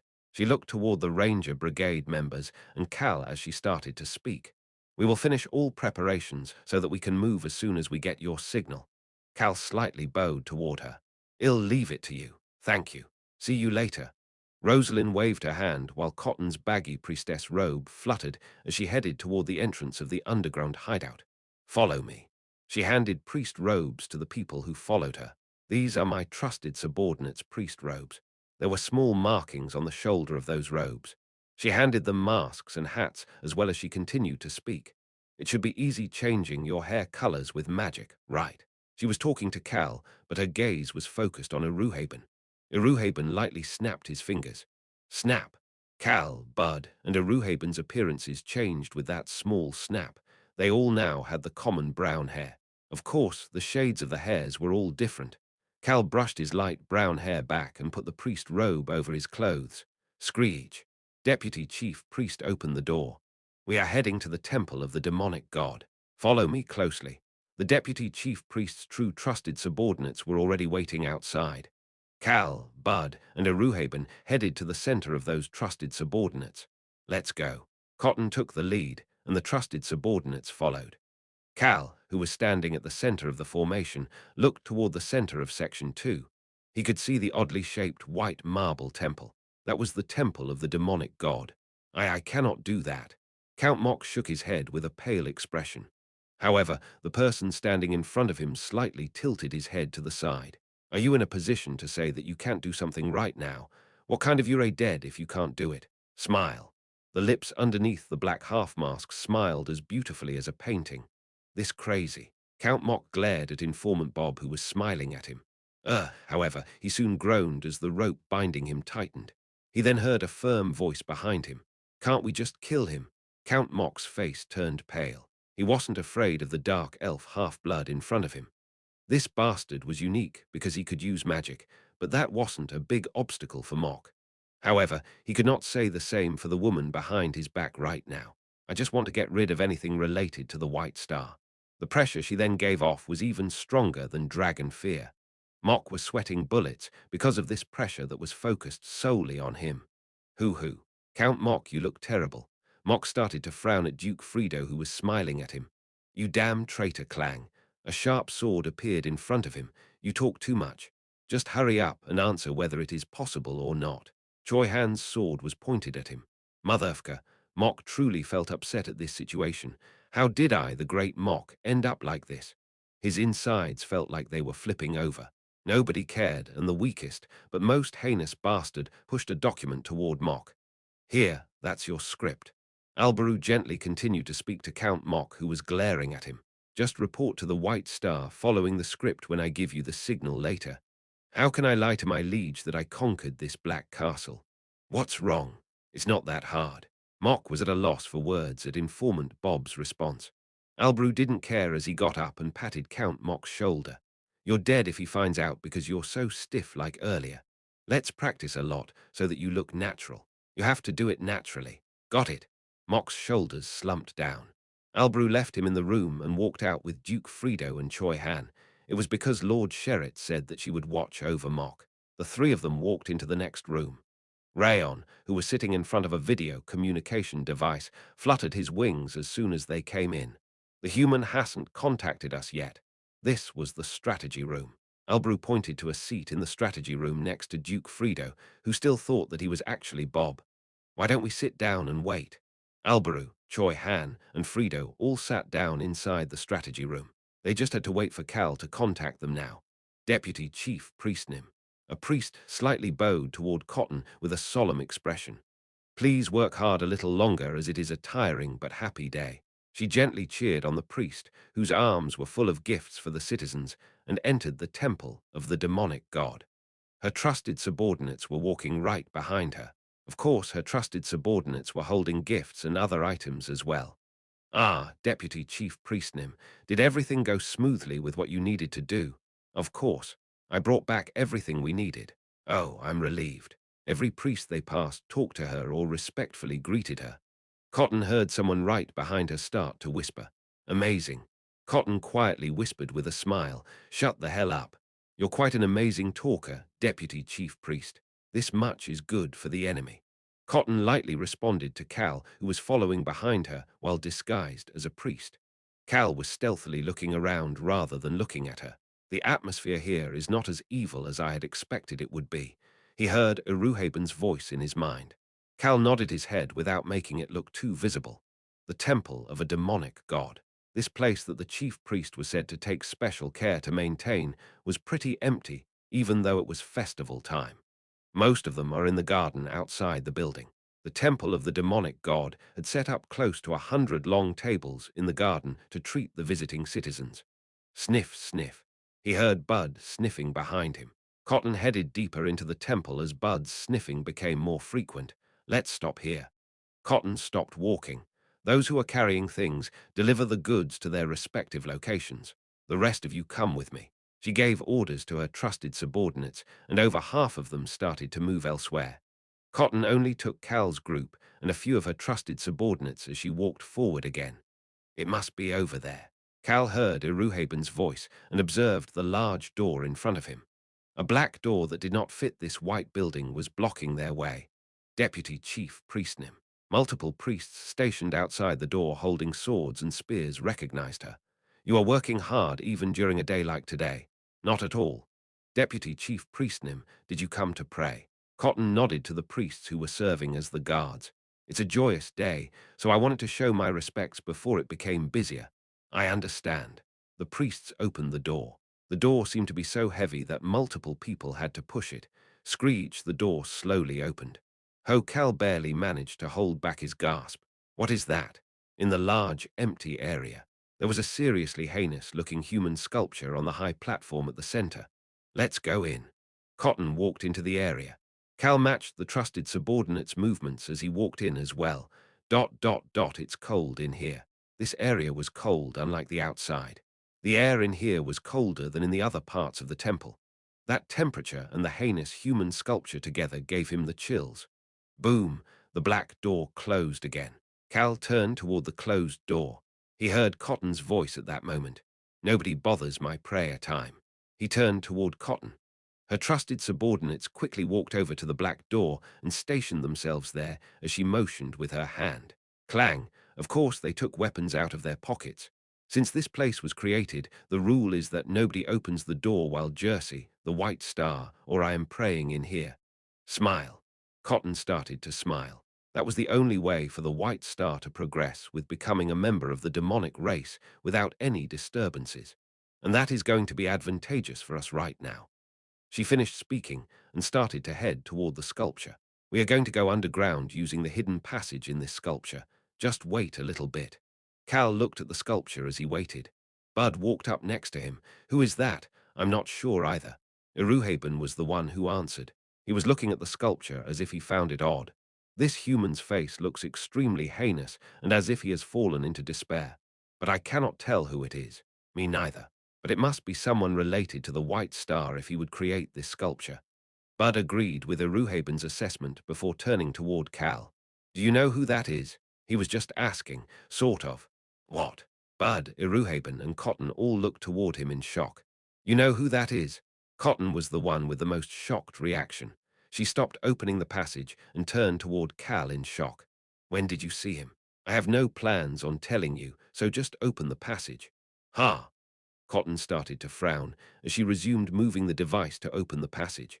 It seemed to require a special power to activate, as the ring on her finger was giving off some kind of power. Who is it? Cal shook his head at Iruhaben's question. The White Star's face without a mask. Iruhaben gasped in shock. How shocking. Iruhaben, who had been looking at the sculpture while wondering if a human being could have such a heinous expression, had to look at the sculpture in a different light now. What is making the White Star have such an expression? He felt an odd sensation as a question filled his mind. As the deputy chief priest had mentioned, how does Cal know about the White Star's bare face? Iruhaben had not heard about the information Cal had gathered from Duke Frido yet. He has such a vicious expression. He wouldn't look so heinous if he had a regular expression on his face. That was Bud's assessment of the sculpture. As for Cal, he was looking at the sculpture of the White Star's bare face with an odd sensation.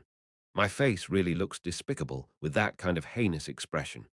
Seeing this face on a sculpture made him really think that Kim Roksu and the White Star looked quite similar. I need to make sure to destroy this thing. Kim Roksu never had such an expression. Cal walked up to the sculpture with an iffy expression. Did the White Star want people to worship him? Cal found it laughable that such a sculpture existed at the center of the temple of the demonic god. It made him think that the white star really was out of his mind. Cal walked a little closer. He wanted to take a closer look. Screech. Cal saw the sculpture move up at that moment. He stopped walking and turned toward Cotton. Cotton pointed to the passage that appeared now that the sculpture had moved up. "I am going in, so follow me closely." She walked into the passage without any hesitation. "We need to hurry because you wasted some time with the hostages. Isn't it still plenty of time before 1 hour is up? Did you not look at the information Duke Frido gave you?" "I did," Cal responded as he walked down. It seemed like a typical underground passage, however, it was extremely large. It was wide enough for 10 adults to walk side by side. Something is weird. The coldness he felt in the area above became even colder. He could clearly tell that the temperature here was much lower than outside.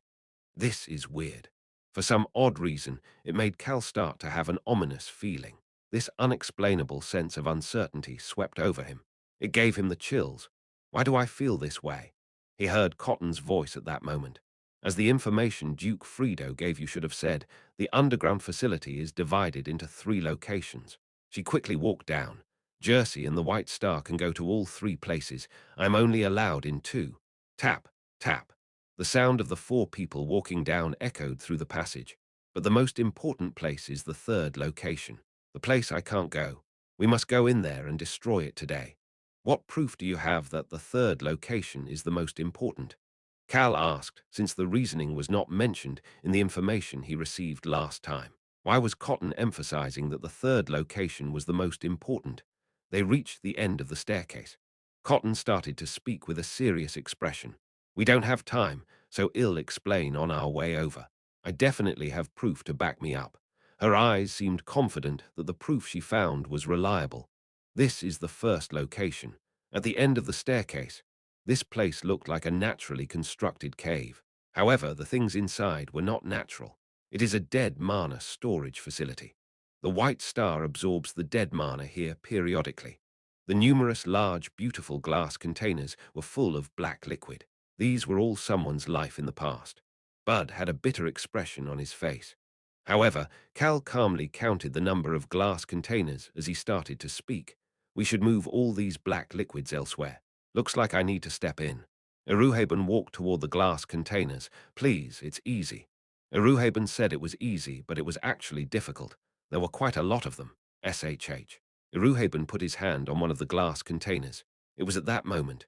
Beep, beep, a sharp noise echoed around them.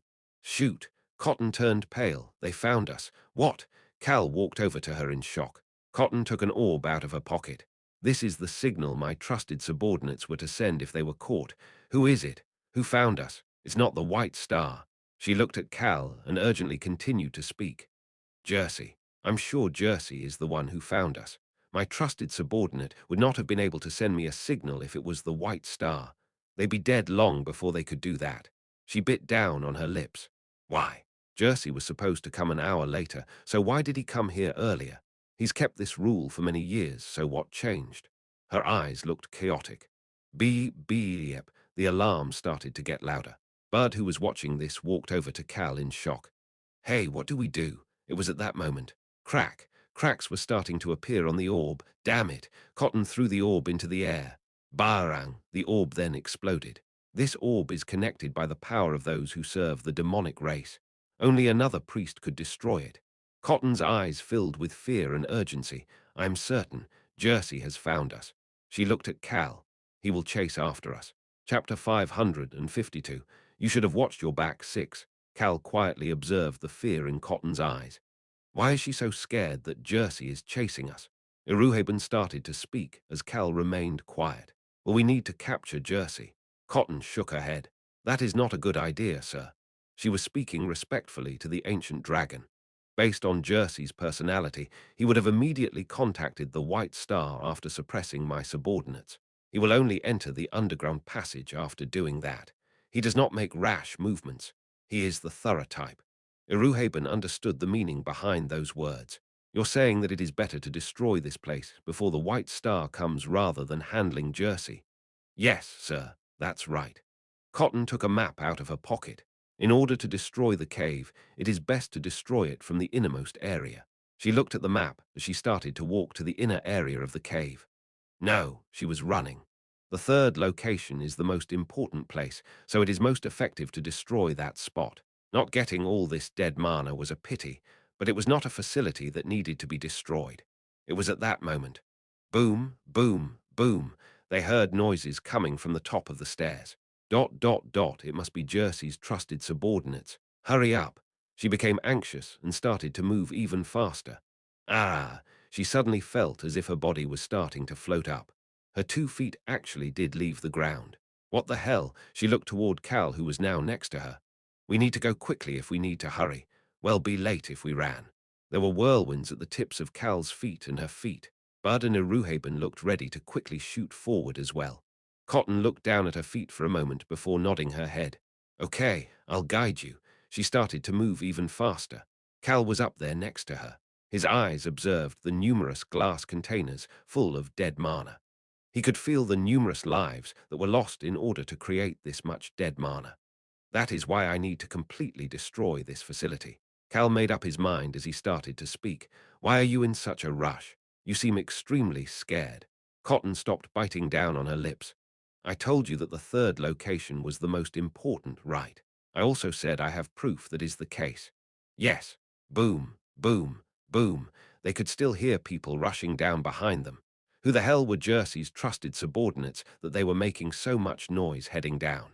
Cal noticed a wall and door at the end of the glass containers. Cotton started to speak while looking at that door. We received dead mana from many places. The Mogoru Empire. Yes, the Mogoru Empire was one of those places. Bud asked in shock. You received it from other places too. Cotton started to frown as she turned her head toward Bud. I don't have time to explain all of that right now. She looked at the map over and over as she continued to speak. The underground facility was created when the White Castle was created. I participated in its creation, but the innermost area of this facility. I couldn't hear anything about the third location. Cal's expression turned odd. He had heard that it took a long time between the beginning of the Endable Kingdom's construction and the end. But the deputy chief priest, who seemed to be in her 20s, had participated in all of it and was still alive. I guess I can't trust her appearance.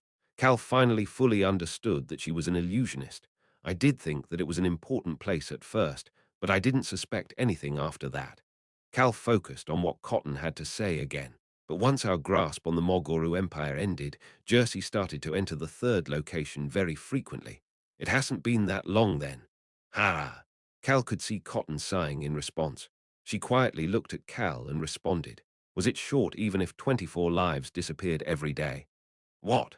Cal's face stiffened as Cotton started to speak faster. It happens every 8 hours. Jersey brings his trusted subordinates with him and brings feed to the third facility. That feed was humans. Sometimes it was humans, but there were other living beings as well. Regardless of their origin, they brought 8 living beings 3 times a day. Cotton, who was extremely sensitive to Jersey's movements and had been observing his daily routine, had picked up on this odd routine at some point. How did you know that if you can't go to that area, his subordinates find the feed from outside? Jersey isn't with them at that time. It seemed that although Jersey was always with his subordinates to come in here and deliver the feed to the third location, only his subordinates went out to find the feed. Once I figured that out, I cast an illusion and stealthily followed them once. Cotton let out a small sigh. I heard one of the subordinates talking at that time. He's the only one of Jersey's trusted subordinates who can talk. This is what that bastard said. Tap. Cotton's feet landed on the ground. She grabbed the lock on the door to the second location as she continued to speak. She was repeating the things Jersey's subordinate said at that time. He said, we need to hurry up and find the feed for those monsters. Monsters? Yes. He then quickly added on. Cal made eye contact with Cotton. The day those terrible things are no longer sealed. We must give everything we have to fulfill our liege's orders, as that day will be the day our liege and our majesty's dreams all come true. And then I got caught. Ooh-wong. The ring on her finger started to shake along with the lock. Click, click. She started to move the lock around. I had to quickly run away because Jersey's subordinates found me. I barely made it back alive. Bud, who had been thinking about what she just said, started to speak. All of their dreams will come true on the day the seal is removed. It seems like. The third location is very important, as the deputy chief priest mentioned. Cal nodded his head and started to speak. I have a feeling that the seal will be removed on the last day of the festival. Cotton started to frown. I was thinking the same thing.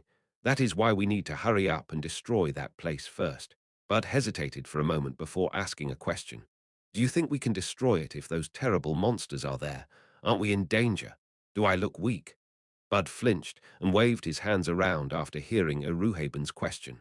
Ah, Iruhabenim, it's not like that. Iruhaben chuckled at Bud's reaction and added on. It shouldn't be too dangerous if they are still sealed and Jersey, and his subordinates are able to freely come and go to give the feed. I was thinking the same thing, sir. Cal started to speak, and that is why we have to hurry. He made eye contact with Cotton again. Cal then continued to speak. It'll get complicated if Jersey undoes the seal first. That is why we have to move before he gets here. Am I right? That is the most important of the reasons we need to hurry. Cotton could not stop frowning as she said that. Damn it, why the hell isn't this unlocking? Cotton seemed frustrated as she messed with the lock. Move. What? Cal put his hand on her shoulder and pulled her back. Cotton's hand moved away from the lock. What the hell are you doing when every second counts? Iruhaben Nim. Cotton could see Iruhaben moving forward at that moment. Step back. Cotton was moved back with Cal and Bud each grabbing one of her hands. She could see a gold powder covering the wall. It was there for only a moment, but her eyes soon opened wide. Bararararararang. Holy shoot, the entire wall was breaking. Pat, pat. Cal patted her shoulder as he whispered to her, I think it's time to blast our way forward since they already know we're here. Crazy bastard. You destroyed the wall because of that.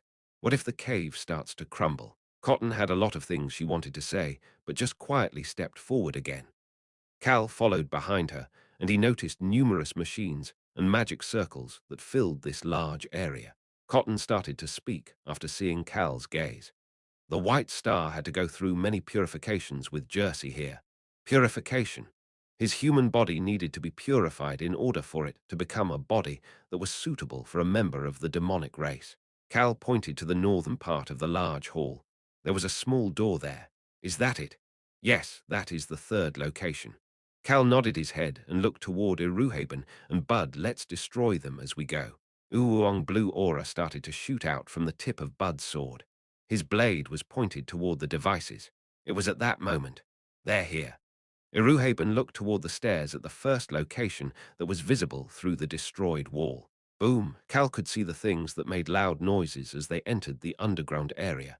He could not see them clearly as they were too far away. However, he could vaguely make them out. They're so big. Bud could see 5 large robed priests entering the underground facility. I can't smell them because they're so far away. But there doesn't seem to be a mage, and they don't seem that hard. Shut up. Cotton shouted and Bud's eyes turned wide. Bud was not shocked because of what Cotton just said. Son of A, Barang, Barang, Barang, Barang. He heard multiple explosions. Bud's pupils started to shake. The glass containers. 4 of the large priests destroyed a large glass container. They then welcomed the dead mana flowing out with their whole bodies. The group heard Cotton's voice at that moment. All of them are corpses except for one. They are dead corpses with dead mana bombs inside them. Cotton looked disgusted, as she had not expected Jersey to tell them to destroy the glass containers. The 4 priests became even larger. They looked like bombs that had become even bigger after absorbing more dead mana. Boom, boom, boom. The 4 priests started to walk toward them. There's no life in their eyes.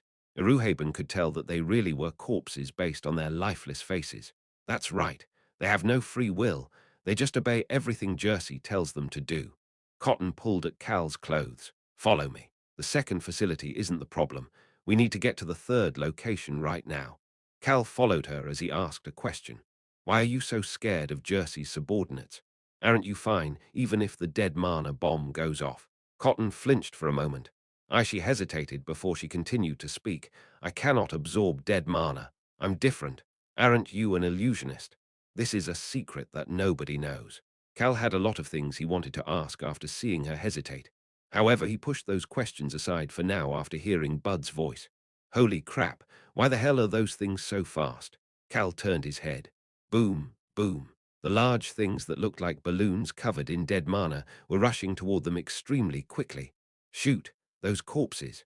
Cotton started to frown. Sharara Cotton's body shot forward at an explosive speed at that moment. Ah, hey, be quiet. A whirlwind was surrounding the two of them. Cal had grabbed Cotton's collar and thrown her into the wind. The two of them had almost instantly arrived at the door, heading into the third location. They heard someone shouting from behind them, "Block them." Jersey was pointing at Cal with his fan. His eyes were extremely red. CHHHH. Grey aura started to gather above his head as he opened his fan. That is, Bud, who had seen that power in the northern mountain, channeled more of his aura. His aura that was now shooting up over 3 meters long was pointed at the approaching subordinates and Jersey. It was at that moment. Bud destroyed the machines and the magic circles. Iruhaben stepped forward. He then stomped with his foot. Boom, gold powder scattered in front of Iruhaben. Block them. A half-transparent gold wall instantly appeared and blocked the cave path. The spot where the wall dividing the first and second locations had been was now filled by Iruhaben's gold wall. Iruhaben started to speak to the others behind him. "I will hold on for as long as possible, so hurry." His eyes looked toward the grey aura gathering above Jersey as he said that. That is not from this world. It was highly likely that this was a power from the demon world, as Saint Jack explained to Cal. "I'll hold on for as long as I can." Could a dragon win against a power from the demon world? Especially when that dragon could not use his full power because he was close to the end of his lifespan. Iruhaben pushed aside these questions he had about himself. He could not show any weakness right now. "Hurry up and open it." Cal put Cotton in front of the small door. It was just a black door with nothing else. Cotton didn't even respond to Cal as she put her ring up against the black door's lock right away. Cal suddenly thought of something and asked, "You know how to open this door even though you can't go inside?" "I don't know." "What?" Cal's eyes immediately looked concerned. He was feeling Bud and Iruhaben's movements behind him. Barang, shoot. Why are there so many damn machines? Bud was destroying every machine he came across, while Iruhaben was making his golden wall even sturdier while sweating. Iruhaben Nim. Cal could not let Iruhaben push himself too much. Should I not have brought him? The reason Cal brought Bud and Iruhaben with him was because he thought that Bud could use his sense of smell to figure out the identities of the mysterious things from the demon world, while Iruhaben's wisdom would be extremely helpful. But she didn't know how to open this lock. As Cal quickly started to frown, "I'm going to rip this door," he heard Cotton's voice. "Rip? How do you rip a door?" Cal started to look confused before he saw Cotton take something out of her pocket. It was a small dagger marked with odd markings and covered in bandages so that the blade could not be seen. Boom, boom, boom. The spatial pocket bag inside Cal's inner pocket started to rumble. What's going on? Cotton started to speak as Cal started to think about each item that was in his pocket. "I can't open this door because the power of the demon world is infused in it. However, I can rip it with this item." What is that item? A divine item. Cal took a deep breath. Cotton removed the bandages. The dagger appeared, and she walked toward the door with the dagger in her hand. Her voice reached Cal's ears. "The god of war, the watering can." Cal immediately thought about that item. That was the god of war's divine item that he found in the storage room by the field in Clope Seca's residence. "Why do you have that?" Cotton had that god's other divine item. Cotton just smiled at Cal's question before starting to speak. "Those who serve the god of war always hide themselves in the midst of wherever there is a war." She then swung the dagger. Rip. Cal could see the firm door starting to rip as if it was made of paper. And Cal subconsciously stepped back. The ripped door slowly spread apart as a cold aura flowed out through the gap. Gasp. Cal's body curled forward. "Hey, are you okay?" A shocked Cotton tried to support him. Swipe. But Cal pushed her hand away and walked over to the widening gap. Boom, boom, boom. Cal could feel his heart beating wildly. The cold and ominous air that he had felt ever since walking into the area by the sculpture in the temple of the demonic god.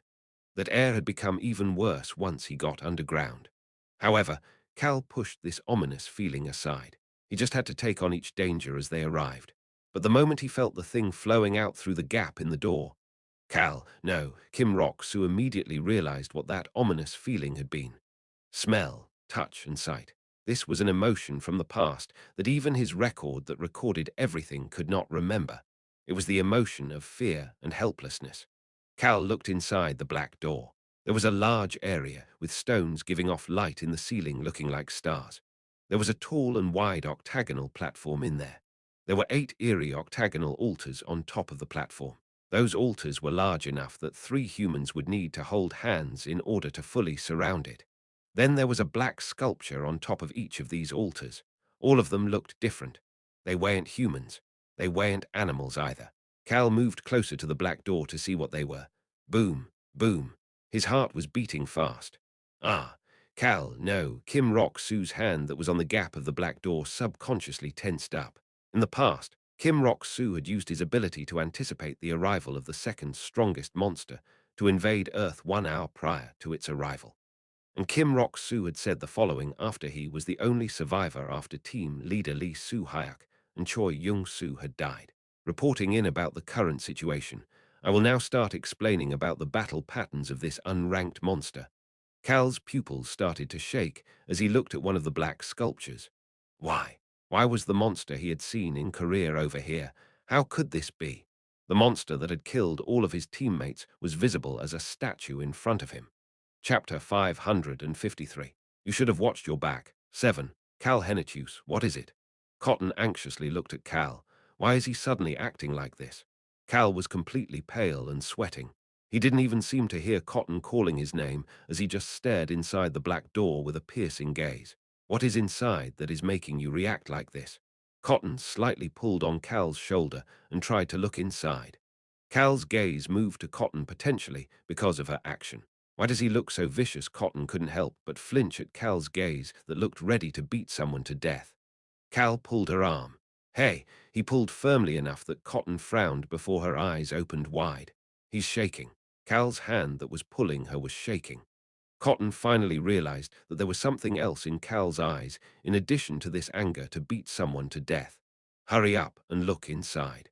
Cal sounded stoic as usual, but his tone sounded urgent. Cotton looked inside the door at his urging. She could see an octagonal platform, 8 altars, and 8 sculptures. Deputy Chief Priest, do you know what those sculptures are? Cal waited for Cotton's response with a shaking heart. Boom, boom, boom. His heart was slowly starting to beat faster.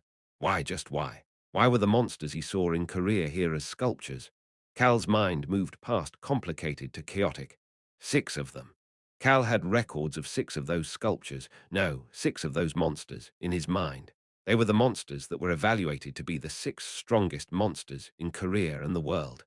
The ones on the altar looked exactly the same as the ones recorded in his mind. My record is never wrong.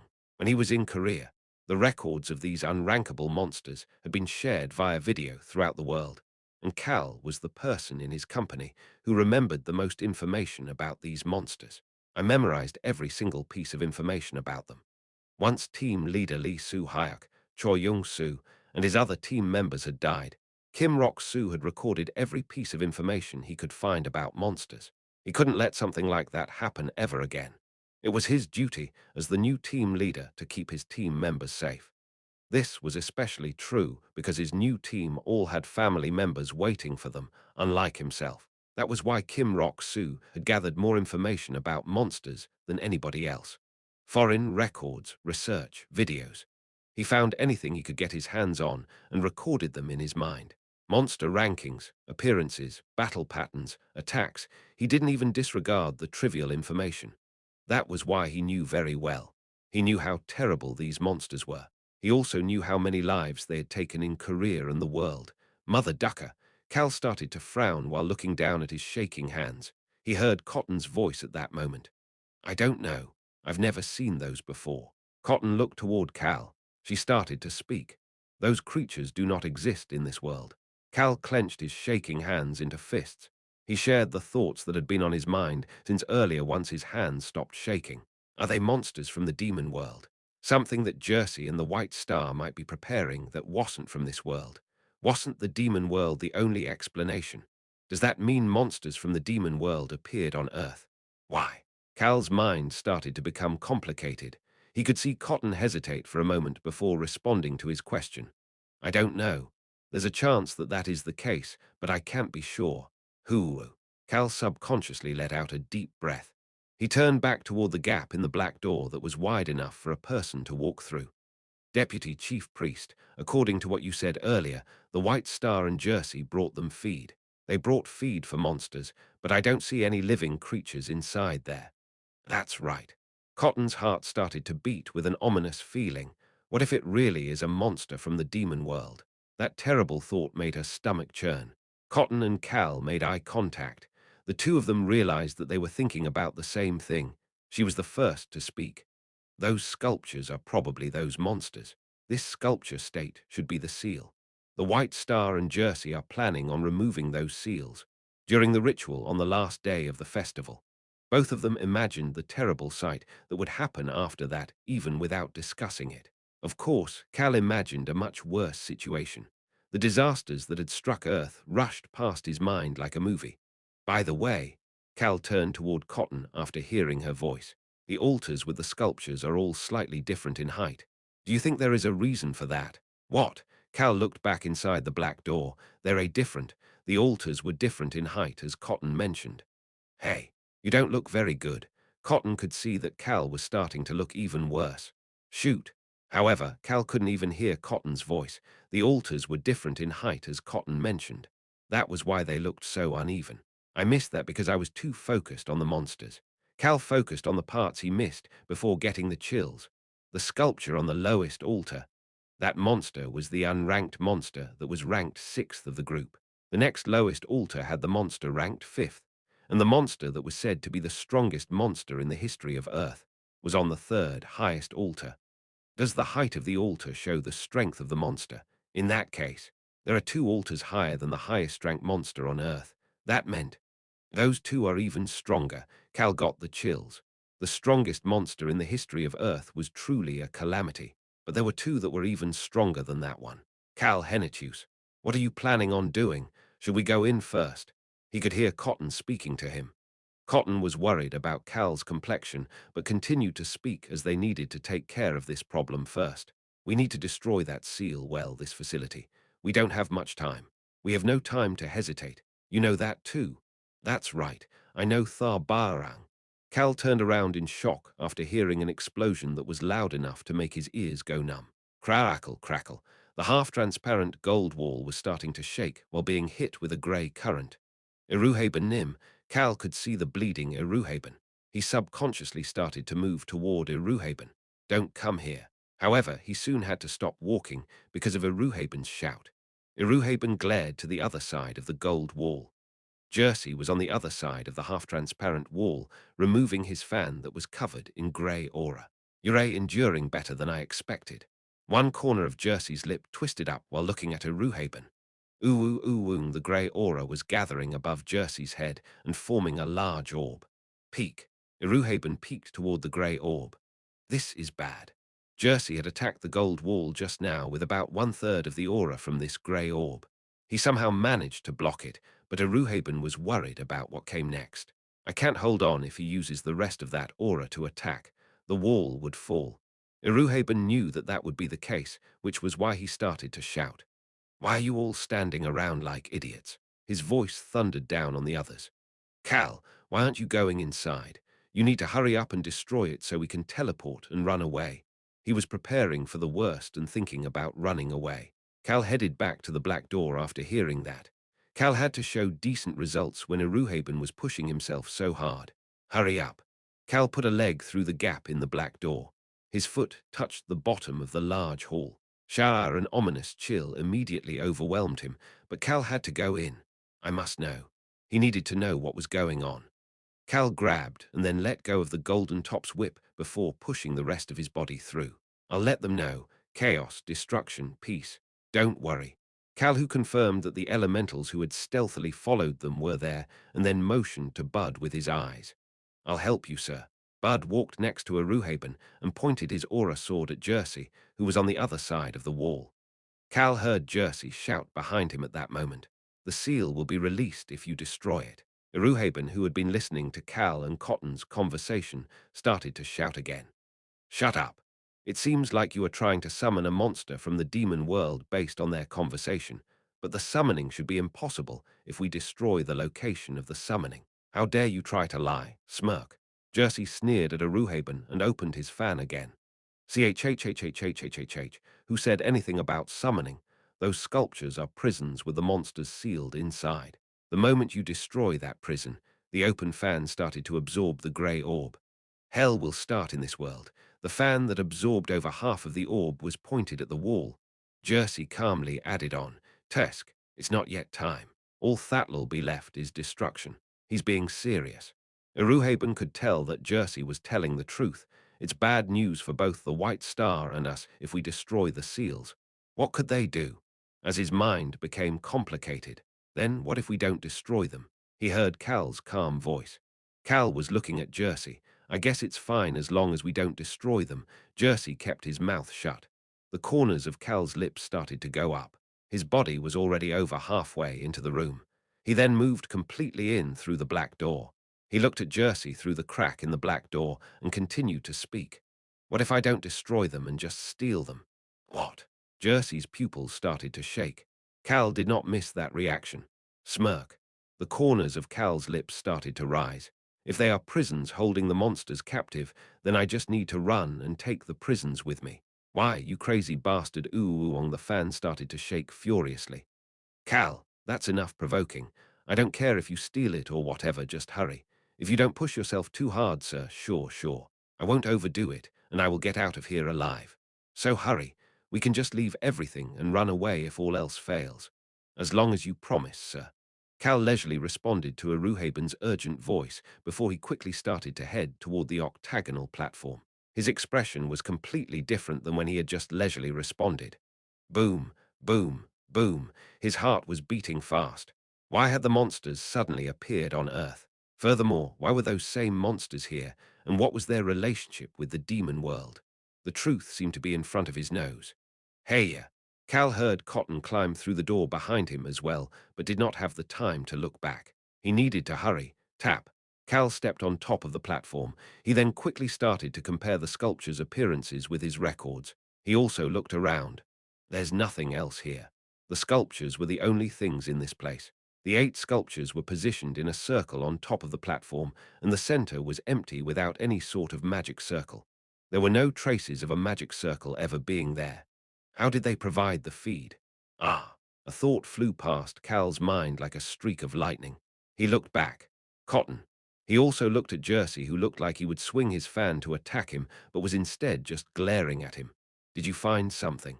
Do you think we really can't destroy these things? Cotton stepped on top of the platform and walked toward Cal. Cal pushed her back. He was using the sound of the wind. It was at that moment. CHHHH. Jersey's fan shot out grey light. Creatures born in the darkness, hunt down your feed. Ooh, black smoke started to rise from the empty center of the platform. Chapter 554. You should have watched your back 8. A dull noise echoed in the hall along with the black smoke. Boom, boom. The two people's bodies slammed into the wall. Why did you suddenly use your wind, W? What the? Cotton groaned at the sudden impact, and her eyes opened wide. She tried to look at Cal. Her eyes were focused on the black smoke on top of the platform. The black smoke was spreading thick and quickly, looking as if it could fill the whole area in an instant. Damn it! As for the other person who also crashed into the wall, Cal glared at Jersey, who was on the other side of the black door. I was almost tricked. He then looked back at the black smoke. This black smoke must have been the way to provide the feed to the monsters. It can't get out of the platform. The black smoke only roamed around the platform and did not flow out of it. Cotton walked up to the platform and tapped on the air. Tang, tang. It looks like there is a transparent barrier separating the platform and the area underneath the platform once the black smoke came out. She roamed around the platform and nodded her head. I guess it needs to be like this so that Jersey can provide the feed, and then he and his subordinates could safely get out.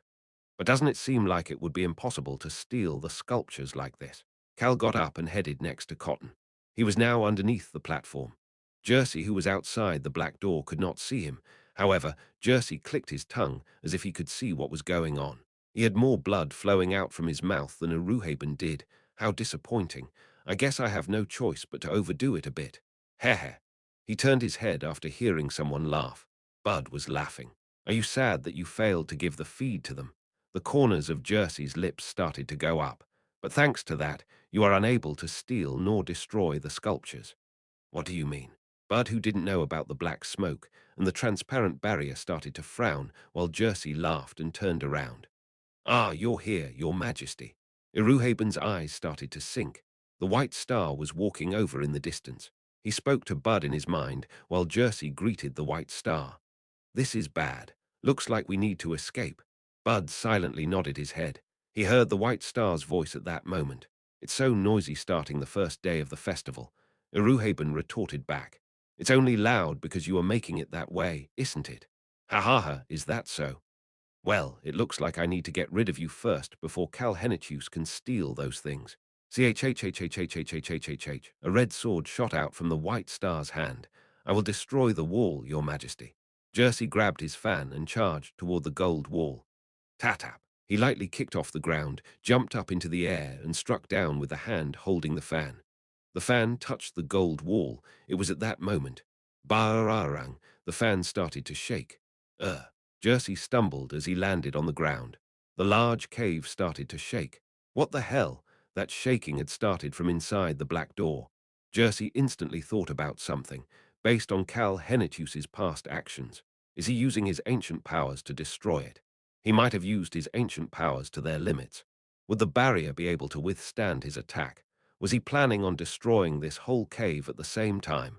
Chief priest. He heard the white star scold him at that moment. Can't you even feel what power it is? Power.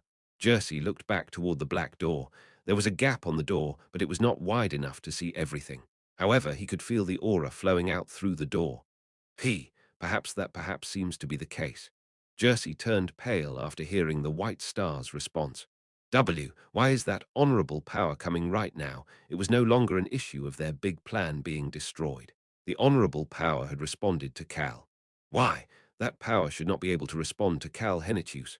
Jersey's mind started to turn white.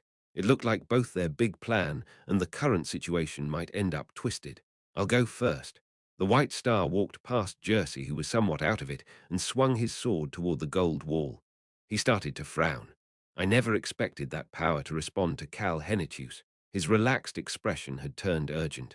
That was why he was using the sword at full power. Slash. The wall was easily split. Iruhaben coughed up blood and moved back. Thankfully, he had been preparing to escape, so he was not injured too much from the wall breaking. However, he had no choice but to open his eyes wide and turn around. How could such an enormous amount of power? He could feel a strong power behind his back. Duck! He also heard the white star's angry shout. Iruhaben could see the black door and the wall exploding. Barang! Cotton's body was curled up as she was flung out of there. Shoot! Bud caught Cotton as he shouted in shock. What the hell happened? The barrier broke, and a weird power, a scary power. Bud was about to urge her to respond until he realized that her body was shaking. He quickly looked toward where the door had been. Bud subconsciously started to speak. What the? He then took a step back. He had chills all over his body. It was a natural reaction. Cal. He could see Iruhaben stumbling as he charged forward. Bud had never seen Iruhaben moving so urgently before. Damn it. No. The white star was also shouting as he urgently rushed forward and past Iruhaben. His face showed both anger and anxiety. Bud finally thought to look for Cal. Cotton had been flung out, but Cal had not. He overcame the fear that was filling his body and looked back toward that direction. He saw Cal there. Cal had plopped on the ground right in front of the thing that was giving him such terrible fear. What the hell is this? Cal's eyes opened wide as he sat there on the ground. He had not been flung out with that explosion just now, but he was on the ground because he fell down. He lowered his head. What's going on? His whole body was shaking. The unranked monster that had killed all his teammates. A pressure that was much worse than when he had gone up against that monster was overwhelming him. Cal lifted his head. The thing giving him that fear was right in front of him. It was a black hand. The hand was so large that it could almost touch the ceiling of the hall. What could be going on? What is happening all of a sudden? Cal recalled his actions just now. All I did was get close to the platform. All he did was move toward Cotton, who was observing the black smoke and the transparent barrier. But the black smoke inside the transparent barrier. that had suddenly disappeared, and a large black hand shot up from the platform. The power of that hand made the transparent barrier explode, and Cal was looking at that black hand right now. The 8 sculptures. He wasn't paying them any attention right now. He thought it was weird that they didn't have a scratch on them after such a large explosion, but he had no time to look into that right now. Boom, boom, boom. His heart was beating as if it wanted to explode, and he had chills all over his body. Ki, the black hand started to move while making that odd noise. The palm stopped in front of Cal. You disturbed my slumber. What? Before Cal could even think about the meaning behind those words. Cal, dodge. Cal's mind was filled by a voice that seemed to come from the black hand as Iruhaben shouted. Here is another punk who has found a way out of God's hand and escaped his fate. The black hand reached out and surrounded Cal while making an eerie noise. Cal had instantly fallen into darkness. Bang, bang, bang. Locke had a confused expression after hearing someone banging on the door. The tiger warriors stationed outside would not knock like this. Who could it be? Locke debated whether he should open the door or not. He wondered if he should call the adults who were all gathered in the strategy room. He heard a voice from the other side of the door at that moment. Please open the door. Ha! He recognized the voice. It made sense why the tiger warriors would have let this person through. Locke quickly opened the door as he was relieved that it was someone he knew and welcomed the person. Cage him. Huff, huff, huff. Cage was outside the door trying to catch her breath. It's been so long. Locke warmly welcomed her, but Cage didn't even respond to his greeting as she urgently rushed into the black castle. Did something Locke was trying to ask what was going on in shock before stiffening up after seeing who was in Cage's hand. Wait, this person is. Locke, who barely managed to get some words out, looked toward the person who was being dragged by the collar. It's been a while. This person was Saint Jack, who looked as if he didn't know what to do. I was suddenly dragged here, and I don't even know Dragon. Saint Jack gave an awkward greeting, but his greeting was drowned out by Cage's shout. Cage looked toward Locke and started to speak. Where is the dragon? The dragon, excuse me. A dragon that can cast long-distance teleportation, or at least Miss Rosalind. No, it needs to be a dragon. Just what young Master Cal was cut. Excuse me. Locke became anxious after suddenly hearing her mention Cal, but Cage looked around as if things were urgent before running toward the stairs. Locke followed behind her as Cage continued to speak. You know about the vow of death, right? Cage continued to look around as if she couldn't even see Locke, who was anxiously following behind her, and then resumed speaking. She seemed to be looking for someone. Young Master Cal and I made a vow of death, you know. There's a power you feel gathering around your hand when you make a vow. It is the power that lets you know whether that person kept or broke the vow. It was the eerie feeling that seeped into the bodies of the people making the vow of death. But that was just cut off. Really? Jack, who had been dragged here without knowing why, looked toward her in shock. However, Cage didn't respond to his question and just continued to speak. There should be someone else who is feeling this right now. He should be feeling that something is weird. Screech. They then heard a door opening on the second floor. Locke turned toward the door. Choi Han was walking out of the strategy room with a confused yet serious expression. Didn't Hyung say that he had a lot of things to do? Choi Han, who said he had important business to take care of, was coming out with a serious expression before finishing his work. Ah, Miss Cage. He looked extremely happy to see Cage. It was as if he had found the person who could answer his question for him. Choi Han stepped onto the stairs and walked toward her. Miss Cage, when did you get here?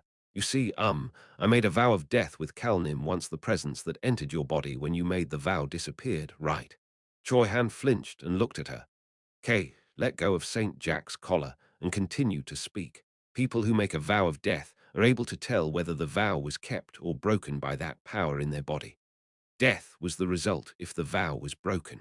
The presence inside the body would tell the other person that the vow was broken and that the other party was dead. But there are times the presence itself disappears from a person's body. That means that the vow of death is cut. Cage slowly walked over to Choi Han. Her voice echoed through the staircase. There's only one reason that a vow of death would be cut. Her face stiffened. That is when the vow becomes useless. There was only one reason a vow of death would become useless. That means that the other person is dead. All expressions disappeared from Choi Han's face. Chapter 555. Pretty useless bastard one. What do you mean by that? Choi Han heard a voice behind his back. Albaru was standing there. Who? Cage did not recognize Albaru, who was wearing a mask, and changed his voice and looked at him with wariness. Choi Han started to speak at that moment. He sounded almost as if he was shouting. There's no way that. Lower your voice. Albaru squeezed Choi Han's shoulder. Peek.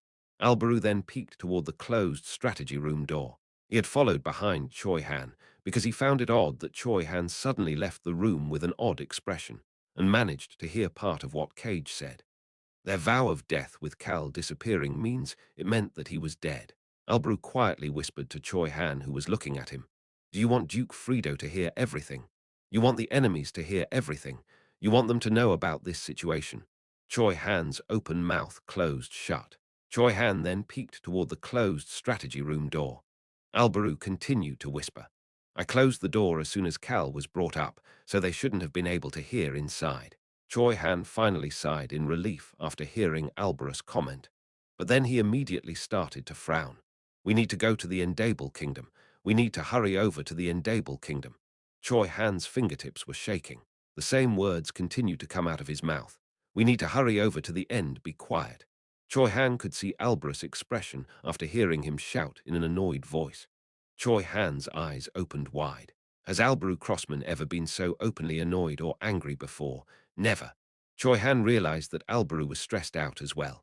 Albaru continued to mumble in an annoyed voice. I'm thinking about what to do. Cal Henitius died. He suddenly died like that. He died even with Aruhaben and Bud by his side. Was that possible? Bang. Albaru heard the strategy room's door slam open. He then groaned. Albaru could see a shaking black dragon. The human. Rayon approached them while holding a video communication device with his shaking paws. Crackle, crackle. Black mana was fluctuating in an irregular manner around Rayon. Crackle, the video communication device, was starting to crack because of the mana. The mana continued to get bigger and stronger as it fluctuated around Rayon. Rayon barely managed to speak after seeing Albaru's stiff expression. They said that the human D disappeared. Goldie Gramps. Albaru took a deep breath after seeing Rayon being unable to speak. He looked inside the strategy room past Rayon. Lord Sherrit, Duke Frido, and the dragon half-blood were inside the strategy room. Frido had his arms crossed as he observed them with an odd expression. Albaru started to speak. You son of a beach. Cal Henitius. Just what the hell are you going around doing? Did something happen to you? First of all, Albaru thought about Aruhaben's description of how Cal had disappeared. We don't know if he is dead. In that case, Choi Han. Yes, sir. You go to the Endable Kingdom. Albaru looked at Frido and took off his mask. His skin, eyes, and hair color all changed at the same time. Albaru continued to speak as Duke Frido's eyes opened wide and his jaw dropped in shock. I will go to the palace first, and then head over too. Choi Han and Albaru made eye contact. Choi Han started to speak, then I will be heading out first. Choi Han and Albaru started to walk in different directions after that. Cal couldn't breathe. It's hard to breathe. He wanted to breathe, but he could not take a breath properly. He couldn't open his eyes and his ears felt numb. He couldn't even smell anything. I remember getting caught by the Black Hand and being dragged somewhere. But he couldn't remember anything after that. For some odd reason, Cal was breathing even though he felt as if he was suffocating, as Cal tried his best to move his body in this situation. Damn it! What the hell is going on? It'd be one thing if he could even squirm, but his body wasn't allowing him to make any movements at all. Child who has escaped the hand of God and his fate. Cal felt his heart sink after suddenly hearing the chilling voice. The first of his senses to be permitted back to him was his hearing. Boom, boom, boom. His heart was beating wildly. Humans know living beings are meant to be born and then eventually die. That is the law of nature and their fate. You've gone against that. Who is this? Is the Black Hand talking? What is the Black Hand? Furthermore, time is warped for you as well. You are you, but also not you. His body started to shake. The second thing Cal was permitted to do in this situation was to shake. It was an instinctual fear. Cal Barrow. I thought that only that child was qualified to carry on my powers, but you are the same. Cal suddenly felt as if his ears suddenly opened. He then had a strong urge to talk. His mouth then opened. Who are you? Me, he heard a low laugh. Just as the divine race worships the gods, there are beings the demonic race worships as well. I am a being the demonic race worships. A being the demonic race worships. I've been in a deep slumber, waking up for a short duration of time over and over after being sealed by the gods a long time ago. So, who the hell are you? Cal suddenly felt a large hand caressing his back, but a terrible fear filled his body each time the hand touched him. That voice whispered in Cal's ear at that moment. I am wickedness. What? Cal took a deep breath. The voice continued to speak. I am solitude. I am despair. A being that was wickedness, solitude, and despair. I am all things that humans like you do not want. This was a being that brought out a human's instinctual fear and anxiety, a being whose presence itself turns into fear, but something that still exists somewhere. Cal's eyes suddenly opened. He made eye contact with the thing. That is who I am. Blood-colored eyes were looking at him. MMPH. He instantly felt as if he could not breathe again. You have faced solitude, resigned in front of despair, were in pain, and had to face the wickedness surrounding you many times. Furthermore, you escaped your fate in the hands of a god. Your time is warped, and you are you but not you at the same time. As Kim Rok-soo, he had lost all things that were precious to him and escaped his fated death. Now he was both Kim Rok-soo and Cal Henitius. Child, the blood-colored eyes smiled as it whispered, Do you want me as well? Cal opened his mouth to speak. His lips were shaking. He managed to speak even as they shook. Are you crazy? The corners of Cal's lips were shaking as one corner started to rise. My dream is to be a rich slacker. You crazy bastard. I'm a human who even rejected becoming the saint for the god of death. Ha ha ha ha. Cal felt as if his ears would rip apart at this laughter that was shaking the area. It felt as if his eardrums would truly burst. However, the other being seemed to enjoy this situation quite a bit. Funny, very funny. The eyes got closer to Cal. You are more entertaining than the other child. Cal and the eyes looked at each other. How could the two of you have moved in such different directions while being placed in the same situation? So what? I also find it entertaining that you keep talking back without giving up. The blood-colored eyes moved back. Cal suddenly felt as if his body was being pressed down from all directions. The eerie voice whispered to him at that moment. I will make you want me. What? Call me when you need me. Only I can destroy your despair for you. Cal then felt as if his body was being sucked away. The blood-colored eyes started to become distant. Where am I going? Cal started to frown. He then clenched his eyes shut after feeling terrible pain. His senses became paralyzed again. All connections he had with the world started to break once again. Cal desperately moved in order to try to breathe. And once he could breathe again. Cal felt a terrible pain at his stomach. His body flew up into the air before falling down to the ground. Boom, Cal's body rolled backward on the ground. What is going on? Someone had hit his stomach as soon as he returned to his senses, making him fly up before rolling on the ground. Cal reached his hand out and grabbed the ground. His eyes focused again, and he realized something was odd. Cement. It was cracked and partially destroyed, but he could see the cement floor. This material was something that did not go with Cal Henitius's world. Hey, you bastard, can't you even stand up straight? Where did that arrogant attitude of yours from just now go? Kekek. Hey, control yourself. You kicked him so hard that he can't even get up. They were speaking in Korean. Ugh. Cal tried his best to hold back his groan as he flipped his body over. He could see a grey ceiling. When was it that my body was this weak? He had no strength in his body. He could see his thin wrists. Cal then saw people step between him and the grey ceiling. Hey, this bastard looks like a mess. That's why he should have just done what we told him to do instead of acting up. These people who were sneering at him and looking down at Cal with scorn. They were Korean. Ha! Cal remembered them. He remembered their faces. He remembered this situation. It was a time when it wouldn't be weird for him to be beaten up. It's those bastards. It's one of those bastards who hit me at that time. Cal started to laugh. He. What the hell? Did this bastard go crazy after getting hit once? This was less than 1 year since the world was flipped over.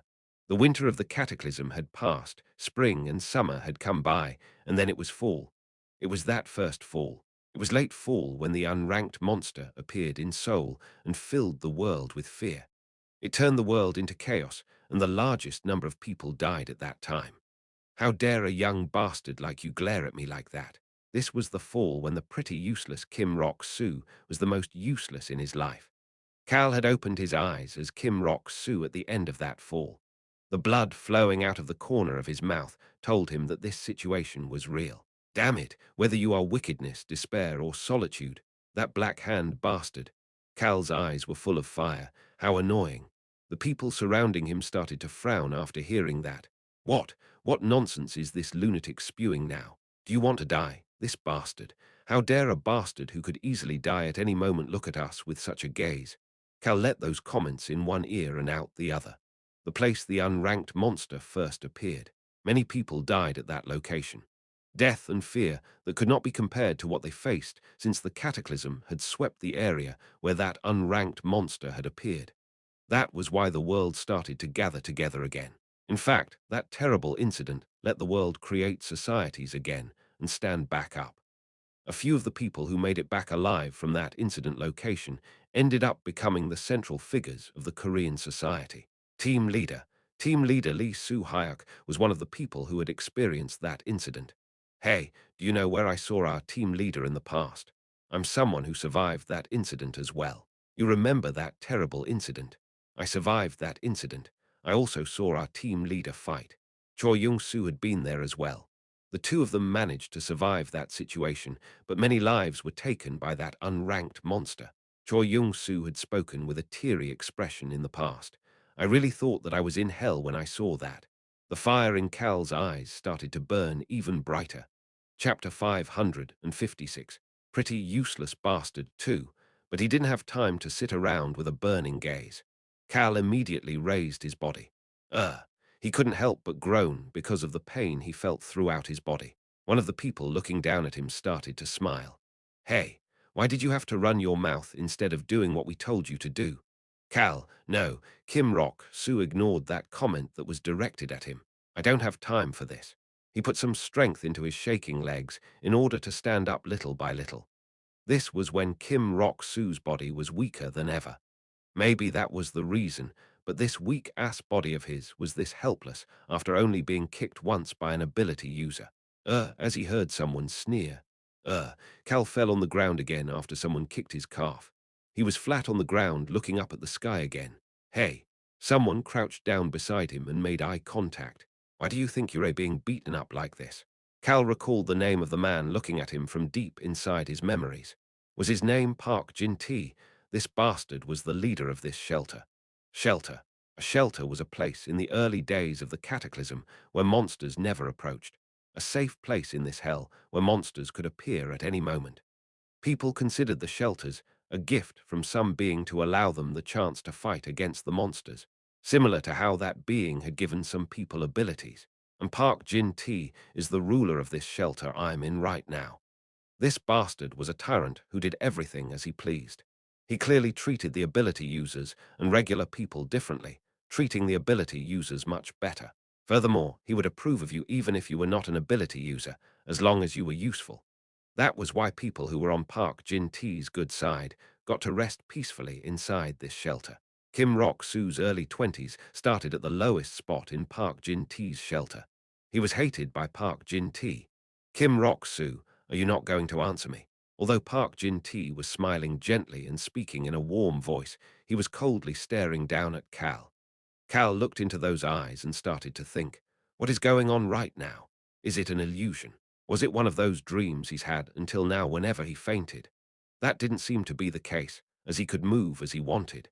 He then thought about those blood-colored eyes that called itself solitude and despair and had sent him here. I will make you want me. That was what the bastard had said. Call me when you need me. Only I can destroy your despair for you. It sounded as if it was going to show Cal despair. It was telling him to follow it if he didn't like that despair. It made him want to laugh, the god of death. This blood-colored eyes bastard. Why do they all do whatever the duck they feel like doing? It made him annoyed. Hey, Kim Rok-soo.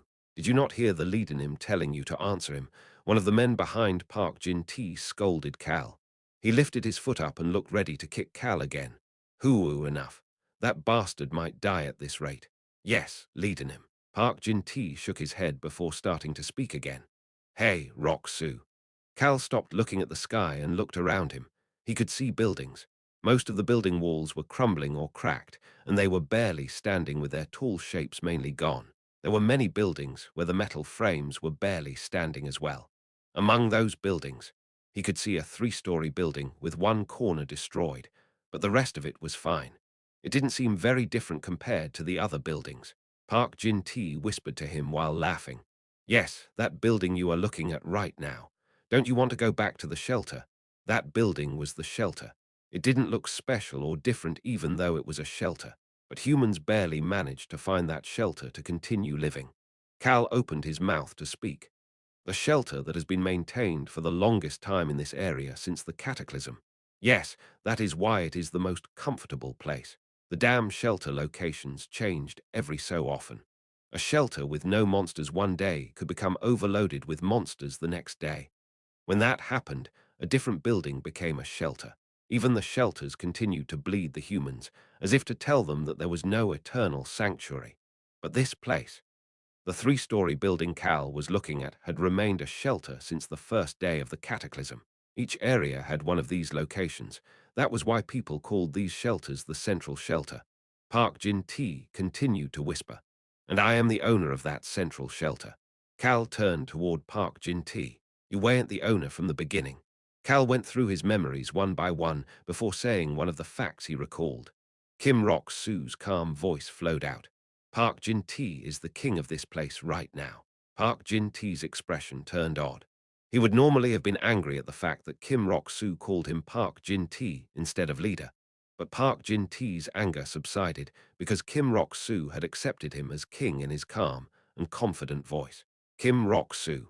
This was the first time that this arrogant and venomous bastard had accepted Park Jin-tae as the owner of this place.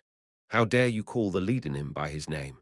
Do you really want to die, you bastard? Park Jin-tae continued to look at Kim Rok-soo, who was looking at him even as his subordinates started to shout. Jin-tae. A grandma walked out of the shelter building at that moment. Park Jin-tae's subordinates started to frown at her appearance. They seemed more uncomfortable than angry or annoyed. The white-haired grandmother cautiously walked over to Park Jin-tae and Cal. Why don't you stop? I'll make sure to talk to Rok-soo. Cal's eyes teared up at that moment. This was someone whom he could never see anymore except in his distant memories because she had passed away. Grandma Kim. Nobody knew her first name. They just knew that her last name was Kim and called her Grandma Kim. She was the only person Park Jin-tae could not treat horribly in this shelter. Cal avoided Grandma Kim's gaze as she looked at him with concern. More than getting kicked in the stomach as soon as he opened his eyes, more than having his calf kicked, this hurt more. Cal then heard Park Jin-tae's low voice. Looks like you finally realized the reality of the situation. The reality that Park Jin-tae was the king. Park Jin-tae did not say that latter part out loud while Cal calmly agreed with him. That's right. I need to accept my reality. Cal was thinking to himself without realizing that Park Jin-tae was looking at him with an odd gaze. Yes, let's consider this to be real. Whether it is the blood-colored eyes test or whatever. Whether this situation was an illusion that'll disappear later. Cal slowly raised his body. Let's get rid of any regrets. He would get rid of all of his regrets during this chance.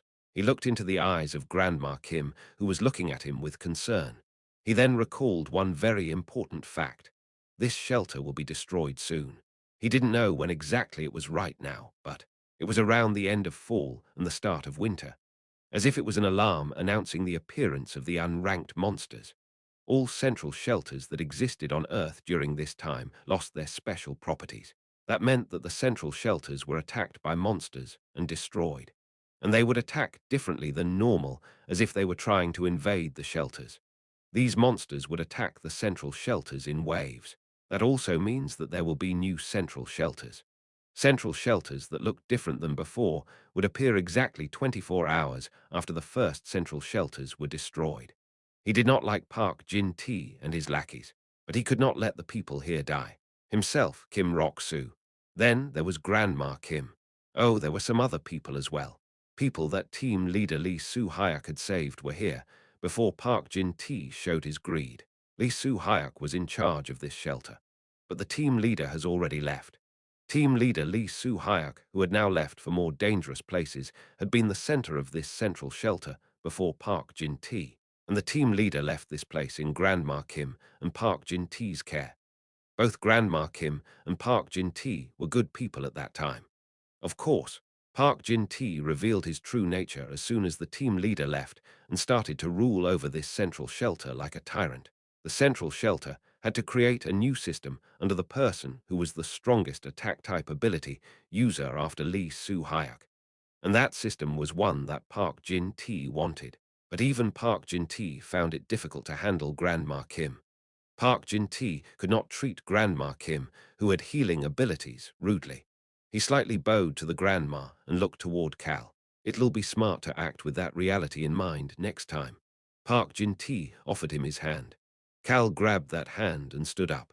Park Jin-tae watched Kim Rok-soo sit back down before letting go of his hand. He then turned around and walked away from the shelter building. We are going to hunt.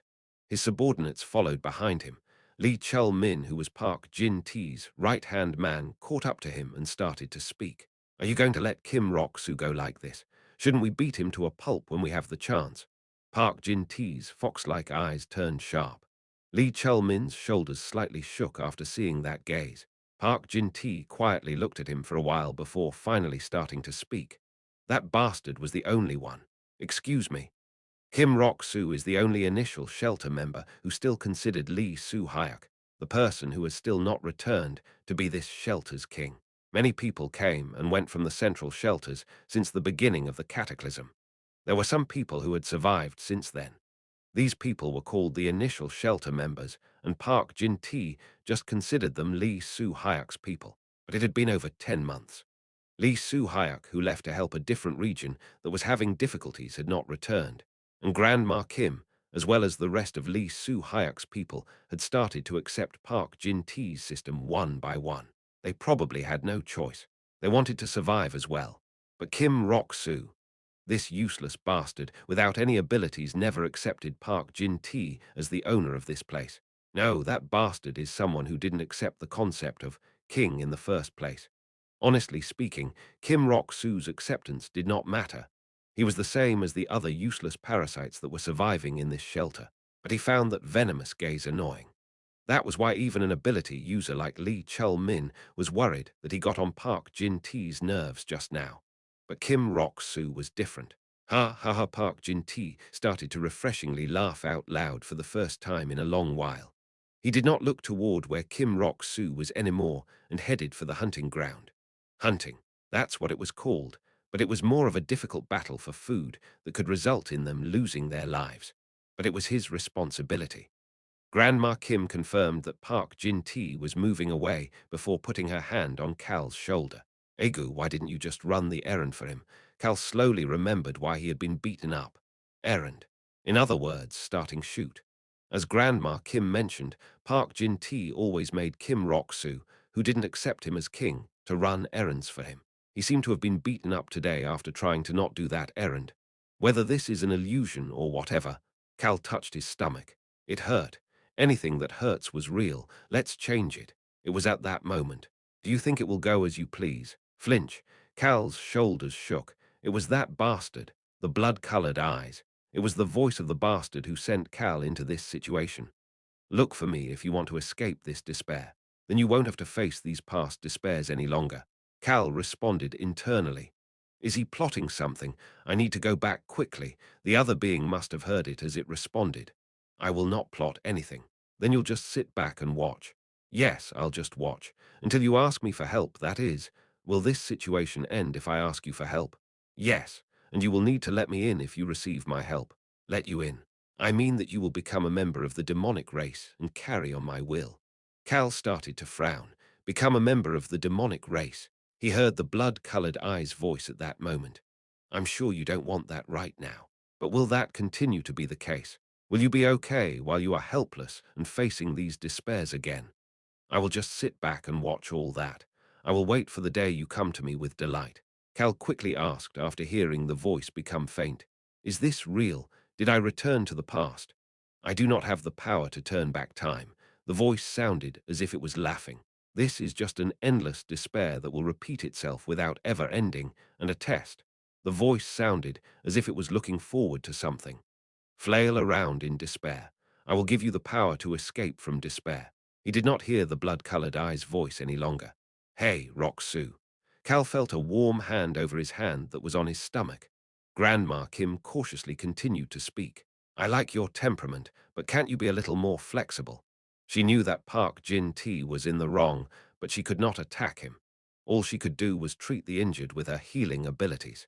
She might be the reason Kim Rok-soo managed to survive under Park Jin-T since team leader Lee Soo-hyuk left. Cal opened his mouth to speak. I'll need to stay on good terms with Park Jin-T for now. Grandma Kim's eyes opened wide. Do you mean that? Cal slowly nodded his head and looked toward Park Jin-T's back in the distance. That bastard was a dictator and treated people differently based on their abilities, however. On the day the central shelter was destroyed, he protected this place until the end. Park Jin-T fought until the last moment. That was how Kim Rok-soo and some other people who had no abilities were able to escape. What are you doing? Why the hell are you so slow? A bastard like you without any abilities should at least run. Get lost. You're in my way, so hurry up and run. Cal recalled the things Park Jin-T had shouted to him in the past. Park Jin-T ended up dying while fighting to the end. Grandma Kim had lost her life in that battle as well. Park Jin-T was a bad bastard and he hated him, but in some ways, he saved my life. Kim Rok-soo was able to survive in the past thanks to him. Cal looked toward the shelter. He would erase his regrets one by one. He would save this shelter and then, I'll go meet the team leader and Choi Young-soo. Seomyeon Busan. That was where an unranked monster first appeared. Cal subconsciously blurted out loud. I wonder if everybody is okay. He started to recall the faces of his friends one by one, starting with Rayon. How would he be in the real world right now? Would he have fainted? He started to become concerned about his friends. Honestly speaking, he was most worried about them. That was why. I need to find a way out of here first. There had to be a way to get out. There had to be a way to get out of here without accepting the blood-colored eyes offer. He recalled the last thing the blood-colored eyes told him, flail around in despair. I will give you the power to escape from despair. The corners of Cal's lips started to go up. Cal clenched his skinny hands into fists. Flail around in despair. That won't happen. It'll just make it not a despair anymore. He had no way to know for sure, but he felt as if he would only be able to return if he destroyed the despair. It's just a feeling. It was his intuition. However, there was a good amount of analysis in it as well. It was because of what the blood-colored eyes told him. I will give you the power to escape from despair. Didn't that sound like he would be able to get out of this situation and return to the real world if he had the power to destroy the despair within it? It had also called it a test. Cal thought that it was a reasonable thought, and looking at this situation with that in mind, it's doable. The current Cal was able to destroy these despairs. It was worth trying. Chapter 557, Pretty Useless Bastard. 3. He needed to first figure out today's date. I also need to check who is here. He needed to figure out the people who would fight based on the present and his information of the future. And most importantly, I need to change myself first. He needed to get his abilities awakened. However, an ability awakening was something nobody could predict. Cal's abilities were only awakened after he started working for his company. That was why, realistically speaking, it would be close to impossible for Cal to awaken his future abilities as he pleased. But I've experienced the sensation that comes with abilities being awakened. It felt as if he was seeing a new world. If he thinks about that sensation and does similar things as to when his abilities actually awakened, couldn't he potentially get them awakened sooner? It's fine if my abilities don't awaken while I'm at the central shelter, but it would be great to have them when I go up against the unranked monster. Cal's expression stiffened, and Grandma Kim tightly grabbed Cal's hand that was over his stomach. Sharara, Cal then saw a yellow light surround his stomach. He subconsciously started to speak with urgency. Grandma, I'm okay. You're not okay. Cal could feel the pain in his stomach disappear. Any bruises or injuries on his stomach probably healed right away. This was Grandma's healing ability. How can you use your power for such a useless thing? Grandma Kim's abilities could only heal external injuries and had limited uses per week. She could use it as many times as she wanted for small injuries such as bruises, but she had a strict limit for injuries such as bone fractures or significant blood loss. The amount of healing power necessary was different based on the type of injury. That was why Park Jin-Tae wanted Grandma Kim to use her powers for healing his precious attack team members who could fight against monsters. Grandma Kim smiled gently after hearing Cal's comment. This is not useless, it is important. The grandma got up and motioned for Cal to get up as well. Hey, Roxu, let's go inside. Cal slowly raised his body after seeing that warm smile. He didn't have any pain anymore. Hey, you stupid idiot. Hyang. Cal turned toward the voice calling out to him.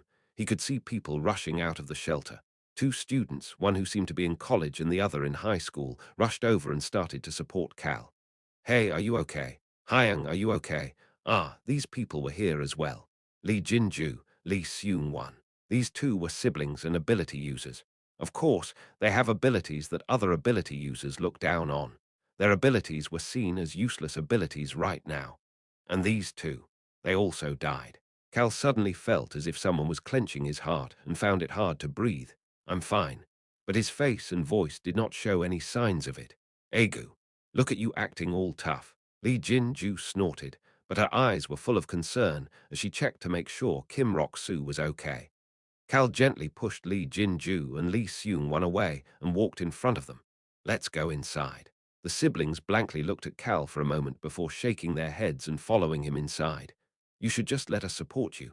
Why are you walking so slowly? Hyang, we're going to go back in first. We came in the middle of work. The people inside the central shelter all had work they needed to complete every day. Of course, those jobs were only given to people who had Park Jin-Tae's approval. Kim Rok-soo did not have his approval, which was why they always tried to start shoot with him in the name of running errands. Isn't it so nice to see them relying on each other? Grandma Kim smiled while looking at the siblings who were walking away. Cal looked at the siblings instead of responding. It made him think of On and Hong. Grandma, what is today's date? Today, yes, Mom.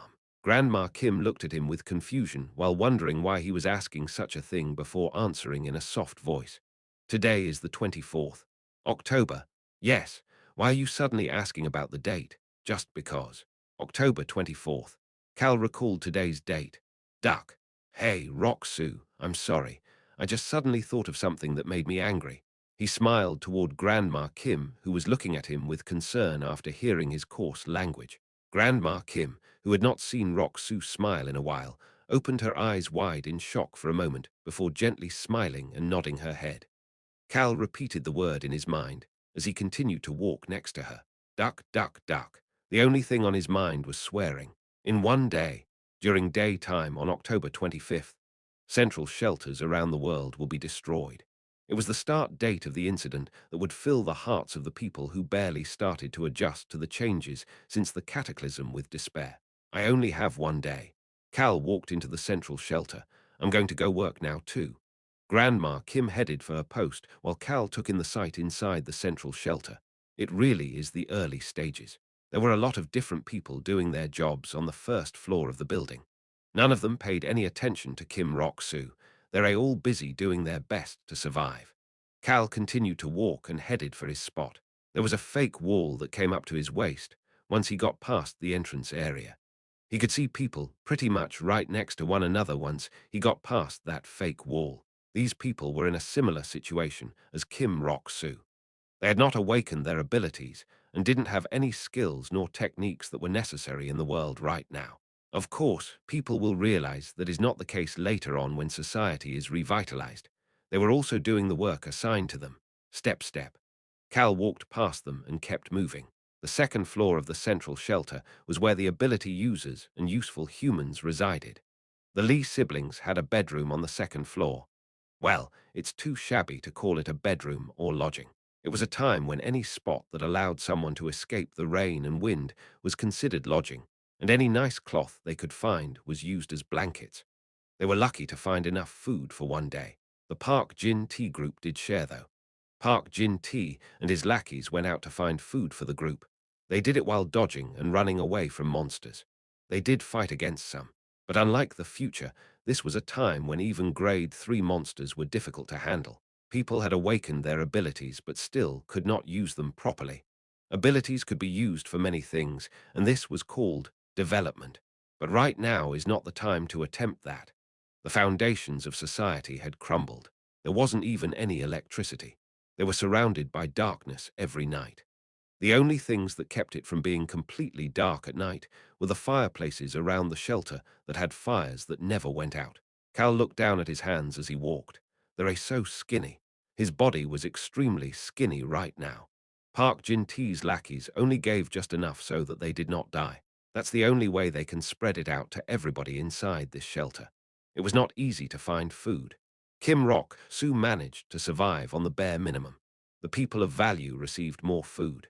That was why the ability users who had good relationships with Kim Rock-soo would offer him some of their shares from time to time. The world is not bleak. Even though the times seemed hopeless, the hearts of the people living through it had not gone completely dark. That was why Cal didn't think Park Jin-Tae was a bad person. There are many places that don't even give out food like this. A lot of people didn't care whether others starved to death. In such a situation, although Park Jin-Tae looked down and messed with people like Kim Rock-soo, he still gave them enough food to survive. Well, he does beat up resistant people like me, though. No, he just really hated me. But he still gave out enough so that their legs would have enough strength to run away if they ever ran into a monster. The bastard had turned this central shelter into his own kingdom, but he still kept himself humane. He did not cross the line a fellow human should not cross. He at least gave them their share of food. Cal had realized something about it once he became older. The fact that Park Jin-Tae pushed the skillful people up might have been the reason this system was able to be maintained. All societal systems had been destroyed at that time. How many ability users would want to share the food that they worked so hard to find? But since Park Jin-Tae treated the ability users well, they stayed with this food sharing system. And Park Jin-Tae is currently a very strong attack-type ability user. There was a reason team leader Lee Soo-hyuk left the place to Park Jin-Tae. Park Jin-Tae was a very strong dealer and a decent tanker.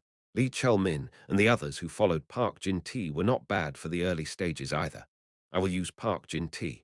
Cal was slowly planning things in his mind. There's also Grandma Kim, Jin Ju Nuna, and Seung Won. There were also many other people he needed for this task. Cal returned to his spot. Kim Rock Sue's spot in this central shelter. It was at the edge of the first floor. It was right next to a crumbling ceiling. It was right by the back door of the first floor. A rain leaked here. Kim Rock Sue's spot was the only spot in the building where rain leaked through the cracked ceiling. Why are you talking to yourself like that? He heard a voice at that moment. It was a husky and aged man's voice. You chose that spot. That was the case. Cal had chosen this spot as that person mentioned. Park Jin-Tae placed the ability-less Cal to the first floor, and he chose this leaking spot as his spot. What's wrong? Do you suddenly want to move elsewhere? What happened to pretending like you were sacrificing yourself for the others? Cal sighed and turned his head. Hey, mister, why don't you go elsewhere if you want to talk shoot?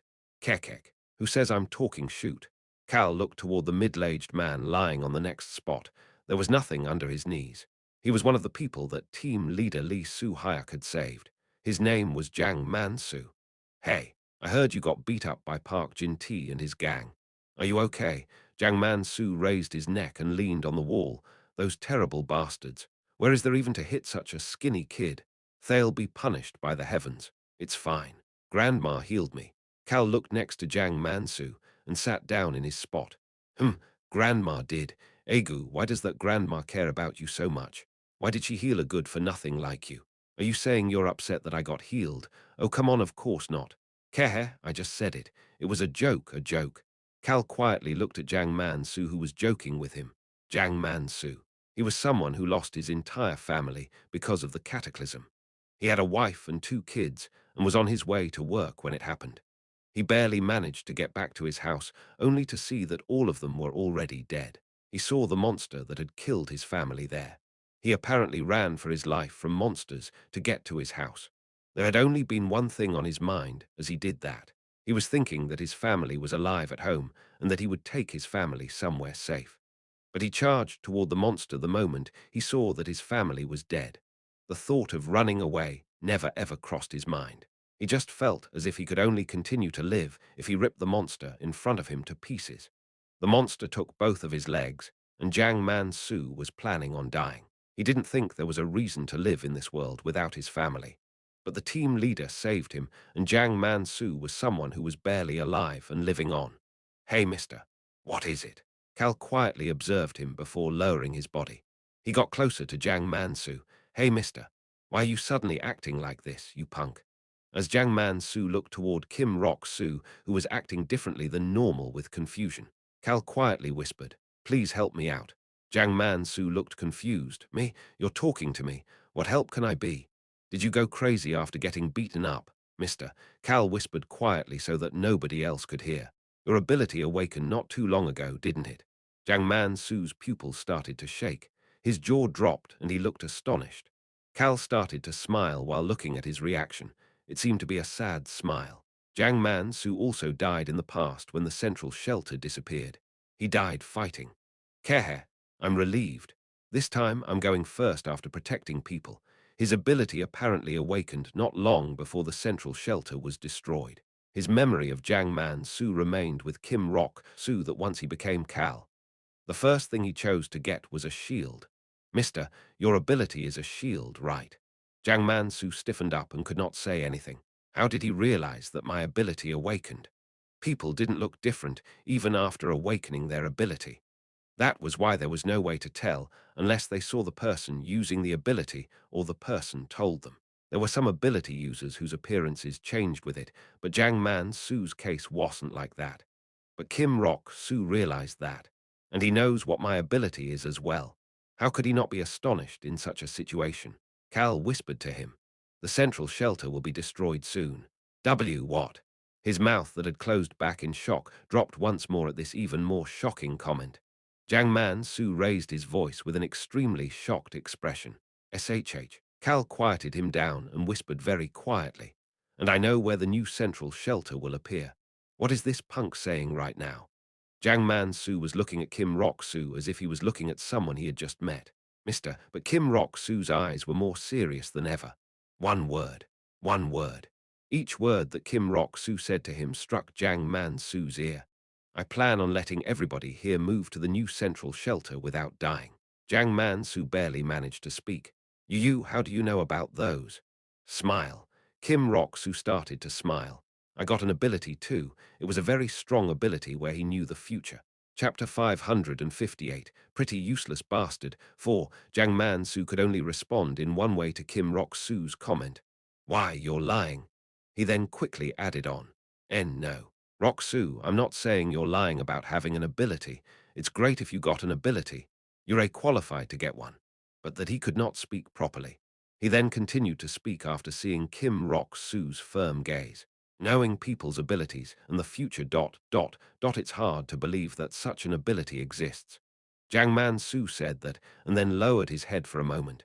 He then raised it back, looked at Kim Rok-su's gaze, and sighed. "You're being serious." Kim Rok-su's gaze did not seem as if he was lying. "I guess that you aren't the type to lie." Jiang Man-su didn't know what else to say. Of course, there were a lot of things he wanted to say. In fact, he had too many things he wanted to say. He figured out my ability.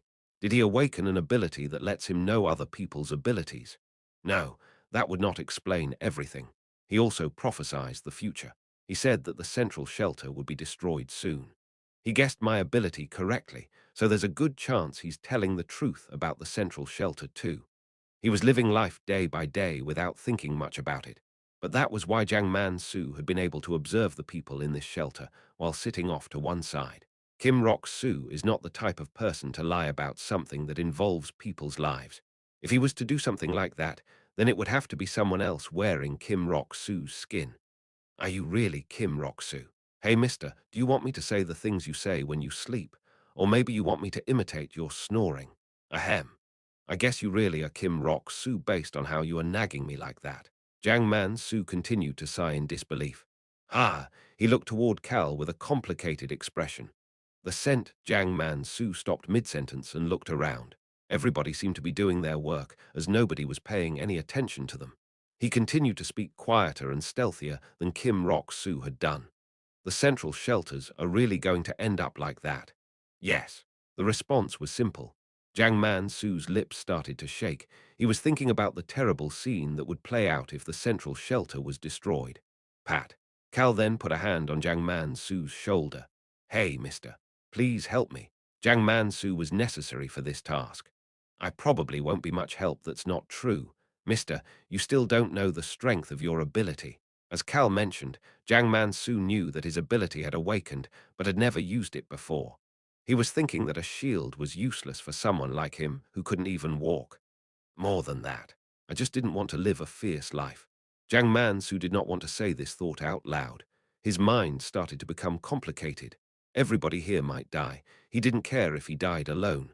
But to watch someone die again, especially people who had helped him even when he couldn't walk properly.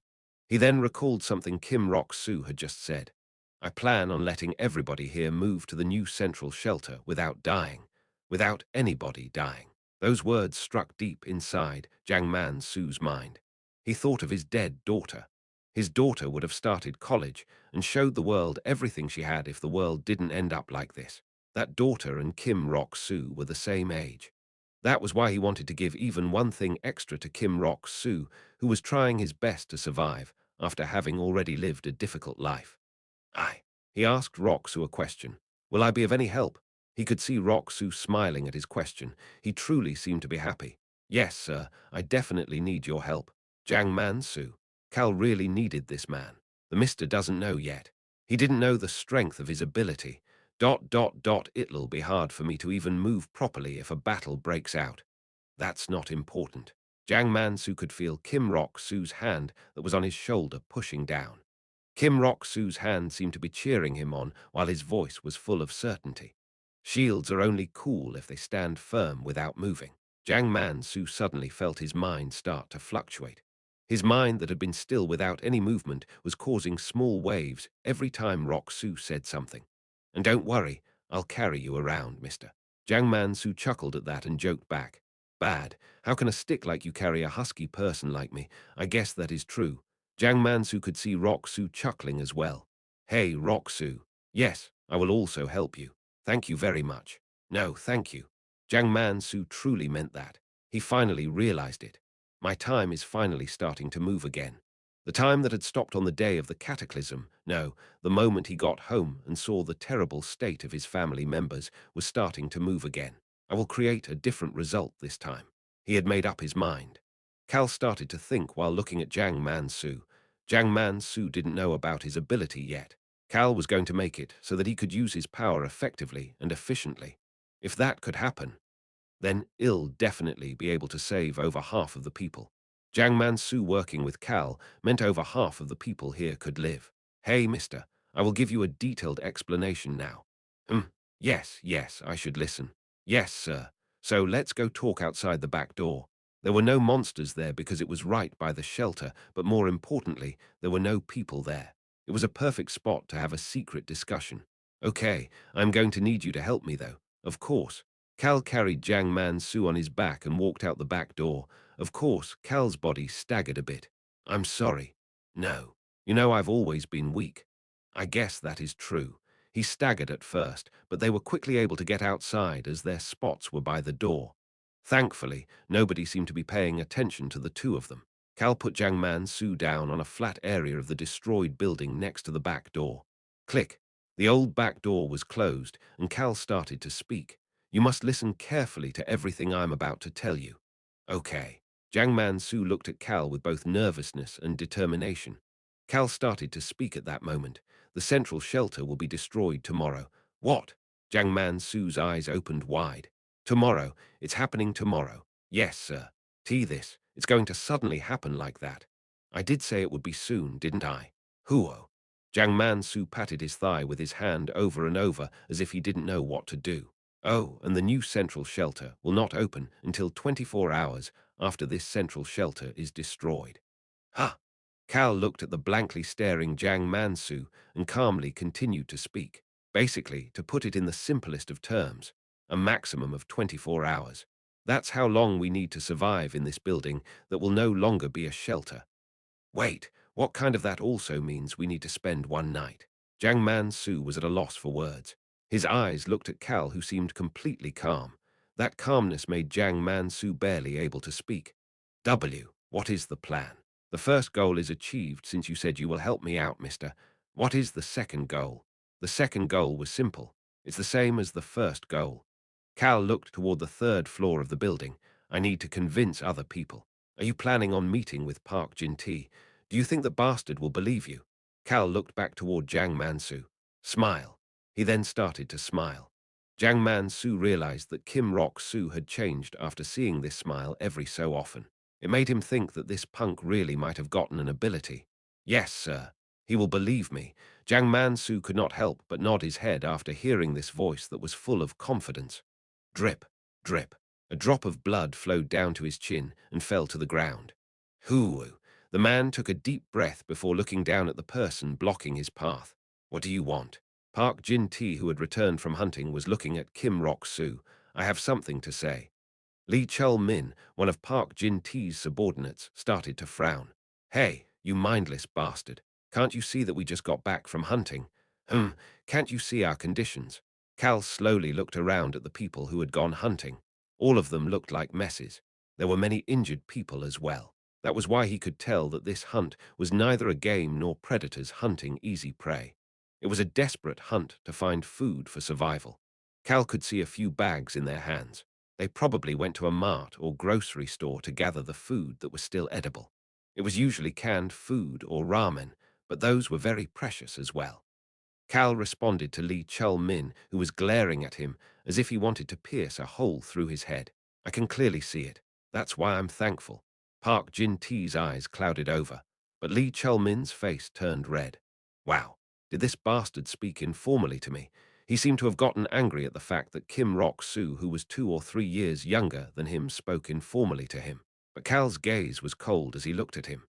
Lee Chul-min, this bastard was the first to run away. He had run away while Park Jin-tae was helping the weak and useless people escape first. The weak, who were being led by Lee Chul-min, became frantic when Lee Chul-min ran away, and the situation turned even more chaotic. Cal had made up his mind, as he clearly remembered that moment. You won't be able to run away this time, you bastard. Lee Chul-min had the third strongest attacking ability in this place. Shouldn't he properly use such a precious asset? Smile. The corners of Cal's lips started to go up. Please and thank you. What? Did this bastard go crazy? Lee Chul-min's face viciously scrunched up. Seeing a normally vicious bastard's face becoming vicious made him seem very heinous. Park Jin-tae raised his hand at that moment. Enough. Lee Chul-min shut his mouth. Of course, Cal didn't. I have something I need to tell you, sir. Park Jin-tae carefully looked at Kim Rok-soo. He was very tired after coming back from the hunt, but you said something you need to tell me. Yes, sir, something I must tell you. Park Jin-tae nodded his head. Fine, let's go to my room. Lee Chul-min was shocked at this response, but Park Jin-tae started to walk toward his room on the third floor as if he said everything he needed to say. He heard Kim Rok-soo's voice behind him at that moment. We need to call a few other people over as well. Park Jin-tae looked back toward Rok-soo. Park Jin-tae started to walk again in a few seconds as he responded. Call them all over. Yes, sir. I will be up shortly. Cal turned away from Park Jin-tae and motioned to Grandma Kim and the Lee siblings, who were anxiously watching him chat with Park Jin-tae. Let's go up. They needed to hear as well. He needed them to be with him as well. So, what is it you need to tell me? Park Jin-tae sat down on a couch that was extremely rare in this world and looked at Cal. Lee Chul-min, Grandma Kim, Lee Jin-ju, and Lee Seung one were in Park Jin-tae's room. Grandma Kim sat down on the chair to Park Jin-tae's right, but everybody else was standing as they looked at Cal. Their gazes were all full of questions. However, Cal paid no attention to the gazes focused on him and just made eye contact with Park Jin-tae. I awakened my ability. Park Jin-tae's eyes opened wide almost instantly. He then started to smile. That is completely unexpected. Even Lee Chul-min looked at Kim Rok-soo up and down in shock. This bastard got an ability. However, Grandma Kim's face was glowing. It was the same for the siblings as well. My goodness, Rok-soo, that's wonderful. Wow, Kim Rok-soo, Hyung. Cal started to speak again. That is why I'm able to see the future. What? Silence almost immediately filled the area again. Ah, of course, I'm also able to see a few pieces of information other people are not able to see. Lee Chul-min mouth opened without him thinking about it. What nonsense. Cal walked toward Park Jin-tae at that moment. Hey! Lee Chul-min tried to keep Cal away, but Park Jin-tae raised his hand to stop him. Cal walked right up to Park Jin-tae without any hesitation. Kim Rok-soo. Cal lowered his body and whispered quietly so that only Park Jin-tae could hear as Park Jin-tae quietly said his name. You're an ability user with multiple abilities, right? Until Park Jin-tae died. This was his secret that nobody else in the world knew about. You, Park Jin-tae's pupils started to shake. Cal took one step back at that moment. He then continued to speak in a calm voice. Tomorrow at noon, there will be a moment when the sun is covered by a shadow. The room was chaotic because of Cal's revealed ability and his interaction with Park Jin-tae. It will last 1 minute. Cal was the only calm person here. After that 1 minute, all central shelters around the world would become ineffective. His voice stabbed into everyone else's ears. The nearby monsters will all start to attack the central shelters that are no longer useful.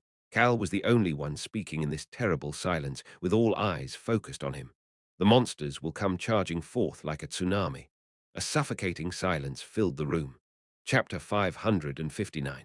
Pretty useless bastard. 5. Lee Chul-min was the one to break the silence.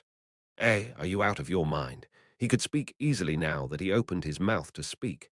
His voice slowly started to get louder. I always thought this son of a beach was crazy. How dare you spew such bullshit without knowing what you should and should not say? Ha! Lee Chul-min approached Cal. He looked ready to grab him by the collar at any moment. Enough. Park Jin-tae's loud voice filled the room at that moment. That's enough. Lee Chul-min leading him. Be quiet. Lee Chul-min's anger instantly subsided after hearing Park Jin-tae get angry. Park Jin-tae looked toward Kim Rok-soo. Explain it in detail. Cal turned away from Park Jin-tae and looked at Grandma Kim and the siblings. Hey, Hyang. The siblings looked at Cal with flustered expressions. On the other hand, Grandma Kim was the calmest person in the room. She gently smiled toward Cal. However, Cal could tell that this was a forced smile. She didn't want to show that her mind was completely chaotic. She was putting on a front for Kim Rok-soo, who was speaking. She smiled as best as she could before starting to speak. Hey, Rok-soo, you know the weight of your words, right? That was why Cal had no choice but to respond. Yes, ma'am, I do. He looked back toward Park Jin-tae. It is exactly as I said, sir. Tomorrow at noon. A solar eclipse would happen throughout the world at the same time. That alone was enough to realize that this was no regular solar eclipse. And 1 minute later, once the sun shone down on the world again, every central shelter on Earth would disappear. Park Jin-tae recalled what Cal said word for word before repeating the last part. Finally, the monsters will charge in like a tsunami and attack the central shelter. They all heard Kim Rok-soo's voice again.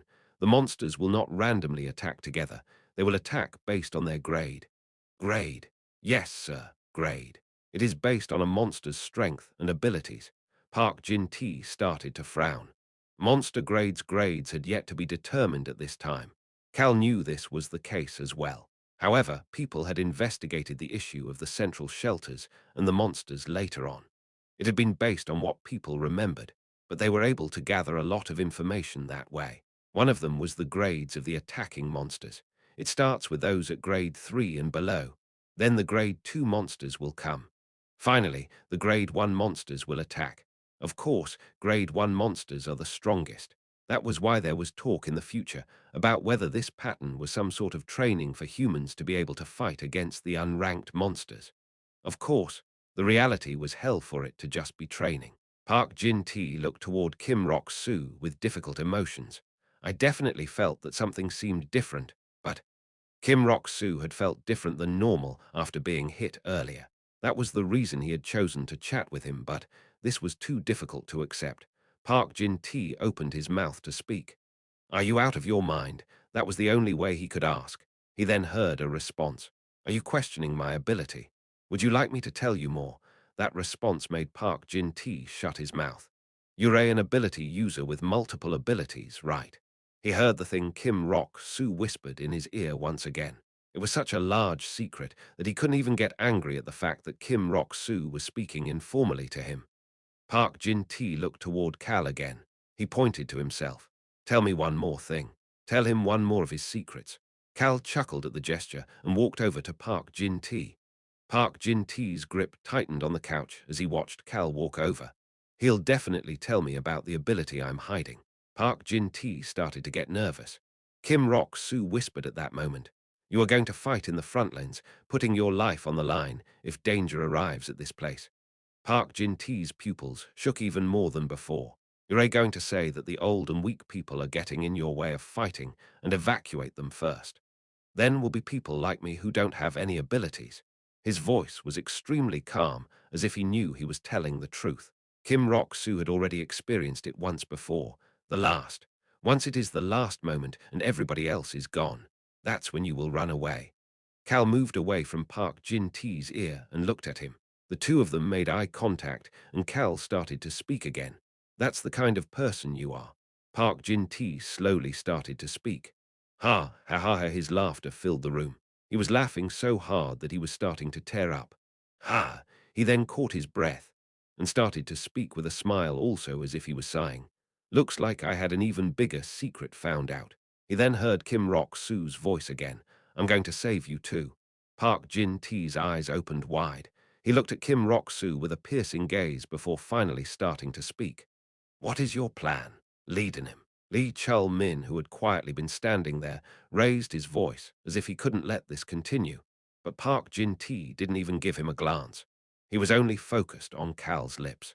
Cal slowly started to speak as if to respond to that focused gaze. We must create an attack team. We will then initiate a defensive battle. The center of the defensive battle will be Cal could not continue speaking. Leading him, are you really going to believe this bastard silence? Tap! The sound of his hand slapping down on the wooden armrest sharply echoed in the room. Lee Chul-min looked toward the person in shock. Grandma Kim. She was the one who had told Lee Chul-min to be quiet. Rok-soo, keep going. Yes, ma'am. Park Jin-Tae showed his agreement with Grandma Kim by remaining silent. Cal continued to speak. The center of the defensive battle will be Jang Man-soo. It needs to be him. Everybody in the room flinched at this sudden name that was mentioned. This was not a name they had expected to hear at all. The Mister's ability specializes in defense. Park Jin-Tae subconsciously started to mumble after hearing what Cal said. Mr. Jang Man-soo awakened an ability. That's right. You can confirm it tomorrow. The extremely calm voice made it seem as if he was telling the truth. Cal then continued to speak to Park Jin-Tae. And Park Jin-Tae, you will be the center of the attack team. Park Jin-Tae gulped and started to speak. But isn't it better to go to a different temporary shelter rather than protecting this central shelter? He thought it would be better to move to a temporary shelter and avoid the monsters' attacks, that way instead of defending if a horde of monsters were going to attack. Well, we would need to go to multiple temporary shelters to fit everyone. The central shelters were much larger than the other shelters. That was why they would need to split up and go to different shelters. They would then have to keep moving to different temporary shelters. They had no idea when any temporary shelter would disappear. They were not going to stay safe forever. Cal shook his head. That is not a good idea. Why? Unfortunately, the monsters will attack the temporary shelters as well. Of course, the number of monsters attacking those shelters will be less than here at the central shelter. But it will not be a small number, as it will be based on the number of people who will be at the temporary shelter. Ho! Someone let out a gasp. But what Cal said next put the people even more at a loss for words. Cal calmly stated the things that ended up happening. Furthermore, the temporary shelters will gradually lose their abilities once the central shelters disappear. Even Lee Chul-min did not bare his fangs at Cal this time. So, you're saying that in the end, all shelters will disappear? Yes. Lee Chul-min's voice was shaking after hearing Cal's firm response. That will be hell. His voice could not help but shake as he imagined hell on earth. The world will only be without any shelters for 3 hours. Park Jin-Tae looked toward Cal again. Cal continued to speak as everybody's gazes were focused on him. A different-looking central shelter will appear one day after these central shelters disappear. Then we can go there. Cal nodded his head at Lee Jin-Ju's statement. As long as we can survive one night, that is. Park Jin-Tae brushed his face with both hands. He didn't question whether Cal was telling the truth or not anymore. They had all faced this unbelievable situation known as the cataclysm already. They always had to prepare for the worst. That was especially the case if the worst-case scenario was going to be hell. Park Jin-T opened his mouth to speak. Does a grade 1 monster have to be as strong as the bastard with 3 horns?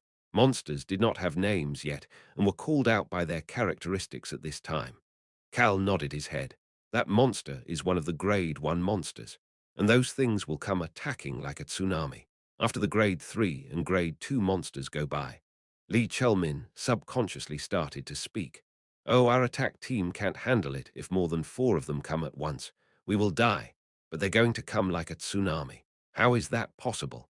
Of course, there will be less of them than the grade 3 and grade 2 monsters. That's obvious. There aren't as many of those strong bastards. Even still, there has to be at least more than 10 of them, right? Especially if all of the ones around us come to attack. Definitely more.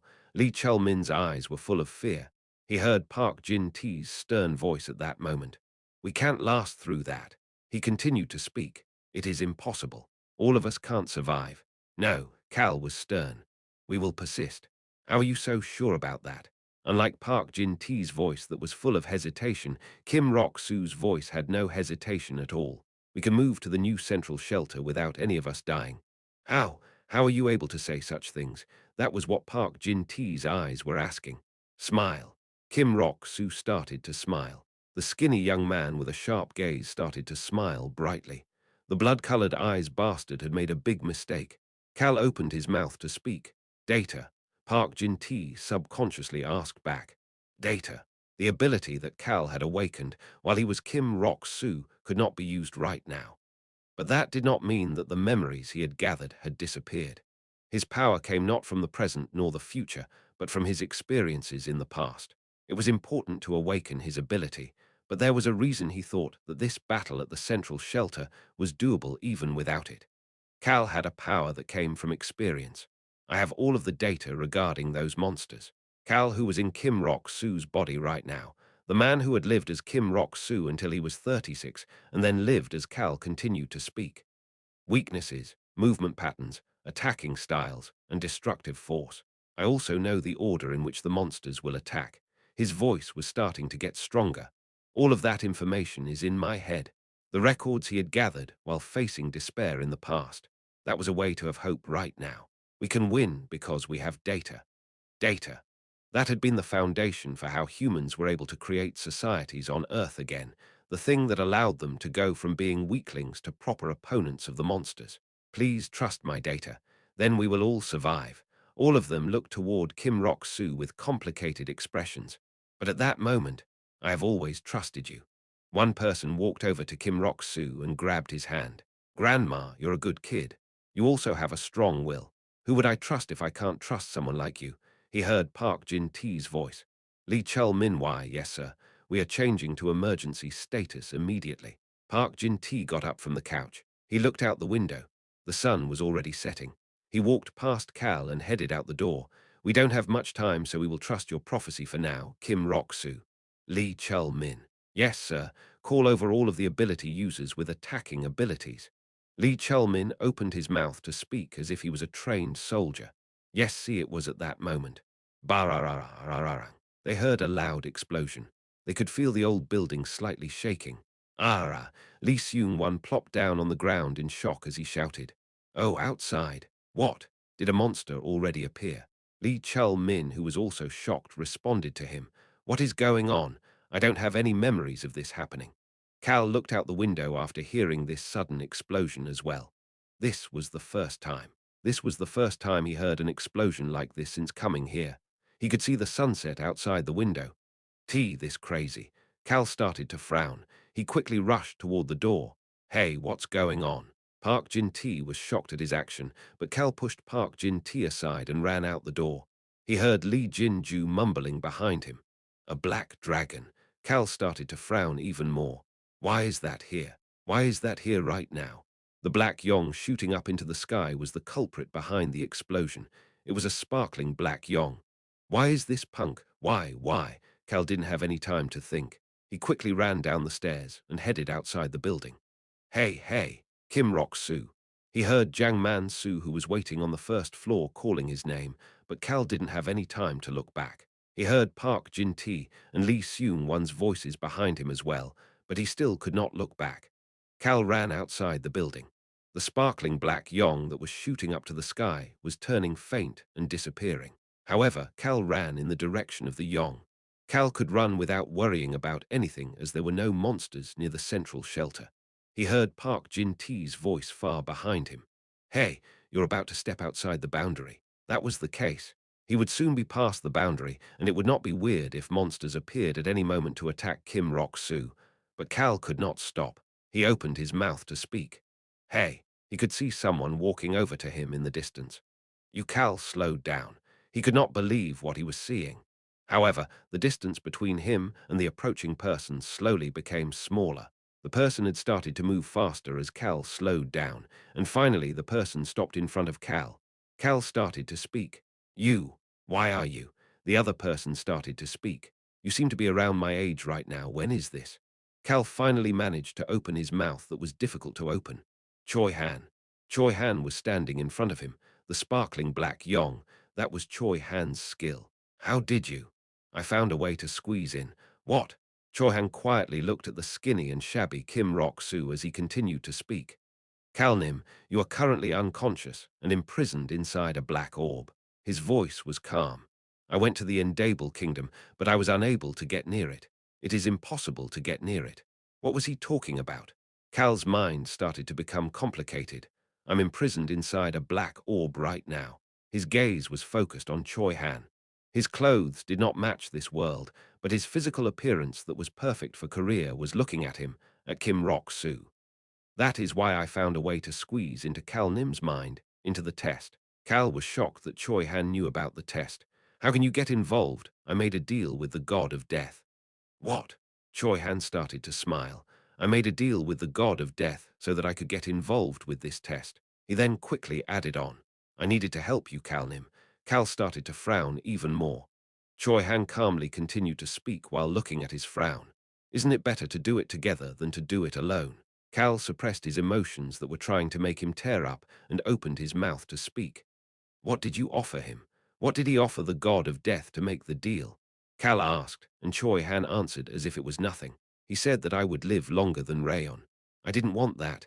I didn't want to be left alone, so I matched my lifespan to Rayon's." "You offered a part of your lifespan to the god of death." "Yes, only the time I would end up living alone." Cal couldn't help but say the following, "You crazy bastard. That's what I wanted because I didn't want to be left alone. I didn't want to experience solitude anymore." "Are you crazy?" An innocent smile appeared on Choi Han's face. "Unfortunately, I haven't been normal for a long time." Cal heard people approaching behind him. "Who is this?" "Hyang, who is this person?" Choi Han smiled brightly and responded once he heard Park Jin-tae and Lee Seung-won who had followed Cal. "I'm someone who came to pay for his meals." Cal had to bite his lips after hearing that because of the emotions filling his body. He barely managed to speak. "I'm sorry." That was the only thing he could offer Choi Han right now. "And thank you, really, thank you very much." Chapter 560. Pretty Useless Bastard. 6. Choi Han looked at the weak and skinny hand on his shoulder before smiling toward Cal. "What's there to smile about?" Cal was grumbling, but his face was unable to contain the emotions flowing inside him. Lee Seung, one who walked up to Cal, looked at this with shock. It was extremely rare for Kim Rok-soo to show his emotions like this. But Park Jin-tae was even more shocked than Lee Seung-won. For Kim Rok-soo to have such an expression, the fact that Kim Rok-soo was trying his best to get rid of the gratitude and emotions visible on his face was shocking. There have been many things to be shocked about thanks to Kim Rok-soo today, but nothing was as shocking as this look right now. Who is this? Is it someone he knew before? He seems extremely happy to see him. Park Jin-tae's eyes started to shake. He was shocked by Kim Rok-soo, but he was also shocked at this new person that had shown up. Park Jin-tae barely managed to open his mouth to ask the same question again. "Kim Rok-soo, who is this?" Kim Rok-soo, who was trying to calm his emotions, looked toward Park Jin-tae. Kim Rok-soo's eyes clouded over at that moment. Park Jin-tae was cautiously looking at Choi Han without being able to directly look at him. "Smile." Park Jin-tae could see Kim Rok-soo smile while looking at him. Park Jin-tae realized it after seeing that smile on Kim Rok-soo's face. "Ah, This bastard really does know. This bastard really knew about his other ability. Kim Rok-soo launched a confirming blow. What's wrong? Are you scared, sir? Park Jin-Tae's mouth opened and closed without being able to say anything. Cal chuckled at this response. Park Jin-Tae's second ability. That ability was quite abstract, but in some ways, extremely detailed. Pressure based on the opponent's strength. Park Jin-Tae could tell whether an opponent was stronger or weaker than him based on the pressure he felt. There was less pressure if they were weaker and stronger pressure for stronger opponents. That was why he had quietly done his job without complaining, while Lee Soo-hyuk, who was stronger than him, was at this central shelter. That's also why the death rate during Park Jin-Tae's hunts was 0. There were times when they came back without any food, but at least nobody who went hunting with Park Jin-Tae ever died.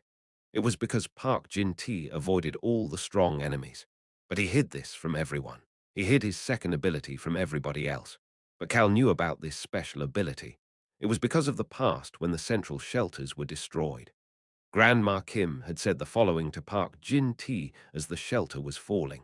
Jin-Tae, it will be fine if we all fight together. No, it won't matter. Park Jin-Tae had opposed it very firmly. Why are you saying that without even trying? Grandma Kim asked back, and Park Jin-Tae looked around at Grandma Kim and the others who didn't want to run before almost shouting at them. I can tell. Park Jin-Tae was extremely annoyed. Actually, thinking about it now, it was fear. It's doable now, but we can't deal with the bastards behind these bastards. We must run away. How would you know that? I told you I know. It's my ability. I'm able to tell whether something is strong or weak based on the pressure I feel. Park Jin-Tae had shouted at the top of his lungs. I've never felt such pressure before. We'll all die if we don't run. But the punk who said that didn't run away until the end. He did that even though he should have known that he was going to die. Based on Park Jin-Tae's strength at that time, the pressure he felt was probably extremely heavy to the point of death. He would have felt the strength of the Grade 1 monsters charging at them like a tsunami. Cal had only one term to describe Park Jin-Tae: crazy bastard. Park Jin-Tae was quite a crazy and funny bastard, but Cal could now understand why he had not run away. He was planning to do the same thing himself. Cal quietly observed Park Jin-Tae, who was quietly staring at him with a piercing gaze. Park Jin-Tae's clenched fists were probably full of sweat right now. Based on the cold sweats on his forehead, his back was probably covered in sweat as well. He must be feeling an overwhelming pressure right now. The pressure that the current Choi Han gave Park Jin-Tae must be severe. Cal put some strength into the hand placed on Choi Han's shoulder. He looked at Park Jin-Tae and Lee Seung-won as he started to speak. This is my dongsing. Choi Han looked toward Cal. His name is Choi Han. Cal pretended not to see Choi Han's gaze and continued to speak. And he's the strongest person here on this ground. Park Jin-Tae's Lee Seung-won eyes opened wide. We will definitely not lose if this punk is with us. Cal had a bright smile on his face. Park Jin-Tae and Lee Seung-won could see the total trust in Kim Rok-soo's eyes. You can chat here. Park Jin-Tae was peeking at Choi Han even as he said that. The strongest person on this ground. He wondered whether Kim Rok-soo was telling the truth, but he had no choice but to accept it. He's definitely stronger than anything I've seen. Park Jin-Tae had felt an incomparable pressure coming from Choi Han that was worlds apart from the Grade 1 monsters they discussed earlier. Even Lee Soo-hyuk can't match him. Lee Soo-hyuk would be nothing in front of this punk named Choi Han. How could such a person, he thought, that they might be able to survive through the horde of Grade 1 monsters as Kim Rok-soo expected, especially with such a person here? Of course, I don't know for sure. This Choi Han character was stronger than one Grade 1 monster, however. Grade 1 monsters were going to come at them like water flowing through. He couldn't expect how Choi Han would compare to a large number of monsters. Thank you very much. He looked away from Choi Han after hearing Kim Rok-soo's voice. Enjoy your conversation. Park Jin-Tae then closed the door and left the room. The space Park Jin-Tae provided for them was quiet. It was good enough for the two of them to chat. Sit. Cal sat down on a chair and pointed to the chair across from him while saying that, and Choi Han sat down. The two of them silently looked at each other until Cal opened his mouth to speak. Tell me in detail about what happened. Choi Han started to speak as if he was expecting that question. Currently, the gate to the demon world. Well, the Endable Kingdom is impossible to approach right now. The sinkhole. The entrance to that hole was covered by a black barrier right now. Naturally, it is impossible to teleport into the Endable Kingdom as well. Cal immediately started to speak after hearing that it was not possible to teleport. What about Iruhaben Nim and Miss Rosalind? What about Bud? I knew you would worry about the others first. Choi Han shook his head while looking at Cal. How can I not be worried? Hurry up and tell me. Choi Han resumed speaking at Cal's urging. You remember Deputy Chief Priest Cotton, right? Yes, that person was the god of war's holy maiden. Ho, she was a holy maiden. Cal didn't think Deputy Chief Priest would be a simple priestess, as she could use the god of war's divine item. But he had never expected that she would be the holy maiden. There was a shelter that she had created, the place she had kept the Ranger Brigade members imprisoned. Yes, that place. Iruhaben Nim and the others are currently sheltering there. It is apparently not budging even at the White Star's side's attacks. Choi Han recalled the conversation he had with Iruhaben. According to Iruhaben Nim, that place has the god of war's blessing, so it should be able to last for at least 3 months. Originally, the temples of the god of war were shelters for the weak during times of war. They were said to have extremely strong defensive capabilities. Although that place was not an official shelter, it had the god's blessing and was created by the Holy Maiden, so it should be able to last 3 months as Iruhaben mentioned. Cal started to speak. Something is weird. But Cal felt that something was weird. The gate to the demon world was one of the eastern continent's 3 restricted areas. I thought the hands of the gods couldn't reach there. That was what Duke Fredo had said. Originally, that is the case. Are you saying that there are exceptions? Yes. Like what? Choi Han hesitated for a moment. Cal became tense while wondering what he would say, and Choi Han finally started to speak. I don't know. What? Cal started to frown. Choi Han avoided Cal's gaze. I'm sorry. I didn't have time to hear about it. I had to rush here. Cal was at a loss for words. What could he say when Choi Han didn't hear the explanation because he came to save him? But Choi Han peeked at Cal before quickly adding on. You should be able to hear about that from Iruhaben Nim or Deputy Chief Priest Cotton once we return. Okay, I can hear about it later. Choi Han continued to speak as Cal accepted the situation. Yes, Cal Nim. Based on what Iruhaben Nim told us, you've been unconscious inside the black orb for 3 days so far. Hold on. Cal stopped Choi Han. Did you say 3 days? Yes. But I've only been here for about a day. Was time flowing differently here? I don't know much about that part, however. Choi Han hesitated for a moment before starting to speak again. The White Star and his subordinates have a tight formation around the black orb you are stuck in, making it impossible for Iruhaben Nim nor anybody else in the Endable Kingdom to approach. Choi Han held back a sigh. Similarly, the others and I tried to approach from outside the sinkhole, but we could not break the black barrier covering the sinkhole. And then Choi Han stopped for a moment. Don't tell him. He remembered what Albrew told him. Don't tell him too much about what is going on over here. He'll definitely push himself too hard because he is worried. Albrew was the busiest person around Choi Han right now. He was doing a lot to make up for Cal's missing spot. Choi Han. Yes, first of all, you go and help Cal. Help him with that test or crap or whatever. I don't know the contents of it, but I want you to help him quickly finish it and prevent him from becoming a member of the demonic race. Choi Han had told Albrew about what he was going to offer the god of death. Albrew had added on to Choi Han, who was walking away. I'm sorry. You really are an amazing instructor. Choi Han knew why Albrew was apologizing to him. He looked at Cal. Anyway, that was the situation before I came here to rescue you, Cal Nim. Cal brushed his face with both hands after hearing that. I'm sure that's not everything. I guess you don't plan on telling me what else is going on. Yes, the others told you not to tell me. You're very astute. A bitter smile appeared on Choi Han's face. He had not said it because Albrew told him not to say it, but Cal already seemed to have an idea about what was going on. Choi Han made eye contact with Cal as he was getting upset. Tell me. Tell me what the god of death told you. Choi Han closed his eyes for a moment before opening them and starting to speak.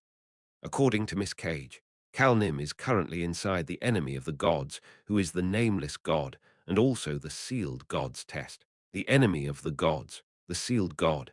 Cal thought about those blood-colored eyes that said it was wickedness, despair, and solitude. I was able to chat with the god of death after that. Choi Han started to reveal the conversation he had alone with the god of death. He said that you must overcome the test in order to survive that god's test. He hesitated for a moment before adding on, but nobody has been able to overcome the test without that god's help until now, which was why I came here to help. Why you of all Pio? Because I have the longest lifespan. I had extra lifespan that I could use to make a deal. There's no such thing as extra lifespan. I had it. Choi Han smiled at the frowning Cal. The god of death said he needed compensation in order to get involved in the affairs of another god, even if that god is sealed. That is the rule. Rule my ass. They do whatever the hell they want whenever they want. Choi Han shook his head at Cal's comment. Miss Cage said that the god of death needed to make a sacrifice as well. This god is strong even if he is sealed, so the god of death had to pay a steep price to meddle in that god's test. Don't hate the god of death too much. That is what Miss Cage said. Don't worry. I hate both the god of death and the sealed god equally. There's no hating one more than the other. Choi Han awkwardly chuckled. Cal nonchalantly asked the laughing Choi Han a question. Either way, can that sealed god bastard change this test as he pleases? That is not possible. Cal looked toward Choi Han in shock after hearing such a confident response. I asked. I wondered if that was possible since it was called a test. Choi Han had asked the same question to the god of death. He said that there are rules for a god to approach a human. Those rules are absolute, and even gods cannot change them, although the method a god uses to approach humans is all different. Cal suddenly recalled how the world tree told him that the gods share their will with this world by making deals or contracts with humans. One of the absolute rules for the god of death is to make a vow of death. Similarly, this sealed god can create tests per his absolute rule, but he cannot mess with the contents of that test. Choi Han held some information back. The god of death told him not to mention it for now. That sealed god was sealed because he broke a rule once. Of course, it was not a test-related rule. That was the reason the god of death cooperated with Choi Han, who said he wanted to come here. Kalnim, what is the test? Choi Han had not clearly heard about the test from the god of death. He just came to help Cal. The background seems to be Cal Nim's past. That's right. This is my past. It's when I was 20 years old. Cal looked deep in thought as he continued to speak. I don't know for sure, but I think I just have to overcome my past despair. Choi Han nodded his head. Cal Nim, the god of death told me to tell you this if it seems as if you don't know much about the test.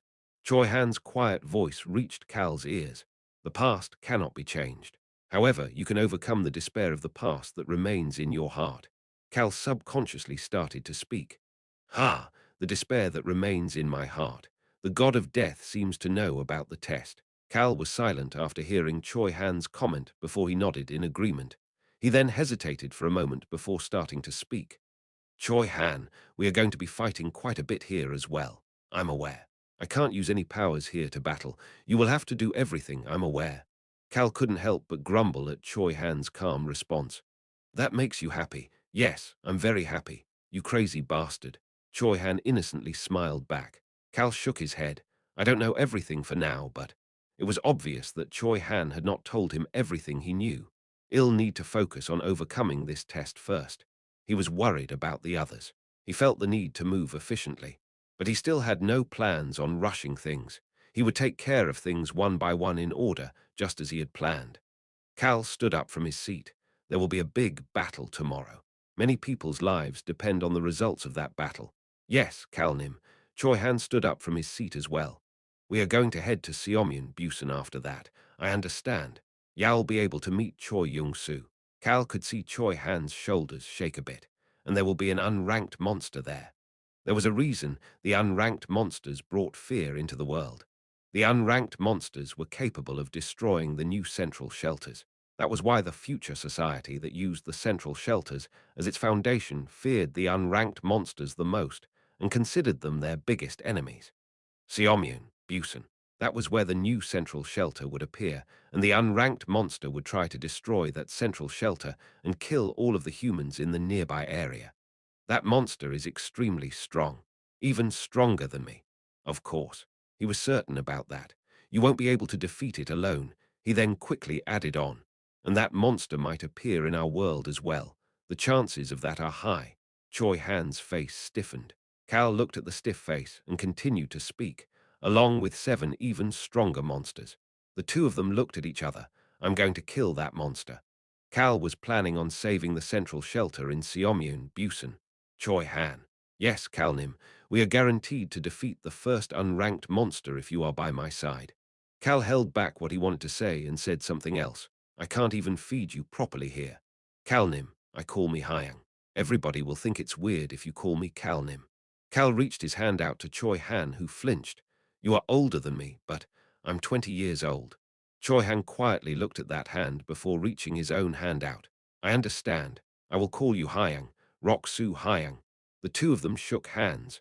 Cal felt as if he could finally breathe a little better and felt relief from the sense of responsibility and burden he felt here for the first time. 11 a.m. The central shelter would lose its powers in 1 hour.